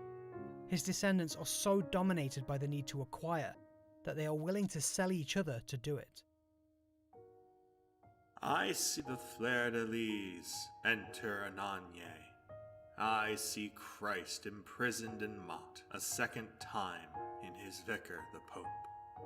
I see the vinegar and gall renewed and him murdered between living thieves. The next prophecy speaks of Philippe IV.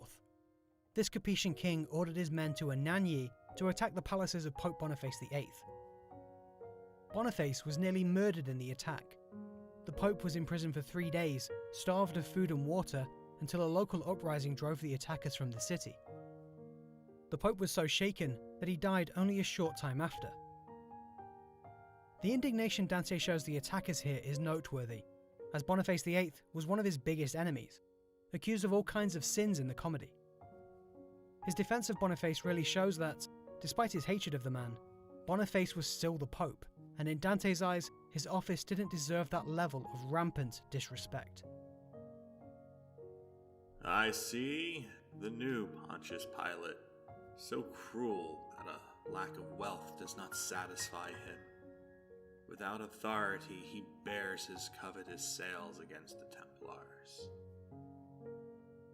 The final prediction speaks of another incredibly controversial action by Philippe IV, when he arrested the whole rank and file of the Knights Templar and proceeded to annihilate the entire order. Philippe was deeply in debt to the Templars by a huge amount of gold. Using mistrust over their initiation ceremonies as a prelude, he tortured most of them and had them burned alive at the stake with the help of Pope Clement V. The action was very shocking at the time and was seen to be motivated solely by the acquisition of the Templars' vast amounts of wealth. As an aside, the story sometimes mentions that the Templars cursed both King Philippe and Pope Clement as they burned. A year after the last execution, 1314, Pope Clement V died. The church his body was held in was struck by lightning, caught fire, and burned down in a blaze that completely obliterated his remains. Hugh proclaims out to God, asking when he will finally witness the vengeance his lineage so rightly deserves, invoking that revenge once more.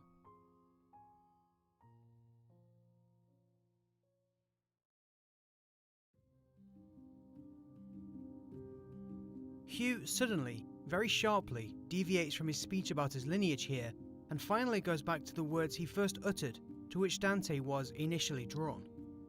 Sweet Mary. He explains that these words are part of the usual chanting of prayers during the daylight hours.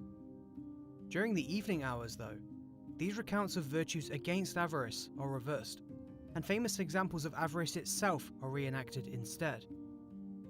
He lists off 7 examples of avarice in the following order. First up is King Pygmalion of Tyre. He was the brother of Dido. Pygmalion murdered Dido's husband Acerbus in hopes of finding, unearthing, and stealing his secret cache of gold. This tale is recounted in detail within Virgil's Aeneid. Hugh Capet says Pygmalion became a traitor and thief due to his ravenous love for gold. Next up is King Midas, most recognisable for being gifted the ability to turn anything he touched into gold. It was only after realising that this also applied to his food that he understood the price of his greed. After this, Hugh speaks of Achan, the biblical character in the book of Joshua. Against the directives of Joshua, he pillaged gold, silver and finery during the fall of Jericho. These wealths were to be used in consecration for the church to enrich the treasury of the Lord. Due to Achan, all of the Israelites were collectively punished by God. Dante next hears the mention of Sapphira and her husband Ananias. These two were some very early converts to Christianity in Jerusalem. They were directed to sell their home and personal belongings for the betterment of the church. The pair greedily kept some of the proceeds for themselves, presenting the rest as the full amount to St. Peter. They died on the spot when the apostle explained that they had basically lied directly to the Holy Spirit. Next is Heliodorus, a minister of the Seleucid Empire. He entered the Temple of Jerusalem with an eye to loot its great treasure. The minister was prevented from doing this by 3 spirits taking on human form. Hugh Capet specifically mentions how the penitents on this terrace praised the kicks that Heliodorus received. This is most likely in reference to one of the ghostly figures being astride a powerful horse, which reared before Heliodorus and struck him with its hooves. King Polymnestor of Thrace is the next example to be mentioned. King Priam of Troy instructed Polymnestor to take care of his youngest son, Polydorus, during the Trojan War. After the fall of Troy, the king of Thrace instead murdered the boy so as to claim his treasure. The demise of Polymnestor was later brought about by Polydorus' mother, Hecuba, who enticed him into a trap using the promise of more treasure. Finally, Hugh speaks of the just reward of Marcus Crassus, the wealthiest man in ancient Rome. Crassus was not only greedy for wealth, but also military victory. He craved triumphs to match those of his rivals Caesar and Pompey. Whilst attempting to defeat the Parthian Empire, Crassus was killed and beheaded. The Parthians are said to have then poured molten gold into Crassus's mouth to ridicule his avarice.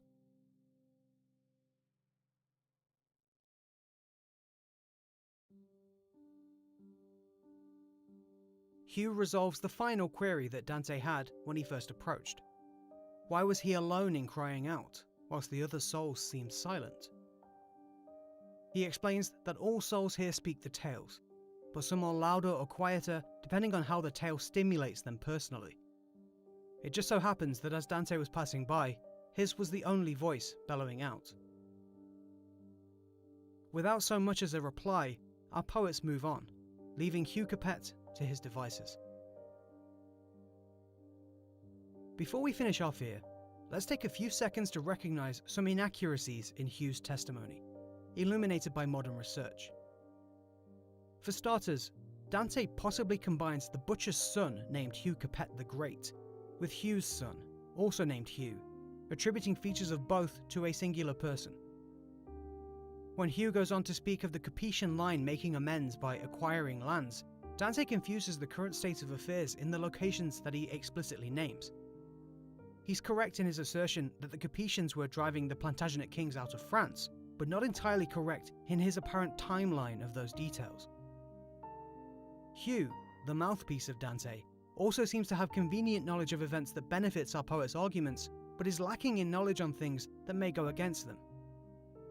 Such an example is the lack of a mention of the Capetian king Louis IX, who was actually canonized as a saint before Dante's time.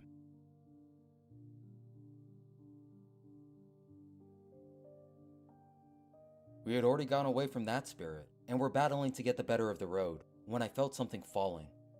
The mountain trembled, and a chill seized me, such as seizing someone going to his death.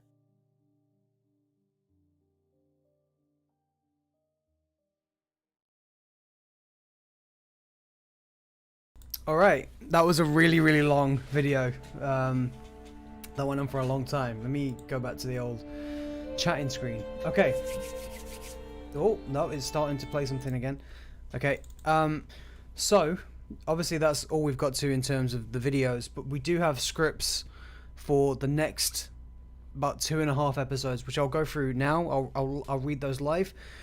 When we get to the point where we're up to in terms of script writing, I do have a really old run through of the rest of Purgatorio, so I can go through that as well.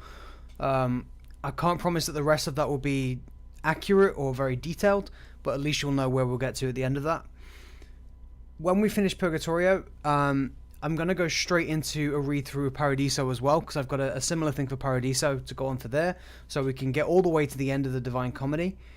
Then I'm going to take a 5-minute, 10-minute break, and we'll play Dante's Inferno video game for the rest of the stream. So what I'm going to do is, hopefully I'm going to be able to share my screen. Just give me 1 second. Let me just open this up. Ooh, screen share. There we go. Right, so I've actually got decently far into the editing of episode 10, So I can obviously read through this and show graphically stuff that's going on at the same time. Here we have a screen. I'm going to open up. I'll open up images as they happen, and I'll read through the script at the same time. Before we get to any of that, though, I want to quickly talk about some of the stuff that happened in Purgatorio, because I've got a few notes that happened during it that add a little bit of extra details and extra context to things that was going on. So first of all, just quickly on the Terrace of Pride. So we saw the artwork that looked like it was alive. You remember that there was actually a scene that was of Arachne, so the character that knitted fabrics that were like they were living. And commonly if you talk about terminology to do with Purgatorio, the artwork on that terrace is called the Arachnean art. Just a bit of extra information there. On the Terrace of Wrath, we talk about Marco Lombardo. So there's a section here, I'll just read through it again. It says, Marco's invectives against Italy and his upcoming commentary on named nobility could arguably be used to evidence that he himself was a contemporary of that nobility, but we may never know the full truth. So some early commentators who didn't know who Marco was presented Marco as like an exemplar of virtue. In one example, there's a guy called Booty, B-U-T-I, not Booty, described Marco as a charitable man who shared his riches and forgave all debts when he died. His reputation as a virtuous and wise man is probably the reason why Dante uses him in the upcoming interactions to talk about like free will and virtue. Okay. Also on the Terrace of Wrath, we've got quite a few to do with the bridal. So when we're talking about the story of Procne, so this is the two sisters that turned into birds and flew away from what's his name, King Terrace. So there's a bit of if and buts about actually who the nightingale is supposed to be. So Dante is having the vision of the nightingale flying through the air, and it could be Procne or it could be her sister Philomela. Some versions have Philomela becoming the nightingale, some versions have Procne becoming the nightingale, and it's unclear of who Dante intended his version of the nightingale to be, one that flies through the air. In this, we've kind of leaned on Procne as the image because we had to go one way or the other, but it's worth understanding that actually it could have been either or. The angry man that's crucified, Haman, the evil, the vizier of Persia that was executed by King Ahasuerus. The king in other kind of books and other references is actually Xerxes the First, who is the Xerxes from that famous film with the 300 guys. And then again in the story of Amata and Lavinia. So the story of Aeneas and Turnus fighting over the hand of Lavinia actually takes up a huge chunk of the 7th book of the Aeneid. So if you ever want to go and read up about that, that's where you have to go for it. Next up on the Terrace of Sloth. So when Dante keeps getting interrupted, he's trying to fall asleep essentially, and he keeps getting interrupted by souls. It's worth clearing up the metaphor there that Dante is a sleepy and lethargic man being woken by restless souls. So he is himself restless, and he's being awoken by people that are restless. There's a lot of stuff actually on Avarice that we never included that adds a bit more information. Avarice was quite difficult to edit because there's a lot of metaphors and there's a lot of information that corresponds with Inferno, and there's a lot of stuff with Avarice that interacts with other sins around it. I mean, we never talked about the fact that the that the siren, for example, the traits of a siren is in classical mythology is that the traits represent the three sins of incontinence. So a siren represents lust, it represents avarice, it represents gluttony, all three things, which is why the siren is the bridge between the too much, not enough love and too much love. So there's a lot of avarice interactions with other souls. First thing I want to just clear up is when Dante compares the cries of Sweet Mary to the agonizing cries of childbirth. Actually, the metaphor there is quite apt, because in real life, childbirth is followed by like relief and joy, and this basically means that the penitents will one day enjoy the joys of heaven, essentially. So the kind of reflection of childbirth to the cries are the people sort of the birth, their rebirth. So when we're talking about Fabricius, who was one of the exemplars of the virtues that counter to avarice, Virgil actually talks about Fabricius in the Aeneid, so this is another reference that Dante is pulling from the Aeneid. And Virgil describes Fabricius as he calls powerful in poverty, which is why he's a good example of that. When we're talking about Hugh Capet, I've already talked about him, Dante confusing a lot of information about Hugh Capet, like the idea that Hugh Capet the Great could also be the same as Hugh Capet his son, and he kind of mixes them into a single person. One thing that's quite funny actually is that Hugh Capet proclaims that he was the son from a butcher from Paris. Hello, Six. He says that his dad was a butcher, and his butcher dad gained power when all of the kings of France disappeared.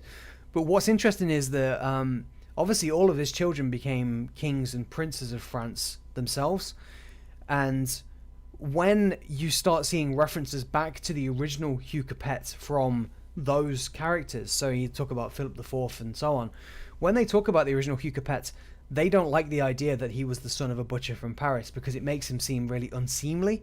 So in a lot of translations in France, actually, Dante's translation in French changes that from a butcher from Paris to a count, for example. So they screw with the translation just to make sure that the king doesn't look like he's from humble beginnings. We've obviously got the history not lining up with what was happening at the time of what Hugh Capet was talking about. One thing that Dante does throughout the whole comedy actually is that he never actually mentions names. He only mentions some names briefly, but most of the people he talks about he mentions by description. So it's worth mentioning that Dante never refers to any of these Capetian monarchs by name. We're inferring who they are based on how he talks about them. He alludes to them. You imagine you're watching Harry Potter and it's like he who must not be named. Everyone knows they're talking about Voldemort, and that's the idea. He's speaking about them as if people know who they are by that description. Boniface VIII, that we talked about, that he got kidnapped and he was imprisoned. He's only ever named once in the whole comedy, and he isn't actually named in that whole section that we talked about. We have to infer who that is. And that is actually a case of mistaken identity. I remember watching a lecture a while ago that was talking about this subject that basically says that Dante infers people so much in the comedy that you can actually get a very, very reasonable, very accurate portrayal of what 14th century Europe looked like just by utilizing the people that Dante doesn't name, which is really interesting. Right. Now that we're there, we are now moving on into Purgatory realm. Purgatory that has not yet been released as video. So this is scripts. Worth mentioning that the further down into those scripts we get, the less detail you're going to see, because they have to go through revisions. There might be some little inaccuracies that get changed when the episodes actually come out, but you'll get a good idea of what it is. Then we're going to skip to a post I did ages ago on Imager, actually, that covers the Purgatorio. It was about 5 years ago. I've learned a lot more since then. It should be accurate to the story that's being told, but it won't obviously match up with the episode we release, because there'll be a hell of a lot more detail in there.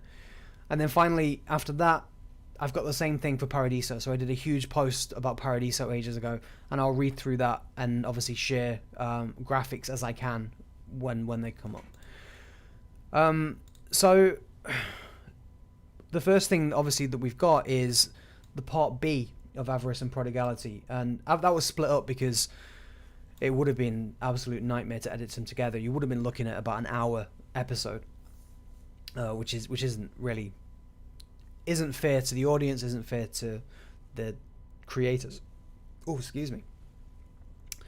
Let me just share my screen again. Here we are on the images. I don't know why it's got that weird pop-up thing there. Let me get rid of that. There we go. Okay, so the mountain is shaking harshly. This is where it starts. Let me just find an image of Dante freaking out, because I know I've got one in here somewhere. Where is it? There he is. He's freaking out. So the mountain is shaking harshly. Our poet says it must be even stronger than the shaking of the island of Delos, which was raised from the ocean by Poseidon himself and anchored above the water for the birth of Apollo and Artemis. The souls on the terrace begin to cry in unison in quite a startling way, and Virgil seems surprised himself, and he gets closer to Dante to comfort him. He says, "You have nothing to fear whilst I am your guide." The penitents around Dante, at least the ones he can understand, cry out Gloria in excelsis Deo, or glory to God in the highest. Our poets stand up, frozen and in suspense, likening themselves to shepherds who first heard these same words when the angels announced the birth of Christ. They remain immobile until the chanting ends and the shaking of the mountain comes to a halt. Dante states that he has never in his life been more eager to understand something, like he wants to understand what has just occurred.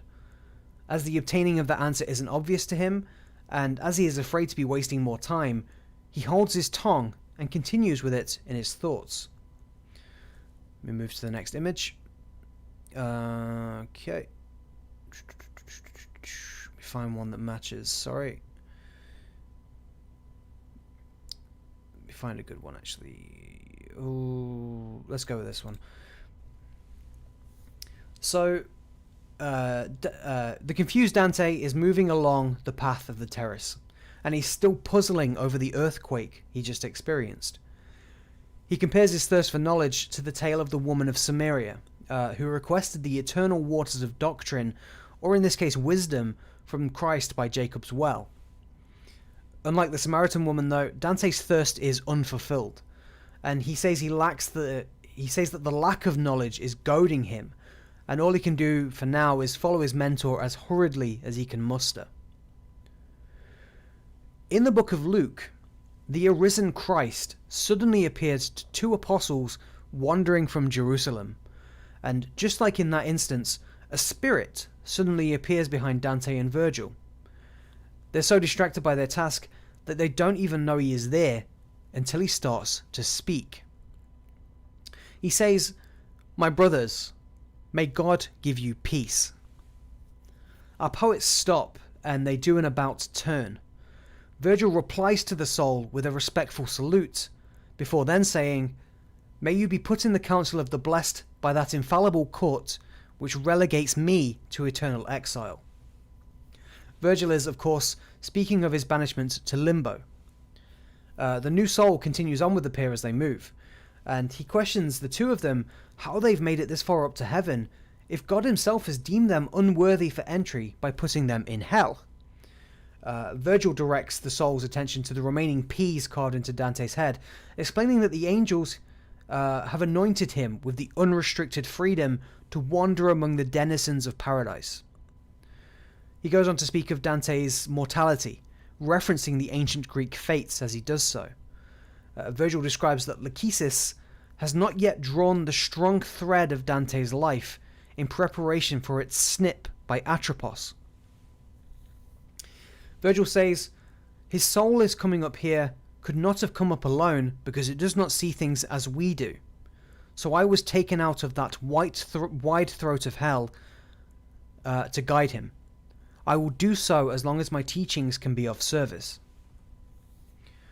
Just as ready for answers as his charge, Virgil questions the spirits on the shaking of the mountain.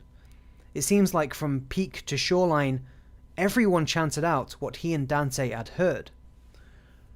Dante's thirst for knowledge is satisfied a bit when hearing his mentor also inquiring for an explanation. Let me just move over to another bit. Okay.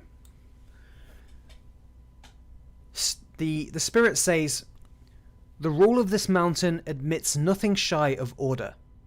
There are no alterations here, and heaven will not accept anything outside of that defined order.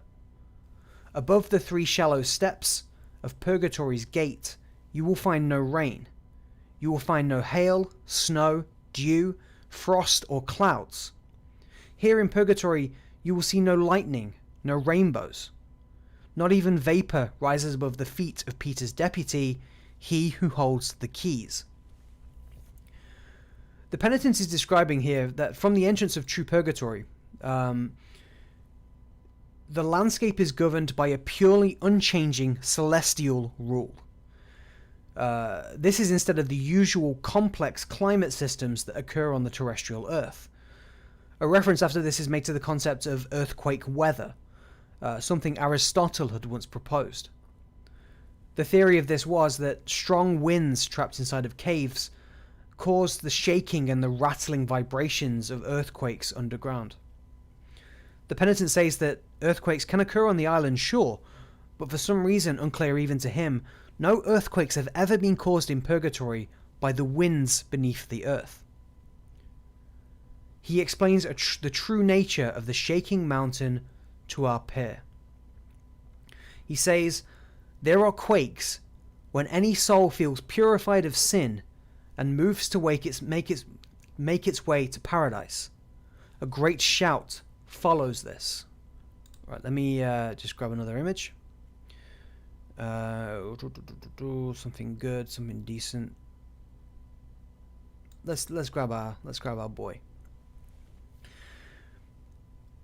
So here in Purgatory, a penitent is compelled by their will to seek punishments that satisfy divine justice. For them, this counterbalances the sins they were similarly compelled to seek in life. As Virgil described on the origins of natural love, the primal love within someone is the love of God, and the natural compulsion of the spirit is to rise like a flame back towards God. As long as free will chooses not to follow that instinct to be with God, then the penitent is still flawed and cannot rise properly to be with that perfection. The idea of choosing punishment drastically differentiates the suffering in Purgatory from that of hell. The will of souls here is to be changed. They will themselves to reconfigure their will to better align with their natural flame-like desire. They are compelled to spiritual perfection by embracing justice. Those in hell only eternally wallow in their unchanging flaws. When justice has been fulfilled, and the will of the penitent aligns with their natural flame-like desire, the soul is given the surprising pleasure of liberty. It rises suddenly, without hurdles, to its ultimate destination to be with God. That liberty of the soul to enact its own wishes is proof that purification has been completed. This moment is followed swiftly by the shaking of the mountain and the roaring cheer of the other souls. Just as an aside as well, there's an interesting callback to the first few lines of Purgatorio here. When Virgil informed Cato of the purpose of Dante's journey, he told the man framed by the 4 stars to the south that Dante was seeking liberty. Let me go back to another image. Let's do this one. The helpful soul says that he has just recently been freed of his sins, ending over 500 years of self-imposed punishment on this terrace. The earthquake and cheering of praise were actually for him, having just arisen from the ground. Dante feels indescribably elated to have been given such a thorough and complete explanation. His thirst for knowledge has been entirely sated.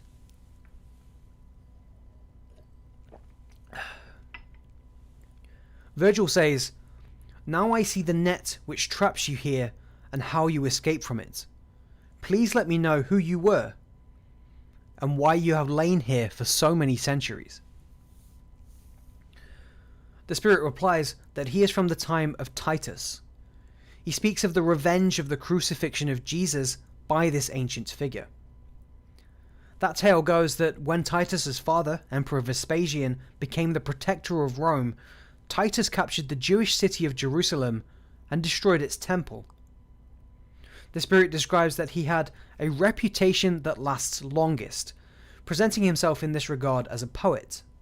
His poetry was so beautiful that Rome herself welcomed him from his home of Toulouse, and there he was venerated with a crown of myrtles. The spirit says, "Statius is what people still call me there. I sang of Thebes, then of the great Achilles, though the latter I failed to finish before my end. Despite being famous, I was at the time without faith." The poet Statius tells our peer that the spark of inspiration for his fame spewed out of the divine flame, which inspired nearly 1,000 others. Statius is here speaking of Virgil's Aeneid. He continues that without the Aeneid, the nurse and the mother to his works, he probably never would have amounted to anything. Statius says, "And to have only lived back then, when Virgil was alive, I would happily spend another year in turmoil for that opportunity." Let me grab an image.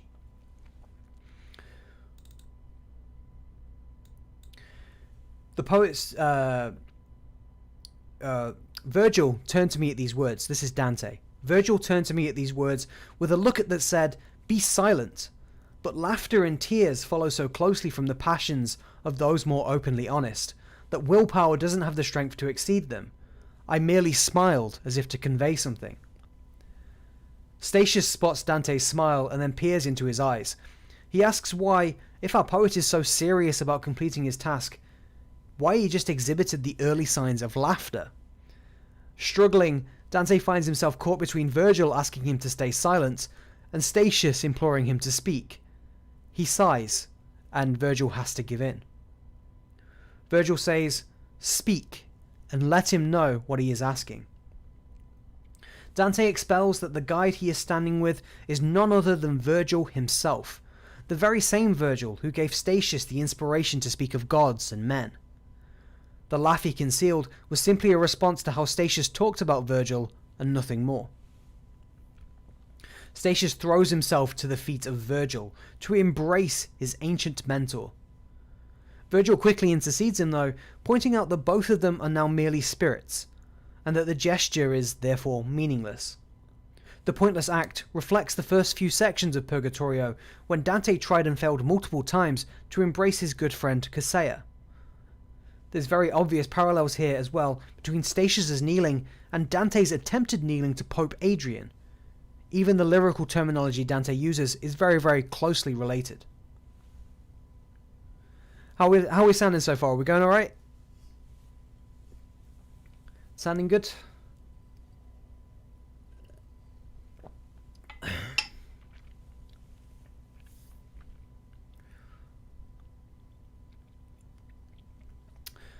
Okay. Statius says, "Now you can understand the warmth which warms me to you. When I begin to forget myself and treat other shades as if they are solid things." Let me just move to another image. in a bit of a change from Dante's usual expenditure on the ceremonies of Purgatory. The three poets have already walked a fair distance past the angel before Dante remembers to actually include it. Perhaps he was too caught up in the interesting discourse between Statius and Virgil. Dante says that the angel directed them onwards and upwards, removed a P from his head, and then said, those that thirst for righteousness are to be blessed. Dante singles out a single word from this line, sitiunt, or thirst. What the angel said is part of the full phrase, beati qui exuriunt et sitiunt, or blessed are those who hunger and thirst for justice. The word thirst, as you may have noticed already, plays a significant part of the last few sections as a way for Dante to describe his rampant need for knowledge. There's also plenty of references to the idea of mother's milk and nursing. More symbolically, thirst here speaks of the thirsting will for justice that Statius just explained. Our poet says that the angel spoke no more than the word sitiunt, essentially saying that the beatitude had been left unfinished, or more accurately, split apart. As ceremonies go, this is quite unique, and the tampering with the Beatitudes specifically quite controversial. The poet and his companions are marching ahead. Let me get them marching ahead. Dante following up behind the two leading shades. Our poet feels lighter and more swift than he has ever been, the toils and exhaustions of the early climb seeming like a lifetime ago. Virgil says, from the hour when Juvenal joined me in Limbo, and made clear your affections for me, I felt a good will towards you. It was such a good will I have not felt towards a person I have never seen before. But tell me, and please speak to me as a friend, how could avarice find any place in your heart? There was so much wisdom there, gathered so carefully. Statius laughs a little, and he responds that any words of Virgil he will of course always receive in friendship and care. He corrects Virgil, though, on the assumption of the sin for which he committed in life. The adage he uses is actually not too different from, sometimes it's easy to judge a book by its cover. Statius says that his sin was actually that he was not avaricious enough, and that it was his lack of self-restraint in throwing his wealth away which landed him in the fifth terrace. Statius is guilty of prodigality, making him a squanderer. Statius speaks of the learning of hell's existence when he was alive. He redirected his efforts, and by doing so avoided the endless rolling boulders of this same sin in hell. He names Virgil's Aeneid, specifically the tale of Polydorus, which we've already mentioned, as the spark of wisdom to change himself. It was this tale of great avarice that made him aware that being a liberal spender is equally offensive.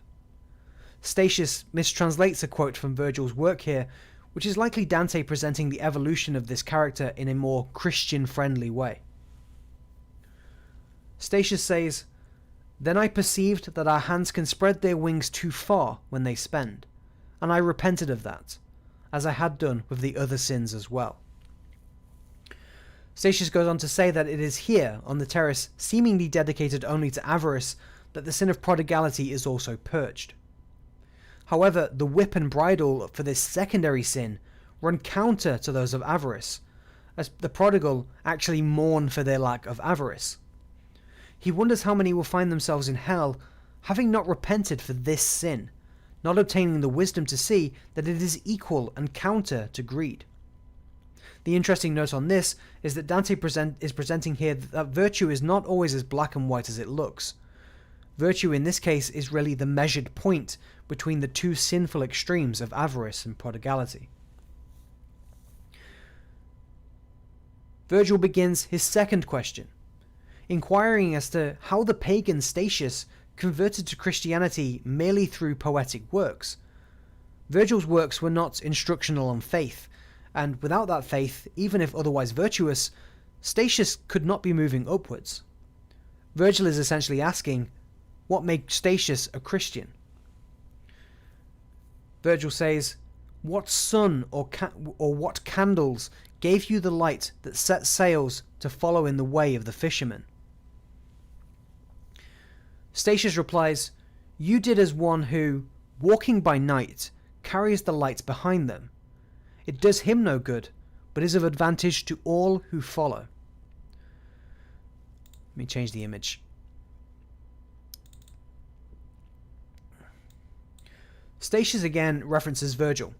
He recounts the opening lines of Virgil's Eclogue 4, where the mentor predicts the renewal of the world, the return of the Virgin, the reign of justice, and the descent of a new generation from heaven. Like before, this is heavily mistranslated from the original work. However, this time it is later on directly recognized as inaccurate by Statius. Statius says it is a general misreading of his time that he just personally enjoyed and habitually revisited. If you're still following along with all these complicated references, here is yet another mention of the concept of a renewed earth, the last one being Pope Adrian's recommended reading to Dante before scurrying him away. A very important line comes next, when Statius confirms to Virgil that through him he was not only a poet, but a Christian. This is quite striking because the line is stating that Virgil, not the Christian church, saved Statius. This parallels the opening of Inferno quite a bit as well. When Dante was confronted by the beast of Avarice, the she-wolf that Pope Adrian mentioned and warned of, it was also Virgil the pagan that came to his aid, providing guidance to the virtuous path.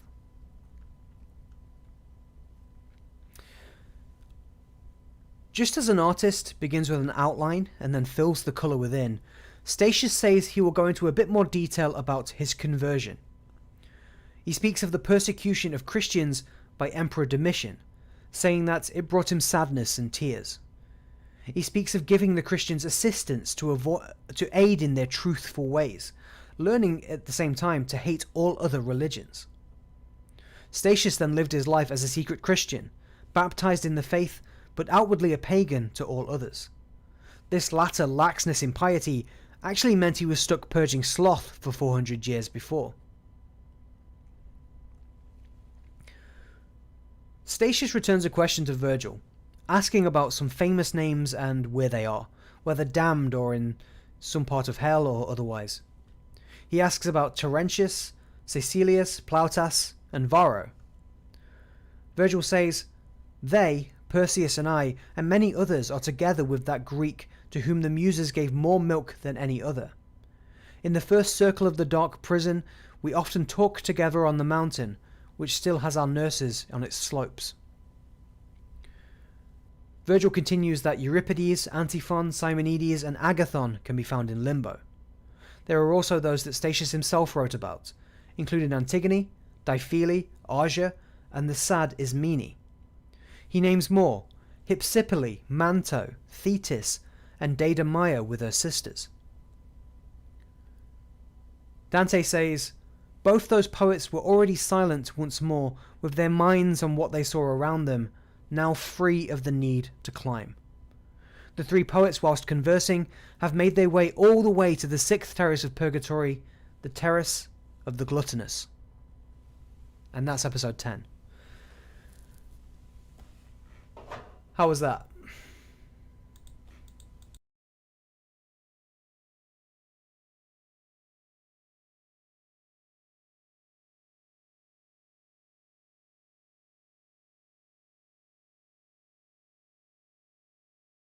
Tough crowd. Right.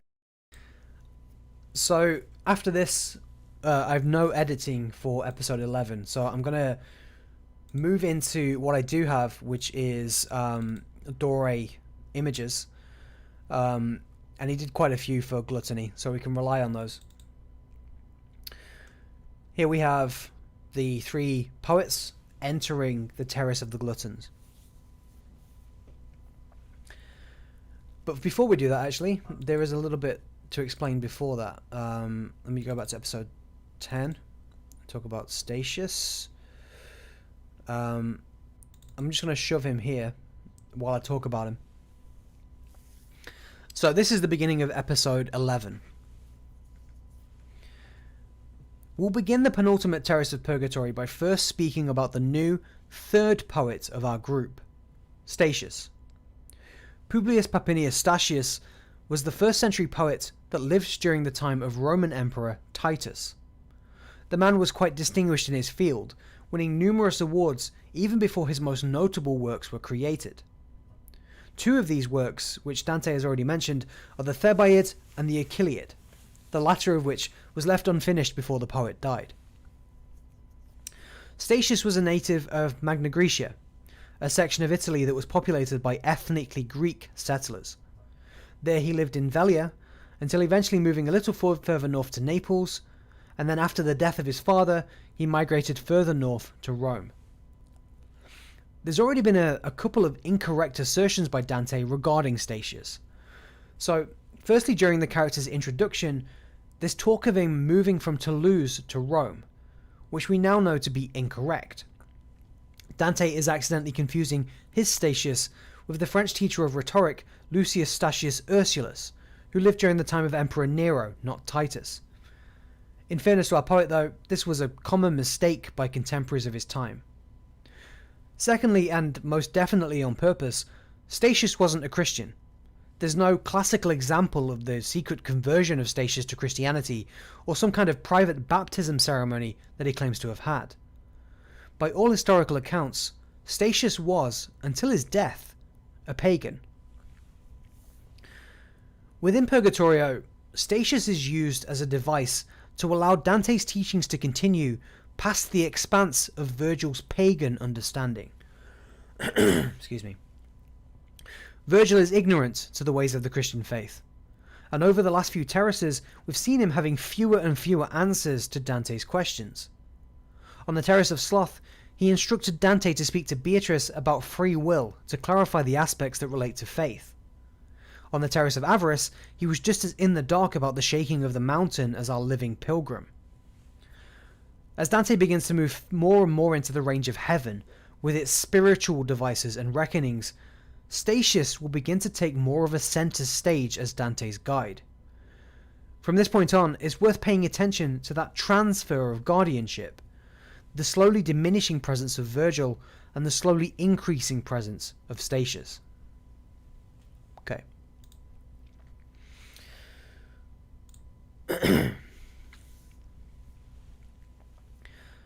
Dante is walking behind the 2 ancient poets of Virgil and Statius. They are encircling the mountain on the 6th terrace, in their usual direction. Our poet is appreciating and enjoying the conversation between the pair in front of him. Suddenly, the 3 are interrupted by a tree. This tree is growing out from the centre of the path, and upon it are sweetly smelling apples. Dante describes that it looks very much like an inverted fir tree, where instead of its leaves growing thinner towards the top, they do so towards the bottom. He ponders if this is to prevent people from climbing it. The mountainous side of the pathway is also blocked, and water is dripping from the rock face onto the leaves and branches of our group's newest hurdle. The 3 poets approach to examine the tree. Strangely, the tree begins to cry out. The tree says, "You will go short of food. Mary gave more thought to how the wedding feast should be completed by using her honour, not her mouth. A mouth which now answers for you in heaven." This is another reference to the book of John, again describing the wedding feast in Cana. It calls back to when Mary proclaimed that the wedding guests were without wine, caring more for their well-being than her own fulfillment of food and drink. The tree continues to bellow out. It says, "The women of old Rome for their drink were content with water. Daniel despised food and acquired wisdom." The first of these 2 references is likely a callback to the ancient author Valerius Maximus, famous for his anecdotes. One of his sayings was that Roman women drink no wine. The tree is presenting that these women are exemplars of restraint, choosing to nourish themselves with water alone. The second reference from the tree is an example of self-restraint from the book of Daniel. In the tale presented, Daniel and his compatriots refused the food and wine of the king of Babylon, Nebuchadnezzar II, and instead proved themselves to be healthier, consuming nothing but water and vegetables. God rewarded the group with wisdom, and Daniel with understanding in all dreams and visions. Interestingly, in another tale of Daniel, he interprets one dream of the king regarding a great sheltering tree. The tree next chants of the people that lived in the Golden Age. The Golden Age is a time described in Greek mythology as a period of great balance, prosperity, and health. The tree mentions that during this harmonious time, hunger was satiated by acorns alone, and that simple streams were thirst-quenching and as desirable as nectar. The tree says, "In the deserts of Judea, honey and locusts were the nourishing feasts of John the Baptist. Therefore, he is glorious and great, as is revealed in the Gospel." With those final words, the tree goes silent. Let me just take a quick drink. The tree is presented to Dante examples of the virtue of temperance. Temperance is like self-restraint or self-moderation. In Christianity, it describes the idea of disciplining oneself against the excessive pleasures of worldly goods. This is apt, considering this terrace is purging an offence of excessive love. In the examples given by this tree, we can see that the worldly goods targeted here are food and drink. This tree is this terrace's whip for the sin of gluttony. Dante is peering dumbstruck into the depths of the once talking leaves. He compares himself to a bird watcher or a hunter, wasting his life peering at trees. Virgil, who Dante refers to here as his more than father, speaks out. He says, "My son, come now, for the time allotted to us should be bestowed more usefully than that." The living poet turns to rejoin his two mentors, who are again talking amongst themselves. Dante is enjoying himself, listening to the conversation and walking with them onwards past the tree. All of a sudden, another interruption hits the three. This time the break in conversation is caused by both the sound of both singing and weeping. The words call out, "Labia mea Domine," or "O Lord, open my lips," lines from the chant Miserere. Dante says, "O gentle father, what is it that I hear?" Virgil replies, "Those are the shadows which go, perhaps, untying the knots of their obligations." Our poets are walking as they listen. I wonder if the next image will give an example of this. Sorry, 1 second.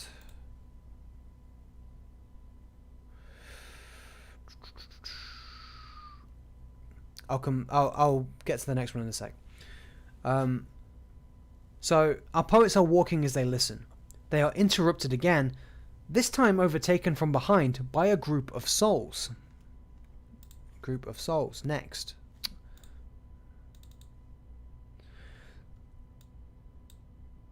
These shades are indifferent to our trio, acting like travellers that have no thoughts to consider the people that they are overtaking.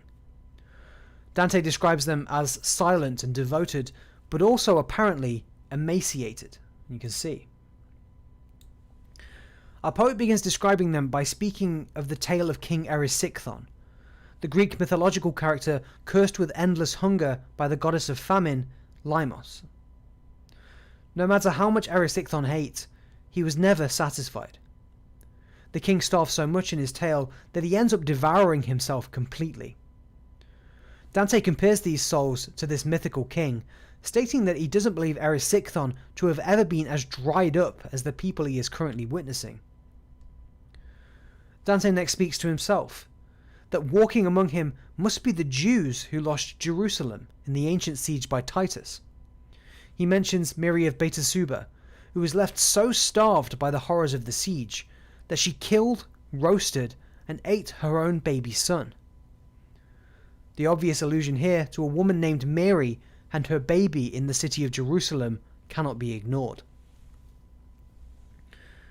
Dante continues to describe the souls as they march past him. Their skin shapes itself to the form of their bones. In perhaps a subtle reference to the Gospel of John and another allusion to Jesus, Dante says that the two round sunken eye sockets on the faces of the souls seem to help spell out the letters OMO, an older way of spelling uomo, or Italian for man. Pontius Pilate presented the condemned Christ by stating ecce homo, or behold the man. Our poet wonders how it is that the simple smell of an apple and the want of water could be enough to create such an extreme hunger and thirst within these spirits. Just then, one of the gaunt passing souls turns to face our poet and stares hard before suddenly bellowing out a joyous cry of the grace he is being accorded. Dante doesn't recognize him by visual alone, as the soul is just as terribly gaunt as the rest. However, upon hearing his voice, the thin figure becomes instantly recognizable. Dante says, "The spark lit up again, and I saw once more the features of Forese." Forese Donati was a close childhood friend of Dante, and cousin to Dante's wife, Gemma. He was also, unfortunately, brother to Dante's political enemy, Corso Donati, leader of the Black Guelphs. All you need to know about the companionship of this pair can be summarized in the following tidbit of information. Around 10 years before writing the comedy, Dante and Forese took part in an exchange of written letters to insult one another with poetry. These back and forths contained accusations of sexual performance issues, the vices of their families, and even insults of cowardice. Together they make up a work known as a tenzone, which is a discourse between two poets. They are so unlike Dante's other works that they have oftentimes been seen as illegitimate by historians. Forese says, "Oh, pay no attention to the dry scales which discolour my skin, nor the way my flesh is wasted away. Tell me the truth about yourself, and to those two spirits who escort you. Please don't stand there without speaking to me." Dante replies to his friend and expresses his pain at seeing him in such a terrible state. He compares his current sadness to the depression he felt when looking on his friend's body after he died. Our poet implores Forese to explain what led him to such an extreme condition, stating he cannot answer anything himself until he knows what causes the souls around him to become so thin. Forese describes the method of purging here on the terrace of gluttony. He references the upside-down tree from a moment ago, and the water dripping from the mountainside. It is by command of God, he says, that virtue flows within them both. Through their scent, the great hunger of this terrace is made, and through their scent, the spirits here made virtuous. Weeping and singing is also used to reflect and enhance the solace experienced by the penitents. Forese points out that the approach of souls to the source of hunger is made multiple times as they circle the mountain. He corrects himself during this explanation, displaying that he himself is still quite new to the understanding of the process. This terrace is dedicated to the gluttonous, those without temperance. The purgation of sin on this terrace is to be starved and thirsty, reaching for food and drink that is always kept out of reach. The smell of fresh fruit and spraying water in the air squeezes the spirits here to the bone, as they are directly conditioned by divine examples of temperance and gluttony. These spirits could not control their want for sustenance in life, so they are driven to extreme unfulfilled want for sustenance in death. Another reference to Jesus is seen following this exchange with Forese. The penitent's driving will to continue is compared by himself to the will of Christ. Christ who accepted his crucifixion by crying out God's name, here described as happily, with the expectation of redemption to follow. It is clear here by this point that Dante is beginning to see Christ in the suffering of these penitents. Dante questions his friend about his positioning in Purgatory, as he only died 5 years ago. How is it that he made it so far up the mountain so quickly, especially if he didn't repent until his death? Forese replies that what has brought me the sweet wormwood taste of these torments is the flood of tears by my wife Nella. With her devout prayers, she has brought me from the hillside and set me free of the other circles. Forese continues on a little more about his wife, stating that he loved her and that God loves her for doing so well alone after his death. In Florence, Nella is singularly modest amongst a mob of immodesty. The penitent makes a prophecy about the women of Florence. He presents their immorality as cause for future anguish. One day soon, preachers will condemn them and forbid their nearly naked dress sense. When these women learn what punishments await them, they will howl. Forese clarifies that this great doom will occur very soon. Dante's friend finishes up with a repeat of his original question, how Dante got to this place in his living body. He draws attention to the other souls around them, now peering at our poet for the same reason. Dante replies that should Forese think back to their time together in life, they will be deeply regretful of their sinful ways. He explains that during a full moon, Virgil, one of the two souls accompanying him, came to pluck him from this life of vice. Virgil, one of the two souls, Virgil has delivered him through the profound night of hell, where souls are truly dead. The ancient Virgil then helped him up the contradiction of Purgatory, the twisting path designed to straighten a person out. Finally, noble Virgil will lead him to the promised company of Beatrice. Dante is sure to mention that once Beatrice takes up management of him, Virgil will inevitably be left behind. Our poet points to his ancient mentor and names him to his friend. The progress of our poet through the terrace of the slothful reminds the reader